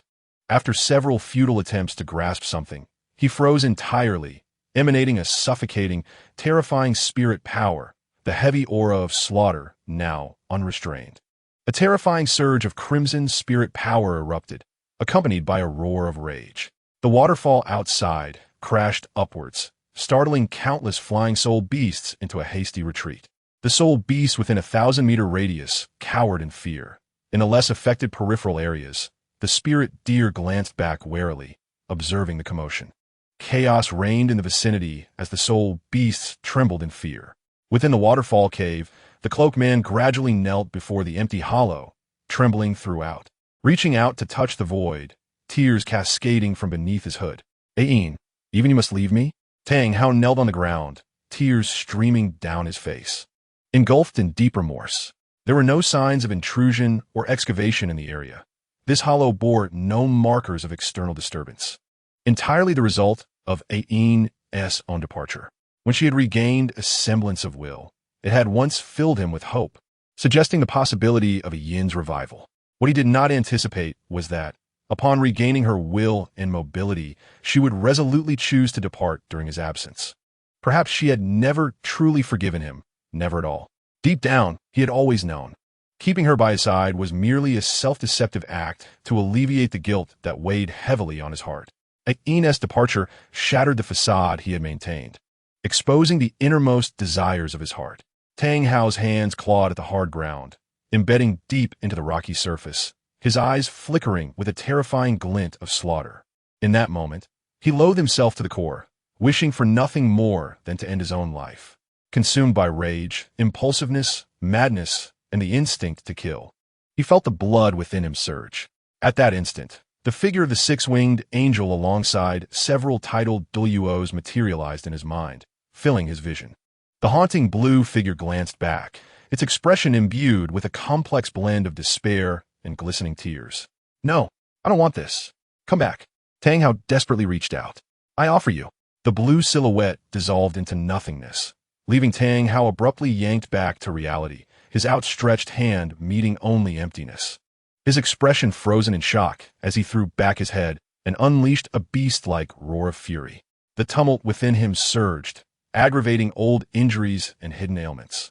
He coughed up blood on the spot, his gaze blank, body stiffening, collapsing with a thunderous crash, his eyes slipping into a dark, lifeless void.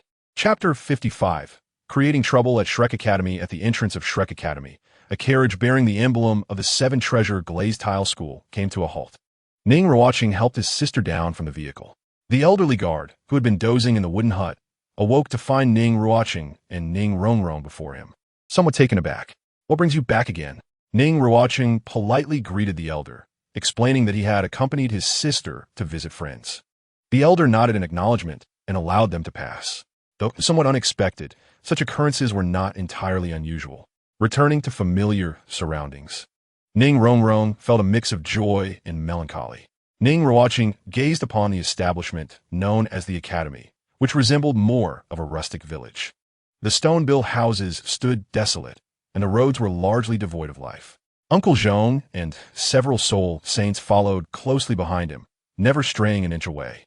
Ahead, from a cluster of stone cottages, emerged a chubby boy with red hair, his face adorned with a lewd grin, as if reveling in some recent outburst. Upon hearing the commotion, he turned towards the road and, with keen eyes, spotted Ning Ruochen and his companions. "Ah, Ruochen, you've returned," Ma Hongjun exclaimed, his face beaming as he approached with a boisterous cheer. Ning Ruochen felt a wave of annoyance wash over him at the sight of this insufferable figure, and he did not bother to conceal his displeasure.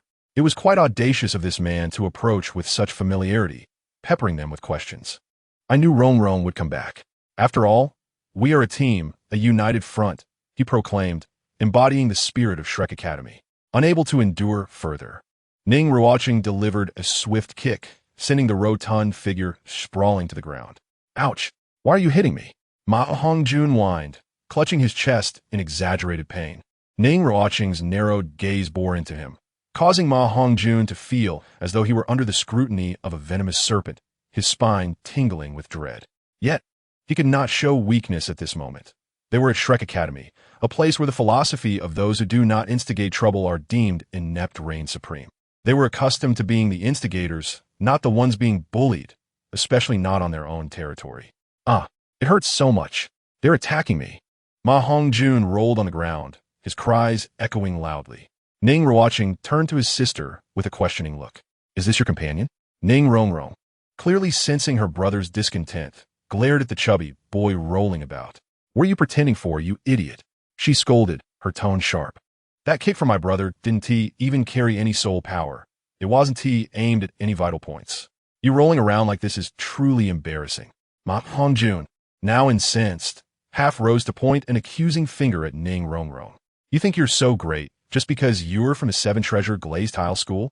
Ning Ruochen swiftly delivered another couple of kicks, this time with real force, leaving Ma Hongjun bent like a shrimp, his complexion turning a deep shade of purple.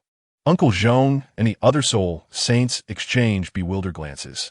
Their usually gentle young master had transformed into someone seemingly fueled by fury, instigating trouble and assaulting others. However, this chubby boy was indeed making quite a spectacle. Despite appearing merely a teenager, he was a soul master, yet he was rolling about like a ruffian. What was happening here? Dai Mubai and Tang San arrived on the scene, immediately taking in the sight of a young man in white standing over a chubby boy on the ground. Upon recognizing the figure of Ma Hongjun, Dai Mubai's expression darkened with anger. Seemingly alerted by the commotion behind him, the young man in white turned to face them, his gaze cold. Ning Ruochen. Tang San's pupils constricted sharply. Ruochen and Oscar immediately spotted the petite yet striking girl among the group, but as the situation unfolded, their smiles faded, replaced by furrowed brows. Boss Dai, Senga, you finally arrived. If you hadn't come, I might have been beaten to death. Ma Hongjun's face was flushed with rage and pain. Ning, brother, what is the meaning of this? Dai Mubai seethed, his golden and silver eyes fixed on Ning Ruocheng, emanating a palpable hostility. Tang San's expression was equally grim, his hand resting on the 24-bridge bright moon knight at his waist, ready for action. The audacity of injuring his companion was a grave offense. Xiao Wu and Zhu Zhuqing shared equally fierce glares, while Oscar looked on with a complex expression, his demeanor serious. Ning Ruocheng, clearly taken aback by the tension that had erupted between their group and the Shrek Academy students, instinctively tugged at her brother's sleeve, hoping to quell the situation. Ning Ruocheng took measured steps, moving around Ma Hongjun to confront Tang San and Dai Mubai directly, a cold smile playing upon his lips as he kicked the fallen boy once more. I simply cannot stand him. What of it? Ning Ruocheng retorted with a chilling smirk, causing Ma Hongjun to wail and roll towards Dai Mubai and the others. Everyone present was left in stunned silence. Was such arrogance not beyond comprehension?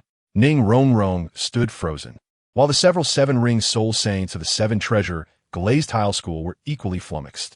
When had their usually gentle young master become so tempestuous?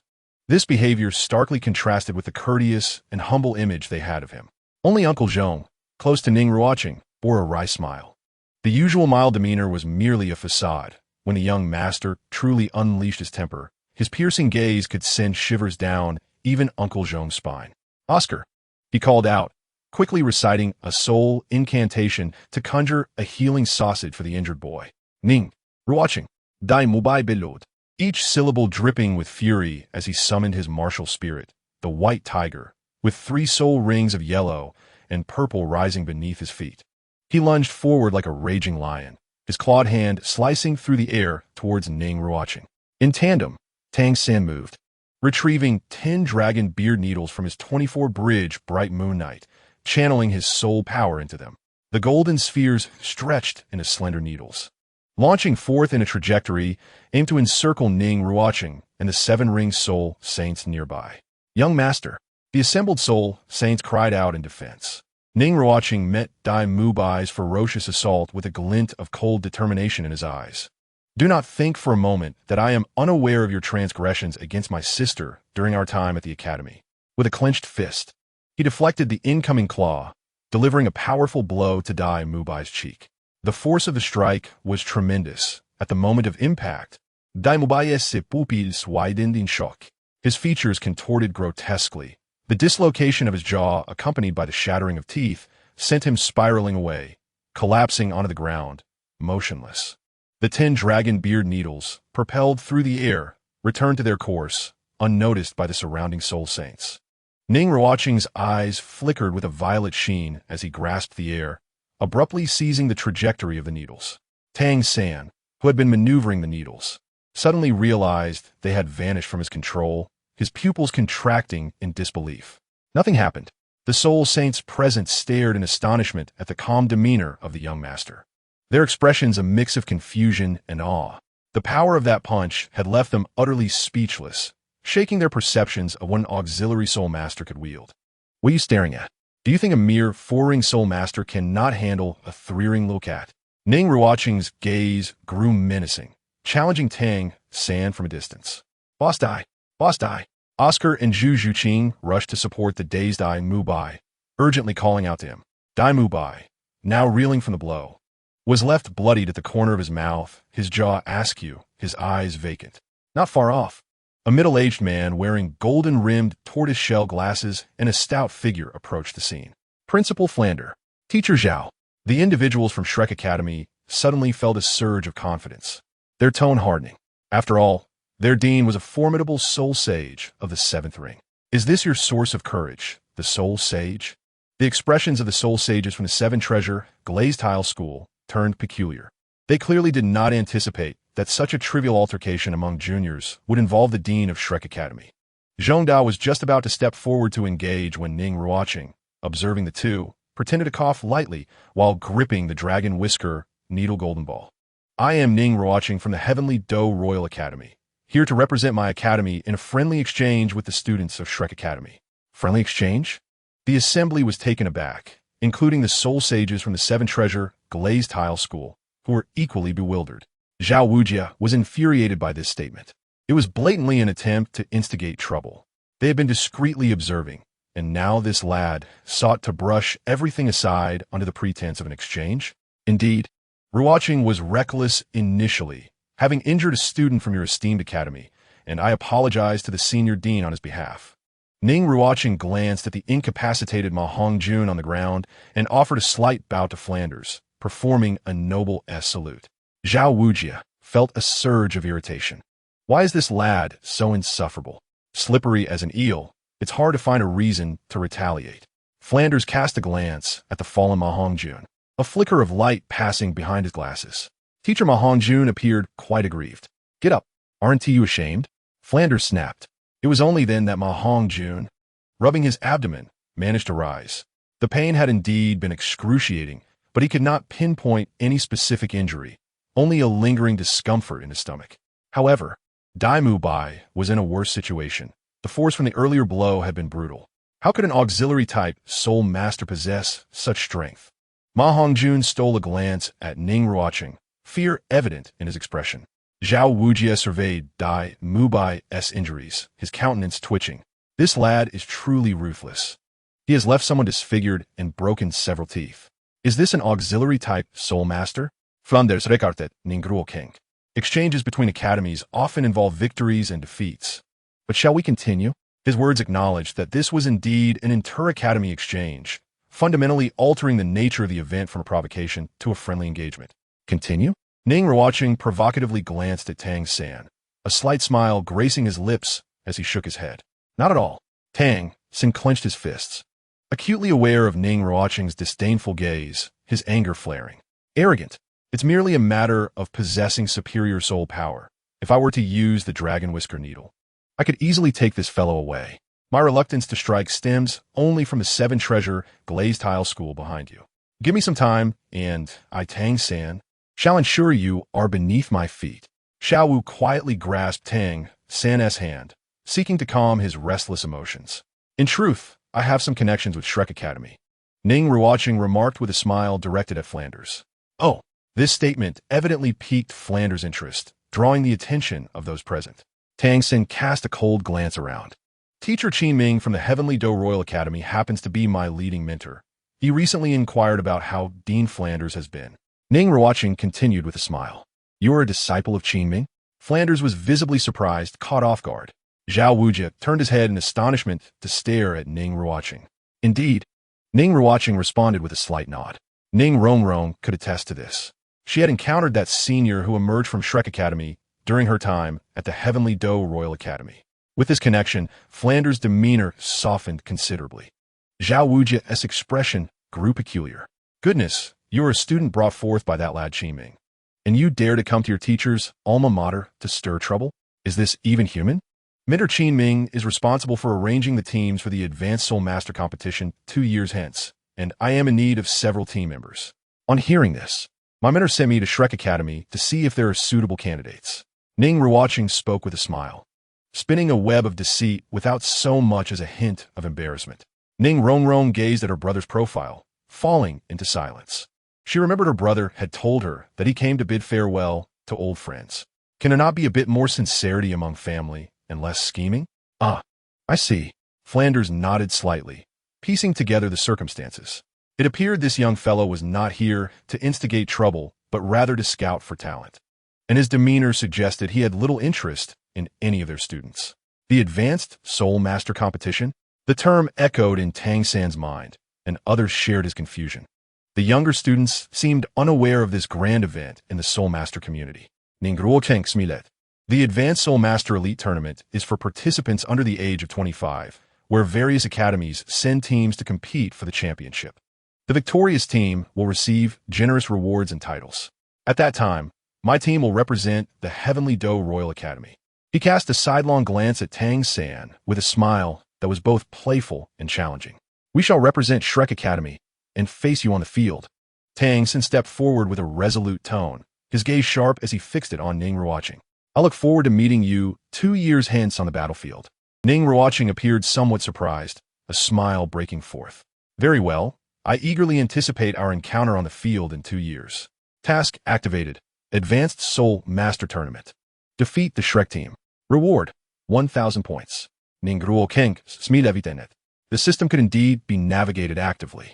In the carriage on the way back, Ning Ruochen ignored Ning Ruochen entirely. The girl had evidently realized she had been outmaneuvered and was sulking. However, Ning Ruochen's mood remained exceptionally buoyant. He had not only faced humiliation at Shrek Academy, but also acquired a lucrative side quest, leaving him feeling quite pleased. Winning the Advanced Soul Master Tournament naturally entailed defeating the Shrek Academy team.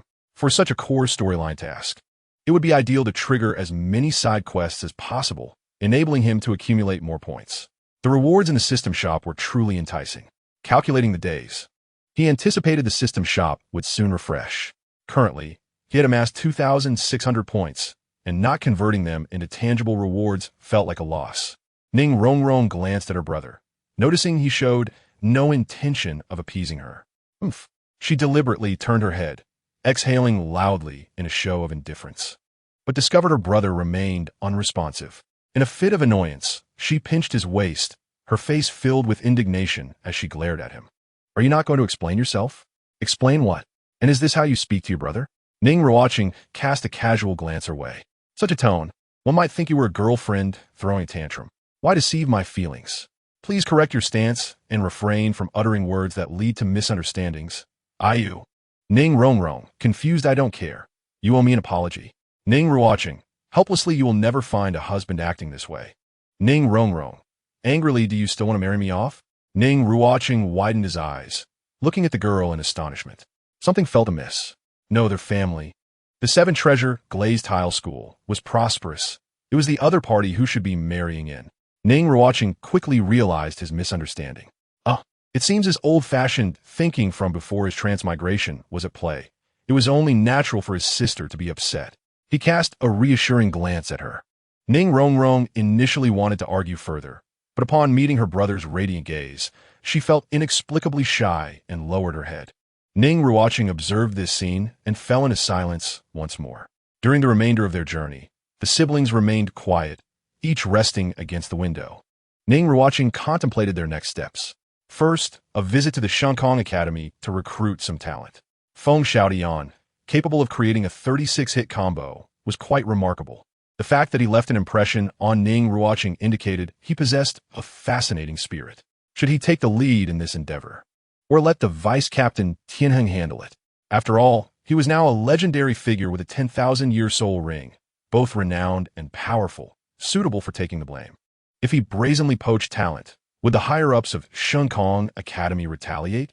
Tianshui Academy would likely be on guard as well, complicating matters. Perhaps it would be wiser to first approach Tianshui Academy, especially since the sisters' martial soul fusion technique was quite formidable. The Ice Phoenix. How fortuitous that I have an ice immunity. Ning Ruochen raised his hand, glancing at the changing scenery outside. Unbeknownst to him, a figure emerged in his mind, causing him to frown slightly. The heartbroken red was in his possession. She could not conceal her aura. If she were to participate in the Advanced Soul Master competition, it would be an easy victory for him. Among the core narrative tasks he was aware of, there were no clues or records concerning her. Otherwise, there would have been core narrative tasks such as ambush in the Stardow Forest or prevent the sacrifice. She must have perished at that time. Ning Ruochen gazed blankly out the window, lost in thought. He understood that his existence was a variable. He could change everything. The 100,000-year soul rings and soul bones held little significance for him. This was the truth. With the system at his disposal, his resources in the Douluo world were beyond measure. Even a random reward from the multiverse prize pool could incite tremendous turmoil. Whether to hunt for bones or to protect, it all rested within his thoughts. The white-clad figure, cascading black hair, the final leap, determined gaze, and the crimson glow. Unresolved emotions. Ning Ruochen slowly closed his eyes, letting out a soft sigh. Not born for me, nor to die for me. To preserve the happiness I desire, everything else shall be left to fate. When Ning Ruochen and his sister returned to the Seven Treasure Glazed Tile School, it was already evening. After a long day of travel, they were somewhat weary. Ning Ruochen briefly conveyed a few instructions before retreating to his courtyard to enter seclusion, locking the door behind him. Once he confirmed that his sister would not come knocking for a late-night heart-to-heart, he entered the realm of the cave. The second layer of the cave realm, the spirit herb world.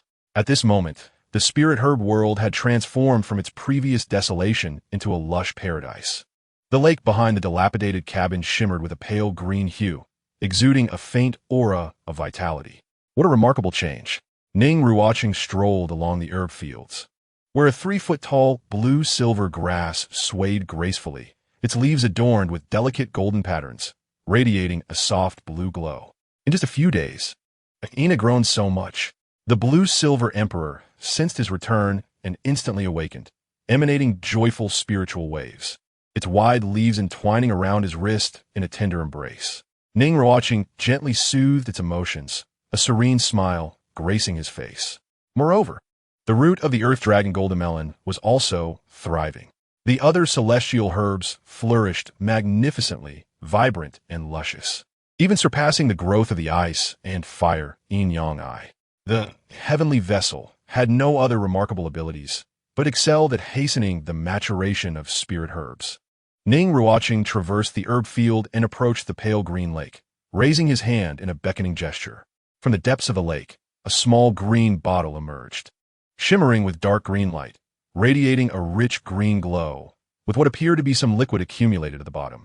Goodness, is this the legendary treasure? Even if left in the lake for nurturing, it still manages to accumulate green liquid, and it seems to be concentrated. Ning Ruochen carried the small green bottle back to the herb field, pouring the concentrated green liquid over Qian.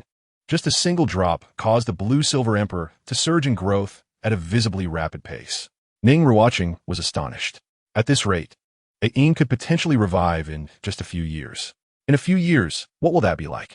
Will I still be so carefree? Ning Ruochen's lips curled upward slightly as he poured a few more drops of concentrated green liquid onto Qian. Subsequently, he dripped a few drops onto the root of the earth dragon golden melon. The buried root immediately sprouted green tendrils and branches, growing at an astonishing rate. Ning Ruochen was taken aback. Then, a thought struck him. He raised his hand and retrieved a red gemstone from the system warehouse. Would this thing catalyze growth? He dug a hole in the herb field, tossed the red gemstone inside, and then dripped the remaining concentrated green liquid into the earth. After completing these tasks, he couldn't help but chuckle. Using a stone as a seed, this plot felt so familiar. When the seeds sprout, that carefree brother will return. As for me, I need no carefree brother. Just a celestial sister will suffice. Satisfied, Ning Ruochen turned to leave, returning to the real world. Chapter 57. This is the support system. Second update. The following morning, Ning Ruochen took his sister to the Tendo Royal Academy, where they met with Yu Qianheng and Dugu Yin. They were all aware of the plan to recruit talent from Shenkong Academy and were eager to join. Where's Lingling? Ning Ruochen wondered, puzzled by her absence. Even the renowned genius Yu Qianheng was present, yet Lingling was nowhere to be found. He had prepared a special gift for her, intending to surprise her upon their meeting. Lingling has been grounded, Dugu Yin replied, casting a meaningful glance at Ning Ruochen. Grounded? Ning Ruochen was taken aback. His first reaction was, could her family have found out? That couldn't be right. He had given her celestial herbs, which significantly boosted her cultivation, allowing her to break through to the fourth ring. Her family should be grateful, not confining her. Ning Ruochen seemed to grasp the situation. As the heir of the 9-heart begonia, if they were to poach her from the 7-treasure glazed tile school, her family would surely be in an uproar. Noticing that her brother seemed oblivious, she huffed, refusing to offer any hints. It seems our plans will have to be postponed, Ning Ruochen said with a hint of melancholy. The three present turned their attention to Ning Ruochen. We need to bring our companion back first, he declared, his eyes sparkling with determination. Are you suggesting we force our way in and take her? Dugu Yin exclaimed, giving him a bewildered look. What do you plan to do, brother? Ning Ruochen tugged at her brother's sleeve, her expression a blend of caution and curiosity. Let's go see together. After all, we are in Tendo City, Ning Ruochen declared with an air of authority. Meanwhile, within the Yi family's courtyard, a noblewoman clad in resplendent blue sighed and shook her head. He is from the 7 Treasures glazed tile school, destined to be its future leader. Your relationship is simply unattainable. But I like him, Ye Lingling replied stubbornly, her gaze fixed on the ground as she clutched her skirt tightly. My foolish girl, you are still young. Everyone has their youthful infatuations. This is mere admiration, not true love, the blue-clad matron remarked, her heart heavy with concern for her daughter. Even if the elders of our clan do not oppose you. What about the Seven Treasures Glazed Tile School? Do you think they would approve of your union? Both of you are pure support-type soul masters, incapable of even self-defense together. But Brother Ruocheng is truly formidable. Even Brother Tian cannot match him. Ye Lingling countered immediately. That is merely a temporary advantage due to his soul power level. What will happen in the future? Let us not even consider the distant future. Just look at the 5-ring Soul Kings. The matron replied seriously. If both are at the 5-ring Soul King level, can he truly defeat you Tian head-on? Besides, that young lad has a 10,000-year-old 4th soul ring. I believe in Brother Ruocheng. Ye Lingling insisted defiantly. The noblewoman could only shake her head, recognizing the futility of her words. Such thoughts were merely self-deception. The future would inevitably bring harsh realities. At this moment, a maid entered to report, "Madam, Miss S. friend has arrived. The one who claims to be Ning Ruochen is being received by the clan head in the main hall. Please, Madam and Miss, make your way there." Ye Lingling, who had been bowed in shame, lifted her head at this news. Brother Ruocheng, the noblewoman shot a glare at her daughter, who then composed herself. "Let us see what kind of enchantment this young man has cast upon you." The matron sighed. "Mother, please don't be upset. Brother Ruocheng treats me very well," Ye Lingling said, smiling as she clung to her mother's arm. "You little rascal," the noblewoman replied, exasperatedly poking her daughter's forehead. In the Ye family's main hall, a robust, middle-aged man sat in the main seat, exuding a commanding presence. He was the clan head.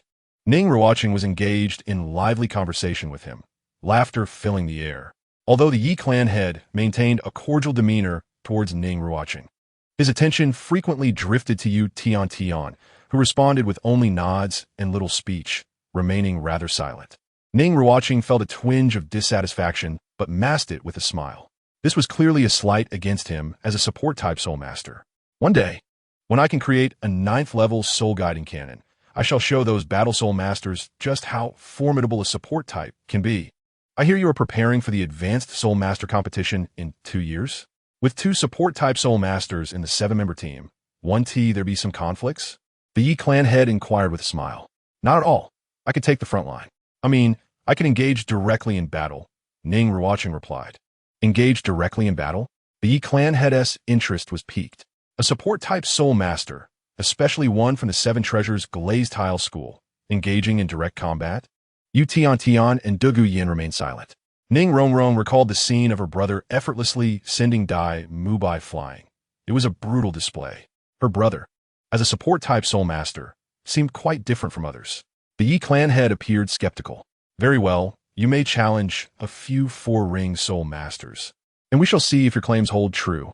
Ning Ruochen smiled at him. Just then, the noblewoman entered the main hall with Ye Lingling. Brother Ruocheng, Ye Lingling exclaimed, joyfully rushing towards him. Lingling, it has been a while. Ning Ruochen greeted her with a smile. The clan head's expression darkened significantly. The noblewoman sighed in resignation, aware of her daughter's infatuation. Ning Ruochen drew a deep blue, slender bracelet from his wrist, intricately carved with cloud patterns and adorned with a brilliant blue gem. This is for you. He handed her a storage bracelet containing a soul-guiding device set. Thank you, Brother Ruocheng, Ye Lingling exclaimed, her eyes sparkling with excitement. Ning Ruocheng's expression turned fierce as she glared at her brother, gritting her teeth. The Ye clan head's countenance shifted to a stormy shade, his mood fluctuating between anger and disbelief. The audacity of this young man to openly charm his daughter before his very eyes was astounding. The noblewoman sensed her husband's mounting frustration, feeling the impending eruption of a volcano. Since the young master has requested a challenge, I cannot refuse. The Ye clan head said coldly. Madam, summon those boisterous 4-ring soul masters to spar with young Master Ning. The noblewoman was taken aback. Spow. Does this imply a lesson is to be taught? The Ye clan head scoffed internally. Wants to woo my daughter? He has already been granted considerable leniency by not confronting him directly. Oh, if I win this spar, may I take Lingling back to the academy with me? Ning Ruochen asked playfully. The Ye clan head snorted. This young man is quite confident. However, he neither confirmed nor denied the proposal. Unless he could, the scene shifted. Farewell, Ye clan head, madam. We shall return with Lingling to visit you when we have the opportunity. Ning Ruochen waved cheerfully as he departed with Ye Lingling and the others. The Ye clan head and his wife surveyed the sprawled figures of several young clan members on the ground, beginning to question their beliefs. Is this truly a support type? Chapter 58, Shinkong Academy. A bet. First update. After resolving the matters at Ye Lingling's home, Ning Ruochen led everyone to Shinkong Academy. Along the way, he meticulously instructed Ye Lingling on the use of the soul-guiding device set. This included close combat weaponry inscribed with core soul-guiding patterns, such as a protective short sword, defensive soul-guiding devices capable of shielding the user, offensive soul-guiding devices like hives and explosive bombs, and even bottles for storing soul power. As Ye Lingling listened intently to his elaborate explanations, her eyes sparkled with wonder. Tian and Dugu were equally astonished. Could these items truly possess such remarkable capabilities as he described? Upon testing the sharpness of the protective short sword, their expressions shifted dramatically. The defensive soul-guiding device could swiftly create shields to repel attacks. The bottle could store or mobilize soul power, replenishing one's own consumption. These innovative devices were entirely unfamiliar to them. Is there such an alternative type of soul-guiding device? Tian had heard whispers of ancient secrets. Legend spoke of a prosperous era of soul-guiding device development in ancient times. Yet due to some calamity, civilization had crumbled, leaving only remnants of storage soul-guiding devices. The techniques for crafting ancient soul-guiding devices seemed to have been lost to time. Could it be that he had inherited the legacy of ancient soul-guiding device technology? Dugu gazed enviously at the slender, deep blue bracelet adorning Ye Lingling's wrist.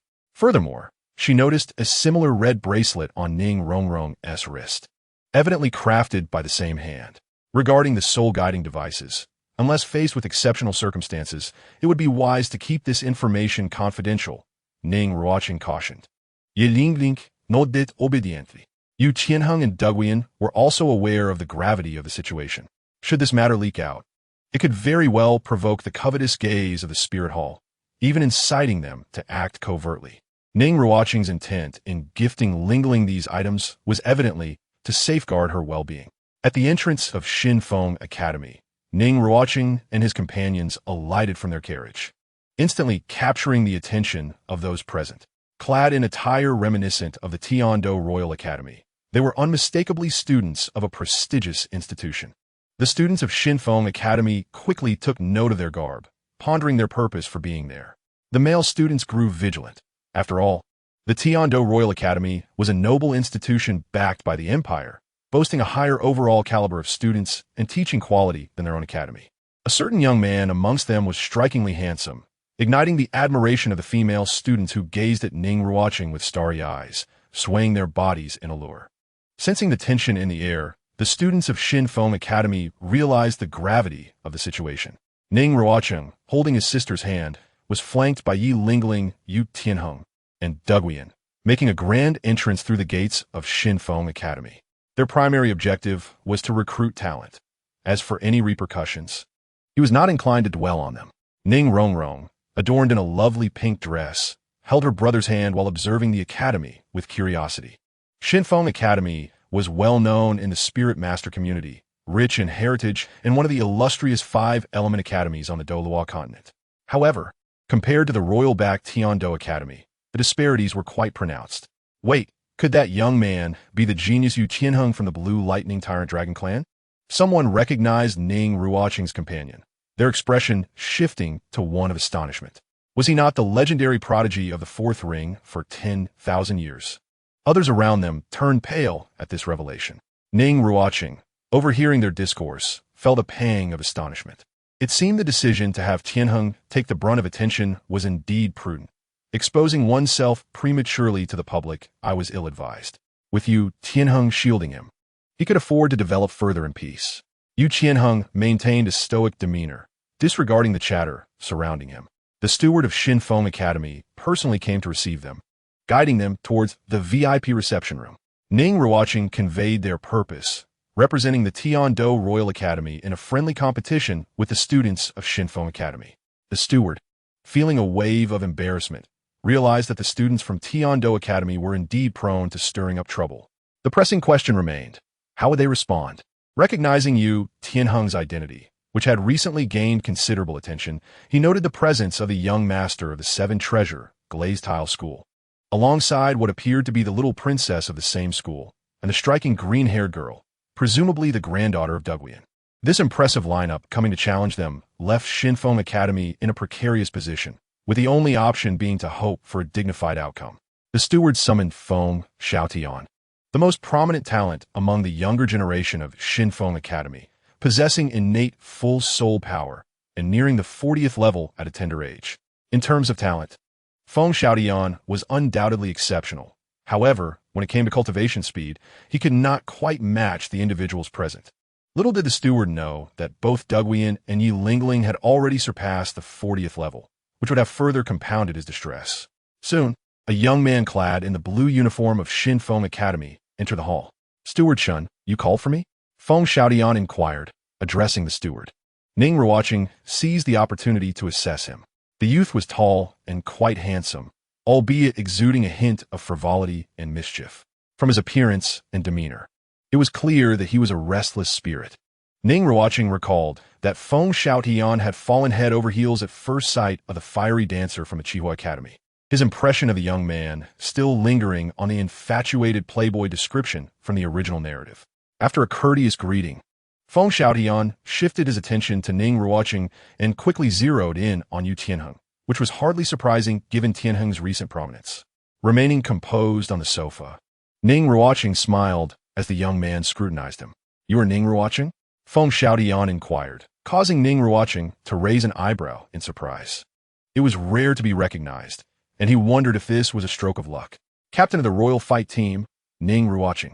I know of you. I heard you defeated Yu Tianheng, thus becoming the captain?" Feng Xiaotian flashed a grin.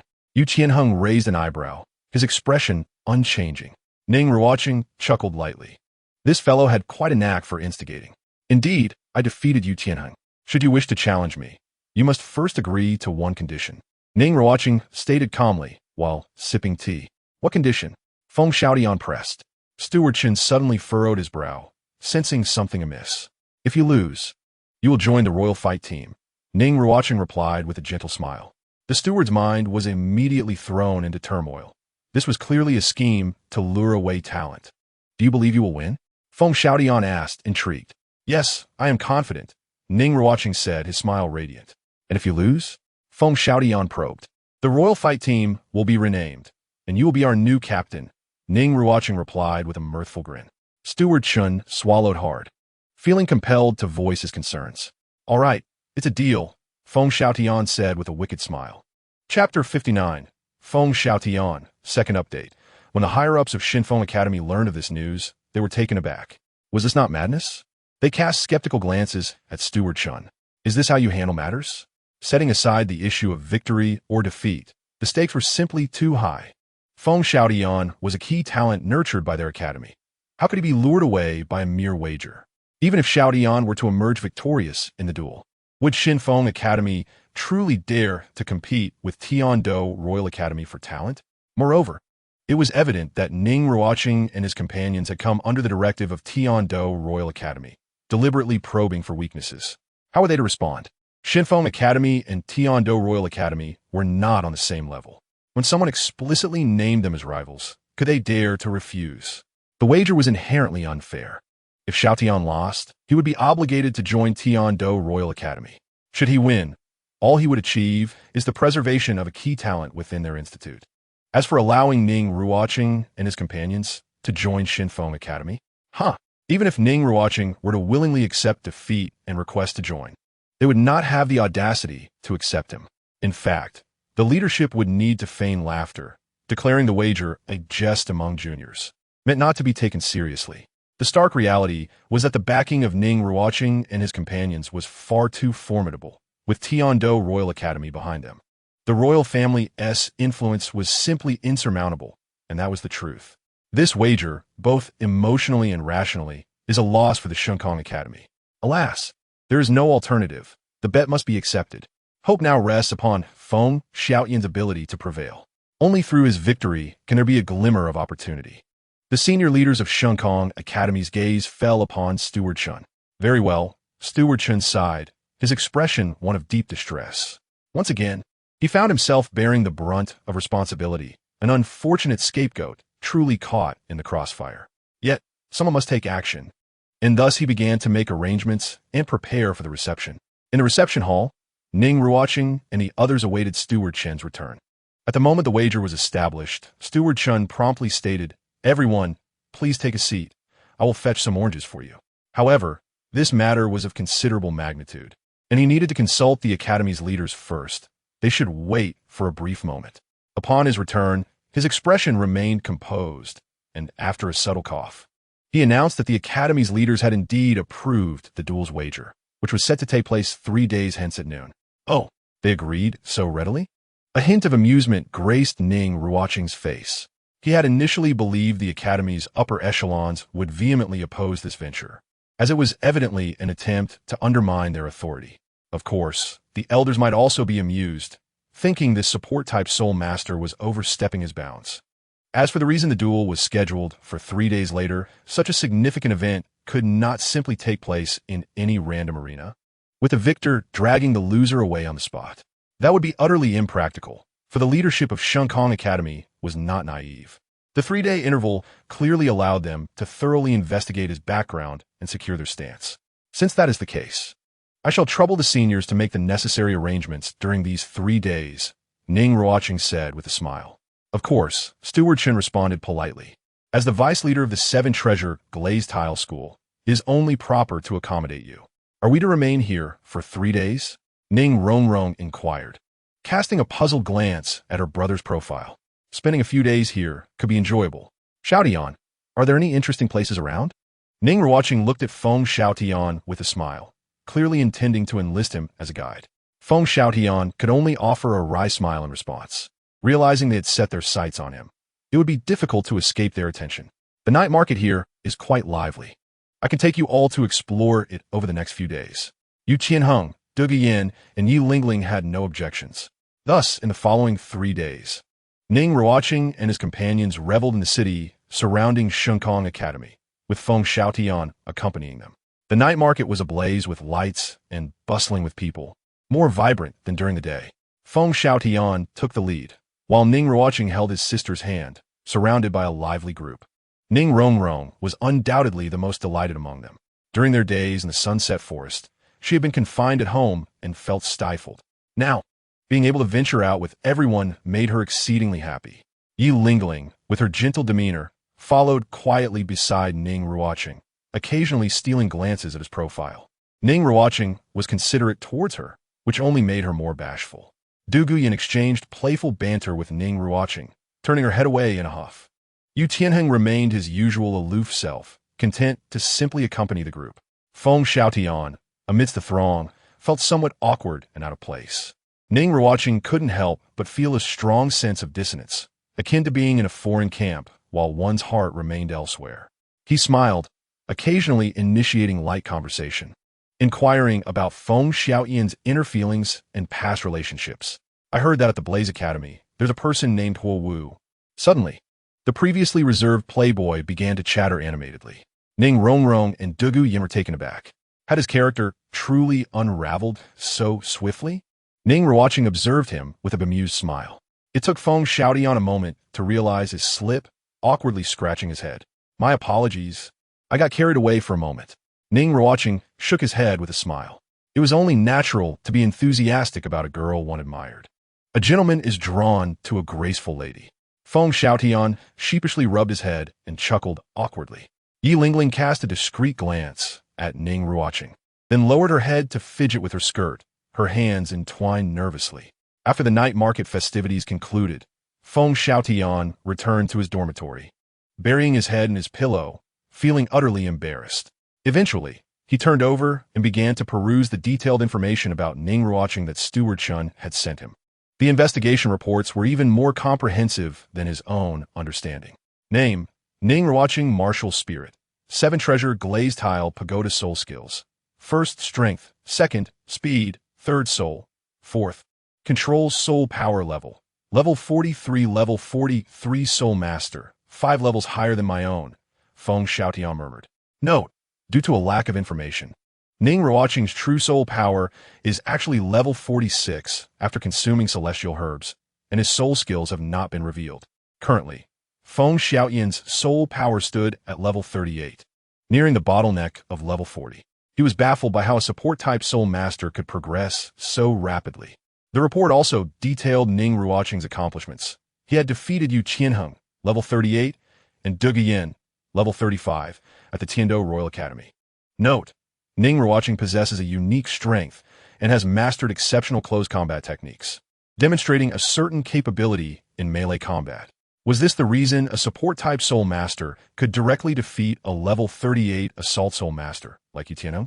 His ability to overcome Yu Tianheng at that time, and now voluntarily propose a wager, clearly indicated his profound confidence in his own strength, soul power suppression, and close combat skills. Yet, alas, he was not Yu Tianheng, at least not the Yu Tianheng of the Third Ring. Chapter 60.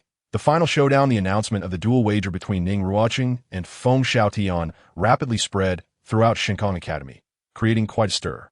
The vice leader of the Seven Treasure Glazed Tile School was to face off against Feng Xiaotian. Could this be true? Was there a misunderstanding in the message? After all, the vice leader of the Seven Treasure Glazed Tile School was still a support-type soul master. Was it possible that the intended opponent was Yu Qianheng, the vice leader of the Blue Lightning Tyrant Dragon clan? If it were Yu Qianheng, everything would make sense, even if it placed considerable pressure on them. With slim chances of victory, students of Shinkong Academy flocked to their mentors and stewards to confirm the authenticity of news. The consistent response affirmed that it was indeed Ning Ruocheng, the vice leader of the Seven Treasure Glazed Tile School, not Yu Qianheng, the heir of the Blue Lightning Tyrant Dragon clan, who would be participating. A support-type soul master was challenging a powerful assault-type soul master, even if the support type was at the 4th ring while the assault type was only at the 3rd. Ning Ruocheng. The students of Shinkong Academy quickly sought to learn more about him. A 4th ring support type soul master, wielding the 7 treasure glazed tile pagoda, was all as expected. However, they soon noticed a striking piece of information. At the Tendo Royal Academy, he had previously defeated Yu Qianheng during his 3rd ring. What was this situation? He had such a record. Yu Qianheng, a legendary figure who absorbed a 10,000-year soul ring at the 4th ring. What capabilities did Ning Ruocheng possess? In an instant, everyone developed a peculiar curiosity regarding Ning Ruocheng's strength. He seemed far more complex than he appeared on the surface. At the very least, he is not merely a support-type soul master, but rather one who possesses a profound understanding of close combat techniques. As for Feng Xiaotian, there is no need for further elaboration. As students of the Shinkong Academy, they are undoubtedly well aware of Feng Xiaotian's prowess and innate talent, which surpasses that of his peers. Consequently, they have begun to anticipate the impending soul master duel with great enthusiasm. During this waiting period, Ning Ruocheng has also caught wind of various rumors circulating within the academy. To his surprise, no one from Shinkong Academy has made an effort to belittle him, at least not within his hearing. He had expected the students to fervently boast about Feng Xiaotian's strength while disparaging his own capabilities as an overreaching support-type soul master. Yet, they remained surprisingly composed and rational. Is this due to some edict from the academy's higher-ups, or perhaps a cautious regard for his identity? Even more astonishingly, some female students from Shinkong Academy have shown their support for him. What is going on? Is it possible that the return of the Dragon King holds no significance for the noble youth? He is now acutely aware of the meaning of judging the person rather than the matter. Ning Ruocheng cannot help but sigh. The duel arrives as scheduled. On the competition stage of Shinkong Academy, Ning Ruocheng and Feng Xiaotian stand facing each other, surrounded by a throng of students eagerly watching the match. Go, brother! Ning Ruocheng cheers excitedly from behind, flanked by Ye Lingling, Dugu Bo, and Yu Qianheng. Ning Ruocheng's gaze is fixed on Feng Xiaotian before him. Please, both parties, release your martial spirits. The referee, Elder Chun, intones solemnly. Feng Xiaotian immediately manifests his martial spirit, revealing 2 ferocious wolf heads on his shoulders. Enveloped by a swirling cyclone of wind, with an illusory 2-headed demon wolf appearing behind him. Feng Xiaotian, level 38 agility attacks soul master, martial spirit, Gale, 2-headed wolf. I look forward to your guidance, he states calmly. Ning Ruocheng raises his right hand, and a kaleidoscopic brilliance bursts forth, swiftly coalescing in his palm to form a resplendent seven-treasure glazed tower, which hovers above his hand. Ning Ruochen, observing the seven-treasure glazed tower in her brother's palm, cannot help but pout. It's clearly the nine-treasure glazed tower, yet it always masquerades as the seven-treasure glazed tower. Beneath his feet, 4 soul rings, 2 yellow and 2 purple, shine with radiant luster. Ning Ruochen, level 46 support-type soul master, martial spirit, 7-treasure glazed tower, I look forward to your guidance. Upon hearing this, Feng Xiaoyan's pupils constrict sharply. Level 46. How could he exceed the reported information by 3 levels? Even Elder Chun, acting as the referee, turns pale. The intelligence was severely flawed. A 38-level battling against a 46-level? The expressions of the observing students from Xinfeng Academy grow grim. There is already a disparity of 1 soul ring. A 5-level difference in soul power is considerable enough. Now, with an 8-level gap, this duel seems exceedingly daunting. Feng Xiaoyan's expression grows serious. Is this truly a support-type soul master? His rapid advancement in cultivation is astonishing.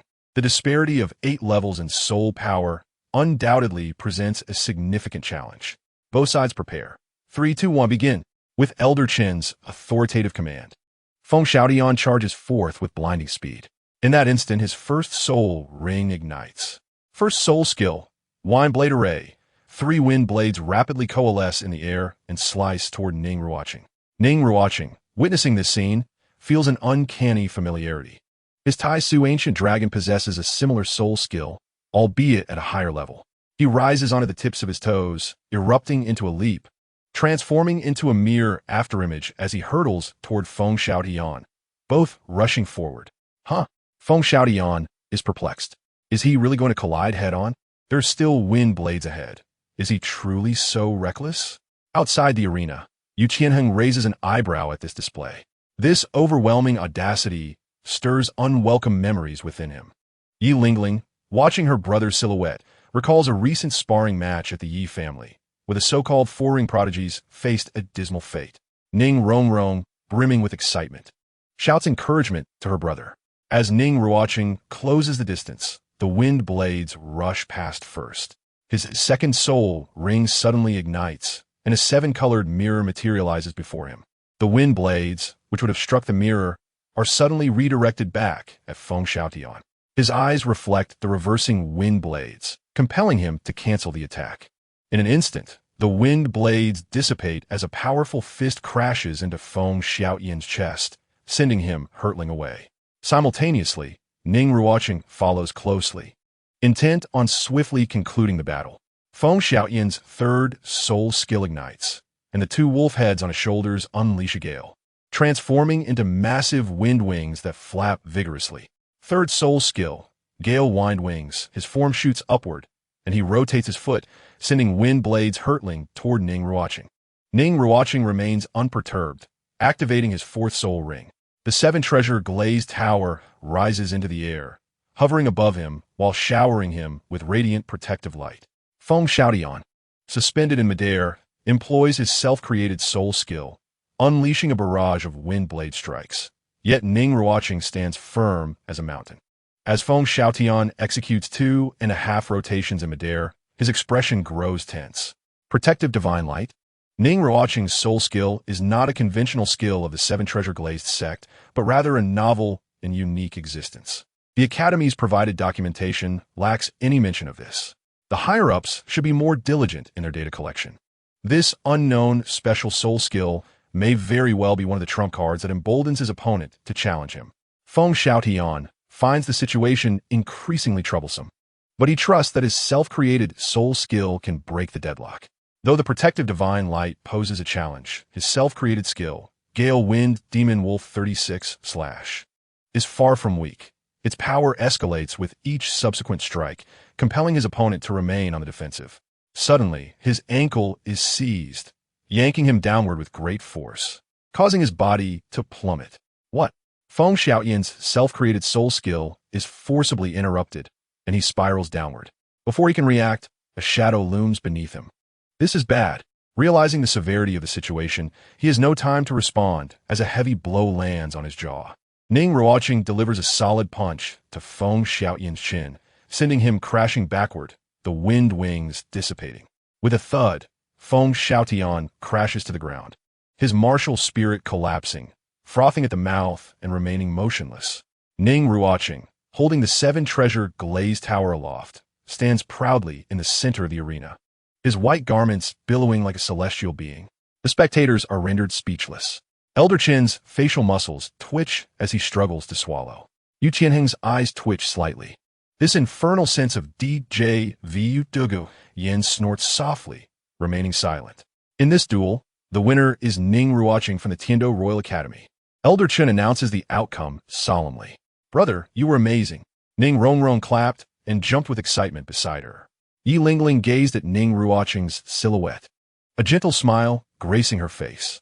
The atmosphere in the Xinfeng Academy was one of utter silence. Some individuals glared at Ning Ruochen with resentment, feeling he was abusing his power. Others' eyes sparkled with admiration, filled with reverence for him. A few appeared contemplative, as if they had stumbled upon hidden treasures, while others sighed in regret. Elder Qin approached to check on Feng Xiaoyan's condition. Fortunately, he had only sustained superficial injuries. He had fainted primarily due to the solid punch he had received moments earlier. Suddenly, Ning Ruochen's third soul ring shone brightly, and 3 emerald green beams of healing light erupted from the 7 treasures glazed pagoda in his palm, descending upon Feng Xiaotian.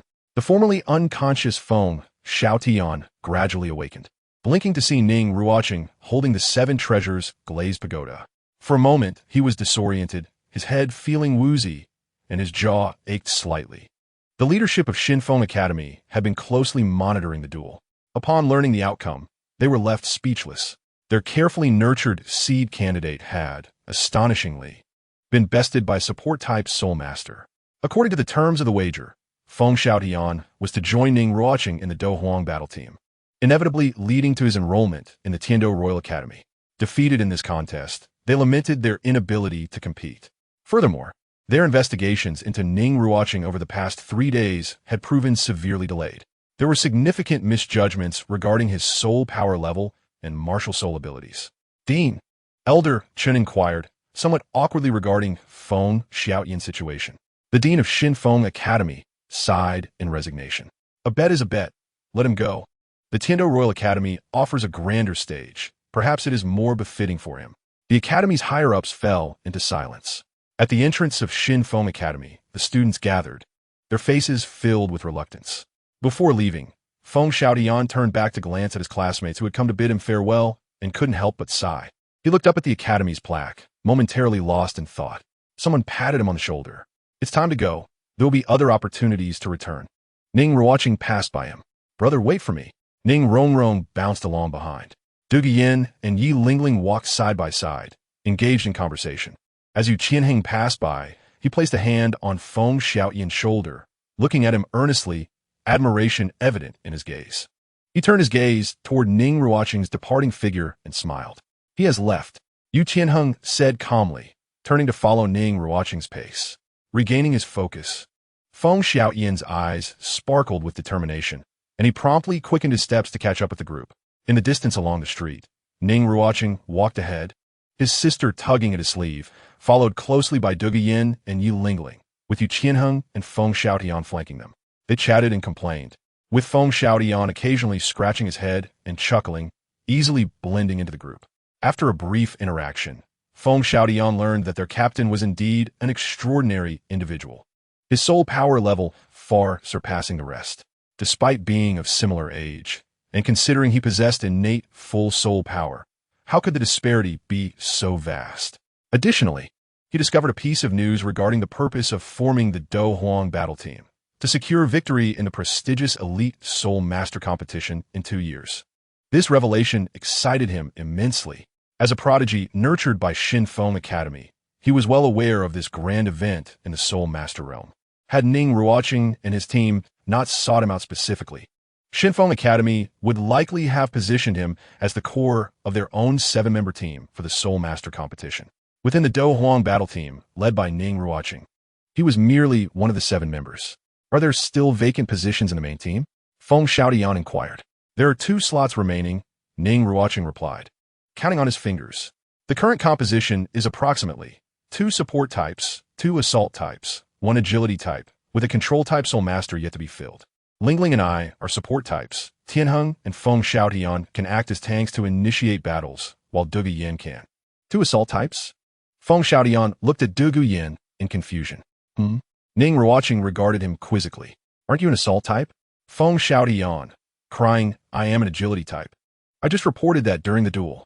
Ning Ruochen, dumbfounded. Oh, then we have 2 agility types. Feng Xiaotian, confused, why is there no defensive soul master in our lineup? Ning Ruochen glared at him with a blank expression, as if to say, we need versatile warriors, not just thick-skinned turtles. I am an agility type. Spare me. It's all right. We are all the same, Feng Xiaotian replied. By the way, are there any candidates for the 2 vacant positions? If not, I can recommend a pair of siblings. Ning Ruochen, they're already candidates. Thank you. It's not far from Shinfeng Academy. Are you sure you don't want to take a look? Chapter 61, Blaze Fire Academy. First update. In the Tendo Imperial Palace, Ruocheng perused the intelligence reports sent back by his spies at a table in his chamber, which contained an updated analysis report.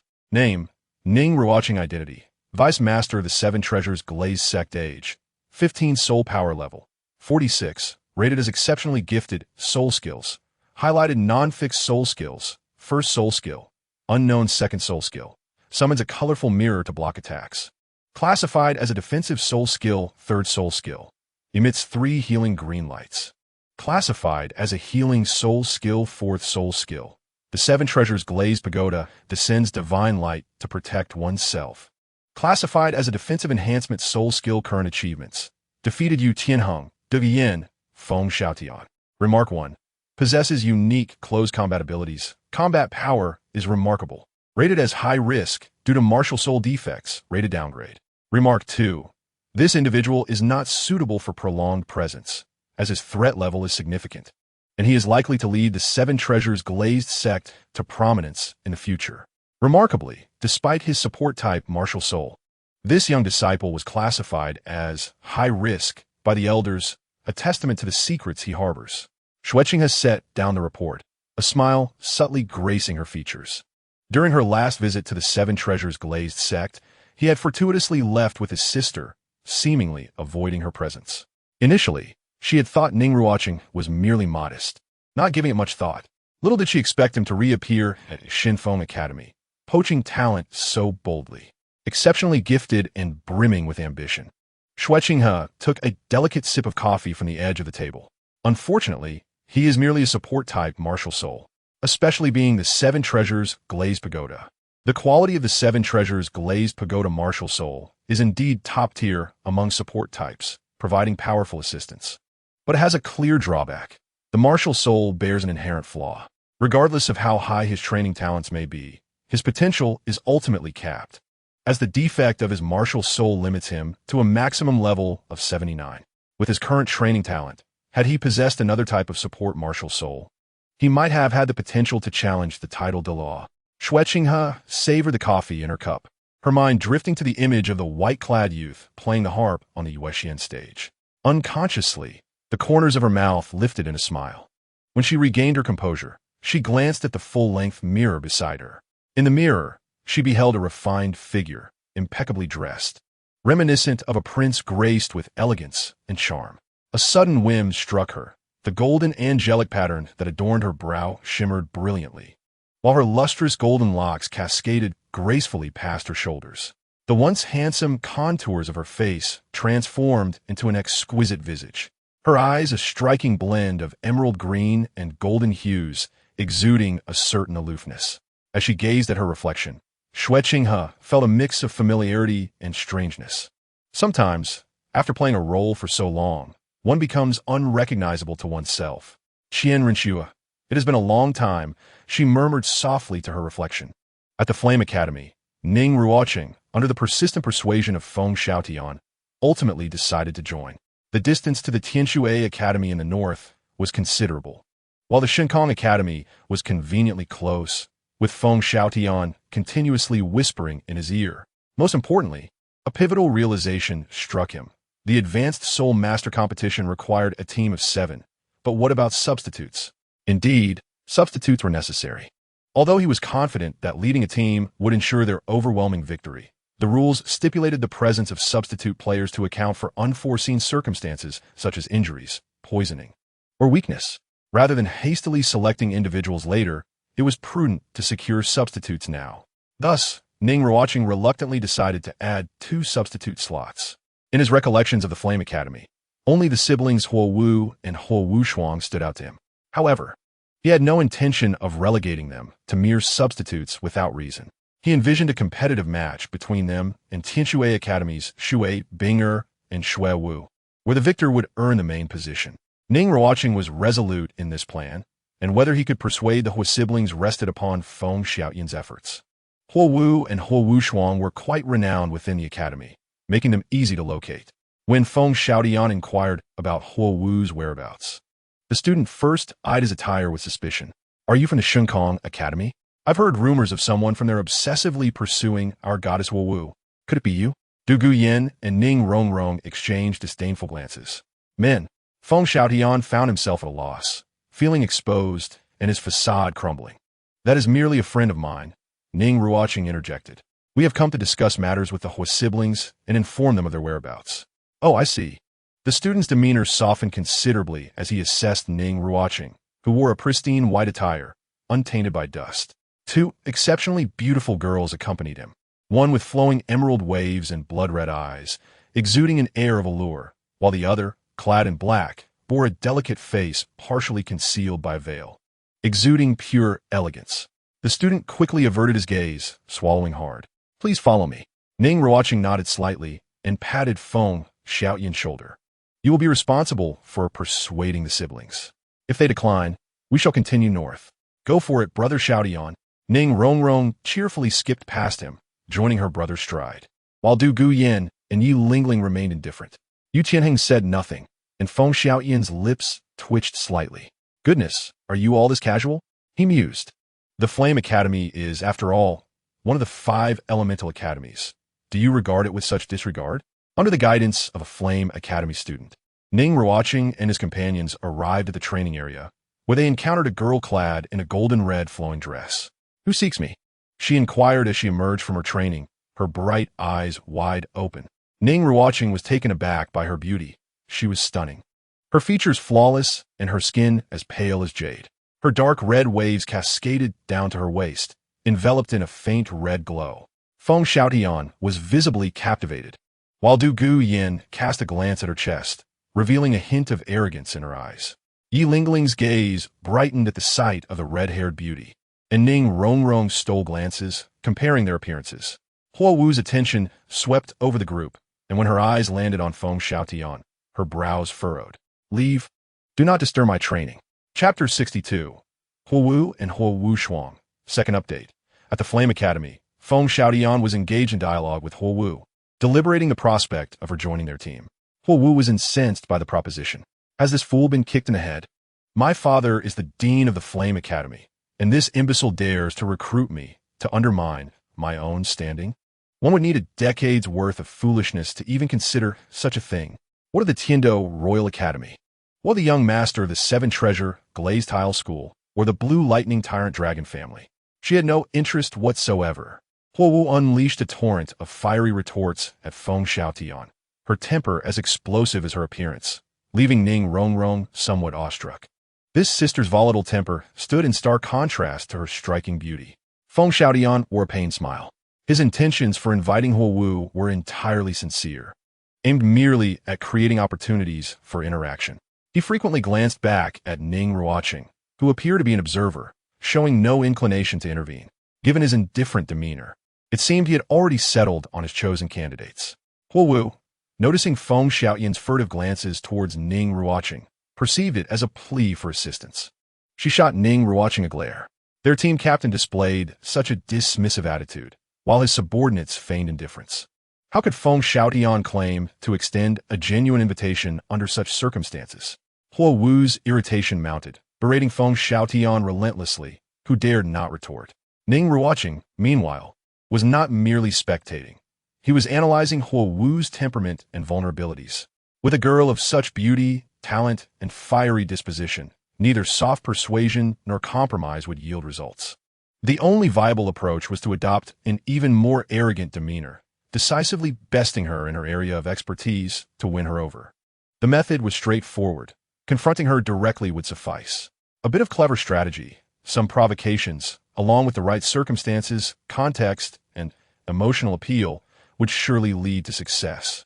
After all, sincerity alone rarely captures hearts. One must employ a touch of cunning. As Ning Ruochen contemplated this, he suddenly felt a tug on his sleeve. Turning, he saw his sister beckoning him, urging him to lean closer. Ning Ruochen, on her tiptoes, whispered into his ear, "Brother, why does Xiaotian seem like such a sycophant?" As Ning Ruochen listened, he observed Feng Xiaotian negotiating with Huo Wu ahead of him. He chose to remain silent, merely shrugging his shoulders and refraining from offering any comments. Gently ruffling his sister's hair, the mischievous little girl, Feng Xiaotian, "It truly is you." A voice of inquiry echoed from a distance. Ning Ruochen and his companions turned their gazes toward the source of the voice. It was a striking young man with short hair, tall in stature, adorned in a golden-red academy robe, radiating an aura akin to flames, brimming with vitality. "Brother, what brings you here?" Huo Wu exclaimed upon recognizing the handsome youth. The newcomer was none other than her elder brother, Huo Wuxuang. Upon seeing Huo Wuxuang, Feng Xiaotian's expression immediately soured. "I heard that someone from the Shunfeng Academy was looking for you, so I came to check it out. I didn't expect it to be you," Huo Wuxuang remarked, fixing his gaze on Feng Xiaotian. Ning Ruochen assessed the approaching Huo Wuxuang. Judging from his appearance, he seemed to be just over 20, and the aura of soul power emanating from him suggested a cultivation level around 39. While Ning Ruochen and the others scrutinized him, Huo Wuxuang was likewise observing them. His gaze swept over Ning Ruochen. The young master of the Seven-Treasure Glazed Tile School? Merely a support-type soul master, Huo Wuxuang dismissed with a scoff. Then his eyes fell upon Dugu Bo, and he was momentarily captivated. Astonishing. He had thought his sister's beauty was unparalleled, but he hadn't anticipated encountering someone who rivaled her. Even behind a veil, Ye Lingling's ethereal aura was unforgettable. As for Ning Ruochen, undeniably cute. When Huo Wuxuang set his eyes on Yu Tianheng, his expression shifted, seemingly recognizing his identity, and he adopted a more serious demeanor. "Yu Tianheng?" Yu Tianheng nodded slightly in acknowledgement. "What brings you to our Qihua Academy?" Huo Wuxuang inquired, fixing his gaze directly on him. Yu Tianheng then turned his attention to Ning Ruochen. Huo Wu's gaze followed suit, equally curious about Ning Ruochen's intentions. Was he attempting to recruit her for a team? It was evidently a flimsy excuse, and a rather perfunctory one at that. After all, the president of Qihua Academy was her father. How could she possibly participate in a high-level Soul Master elite competition under the banner of another academy? Ning Ruochen wore a harmless smile. "I am indeed in the process of forming a 7-member team to prepare for the high-level Soul Master elite competition in 2 years. Currently, we are short 2 official members. Hence, Huo Wuxuang immediately grasped the situation. So this fellow intends to recruit both him and his sister into the team. You must be joking. We siblings have our own plans. We intend to head to the Tianxue Academy, where we've heard there are 2 exceptionally talented young ladies. We wish to investigate," Ning Ruochen said with a smile. "What? Tianxue Academy?" Huo Wuxuang was taken aback. Huo Wu's eyes flashed with a fierce light. A rich aura of fire elements surging from behind her as she turned to glare at Feng Xiaotian, her eyes gleaming with a murderous intent. "Is this your idea of an invitation?" Feng Xiaotian, drenched in sweat, quickly waved his hands in explanation, his gaze pleading with Ning Ruochen for assistance. "Boss, don't provoke them. You should say something." Ning Ruochen observed the peculiar expressions on the faces of the Hua siblings, appearing somewhat conflicted, and hesitated slightly. "We could indeed add 2 substitutes to the team." Huo Wu slowly turned her gaze back to him, the flames dancing in her eyes, the threat unmistakable. Huo Wuxuang, equally incensed, radiated a dense aura of fire as he locked his gaze onto Ning Ruochen, exuding palpable animosity. "Substitutes? Who do you think you're looking down upon? And what does that forced expression of yours mean?" Ning Ruochen merely looked at the angry faces of the siblings and gently rubbed his sister's head. "Tianheng, Dugu." Yu Tianheng stepped forward from the ranks, his body crackling with blue lightning as he regarded Huo Wuxuang with solemnity. Although Dugu Bo felt some discontent, she too emerged from the ranks. She lifted her gaze to Huo Wu in the distance, one hand resting on her waist, brushing a strand of dark green hair aside, her lips curling into a slight smile, standing proudly. It was worth noting that since her martial soul had mutated, she had yet to engage in combat, and today presented the perfect opportunity to confront a fiery opponent. Feng Xiaotian observed the emerging Yu Qianheng and Dugu Yin facing off against the Hui siblings, sensing an impending internal conflict. Chapter 63. Who dares to covet my cabbage? First update, Qihua Academy. You wish to challenge me? Huo Wu's gaze fixed on Dugu Yin, her expression decidedly unfriendly. There was no choice. After all, he was the captain. Dugu Yin flicked her dark green waves of hair, her eyes narrowing, exuding a sense of laziness, seemingly reluctant. Huo Wuxuang faced a similar predicament, confronting Yu Tianheng. The latter's body flickered with blue lightning as he regarded Huo Wuxuang with indifference. Huo Wuxuang felt a chill run down his spine under Yu Tianheng's unwavering gaze, swallowing hard and forcing himself to maintain composure. At that moment, Huo Wuxuang's heart was undoubtedly heavy with pressure. This was largely due to Yu Tianheng's recent fame, which had soared to great heights. The fourth soul ring of 10,000 years, a peerless prodigy, possessing the blue lightning tyrant dragon, renowned as the continent's foremost assault-type beast martial soul. Students who had been cultivating in the training area sensed the commotion and flocked over to witness the spectacle. Upon seeing it, they were taken aback. Goodness, it's Yu Qianheng. Is he really going to duel with Huo Wuxuang? Sister Xiao Wu seems to be gearing up for a battle against that alluring girl with dark green hair. Such soul master duels were not to be missed. In no time, an increasing number of soul masters began to gather in the training area. Feng Xiaotian returned to Ning Ruocheng's side, a wry smile on his face. Captain, your actions are truly beyond description. Is it really wise to pit Xiao Wu against them? He asked with a frown. If you can't even defeat me, a support-type soul master, why concern yourself with others? Ning Ruocheng retorted. Feng Xiaotian found himself at a loss for words, unable to counter with a valid argument. After all, this fellow truly was a support-type soul master. However, he was unlike any other support-type soul master. Feng Xiaotian observed as more and more students from Qihua Academy gathered, all curiously watching the unfolding drama. Huo Wu scanned the eager faces of the onlookers and raised an eyebrow. Yet the training area was not suitable for a duel. I accept your challenge. But this is a fire element training ground. We should find another venue. Huo Wu's gaze was filled with pride as she looked at Dugu Yin. The fire element training area naturally provided certain enhancements for fire element soul masters, and Huo Wu was unwilling to take advantage of a passive advantage. Dugu Yin paused for a moment, then nodded slightly. No problem. Huo Wuxuang, too, caught wind of his sister's intentions and glanced at the summoning Yu Tianheng. Let us change the venue as well and have a fair duel. Agreed, Yu Tianheng replied, retracting the blue lightning that danced around him. Under the adoring gaze of numerous students at the Blaze Academy, Ning Ruochen and his companions made their way to the competition area. The excitement among the Academy's students was palpable as they buzzed with enthusiasm. Some hurriedly spread the news, igniting a flurry of chatter. Shocking. Yu Tianheng is actually involved with Huo Wuxuang, the fateful battle of the fourth ring-s prodigies after millennia. A complex love triangle. A story that must be told. Anger. Sister Xiao Wu is ready to tear apart the green tea. Inevitably, this news stirred the mentors and the Academy's president. Upon hearing the news, the president's brow furrowed in disbelief. Yu Tianheng intends to spar with my son? What a so-called fateful battle. My daughter is embroiled in emotional turmoil. And now she is preparing to confront the green tea on the spot? What is happening? The president rushed to the scene in a fluster. Naturally, Ning Ruochen was oblivious to all this. He was at the edge of the arena, enjoying the spectacle with his sister. At the same time, Feng Xiaotian was observing the area where Huo Wu was situated. He believed the outcome of Huo Wuxuang's side was rather predictable. Considering Yu Tianheng was the heir of the Blue Lightning Tyrant Dragon clan, his strength unquestionable. Feng Xiaotian had little knowledge of Dugu Yin, merely recalling bits of information about her.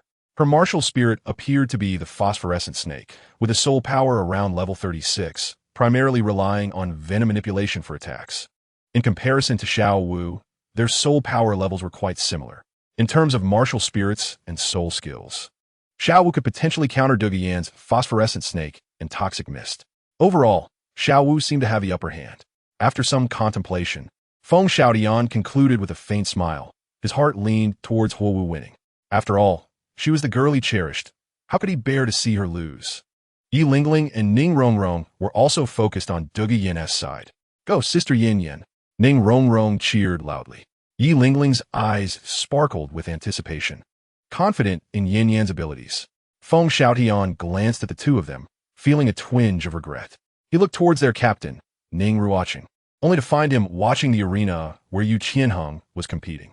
He was tempted to ask, "Captain, who do you think will win?" referring to the duel between Huowu and Dugu Yin. However, he refrained, sensing it might seem inappropriate. On the Soul Master stage, the mentors from Blaze Academy appeared as referees. They reiterated the rules of the sparring match, emphasizing the importance of avoiding any actions that could lead to harm, disability, or death. The president rushed to the scene, guided by the mentors. His piercing gaze scanned the crowd. "Which young man dares to covet my daughter?" His eyes searched below until they locked onto a youth in white, who responded with a gentle smile before shifting his gaze to the section where his daughter was. "It must be you, young man." The president's brows furrowed, breathing heavily. Ning Ruochen noticed an elderly man scanning the crowd, accompanied by several mentors. It was reasonable to deduce that this elderly gentleman was the president of Blaze Academy. Since they were planning to recruit from their academy, it was only polite to greet him, given his noble lineage and the esteemed reputation of the Seven Treasures Glazed Tile School. After the referee mentor finished the customary announcements, both sides were asked to present their information, activate their martial spirits, and prepare for the duel. A blazing aura emerged behind Huowu, manifesting as an ethereal flame shadow, her dark red hair flowing like waves. Below her feet, 3 soul rings, 2 yellow and 1 purple, flashed in an alternating rhythm. Bathed in flames, Huowu appeared as if she were a fire spirit, her skin glowing a radiant pink amidst the bright flames. Huowu, martial spirit, flame shadow, level 37 control type battle spirit. Pleased to make your acquaintance. The spectators erupted in fervor. Goddess, Sister Xiao Wu is invincible. Quickly defeat her and protect your love. Dugu Yin, listening to the roaring crowd, smirked as flames ignited in the air behind her, coalescing into a colossal figure. The audience fell silent, stunned into awe. Even the president of Blaze Academy widened his eyes, fixated on the arena, his voice hoarse. What is that? Chapter 64. Instant kill, second update. At the arena of Blaze Academy, a torrent of flames erupted behind Dugu Yin, forming a massive creature. The spectators stood in stunned silence. Mouths agape. Huowu gazed at the spectacle, her pupils constricting in shock as the fiery monster reflected in her eyes. It was a massive crimson serpent, reminiscent of a dragon, engulfed in flames. Its head was large and menacing, crowned with wings, and it bore a pair of red phoenix wings. The serpent's scarlet vertical pupils glared down at Huowu, shimmering ominously as it flicked its tongue. Huowu felt enveloped by the ancient beast's aura, almost suffocating her, rendering her body rigid as if her blood had frozen. Dugu Yin's feet were graced by 4 soul rings, 2 yellow and 2 purple, alternating in brilliance, adding to her formidable presence. Dugu Yin, martial spirit, winged snake, level 42 agility type battle spirit. Pleased to make your acquaintance. Dugu Yin's icy voice echoed across the competition stage. The entire audience was astounded. Feng Xiaotian stood frozen, unable to comprehend the situation. What is happening? 4-ring soul master. Wasn't Dugu Yin's martial spirit the phosphorescent snake? What is this winged, flame-wreathed serpent behind her? Furthermore, wasn't she supposed to be a control-type soul master? Feng Xiaotian's mind went blank. Suddenly, he recalled Ning Ruochen categorizing the team as soul masters. 2 supports, 2 strong attackers, and 1 agility type. He had instinctively categorized her as a strong attacker, correcting himself at the time. It dawned on him now that the agility type member he had referenced was indeed Dugu Yin. Her soul power was not around 36, but rather at level 42 with 4 rings. The crowd was equally bewildered, grappling with their confusion. Who am I? Where am I? What am I doing? Huowu Shuang, observing across the arena, was taken aback as he watched his sister face an opponent who had summoned a giant, winged fire serpent. The president of Blaze Academy, originally intent on recruitment, fell into silence. Ning Ruocheng's eyes widened in disbelief, instinctively tugging at her brother's sleeve. Brother, wasn't Yin's martial spirit the phosphorescent snake? It was evidently her first encounter with this revelation. Prior to this, she had no inkling that Dugu Yan's martial spirit had undergone a transformation. Beside her, Ye Lingling shook her head slightly, glancing at Ning Ruochen. Noticing his lack of reaction, she quietly explained to Ning Ruochen. Understanding dawned on her. Feng Xiaotian, standing nearby, caught fragments of their conversation. Dugu Yan's martial spirit had indeed undergone a mutation, seemingly evolving in a positive direction. Yusheng cast a glance at the adjacent arena before turning his gaze to Huo Wuxuang. Do we need a pause? His tone was somewhat indifferent, yet his intentions were well-meaning. He noticed that Huo Wuxuang had been fixated on the arena where Huo Wu was competing. It was understandable for a brother to worry about his sister. If necessary, he could contemplate postponing their sparring until the outcome of the match between the two young women was determined. No, let us begin. Huo Wuxuang suddenly came to his senses, fixing his gaze on Yusheng, his expression gradually growing solemn. The opponent not only possessed a higher spirit power, but also had a far superior martial soul quality and soul ring attributes, necessitating cautious engagement. Huo Wuxuang immediately activated his martial soul. Flames enveloped him, vaguely forming a dragon shape behind him, causing his body to swell noticeably. A layer of scorching dark red scales adorned his skin, and a short horn, approximately 3 inches long, protruded from his forehead. Huo Wuxuang, martial soul, one-horned fiery dragon. Level 38 Assault System Battle Soul, I seek your guidance. At that moment, Ning Ruochen was attentively observing the battlefield, and, upon witnessing Huo Wuxuang's martial soul manifestation, he finally realized, good heavens, he possesses a dragon-type martial soul. This is completely suppressed by Tianheng's martial soul. It is a fatal weakness. Ning Ruochen found it somewhat amusing. He had casually allowed Tianheng to take the stage, not expecting to gain such a significant advantage. Prior to this, he had been unaware of the specifics of Huo Wuxuang's martial soul, only knowing he was a fire-type soul master with considerable talent. After all, he had not paid much attention to Huo Wuxuang. A golden glimmer flickered in Yusheng's eyes as blue lightning danced around him, and a robust true dragon materialized behind him, coiling in the air and commanding the thunder and lightning, his gaze radiating a brilliant blue electric light. 4 soul rings, 2 yellow, 1 purple, and 1 black, rose beneath his feet. 10,000-year soul rings. The pitch-black 10,000-year soul ring was significantly larger than the others, shimmering with a dark glow, captivating the attention of all present. The president of the Flame Academy observed this spectacle, feeling a stir in his heart, his gaze fixated on Yusheng below the stage. Blue dragon scales emerged on Yusheng's body, his palms transforming into sharp claws, and arcs of electricity danced in his eyes as he calmly regarded Huo Wuxuang. A sudden unease gripped Huo Wuxuang's heart. Yusheng moved with the speed of thunder, his form instantly becoming a fleeting shadow. Huo Wuxuang's pupils contracted sharply. He clasped his hands before his chest, and his first soul ring suddenly radiated light. A surge of dark red light erupted from his palms, condensing into a palm-sized dark red orb. However, before the red orb could unleash its power, a thick bolt of blue lightning struck with ferocity, reflected in his widening pupils. Boom! The thunderbolt detonated the red orb, causing an explosion that sent Huo Wuxuang tumbling backward as he instinctively shielded his head with his arms. A fleeting shadow passed by, and the sharp claws loomed ominously near his neck. Huo Wuxuang slowly lowered his arms, staring in disbelief at the razor-sharp dragon claws of Yusheng, crackling with blue lightning. The audience fell into a profound silence. In a mere exchange, Huo Wuxuang was effortlessly overwhelmed. Was this the true power of Yusheng? Meanwhile, in another arena not far away, a fierce clash of flames ensued. The winged serpent unleashed a torrent of fire, a terrifyingly high-temperature flame sweeping across the battlefield, causing Huo Wu to be unceremoniously expelled from the arena, landing awkwardly on the ground, her expression exceedingly grim. Dugu Yan stood atop the platform, casually tossing her voluminous wavy hair, exuding an air of languid contentment. She dismissed her martial soul and soul rings, glancing at Ning Ruochen before turning to leave. The spectators, who had been engrossed in this decisive battle, were once again taken aback. Was it over? The opponent had merely unleashed a second soul skill, and it had determined the outcome so decisively?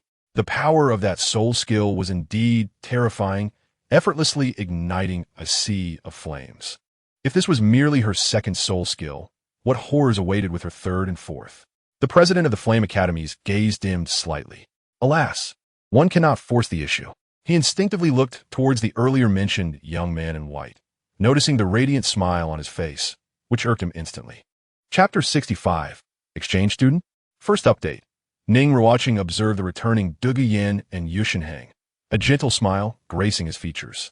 The president of the Flame Academy approached, accompanied by several instructors, to meet Ning Ruochen and his companions. Upon encountering the middle-aged man clad in golden red attire, Ning Ruochen politely addressed him as the president of the Flame Academy. The president's expression darkened as he scrutinized him.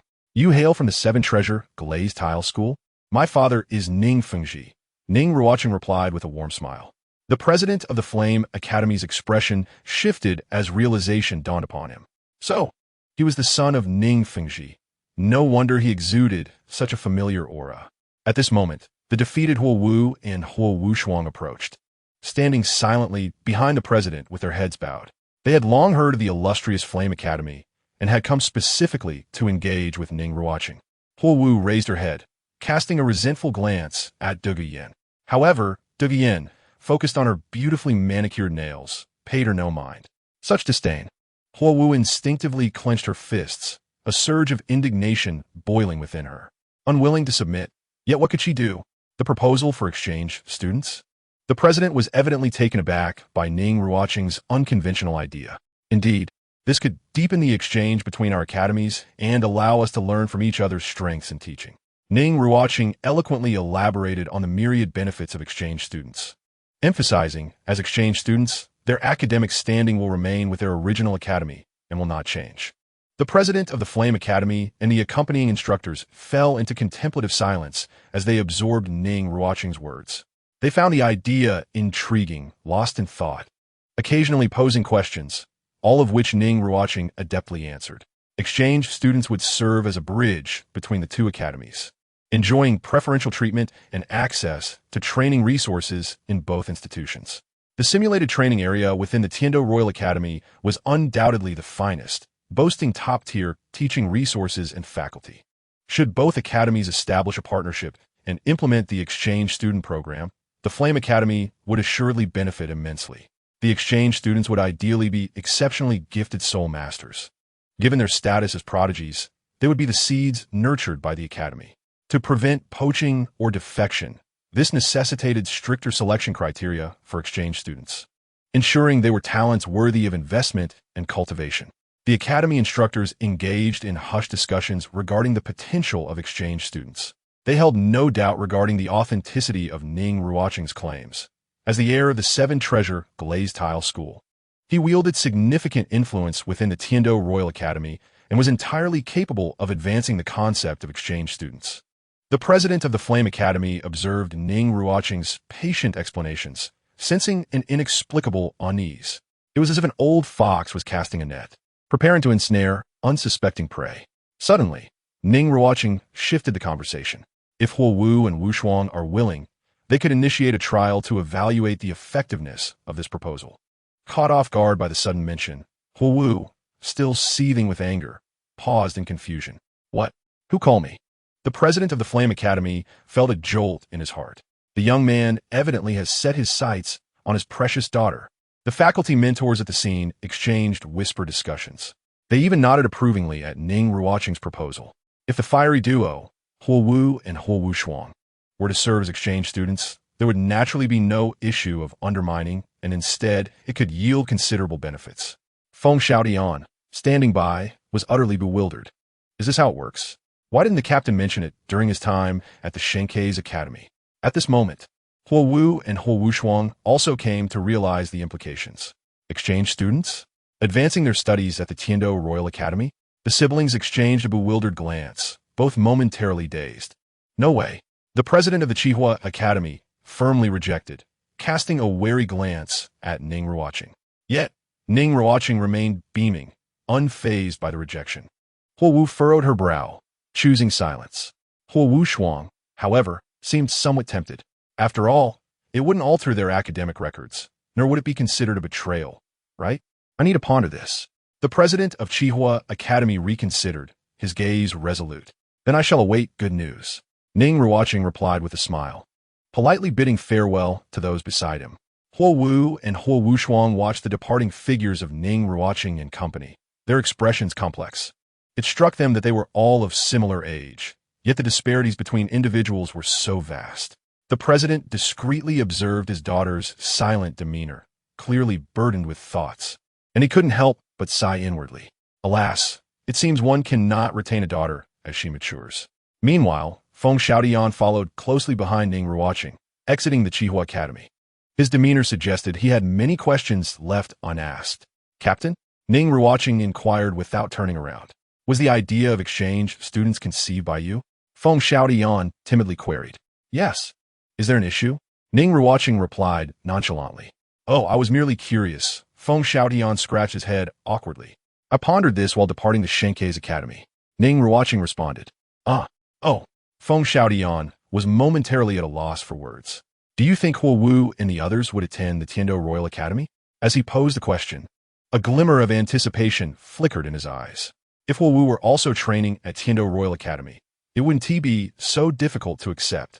Ning Ruochen, overhearing this, felt a tinge of disdain, moving further away from him and closer to Ye Lingling, who would take better care of her. Ning Ruochen took it softly. The wise do not fall into the throes of love. Those in love are often blinded. This foolish child cannot discern the nuances of relationships. For him, the visit to Qihua Academy was not part of his plans, influenced, in part, by Feng Xiaotian's encouragement. What? Does the elite competition for advanced soul masters require substitutes? Thus, he arrived at Qihua Academy to recruit 2 temporary workers he found appealing. Whether those 2 temporary workers chose to come or not would hardly affect him. As for Feng Xiaotian, he was viewed as a formal employee awaiting confirmation. In such circumstances, it was imperative to finalize the contractual arrangements to ensure a binding relationship. Yu Qianheng had already grasped this point. When facing Feng Xiaotian at Shenkei's academy, Ning Ruochen had taken the initiative to engage. Upon reaching Qihua Academy, he refrained from taking action. His interactions with Huo Wu and Huo Wushuang were minimal, limited to some light banter with their president, revealing his level of involvement. Although Feng Xiaotian was merely a 3-ring soul master at this time, his ability to create unique soul skills, coupled with his exceptional beast spirit and innate full soul power, truly warranted the title of genius. Even Yu Qianheng held Feng Xiaotian in high regard, considering him superior to Huo Wu and Huo Wushuang. Additionally, what remarkable talent had emerged from the Tianxue Academy that kept Ning Ruochen preoccupied? To be honest, Yu Qianheng was quite curious. Chapter 66, Tianxue Academy, Second Update, Tianxue Academy. Within a bright office hall, a lovely mentor clad in a blue dress was emphasizing to her students the necessity of being vigilant against individuals from the Tendo Royal Academy. They had previously attempted to undermine Shenkei's academy with gambling propositions and had recently resurfaced at Qihua Academy, proposing the concept of exchange students. The intentions of Tendo Royal Academy are unmistakably clear. Shuai Wu, are you even listening? The blue-dressed mentor glared at the chattering girl below, placing a hand on her hip to express her dissatisfaction. The girl, with long black hair and a somewhat pale complexion, innocently blinked at her mentor. Sister Han, I'm listening. We must be cautious of those from Tendo Royal Academy, right? ISNT that right. Sister Bing? Shuai Wu tugged at the arm of the blue-haired girl beside her. Seeking affirmation, the girl, slightly exasperated, nodded her head.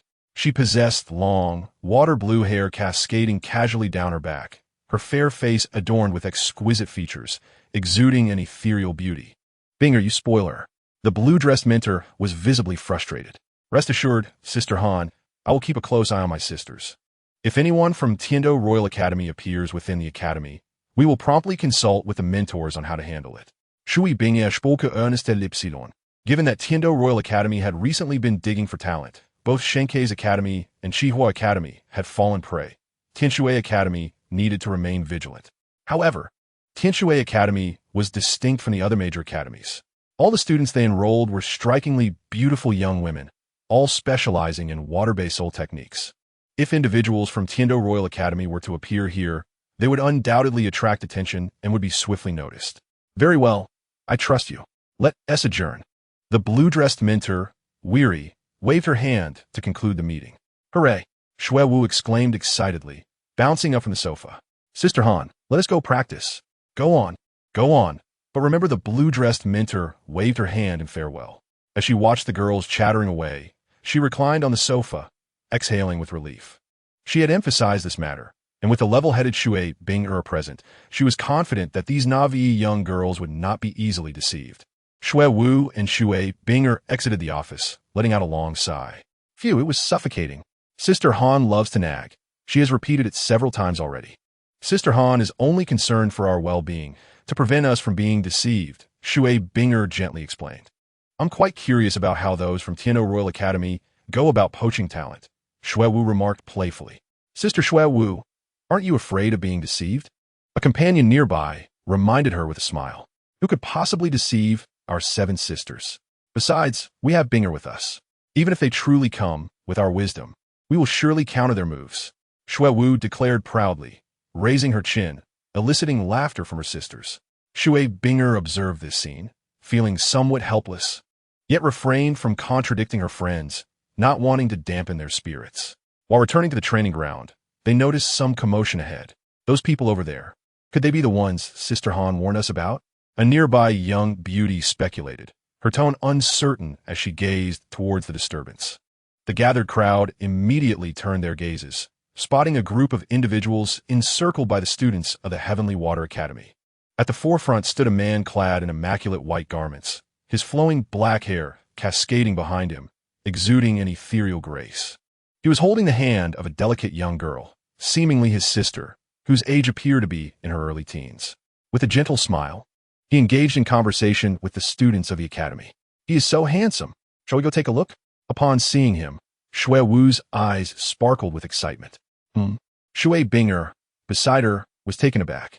It seems they are from the Royal Academy of Tendo. We should report to the instructor first and avoid direct contact with them, she advised. What is the problem with that? Other instructors have mentioned similar things. Just look at the people surrounding him. Shui Wu pouted in dissatisfaction. Though she vocalized her desire to approach, she refrained from acting on it. The sisterhood nearby was also conflicted. Some wished to see them up close, while others felt it prudent to report to their instructor first to avoid potential deception. With so many of us, could we really be deceived by him? Shui Wu remarked, somewhat discontent. Besides, with so many people present, surely someone has already informed the instructor. The debate among Shui Wu and her companions continued. Meanwhile, Ning Ruochen was inquiring among the students about Shui Bing'er, who had been called away by their instructor. The students, speaking in unison, conveyed that the girls were not present at the moment. I see. Ning Ruochen nodded, continuing to engage in conversation with the students of the Heavenly Water Academy. Observing their enthusiasm, he felt a sense reminiscent of Tang San entering the kingdom of women. The head of the Heavenly Water Academy was indeed quite astute, solely admitting female students, which rendered the academy devoid of vigor. Was it possible that the head had been hurt by a man in her youth, thus establishing a girls' academy as a means of escape? Shui Bing'er has come out. She is over there, one of the female students pointed out. Following her gaze, Ning Ruochen noticed a group of beautiful young girls not far away, their beauty striking. Let's go greet them, Ning Ruochen suggested, turning towards the group. Ye Lingling obediently followed, while Ning Ruochen frowned slightly, clearly uncomfortable in such an environment. Look, they are coming. They are coming, Shui exclaimed excitedly. Shui Bing'er observed the white-clad youth leading a group toward them, her heart in turmoil. Should she turn and leave or face them head-on? As Shui Bing'er wrestled with her thoughts, Ning Ruochen and his entourage had already arrived. He gazed at the cool, blue-haired girl before him, her fair face adorned with exquisite features, emanating a subtle beauty that now reflected her inner conflict. Beside her stood a charming girl with black hair, who was currently gazing at him with a somewhat infatuated expression. Ning Ruochen couldn't help but smile. Hello, my name is Ning Ruochen. Let us get acquainted. I am Shui Bing'er, she replied, her azure eyes watching him with a hint of wariness. I am Shui Wu, the dance of falling snowflakes, the black-haired girl chimed in, beaming at Ning Ruochen. Ye Lingling lifted her head slightly to observe the girl who called herself Shui Wu, while Dugu Bo fixed her gaze on Shui Bing'er, a glint of crimson in her eyes revealing a trace of veiled hostility. Chapter 67. The Head of Heavenly Water Academy? First update. At the Heavenly Water Academy, Ning Ruochen greeted Shui Bing'er and Shui Wu courteously.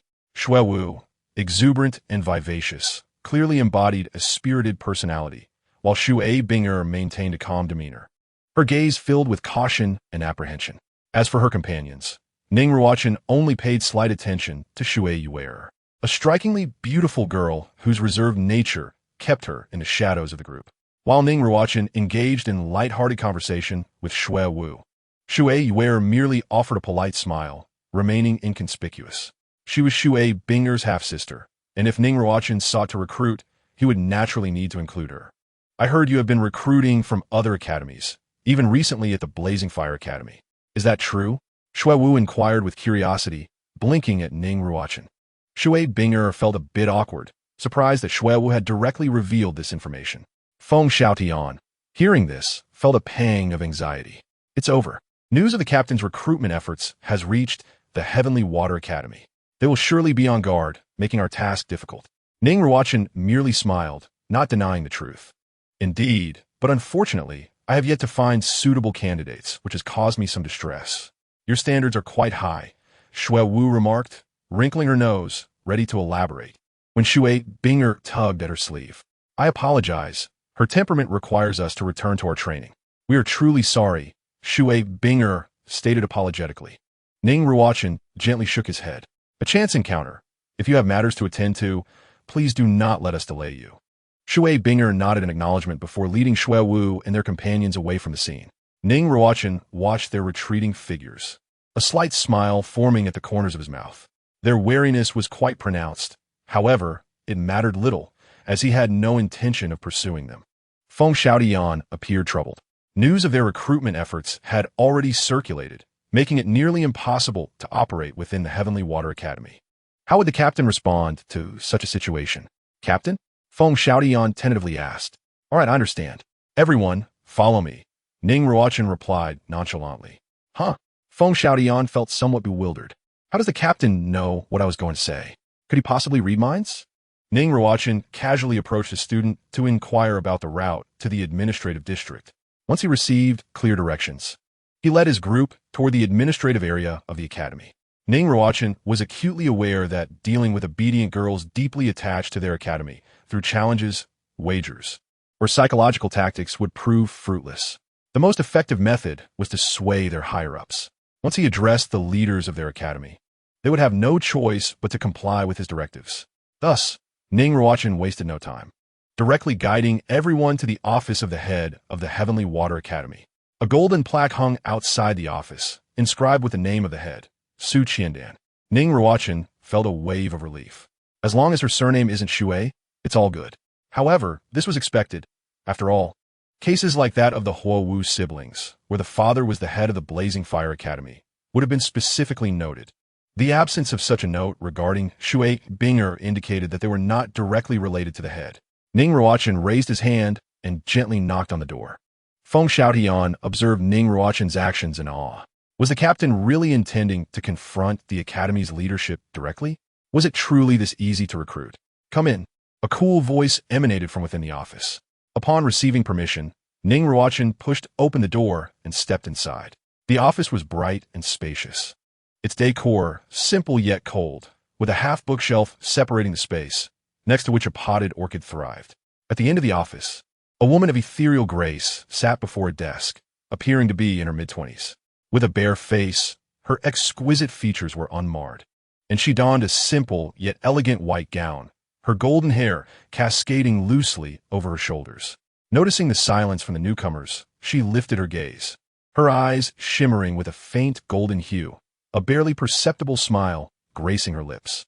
When Ning Ruochen beheld her, he was struck by her beauty. Was this the head of the Tianxue Academy? How could she appear so youthful? There was a certain familiarity to her aura, as if he had encountered her before. Had he seen her? No, it was more a sense of recognition tied to her demeanor rather than her person. It reminded him of the first time he met Tang Yuehua at Yuexian, where he sensed a similar depth of character, as if time had enriched her essence. A sole master of such high cultivation naturally maintained a youthful appearance. Though the headmistress seemed merely in her mid-20s, her actual age could easily rival that of his mother. An old hag. Ning Ruochen's mind rationalized everything. The others present were equally captivated by the headmistress's beauty. Feng Xiaotian appeared somewhat dazed. He had heard the old man from Shunfeng Academy mention that the head of Tianxue Academy was stunning in her youth, but he had not anticipated such breathtaking beauty. Moreover, what did it mean to be beautiful in her youth? She looked exceedingly young now.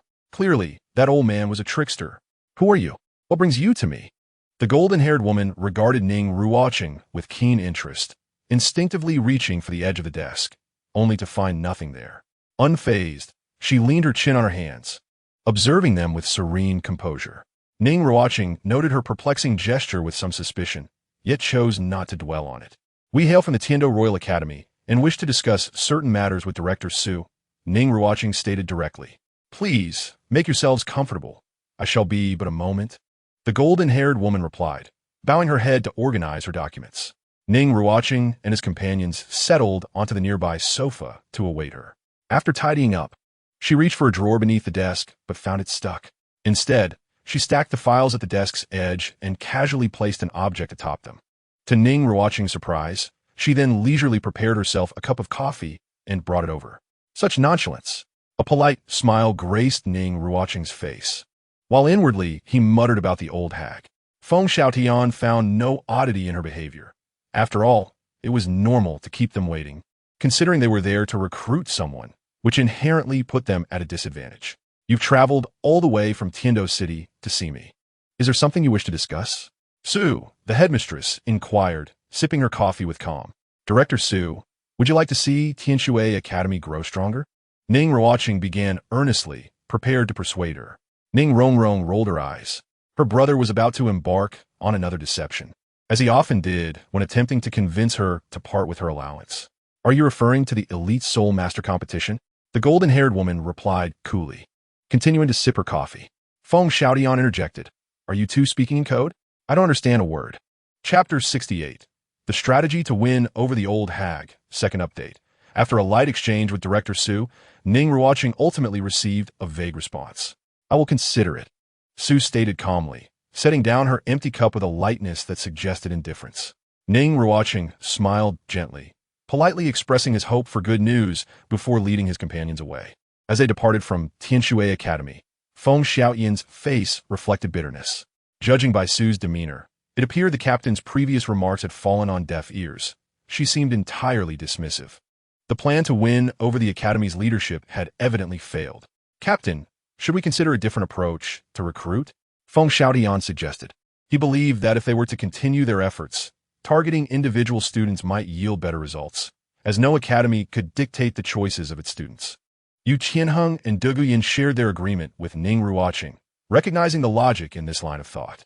Both Feng Xiaotian and Huo Wu had directly engaged with students, while approaching the headmistress had seemed quite absurd. Frankly, they found it difficult to fathom what was going through Ning Ruochen's mind. I understand now. For the next few days, we shall remain in Tianxue City, allowing us to explore and enjoy ourselves as if on a vacation, Ning Ruochen declared. Hooray! Ning Ruochen was the first to enthusiastically agree. With no objections from the others, Ning Ruochen led them to a 5-star hotel in Tianxue City, reserving 6 luxurious suites, 1 for each person. Ning Ruochen wished to room with Ye Lingling, and Ning Ruochen had no objections. However, this arrangement left 1 suite vacant, which he decided not to cancel, preferring to avoid the hassle. Back at his accommodation, he began to reflect on the day's events, jotting down several key points on paper. Firstly, all students enrolled at Tianxue Academy were female, and they were all exceptionally beautiful water attribute soul masters. Currently, it appeared that Tianxue Academy's cohesion surpassed that of other institutions. The all-female environment fostered unity among them, presenting a united front. Given their prior awareness of their presence, attempting to recruit from them would be unrealistic. At the very least, some time would need to pass for mutual understanding before any individual persuasion could occur. Secondly, there was that old hag of a headmistress. She enjoyed coffee, exhibited a dismissive attitude, and displayed peculiar behaviors. Her establishment of Tianxue Academy indicated she was a career-driven woman. The stipulation of only accepting female students suggested she may have been hurt by a man in her youth. The interior decor was rather cool, featuring bookshelves and orchids, indicating her artistic yet aloof nature. In summary, she seemed to be a woman who had lost faith in love, with an artistic flair and a touch of emotional fastidiousness. Convincing her to change her stance would indeed be a challenge. What do women of her age appreciate? Ning Ruochen furrowed his brow, twirling a pen between his fingers. Art, books, heartbreak, romance novels? Ning Ruochen's eyebrows lifted in realization. With a clear direction and thought process in mind, he commenced his creative journey that very day. The following morning, Ning Ruochen and the others were all set for their adventures in Tinua City, eager to make the most of their trip rather than returning home empty-handed. However, Ning Ruochen, who had promised to join them, showed no signs of movement. Ning Ruochen felt quite displeased. My lazy brother must have overslept again. She requested the room key from the attendant, opened the hotel room door, and was momentarily taken aback. The room was strewn with discarded manuscript papers, and her brother was bent over a desk, writing fervently. What on earth was happening? She picked up a piece of discarded paper and glanced at it. Zixia Fairy. Jizun Bao. Ning Ruochen scrutinized the content. Once a sincere love was presented before me, yet I failed to cherish it. Only upon losing it did I realize my folly. Nothing in this world is as painful as this. Drive your sword into my throat. Do not hesitate any longer. If heaven were to grant me another chance, I would confess 3 words to that girl. I love you. If I were to impose a deadline on this love, I would wish for it to endure for 10,000 years. Ning Ruochen cast aside the overwhelming emotion she felt, quickly dismissing her thoughts. Brother, have you been at this all night? She asked, her heart aching as she observed her brother's dark circles under his eyes. Ning Ruochen rubbed his panda-like eyes, glancing up to see his sister. What brings you here? Who knows? You promised yesterday to take everyone out for a stroll. Ning Ruochen pouted, her tone playful yet sulky. Ning Ruochen lightly tapped her on the head, causing her to cradle it, tears welling up in her eyes as she felt wronged. I'm about to finish up. The plot is at its climax. Perfect for teasing that old witch. Ning Ruochen yawned. Ning Ruochen's gaze fell on the neatly arranged stack of manuscript papers filled with his handwriting, clearly the result of a night's labor. If I tore this up, would my brother cry for a long time? Of course. She knew she would be in for a beating, and crying might last even longer. The little witch shook her head timidly. Never mind. How can my brother write such peculiar things? Ning Ruochen inquired. Is it strange? Here, when a talented man meets a beautiful woman, when does it come to you, a monster to oppose? What is a monster? Ning Ruochen pointedly asked. Ning Ruochen fell into a moment of silence, pondering how to explain. He raised his hand and gave her another light smack. Why hit me again? Ning Ruochen wailed, holding her head, tears glistening in her eyes. You are simply too troublesome. Ning Ruochen gathered his manuscript papers, compiling them into a single narrative. There was no possibility of revising it. If a problem could not be resolved, one must confront the one who raised it. All right, tidy up. We're preparing to visit Tinua Academy again to confront that old witch. Ning Ruochen stretched lazily. Oh, Ning Ruochen observed her brother's indifference toward her, silently wiping away her tears. Ning Ruochen felt a sense of lightness, though he also found himself lamenting. This faulty system, failing to provide even a little assistance, required the host to struggle alone. However, the system's task mentioned achieving victory in the high-level Soul Master Elite competition, without insisting he retrieve anyone from Tinua Academy.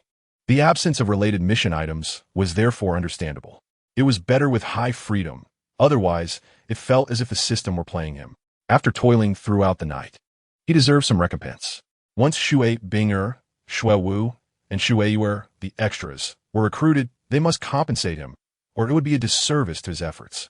He recalled the last time he had exhausted himself while composing music to appease Tang Yuehua, and now he was at Tinua Academy crafting narratives to entertain the old witch. Though that old witch was rather beautiful, he hoped such trivial matters would lessen, striving to let the system handle them. Chapter 69. The prototype of the Royal Combat Team. First update. In the office of the Tinua Academy's president, a middle-aged woman with an ethereal beauty lamented, "Your Highness, how elegant it is, but it is regrettable to let go of the promising talents we have painstakingly cultivated." I have yet to agree to that. A young woman with golden hair responded without looking up from her coffee, engrossed in perusing a manuscript. The middle-aged woman could only manage a wry smile, her understanding of the princess's state of mind evident. Shui Binger possessed the top-tier Ice Phoenix martial soul, capable of merging her soul skill with Shui Wu. A future bright with promise lay ahead for this daughter of destiny, making it hard for the academy to let go. For now, we merely need to borrow the students. Once the high-level Soul Master Elite competition concludes, they will return, the golden-haired woman said nonchalantly. That will have to suffice, the middle-aged woman sighed, feeling a mix of sentiment and helplessness. After 2 years at the Tendo Royal Academy, would they still wish to return? The middle-aged woman left the office, leaving the golden-haired woman still seated on the couch, flipping through the script.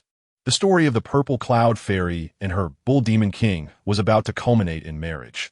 It was one thing for the Supreme Treasure not to intervene, but to actively encourage it. The golden-haired woman frowned in discontent. As she continued to flip through, she found pages missing, deliberately replaced with blank sheets. Such a cliffhanger left her itching with curiosity about the conclusion. It seemed she would have to wait. Surely, it would arrive in a few days.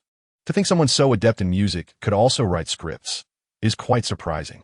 Is this all to secure victory in a high-level Soul Master Elite competition? The golden-haired woman's eyes glimmered with curiosity. Upon receiving the news that they would be heading to the Tendo Royal Academy, Shui Binger was utterly bewildered. Her companions exchanged confused glances with their leading instructor. The academy had recently cautioned them against being deceived by those from the Tendo Royal Academy. Shui Yuer anxiously looked at her sister, concerned they might be separated. Their young female instructor could only smile wryly. The academy's higher-ups have decided to select Binger, Shuewu, and Yuer to represent us at the next high-level Soul Master Elite competition under the banner of the Tendo Academy. Faced with such an abrupt directive, even the leading instructor felt lost. Yet, she had no choice. It was the president's decision, and she could not alter it. Shui Bing'e fell silent, clearly struggling to comprehend the sudden shift. The image of Ning Ruochen immediately flashed in her mind. He must be the one clandestinely influencing matters, managing to convince the academy to acquiesce to such an outrageous request. Shui Binger gritted her teeth, tears glistening in her eyes, tinged with a sense of resentment. Shui Wu and Shui Yuer were downcast, embracing one another in sorrow at the thought of parting. Their leading instructor sighed, wishing she could offer more words of comfort, yet found herself at a loss. After all, it was the academy that had wronged them first. If they wished to return 2 years hence, it would be a stroke of luck, but if they were to part ways, it would be understandable, as they held the right to choose their own paths in life. A few days later, Ning Ruochen was out and about in Tianxue City with his sister and companions, enjoying the sights, until a message arrived from Tianxue Academy, indicating they were open to further discussion. To be honest, everyone was somewhat puzzled. From their perspective, Ning Ruochen had merely handed over a stack of manuscripts to the president of Tianxue Academy and then accompanied them on their outing. Why had Tianxue Academy suddenly softened their stance? To them, everything felt illogical. What was the reasoning behind this? They couldn't comprehend, yet they were deeply astonished. Ning Ruochen, too, was taken aback by the unexpected turn of events. He had simply been testing the waters and was astonished that it had actually succeeded. Shall we go now? Ning Ruochen inquired. Not in a hurry. Let us return to the hotel first, Ning Ruochen replied calmly. Going now would be futile. I need to finalize the subsequent manuscript of the script. The subsequent events unfolded seamlessly, as the Tianxue Academy expressed its willingness to collaborate with the Tendo Royal Academy. The 3 students, Shui Binger, Shui Wu, and Shui Yuer, would enter the Tendo Royal Academy as exchange students. When Shui Binger encountered Ning Ruochen once more, even her typically gentle temperament could not mask a hint of melancholy, rendering her somewhat reticent. In contrast, Shui Wu exuded a more vivacious spirit, engaging Ning Ruochen in conversation to inquire about essential matters. For her, it seemed she had already reconciled with the reality of attending the Tendo Royal Academy. Meanwhile, Shui Yuer discreetly observed the profile of Ning Ruochen, her heart fluttering with nascent affection, her demeanor appearing rather bashful. At the entrance of Tianxue Academy, the mentor who had guided the 3 girls came to bid them farewell, accompanied by companions. The girls embraced tearfully, hoping they could return a visit. By the end of their farewells, their eyes glistened with unshed tears, and their gazes towards Ning Ruochen grew increasingly poignant. Ning Ruochen maintained a calm demeanor as he awaited their ascent into the carriage.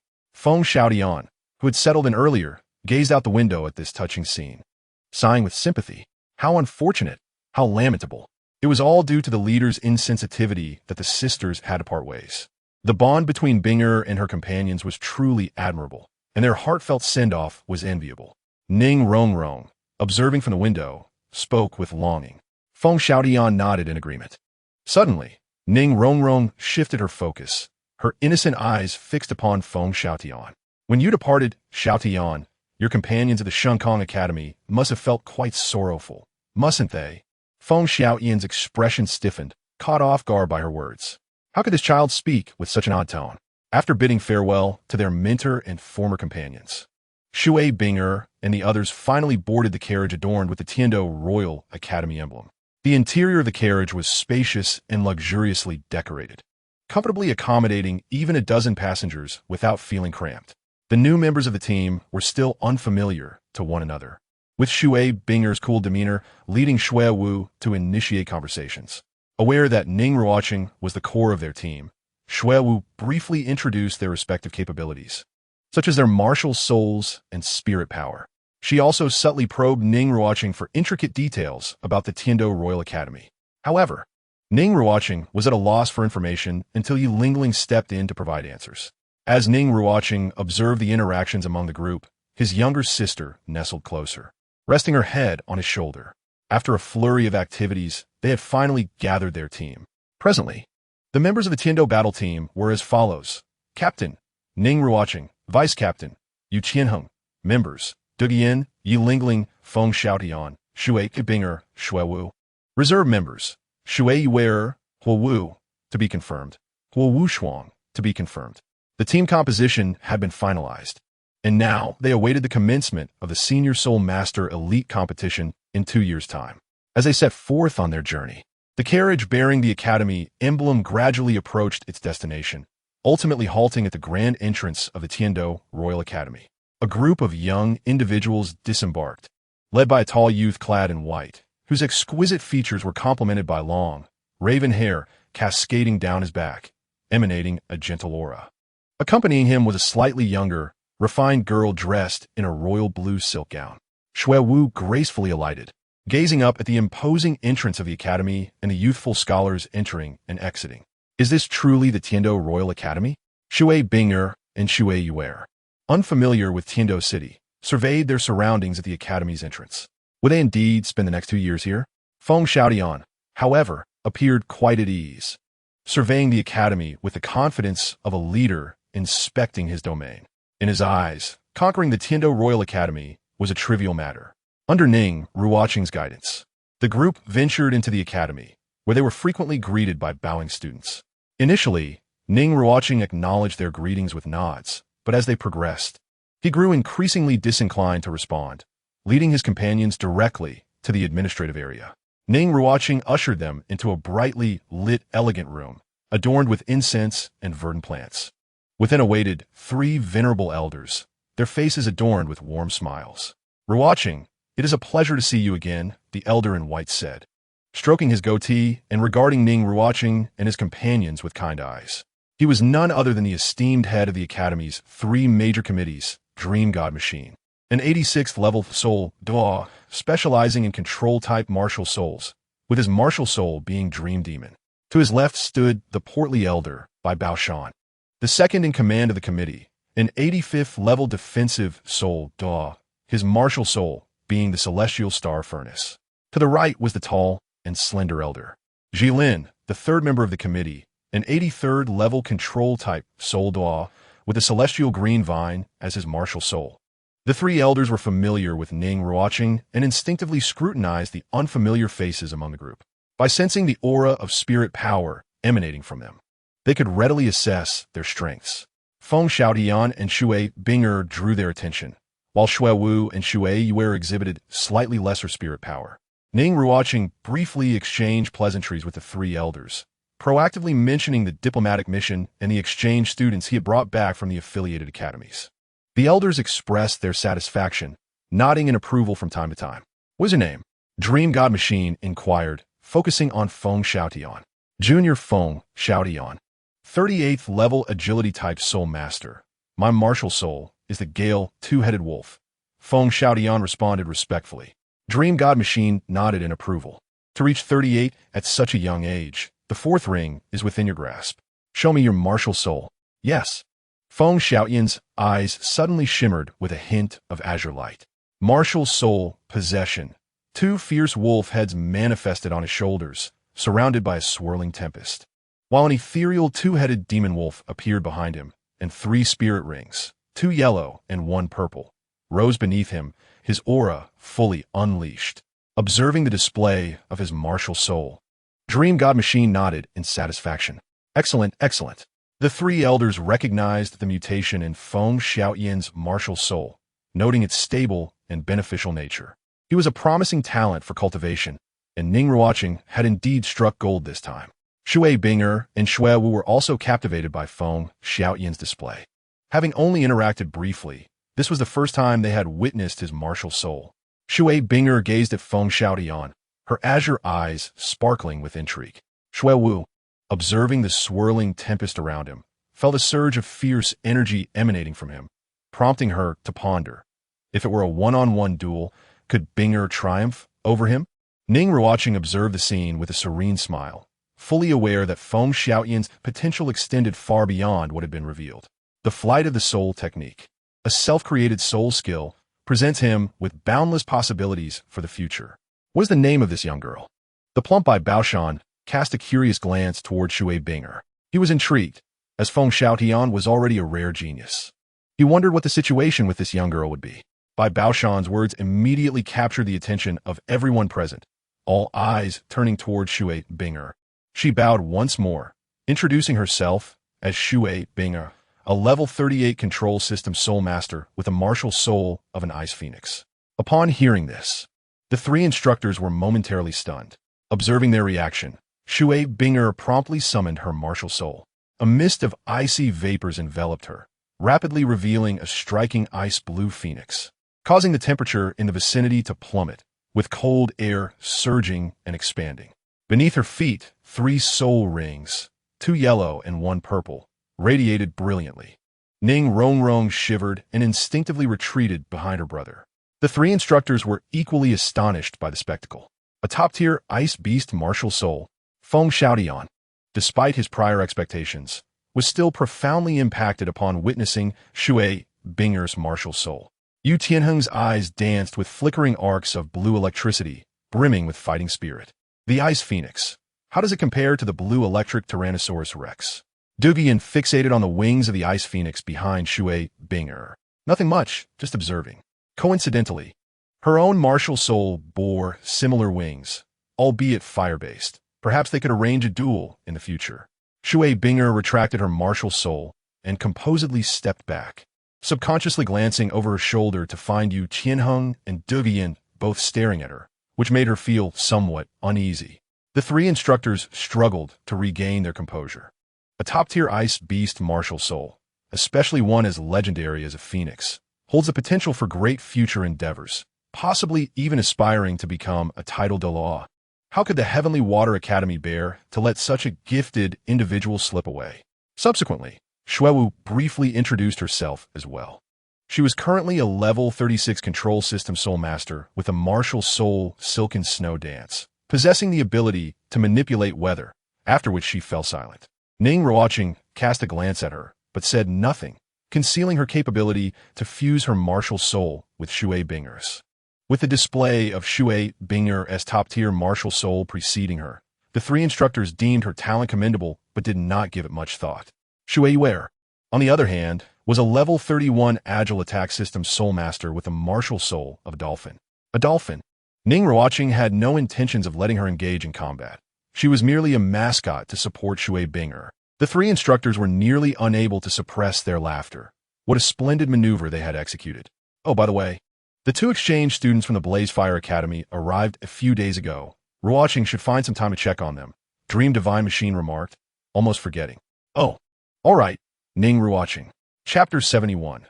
The Idol King Ning Ruochen. First update at the Tendo Royal Academy after leaving the three instructors. Ning Ruochen and the others met with their mentor, Qin Ming, and were subsequently arranged to stay in a separate villa on the mountainside. Along the way, they encountered Huo Wu and her brother Huo Wu Shuang. Upon seeing Huo Wu, Feng Xiaoyan's eyes widened in astonishment. Being in the same academy and joining the same battle team, as Xiao Wu felt like a slice of paradise to him. Ning Ruochen greeted the siblings with a smile. Huo Wuxuang politely exchanged pleasantries with Ning Ruochen, while Huo Wu disregarded her presence, fixating her gaze on Dugu Yin, then shifting her attention to Shui Bing'er and Shui Wu. The members of the Heavenly Water Academy were also observing Huo Wu and Huo Wuxuang. Blaze Fire Academy. It seemed the rumors were indeed true. Over the subsequent half-month, Ning Ruochen remained within the academy, as the newly formed team required time to cultivate synergy. Notably, during this period, under his persuasion, his sister finally agreed to enroll in the academy. Concerning accommodation, Ning Ruochen initially wished to reside with her brother for mutual support, though her true intention was to mooch off his provisions and avoid chores. However, she was coldly rejected by Ning Ruochen. What a jest! How could the joys of a single villa be disrupted by a little girl? Watching her pitifully weep, alongside her accustomed lifestyle as a pampered young lady, he reluctantly sought assistance from Ye Lingling to help care for her a bit. Ning Ruochen himself sought a life of leisure. In the days that followed, it is worth mentioning that Huo Wu, having heard some news from an unknown source, was eager to spar with Shui Bing. Naturally, Ning Ruochen was present, adopting a spectator's mentality to enjoy the spectacle. The outcome, as one might expect, was a crushing defeat for Huo Wu. Dejected, she left the arena with her head bowed. Huo Wuxuang and Feng Xiaodian hurried after her. Huo Wu was genuinely shaken. Losing to Dugu Yin could be attributed to a 4-ring versus 3-ring disparity, but to fall to Shui Bing'er, also a 3-ring Soul Master, was an admission of inferiority. Ning Ruochen had anticipated this outcome. Shui Bing'er's innate soul power was at level 9, and her top-tier Beast Martial Soul was undeniably formidable, on par with the blue electric Tyrannosaurus Rex. Huo Wu's Fire Shadow Martial Soul could not possibly suppress a supreme Ice Martial Soul. The extreme contrast in attributes led to her dismal defeat. Ning Ruochen pondered that if she were to face Shui Wu, it might result in a more balanced contest. Though this consideration overlooked the fusion abilities of Shui Wu and Shui Bing'er's martial souls. The synergy of a team is paramount, and separating Shui Bing'er from Shui Wu would be an act of folly. This is precisely why Shui Wu secured her position in the team, while Huo Wu remained a substitute.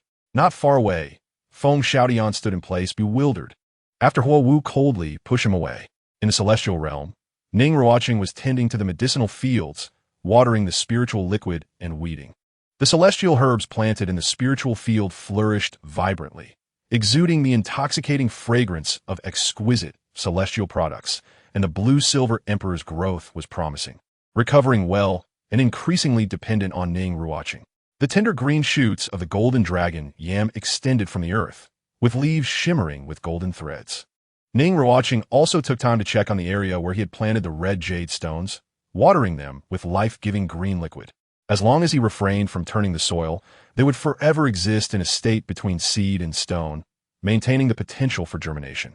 Reclining on the soft grass, propped up on his elbow, he gazed at the sky, idly flipping through the system interface with one hand. The core storyline tasks remained unchanged, excluding the 2 completed items. The remaining tasks were, win the Advanced Soul Master Elite Competition, travel to the City of Slaughter, conquer the Hell Road, revive the Blue-Silver Emperor. The Advanced Soul Master competition would require a 2-year wait, yet the team members were assembled, merely awaiting the event. The Blue-Silver Emperor was in place, nurtured within the Zhang Tian bottle, also necessitating time to blossom. As for conquering the City of Slaughter, with sufficient strength and preparation, it could be navigated smoothly. Other core storyline tasks had yet to be triggered and remained hidden. However, Ning Ruochen was aware, having grasped the system's methodologies, primarily allowing the host to explore freely. If one were to obtain the Hanhai Qian cloak, treasured by the Tendo royal family, it would likely trigger the quest, Journey to Sea God Island, to complete the assessment. Engaging with the powerful forces of the Li family may well unlock the core storyline of Journey to Haotian Sect to seek justice. The Stardow Forest is far from the calm it appears to be. Fierce beasts lie dormant deep within its confines, while the dominant spirit beast, the World Soul Beast, rests beneath the Star Lake. Additionally, the extreme northern lands are home to the 3 great kings of ice and snow, including the nearly million-year-old dream Ice Silkworm. Should one actively seek these encounters, it is likely that related core storyline tasks would be initiated. For those with an impatient disposition, Traversing through time for several months could lead to rampant exploration, drawing the attention of various local powers. Ning Ruochen, however, is rather lethargic, dawdling in the face of several tasks. For him, maintaining stability is of utmost importance. Rather than hastily igniting conflicts, he prefers to relish the scant tranquil moments and resolve lingering grievances. What is destined to arrive will eventually return. There is no need to live too burdensomely. He has come here to savor a life unlike any other, not merely to fulfill tasks. Occasionally indulging in ostentation and face-slapping is acceptable, but leisurely living is the norm. In his grand design, safeguarding his family takes precedence. The direct line of the seven-treasure glazed tile sect is utterly defenseless and requires development in spirit engineering to bolster their familial strength and influence the broader world order. Of course, the advancement of spirit engineering must be conducted discreetly, lest the spirit hall becomes aware. Otherwise, based on his understanding of Bibi Dong, once she perceives the significant threat posed by Ning Ruochen's spirit engineering endeavors, her swift and decisive methods may lead to a preemptive strike against the seven-treasure glazed tile sect. At that juncture, even with two titled Douluos, the sect may struggle to withstand the onslaught, with bloodshed and sacrifice being inevitable. Such scenarios should be avoided at all costs, irrespective of their probability. Furthermore, Qian Renxue lurks within the Tendo royal family, and once the Snow Knight Emperor succumbs to poison, she will undoubtedly orchestrate a coup. This situation concerns issues of allegiance, impacting the entire family. He believes he can neutralize the Snow Knight Emperor's poison, thus obtaining the Han Hai Qian Kuan cloak.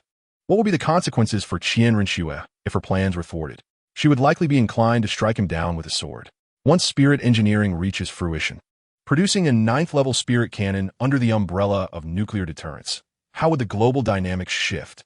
As Ning Ruochen mused, the system shop flickered into view. He immediately opened a shop, revealing an array of new items before him. Chapter 72. The Most Dangerous Brother. Second update. The system shop had refreshed, presenting an intriguing assortment of goods. Ning Ruochen meticulously perused the offerings, seeking out anything currently useful, as he still held 2,600 points unspent. Name: Kunwa Knife Grade. Purple source. Forged from the renowned copper of Kunwa Mountain. Its fiery red blade slices through jade as easily as cutting through clay. Exchange: 1,000 points, a carving knife. Ning Ruochen observed the image of the red jade-like, 4-inch intricately detailed carving knife, adorned with cloud patterns, exquisite and flawless. This tool could be employed to engrave the core patterns of spirit engineering, a divine artifact specifically aimed at enhancing spirit engineering techniques, rendering it almost indispensable. Ning Ruochen patiently continued to explore the other items. Name: Sect Token Grade. Purple source. Obtained from an ancient secret realm. This serves as a key to establish sect authority. Exchange: 1,000 points, establishing a sect. Ning Ruochen was somewhat taken aback. A sect created with the sect token would likely possess unique effects, such as information sharing, positional confirmation, mutual teleportation, and even item borrowing. He quickly shook his head. If it were as he suspected, playing directly in the Douluo world would be unfeasible, akin to a dimensional strike. Even with certain special privileges, numerous restrictions would arise. Forming a coalition to assault the divine realm? Ning Ruochen dismissed the thought. That seemed a bit too ambitious. Nevertheless, the sect token should yield some distinctive experiences. He marked it for consideration.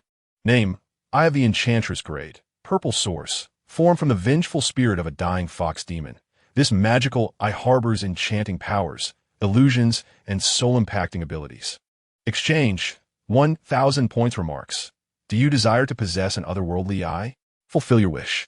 Remarks: When not in use, the eye must be concealed. Remarks: It will subtly foster a fondness for animals. Ning Ruochen contemplated the red fox eye, falling into deep thought. What is this? Its effects are similar to spirit bones. It does not fall within that category.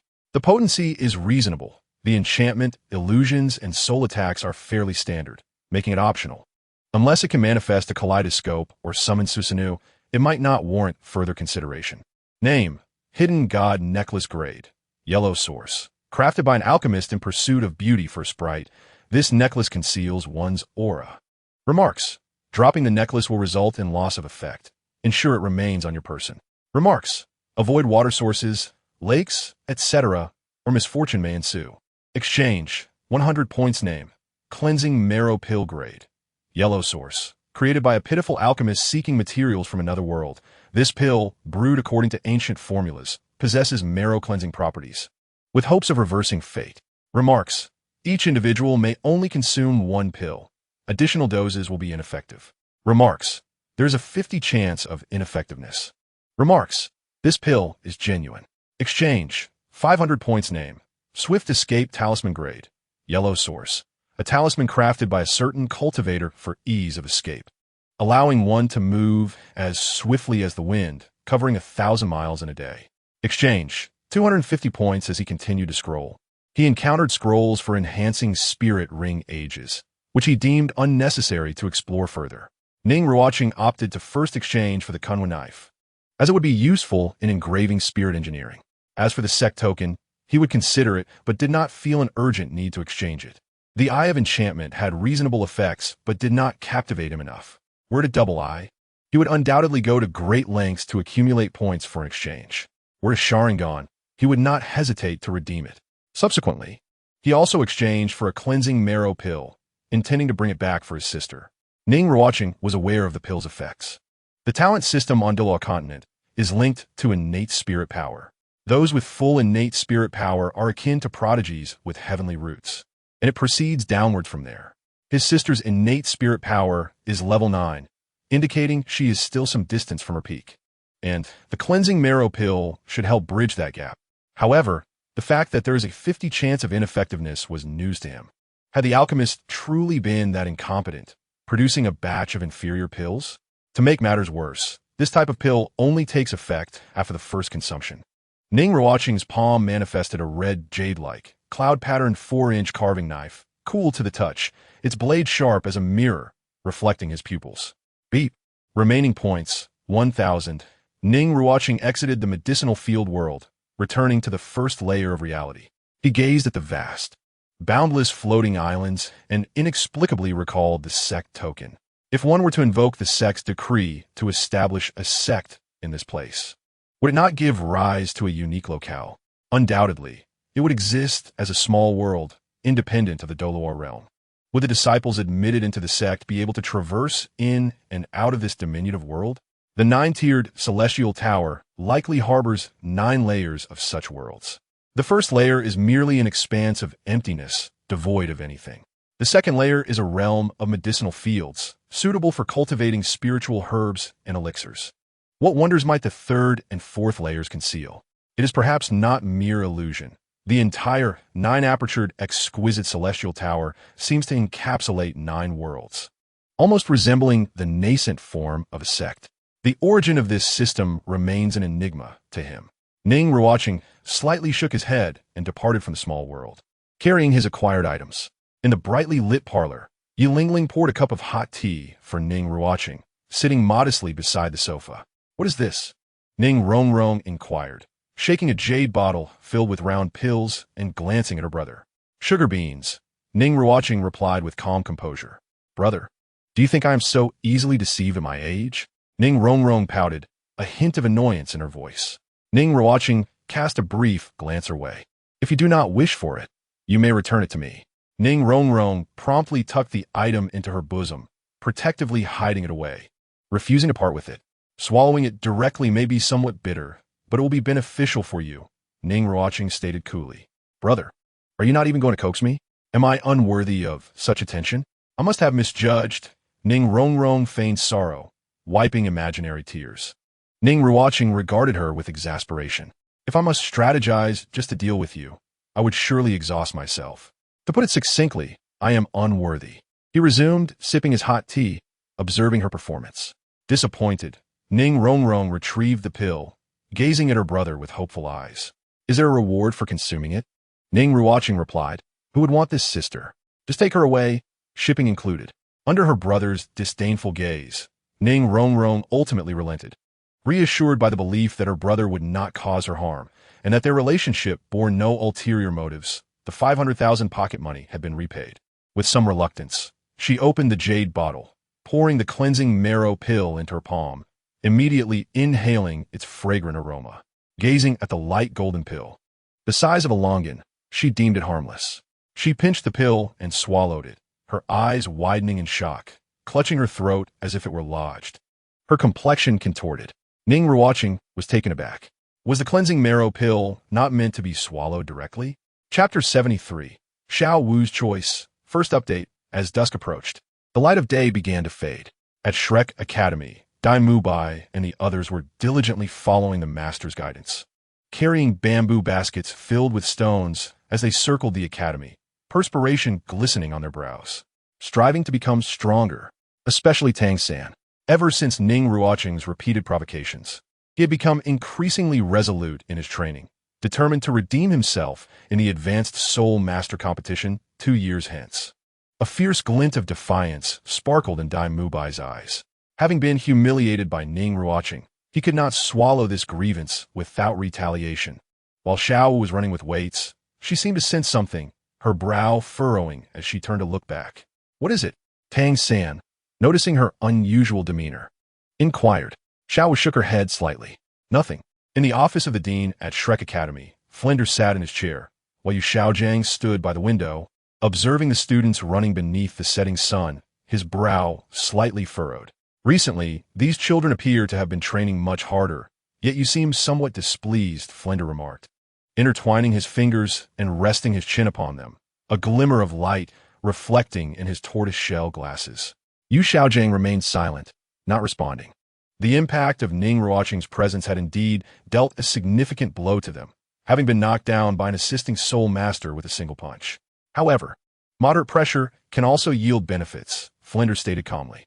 "I believe these children can overcome difficulties. My concern lies elsewhere." Yu Xiaojiang spoke calmly. The Advanced Soul Master Elite Competition.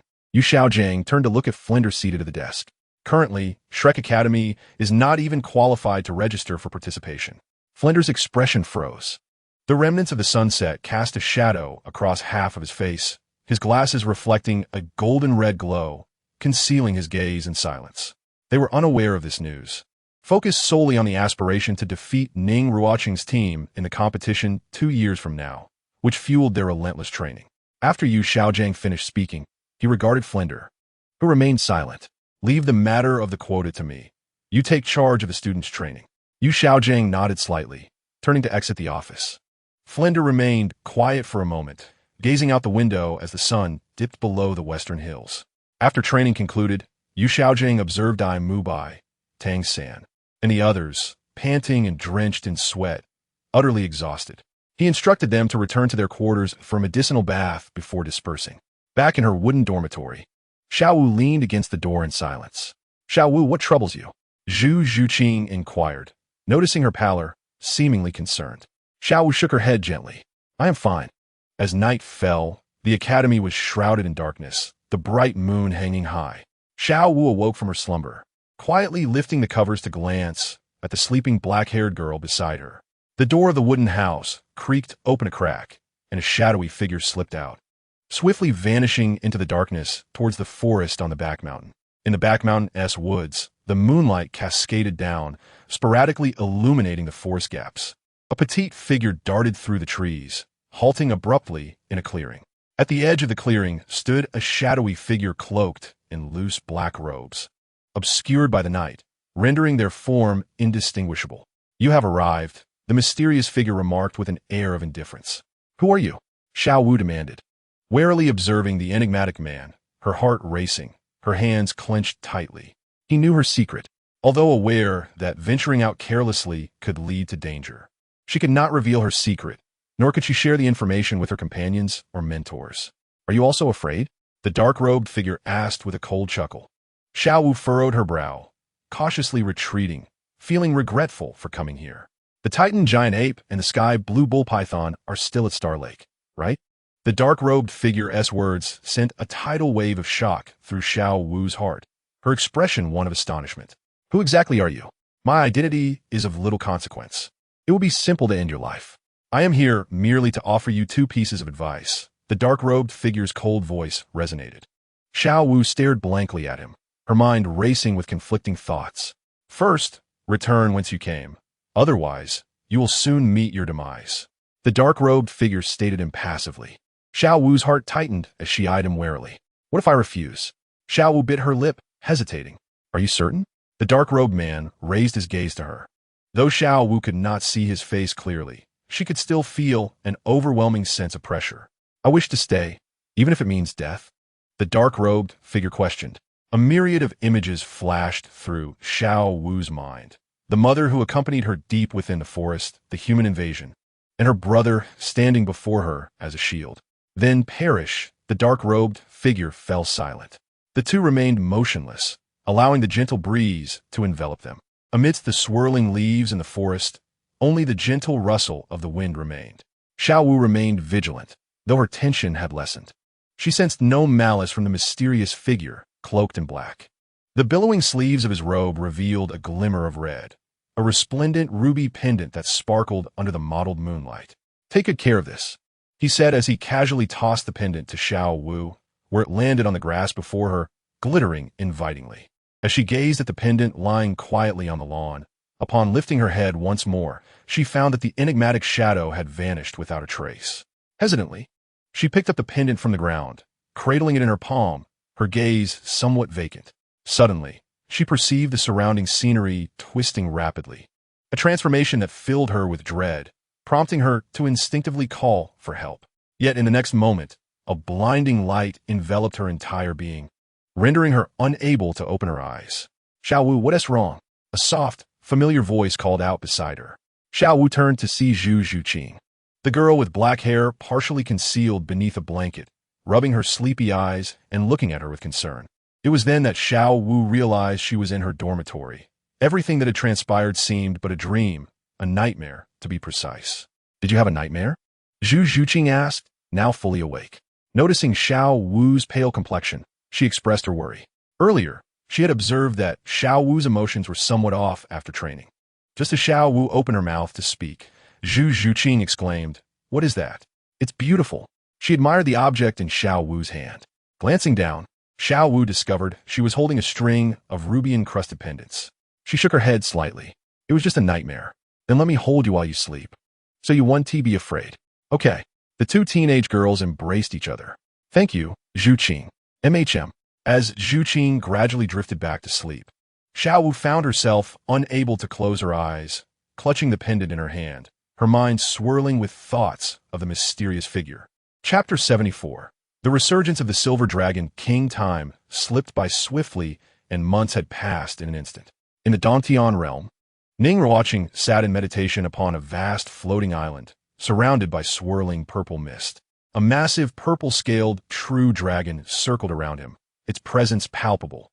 As his soul power accumulated, it grew increasingly dense, reaching a critical juncture that propelled him toward greater heights. At that moment, an intense aura of soul energy erupted from Ning Ruochen, and he opened his eyes, which sparkled with violet radiance. A beam of purple light shot skyward, and the mist transformed into a tempest, resonating with the dragon's might.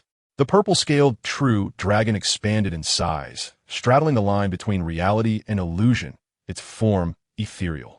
An authoritative growl echoed through the high heavens. Ding! You have successfully broken through to level 50. Ding! Your martial spirit has ascended to the ancient Dragon King of the Void. Ding! Bloodline power has been activated.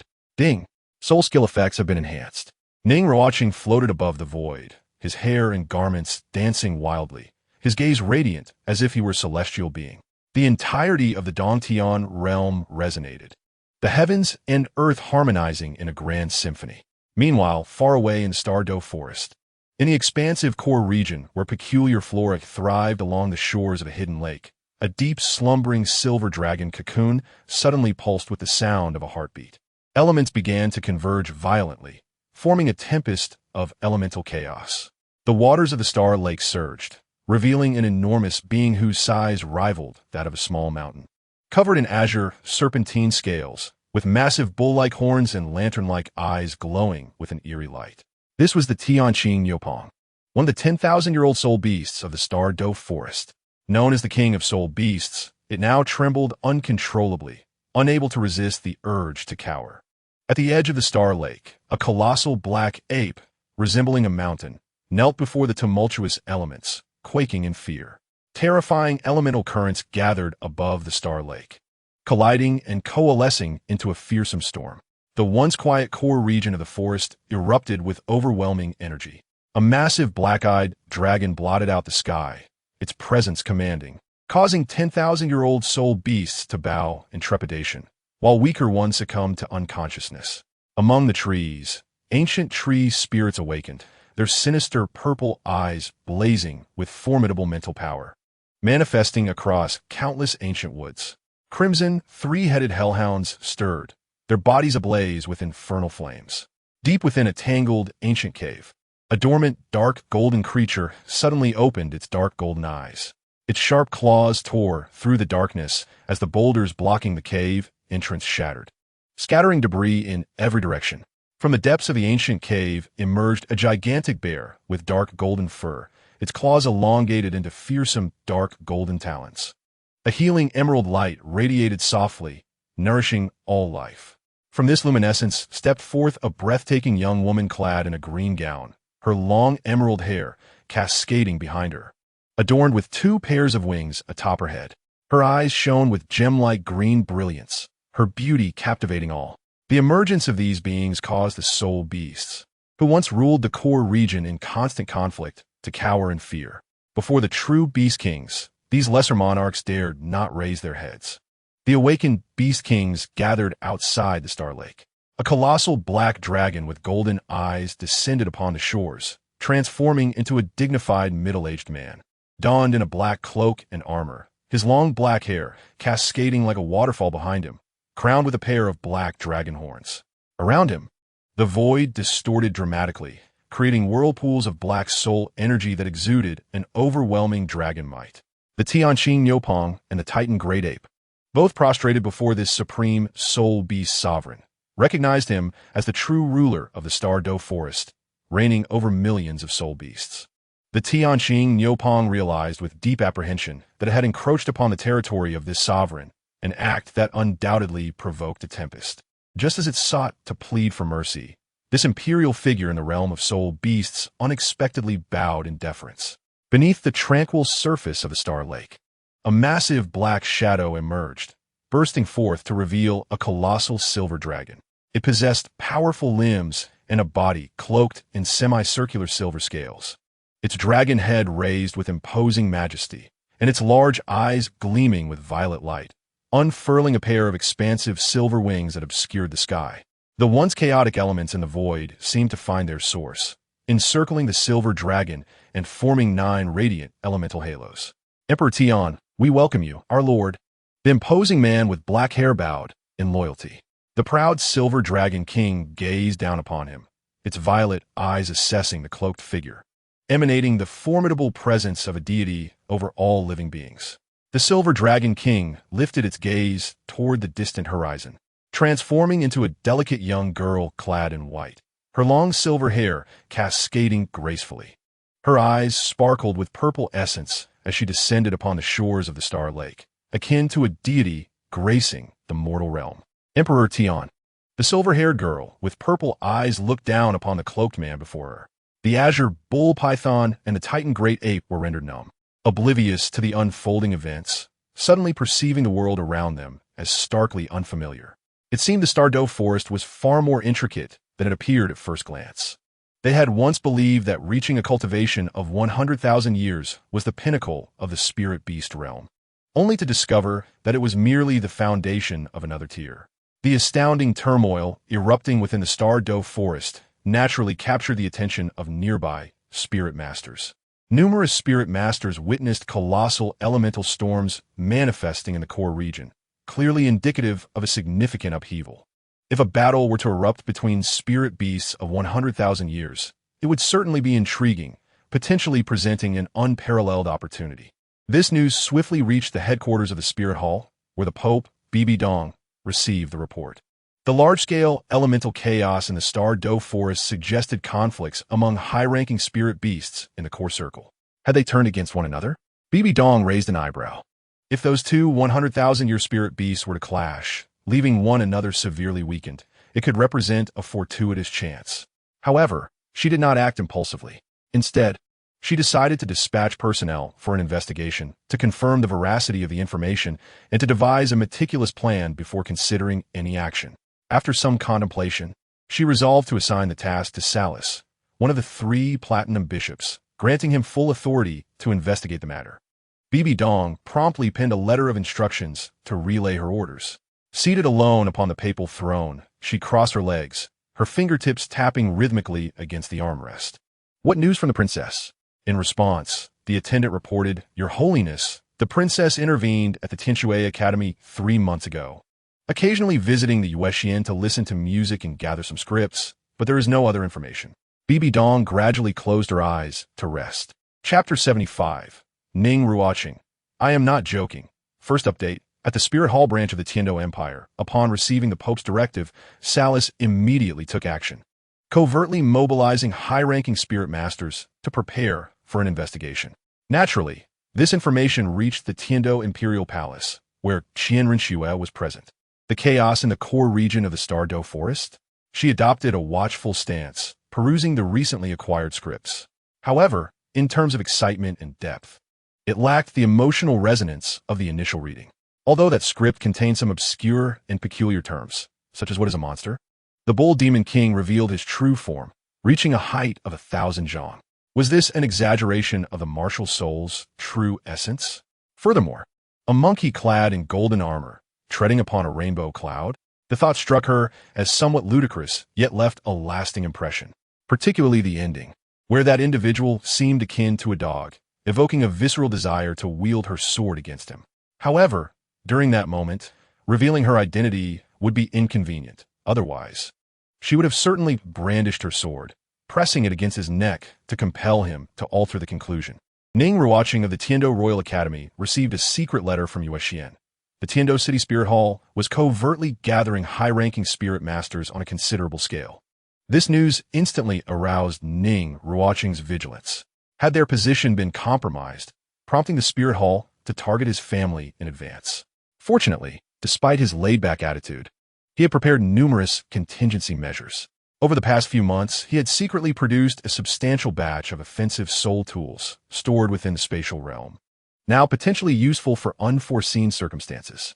Ning Ruochen casually briefed his sister and prepared to return to the 7 Treasure Glazed Tile School, with 2 titled Duel guarding their family. It was certainly safer than remaining at the academy. Ning Ruochen, not overthinking it, felt it was only natural to return home after such a long absence. Speaking of which, after several months of diligent cultivation, her soul power had reached level 32, officially becoming a 3-ring soul ancestor. The pill her brother had given her nearly overwhelmed her, leaving her itching all over, her skin coated in a layer of grime and filth, an unbearable state. Once she had cleaned herself up, the culprit had already slipped away, which infuriated her. However, ever since then, her cultivation speed seemed to have accelerated significantly. Even when she wasn't consciously practicing, her soul power would circulate naturally throughout her body, which was quite remarkable. In the carriage, Ning Ruochen tugged at his sleeve, pouting. "Brother, I want to eat candy hawthorn." "Not in the mood," Ning Ruochen replied, resting his chin on one hand, gazing out the window. Ning Ruochen leaned on him, wailing. "If you don't make it for me, I'll cry all the way home. You might want to save your tears for later," Ning Ruochen replied coldly. "Why?" Ning Ruochen asked, tilting her head to look at her brother's profile, puzzled. "The journey is too long. I fear you won't be able to hold it together." Ning Ruochen observed his serious demeanor, sensing his reluctance to engage with her, a flicker of mischief flashing in her eyes. "Hiss, why are you biting me? Let go." Inside the carriage, the commotion startled the coachman. Could it be that the young master and young lady are fighting? Not at all. The young master and young lady have always shared a good rapport, Zhonda remarked calmly. At the main hall of the 7 Treasure Glazed Tile School. "Father, I have some news for you, but please don't be alarmed," Ning Ruochen said, adopting a serious expression. "Oh." Ning Fengji sat upright. The Bon Douluo beside him also appeared intrigued, attentively watching Ning Ruochen. Under their curious gazes, Ning Ruochen lowered his voice. "The Spirit Hall is mobilizing high-ranking spirit masters."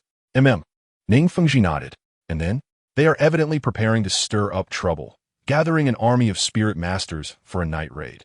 With a single blow, the blue lightning tyrant dragon family could be annihilated. I worry for our 7 Treasure." Uffed. Gu Rong couldn't stifle his laughter. Ning Ruocheng's voice trailed off as he glanced at the bon Douluo, momentarily tempering his tone with a light cough. He then turned to his father, whose expression was somewhat comical. I'm not jesting. Indeed. The Pope of the Spirit Hall is a ruthless woman. With her style, a night raid would be executed flawlessly. Unfortunately, the assault would be too swift and the night too dark. I couldn't count how many came. Hey, I'm serious. Yes. The Pope you speak of, is she truly as ruthless as you claim? It's not merely a matter of being ruthless. She is genuinely that type of person. Ning Ruocheng's emotions flared. Calm down. Ning Fengji interjected. To put it simply, the Spirit Hall is gathering spirit masters?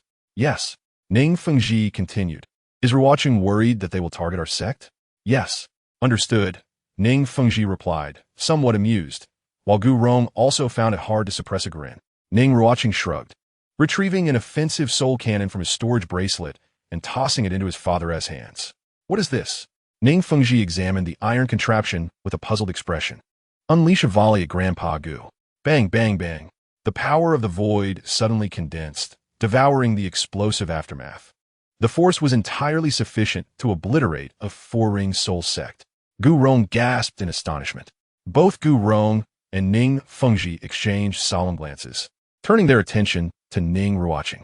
Where did he conjure this contraption from? Gu Rong lifted Ning Ruocheng, shaking him slightly, causing a plethora of peculiar items to tumble out. Gu Rong. Ning Fengji. Returning to the main topic, Ning Ruocheng sat calmly in his chair, sipping tea nonchalantly. This batch of goods can significantly enhance the sect's defensive capabilities. By several indices, he added, where did you procure this? Ning Fengji gazed at his son. I picked it up from the ground.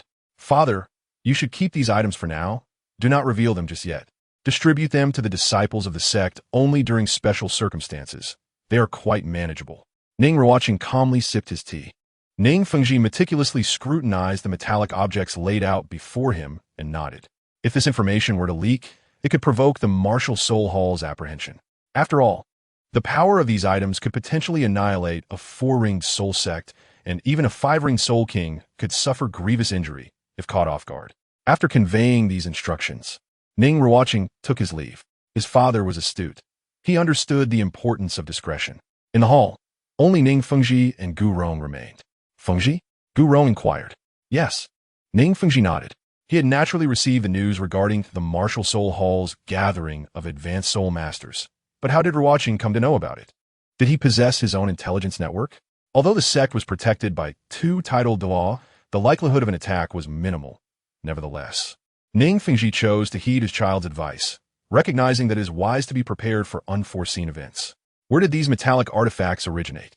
He was uncertain, and since Ruocheng was unwilling to elaborate, he refrained from probing further. He sensed Ruocheng's profound wariness towards the Martial Soul Hall, as if he had discerned some underlying currents in the continent's dynamics. This realization brought Ning Fengji a measure of comfort. There was hope for the future. Chapter 76, The Farce of the Stardow Forest, Second Update. Ning Ruocheng was closely monitoring the movements of the Martial Soul Hall and subsequently learned that they had mobilized advanced soul masters to investigate the depths of the Stardow Forest. The Stardow Forest? This caused Ning Ruocheng to furrow his brow. Did Bibi Dong intend to preemptively hunt the 10,000-year-old beasts, or had she stumbled upon something? A sense of unease gripped him, prompting his decision to personally investigate. After all, the Stardow Forest was of great significance and far from the tranquility it appeared to embody. Before departing from his family, he instructed his sister to remain at the sect and focus on her cultivation, advising her to refrain from wandering aimlessly. As for the candied hawthorn, he had no time to indulge in such trifles. Days later, Ning Ruocheng stood upon the cliff at the edge of the Stardow Forest, gazing down at the vast expanse of forest below, faintly discerning the movements of the Martial Soul Hall's personnel. The forest stretched endlessly, spanning hundreds of thousands of miles. Merging with the horizon, its depths shrouded in mist, obscured from view, likely housing the core region. Interestingly, he had never visited the Stardow Forest before. Fortunately, in this era, there were no ferocious beasts. Those creatures were likely still slumbering in some hidden place. Otherwise, the Pope Bibi Dong would not have been able to traverse the core region to hunt the 10,000-year-old beasts and return unscathed. Those ferocious beasts should not awaken. At least, the commotion from battles would not. Unless, of course, a time traveler knew of their existence and deliberately sought to rouse them. Having never ventured into the Stardow Forest, he believed that no upheaval would occur. Ning Ruochen stealthily infiltrated the Stardow Forest, quietly trailing behind the Martial Soul Hall's Soul Master Regiment. Led by Salas, the Martial Soul Hall's team traversed the outer regions of the Stardow Forest. Among the 20 or so individuals in this operation, cloaked in black, they moved in synchronized harmony through the jungle. The operation was led by a gaunt old man in a red robe, his gaze sharp as an eagle, white hair flowing like silk, with a goatee adorning his chin. At such an advanced age, it was surprising that he personally led the expedition through treacherous terrain. Ning Ruochen, stealthily following behind, mused about Salas. He seemed to be one of the 3 platinum bishops of the Martial Soul Hall, primarily responsible for the Martial Soul branch in the Tendo Empire. Within the hierarchy of the Martial Soul Hall, he was likely the pinnacle of authority outside of the Pope and Elders. The fact that he personally led this operation spoke volumes about its significance. Ning Ruochen speculated that the Martial Soul Hall's mission was likely related to the 10,000-year soul beasts. What schemes were the Titan giant ape and the sky blue bull python concocting? Did the original text contain this operation? The outer perimeter of the Stardow Forest was vast, inhabited by various soul beasts. As he journeyed, he encountered numerous bizarre sights. Ancient trees shimmering with ethereal light. Swarms of blue fireflies dancing through the air, blue silver grasses swaying by the roadside, and the shadowy figure of a nether cat cautiously observing from the underbrush. The Martial Soul Hall members ahead took a moment to rest, quietly consuming their rations. Ning Ruochen lingered behind, one hand holding fruits gathered from the forest while the other clutched a large gem taller than himself. He took hearty bites of the meat and savored the fresh fruit. Rations? If he were to eat, it must be the finest. Suddenly, something from the nearby bushes poked at his back. Go away and play elsewhere. Ning Ruochen assumed it was the nether cat he had seen earlier. He thought, just because you look cute doesn't mean you can harass a human soul master. I prefer beast-eared girls, not cat slaves. However, the creature in the bushes seemed displeased and poked him again. If you don't leave, I might just feast on cat meat. A cold blade suddenly pressed against his neck, causing Ning Ruochen to freeze, a chill running down his spine. He stiffly turned his head, discovering a sharp sword hovering near his throat. Within him, soul power surged, ready for him to unleash his dragon transformation in retaliation. As he slowly raised his gaze to meet the sword wielder, his eyes widened in shock. What are you doing here? Before him stood a tall blonde woman clad in a flowing white dress, a gleaming golden sword pointed at his neck. The blade shimmered like a mirror, reflecting Ning Ruochen's yavline. Instinctively, he swallowed hard. This damned sense of familiarity compelled him to speak. Let me explain. The blonde woman retorted haughtily. Yet, in the next moment, her golden sword was deflected, and a claw covered in purple dragon scales seized her throat, flipping her to the ground. Ning Ruochen swiftly mounted her, his eyes glowing with a purple hue, a cold smirk gracing his lips. Dare to point a sword at me? What audacity, Dean Su!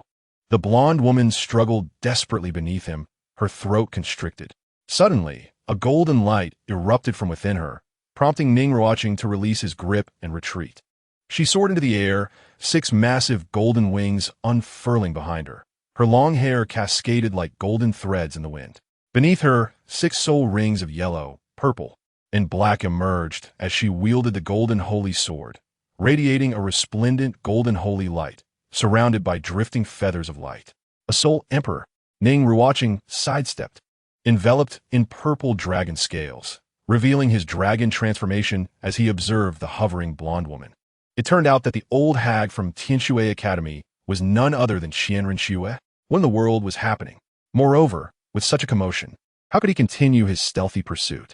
Suspended in midair like a sunlit deity, Qian Renxue gazed down at the dragon-transformed Ning Ruochen, her eyes flickering with surprise, which swiftly transformed into understanding.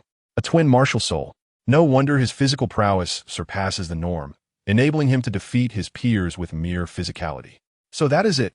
In the midst of a fierce clash, Qian Renxue's eyes shimmered with a cold, golden glint, her angelic sword enveloped in flames of gold. Ning Ruochen gazed up at the ethereal figure of Qian Renxue suspended in the sky, his own eyes flickering with a chilling purple light. It seemed that only a thorough reprimand would suffice to quell her defiance. Beneath his feet, four pitch-black soul rings, as dark as ink, emerged, causing Qian Renxue's pupils to contract in sudden realization.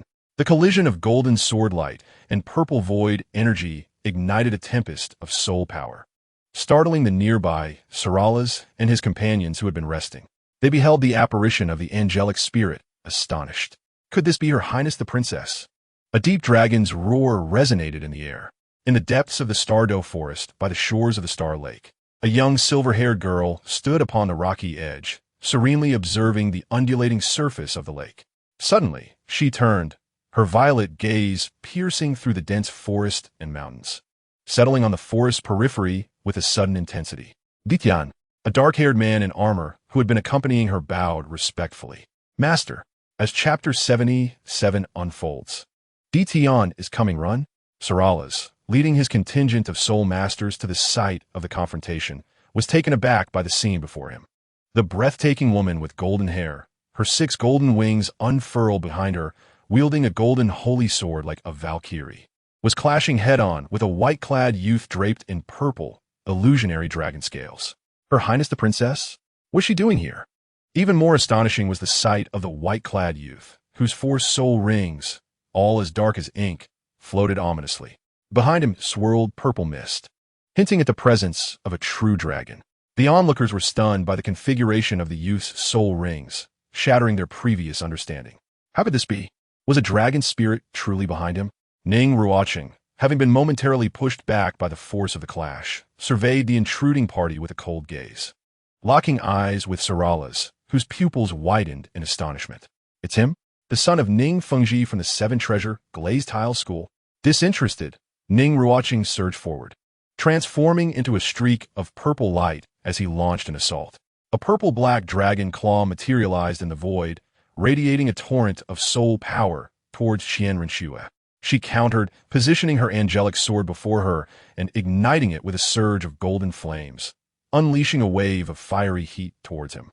The battle raged fiercely, both sides exchanging blows as the members of the Spirit Hall watched in disbelief.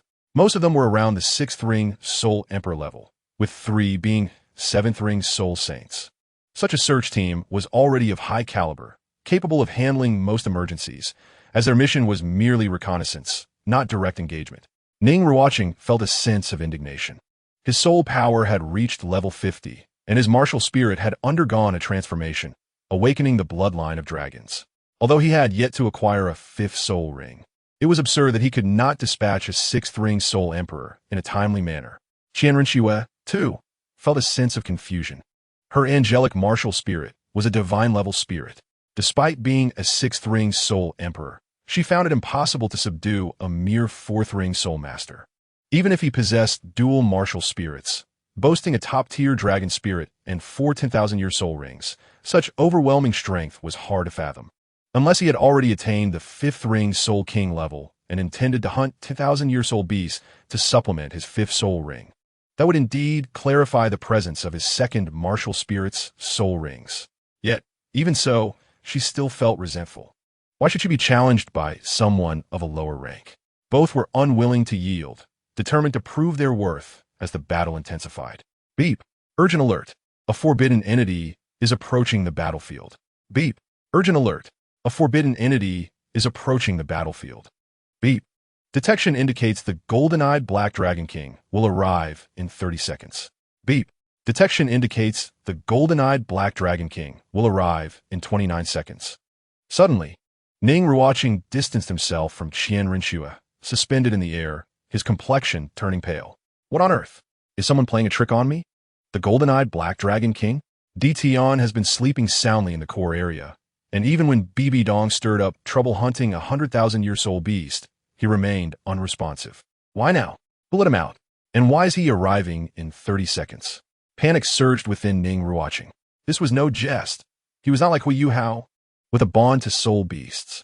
It had barely been a year since he began his journey, and now he was to confront a super soul beast over 700,000 years old. Was he courting death? He needed to find a place to hide, to retreat to the world of the cave.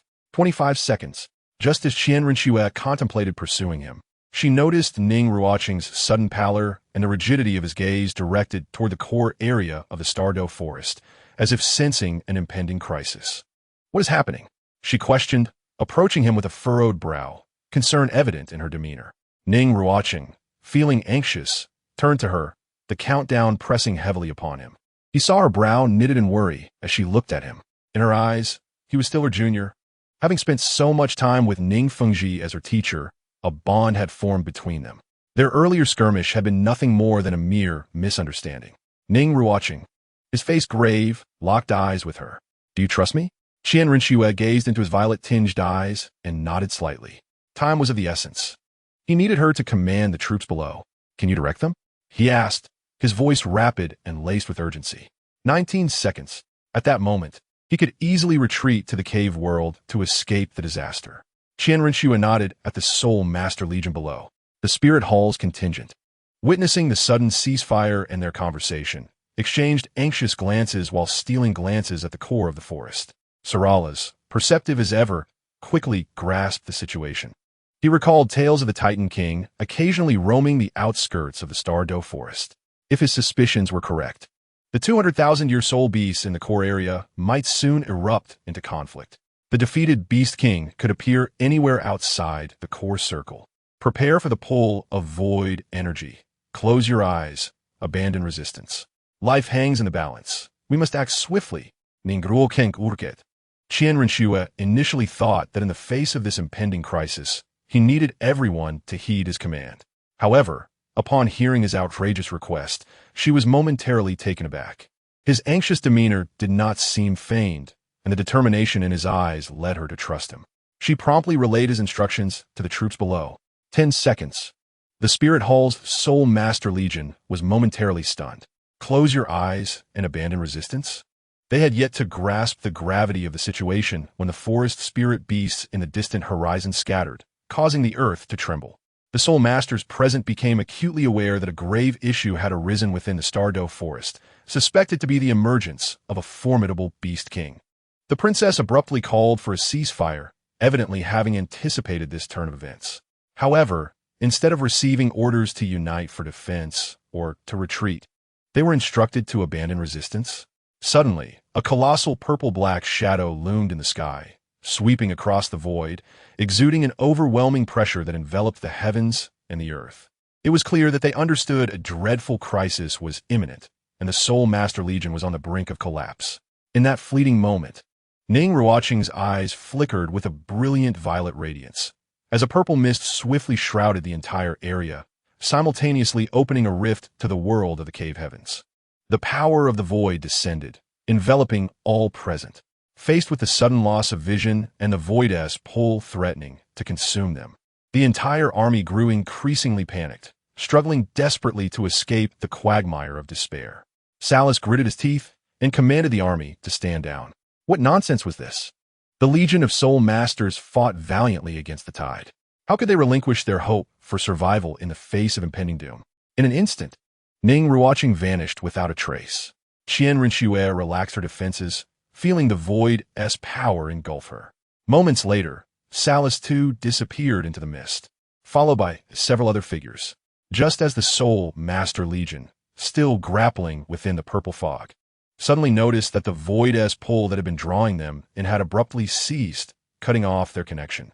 Just when they thought they had survived a calamity, a razor-sharp dragon claw swept through the air, reducing the 6-ringed soul emperors and 7-ringed soul saints to mere fragments. Amidst the purple mist emerged a majestic man clad in a black robe, with a pair of dark horns adorning his head and eyes that shone like gold. Surveying his surroundings amidst the blood-stained ground, his dragon-like claws rend the void, revealing a barren expanse of gray-brown nothingness, causing him to furrow his brow. Within the purple mist of the void appeared a young silver-haired girl, her eyes glimmering with a cold violet light, fixated on the void. "It doesn't wish to see me. It has fled," she stated coldly. The middle-aged man with black hair remained silent, offering no response. In the realm of the cave heavens, Ning Ruocheng arrived, panting heavily, his violet eyes filled with dread. Before entering the cave world, he had glimpsed the ominous silhouette of a black dragon surging from a corner of the sky. The Emperor Tian had truly awakened and, upon sensing his presence, had hastened to this location. What was happening? Who had roused him? Judging by the intensity of his aura, it was clear that he did not intend for a cordial conversation. Earlier, in the Sunset Forest, he had faced relentless encirclement by a 10,000-year spirit beast. Now, just as he had entered the Stardow Forest, the Emperor Tian had inexplicably revived and made his presence known. Could it be that other traversers were manipulating the spirit beast factions? After lying low for half a year since his arrival, he discovered that everything unfolded as it did in the original narrative. He had believed himself to be the sole traverser. However, it now appeared that others had arrived earlier, orchestrating the spirit beast factions from the shadows. To make matters worse, he had already exposed himself, while the others remained concealed. Had he delayed for even a moment longer, he might have perished at the hands of the Emperor Tian. Breathless with trepidation, he recalled those he had cast into the first level of the world, including Qian Renxue, and promptly set off to find them. In the first layer of the cave world, the expanse was cloaked in darkness, the starry sky resplendent, surrounded by a purple mist that disoriented all who entered. When Qian Renxue arrived in this dark domain, anxiety gripped her heart, filled with various worries and regrets for having trusted Ning Ruochen's words. The urgency of the situation had led her to instinctively believe in his ability to guide them out of peril. Once she regained her composure, she found it hard to fathom how she had dared to trust him so completely. As she revealed her angelic martial soul, her identity became undeniable. Ning Ruocheng, she called out, "Your Highness, it is I." From a short distance, Salus's aged voice echoed, sharing in her trepidation. Though he was uncertain of their current whereabouts, he was relieved to have evaded the source of that terrifying pressure. His instincts told him that had he lingered a few seconds longer, he might have met a grim fate. They were likely in a temporarily safe location. "How many have entered?" Qian Renxue asked, to which responses came from 3 directions. The other 3 six-ringed soul emperors, equally unsettled, gasped for breath. Qian Renxue instructed them to remain still and await further developments. This place felt peculiar. Her light-based soul technique illuminated only parts of the darkness, but could not disperse the surrounding mist. She called out for Ning Ruochen several more times, yet received no response. Her brow furrowed with concern. Was this a trap he had devised to ensnare them here? Was it an illusion? If so, it would pose a significant problem. Furrowing her brow, Qian Renxue pinched her face hard, wincing at the pain. To her surprise, an unseen force tugged at the other side of her cheek. Without hesitation, she swung her sword in retaliation, striking without mercy. "It is I." Ning Ruochen's voice resonated once more, bringing a measure of relief to Qian Renxue. Salus and the other 3 soul emperors breathed easier upon hearing his voice. After all, he was the architect of this ordeal, and now the principal figure had finally emerged. "Where are we?" Qian Renxue inquired. "Huh? Did I not instruct you to close your eyes?" Ning Ruochen replied, astonished. "Is this an illusion?" Qian Renxue pressed. "One could say so." Ning Ruochen nodded, thinking that he needed an excuse, and she had provided one. "What transpired outside?" Qian Renxue asked, and Salus, along with the other 3 soul emperors, perked up, eager to understand what had occurred. They were oblivious to the terrifying presence that had emerged deep within the forest before their entry into this place. If they were indeed trapped in an illusion, what fate awaited those outside? Before Qian Renxue could voice her concerns, Ning Ruochen interrupted. "I know you have many questions, but refrain from asking for now. I'm quite overwhelmed." Qian Renxue fell silent, and the others from the spirit hall dared not utter a word. Ning Ruochen and the others waited as time passed. Once the outside world became completely quiet, and after confirming it was safe, Ning Ruochen finally led everyone out of the cave heaven realm. The moment they reappeared in the forest, they were met with the gruesome sight of their comrades who had not entered the illusion, shattered into pieces, leaving the scene in utter disarray. The 5 who had narrowly escaped looked pale and ghastly. Ning Ruochen cast a glance at the chaos, his brows furrowing. Chapter 78, Potential Enemies. First update. Those who had not entered the dream were killed on the spot. Qian Renxue's face turned ashen upon seeing the broken remains. The Soul Master Legion present was composed of a team of 6-ring soul emperors, including 3 7-ring soul saints. Yet, without exception, they all perished there. They hadn't even had a chance to flee before meeting their demise. Had she not chosen to trust Ning Ruochen's judgment, the consequences would have been dire. a thought that sent shivers down her spine. Solaris's heavy expression revealed a hint of relief as he observed the change in Ning Ruocheng's demeanor. If it weren't for him, he would have perished in that disaster. It was he who saved his life. The other 3 Soul Master teammates also wore pale faces. It truly was a matter of life and death, hinging on a single thought. We should evacuate quickly. That fellow might return, Ning Ruocheng cautioned. He genuinely feared that Daitian might come back. An entity of that caliber was simply beyond his current capabilities. Among human soul masters, only Qian Douluo, Tang San, and Poseidon possessed the extreme peak power to contend with him, and even then, it was merely a contest. Ning Ruochen, along with Qian Renxue and the others, swiftly retreated from the Star-Do Great Forest, traversing the rugged terrain. Ning Ruochen and Qian Renxue walked side by side, with Solaris and the remaining 3 Soul Emperors closely following, weaving through the mountains and forests. I truly appreciate your intervention, Qian Renxue expressed sincerely. Ning Ruochen nodded noncommittally. By the way, what brings you here? He refrained from mentioning his earlier act of following her. An anomaly has emerged deep within the Star-Do Great Forest, manifesting as an elemental storm with a wide-ranging impact, Qian Renxue explained, gazing at the shifting jungle ahead. Ning Ruocheng's heart sank. An elemental storm? Could it be that not only Daitian had awakened, but even she had? Do you know what is occurring deep within the Star-Do Great Forest? Qian Renxue inquired, turning to face him. His ability to foresee the impending assault of a psychic super soul beast and lead them to evade it through early entry into the illusion spoke volumes. I am uncertain, but the core area is undoubtedly perilous. Anyone who enters will perish. Not even titled Douluos are exceptions, Ning Ruocheng replied casually, though his tone was serious. In the era where Daitian and the Silver Dragon King had awakened, who would dare recklessly venture into the core area to hunt soul beasts? That would undoubtedly be akin to seeking death. Qian Renxue silently nodded in agreement. The core area of the Star-Do Great Forest was fraught with danger. And now with the emergence of super soul beasts adept at illusions and nightmares, it had indeed become a veritable death zone. Seeing me, do you have no questions? Qian Renxue asked. Apart from the initial surprise upon seeing her, he showed no further reaction. Ning Ruochen glanced at her, his gaze as if looking at a fool. Qian Renxue felt somewhat awkward under his scrutiny. The angel spirit represented something significant, and, as the young master of the 7-treasure glazed tile school, he could not possibly be unaware.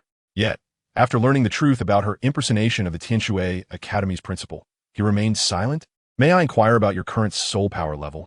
Qian Renxue, feeling somewhat begrudging, asked, though she suspected that Ning Ruocheng had reached level 50. Coming to the Star-Do Great Forest to add a 5th spirit ring to his 2nd spirit. Otherwise, the previous 4 10,000-year spirit rings would be inexplicable. Still, she wished to confirm, fearing the revelation might be disheartening. As for the topic of twin martial spirits, it was a taboo subject. She would not be foolish enough to inquire about the details. Level 50, Ning Ruocheng stated calmly. Upon hearing this, Qian Renxue finally let out a sigh of relief. Thank goodness. If he could contend with me without having reached level 50, that would be utterly absurd. However, Ning Ruocheng followed up with, I have heard that the angel spirit possesses innate soul power of level 20. Is that true? Qian Renxue nodded slightly, about to humbly acknowledge this, indicating that such innate qualities were unchangeable and required hard work to improve. May I ask, Miss Qian, what is your current soul power level? Qian Renxue suddenly felt as if her heart had been pierced by a sharp arrow, blood seeping from the corner of her mouth. Miss Qian, did you come to the Star-Do Great Forest to hunt for the 7th spirit ring? How old are you this year, Miss Qian? All right, I understand. I won't ask anymore. Qian Renxue was genuinely speechless. This fellow was indirectly mocking her for being slow in her cultivation. Was having innate soul power of 20 and now being a 6-ring soul emperor truly embarrassing? Solaris and the 3 soul emperors behind them were struck dumb by their conversation. A 50-level soul king at such a young age? Their Highness, at such a tender age, was already a 6-ring soul emperor. Yet he was being ridiculed by this young man. It was utterly outrageous. Their party traversed the mountainous terrain and ultimately reached the nearest human city. Qian Renxue and Solaris prepared to return to Spirit City to report, while Ning Ruocheng needed to return to the 7-treasure glazed tile school, thus preparing to part ways. Before departing, Ning Ruocheng, Qian Renxue suddenly called out to him, Ning Ruochen turned back, pondering if there was anything else. Thank you. Ning Ruochen felt somewhat at a loss, casually acknowledging with a hum before turning to leave. Once outside the city, he immediately submerged into the higher dimensional void for observation. Finding no signs of pursuit, he exhaled in relief. Thankfully, he had not been followed. He then entered the cave heaven realm, tending to the medicinal herbs in the medicinal field, while simultaneously contemplating the next steps in his plan. This excursion to the Star Do Great Forest had made him acutely aware of a critical change. The Silver Dragon King and Daitian had awakened, rendering the Star Do Great Forest nearly a forbidden zone for him. There appeared to be other traversers who had stepped into the Soul Beast faction, awakening the slumbering Soul Beast overlords. The Soul Beasts had previously launched organized attacks against him twice.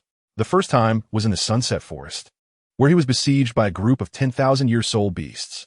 The second time, Daitian had personally intervened to kill him. If the first attack was merely a test, then the second was a blatant attempt on his life. This situation was exceedingly troublesome. He was in the light, while the enemy had yet to reveal themselves, merely exposing their fangs, and had nearly claimed his life. Damn it, he had to draw them out. There is no such thing as a thief for 1,000 days. How could one expect to guard against a thief for 1,000 days? If the opponent truly was a traverser, they would undoubtedly possess an intimate understanding of the world's dynamics. If there were a strike he exposed in the open, had too many concerns, with his family and loved ones being very much in the spotlight. If he pursued the Soul Beast route, there were certain technological paths he could not choose. For instance, the crafting of soul guiding devices would be impossible, and he could not possess the trait of Soul Beast hunting drops. The other party likely also had core narrative quests, albeit on a path entirely opposite to his own. In the earlier stages, he was inexplicably able to harness the power of the Soul Beast Sovereign, which was nothing short of miraculous. Of course, this must involve some form of causality. For instance, reaching an accord with the Silver Dragon King inevitably foretells a future confrontation with the Divine Realm. Perhaps he could leverage the power of the Divine Realm to establish a balance. What the predicament? Exasperated, Ning Ruochen scratched his head. The Blue-Silver Emperor sensed his agitation and coiled its leaves around his wrist, emanating a soft blue ripple to soothe his emotions. Chapter 79. Duel 5th Soul Skill, Second Update. In the core area of the Sunset Forest, amidst the thunderous clamor of battle, a fierce conflict raged, alarming all within a 5-mile radius. In an open space within the forest, a massive thorned Earth Dragon King, towering over 10 meters, was grievously wounded. It emitted a piercing screech towards a white figure ahead, raising its feet to stomp violently on the ground. A brilliant yellow energy shield enveloped the thorned Earth Dragon King, and the ground erupted with 4 intersecting crystalline rock pillars, surging towards the white shadow. Ning Ruochen leaped into the air, a violet-black energy sphere coalescing in his dragon-transformed palm, crashing down with great force. Boom! The crystalline rock pillars shattered one after another, the energy from the void illuminating the heavens, erupting in a sudden explosion. The yellow energy shield surrounding the thorned Earth Dragon King developed a crack. Surprised by the shield's thickness, Ning Ruochen immediately layered his first soul skill, Void Dragon's Grasp. A colossal purple dragon claw emerged from the void and struck the protective light shield of the thorned Earth Dragon King with a resounding blow. The previously cracked yellow shield now bore numerous fractures, and the thorned Earth Dragon King's pupils constricted, realizing the dire situation. A surge of furious determination flashed in Ning Ruochen's eyes. Break for me! The energy shield that had obstructed the thorned Earth Dragon King shattered explosively, the purple void power devouring it. The dragon's eyes rolled back, its scales emitting scorched white smoke as it collapsed to the ground. Ning Ruochen descended before it, stirring up a gentle cloud of dust. A dark cloud began to rise above the thorned Earth Dragon King's head, swiftly coalescing into a pitch-black Millennium Soul Ring. Ning Ruochen sat upon the ground, the ancient Void Dragon King manifesting behind him, for black Millennium Soul Rings ascending, shimmering with a rich obsidian glow. He promptly absorbed the Millennium Soul Ring above into his body, filling the vacant 5th Soul Ring position, gradually assimilating it.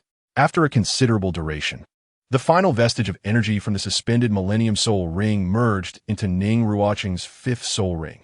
He now radiated with 5 complete Millennium Soul Rings.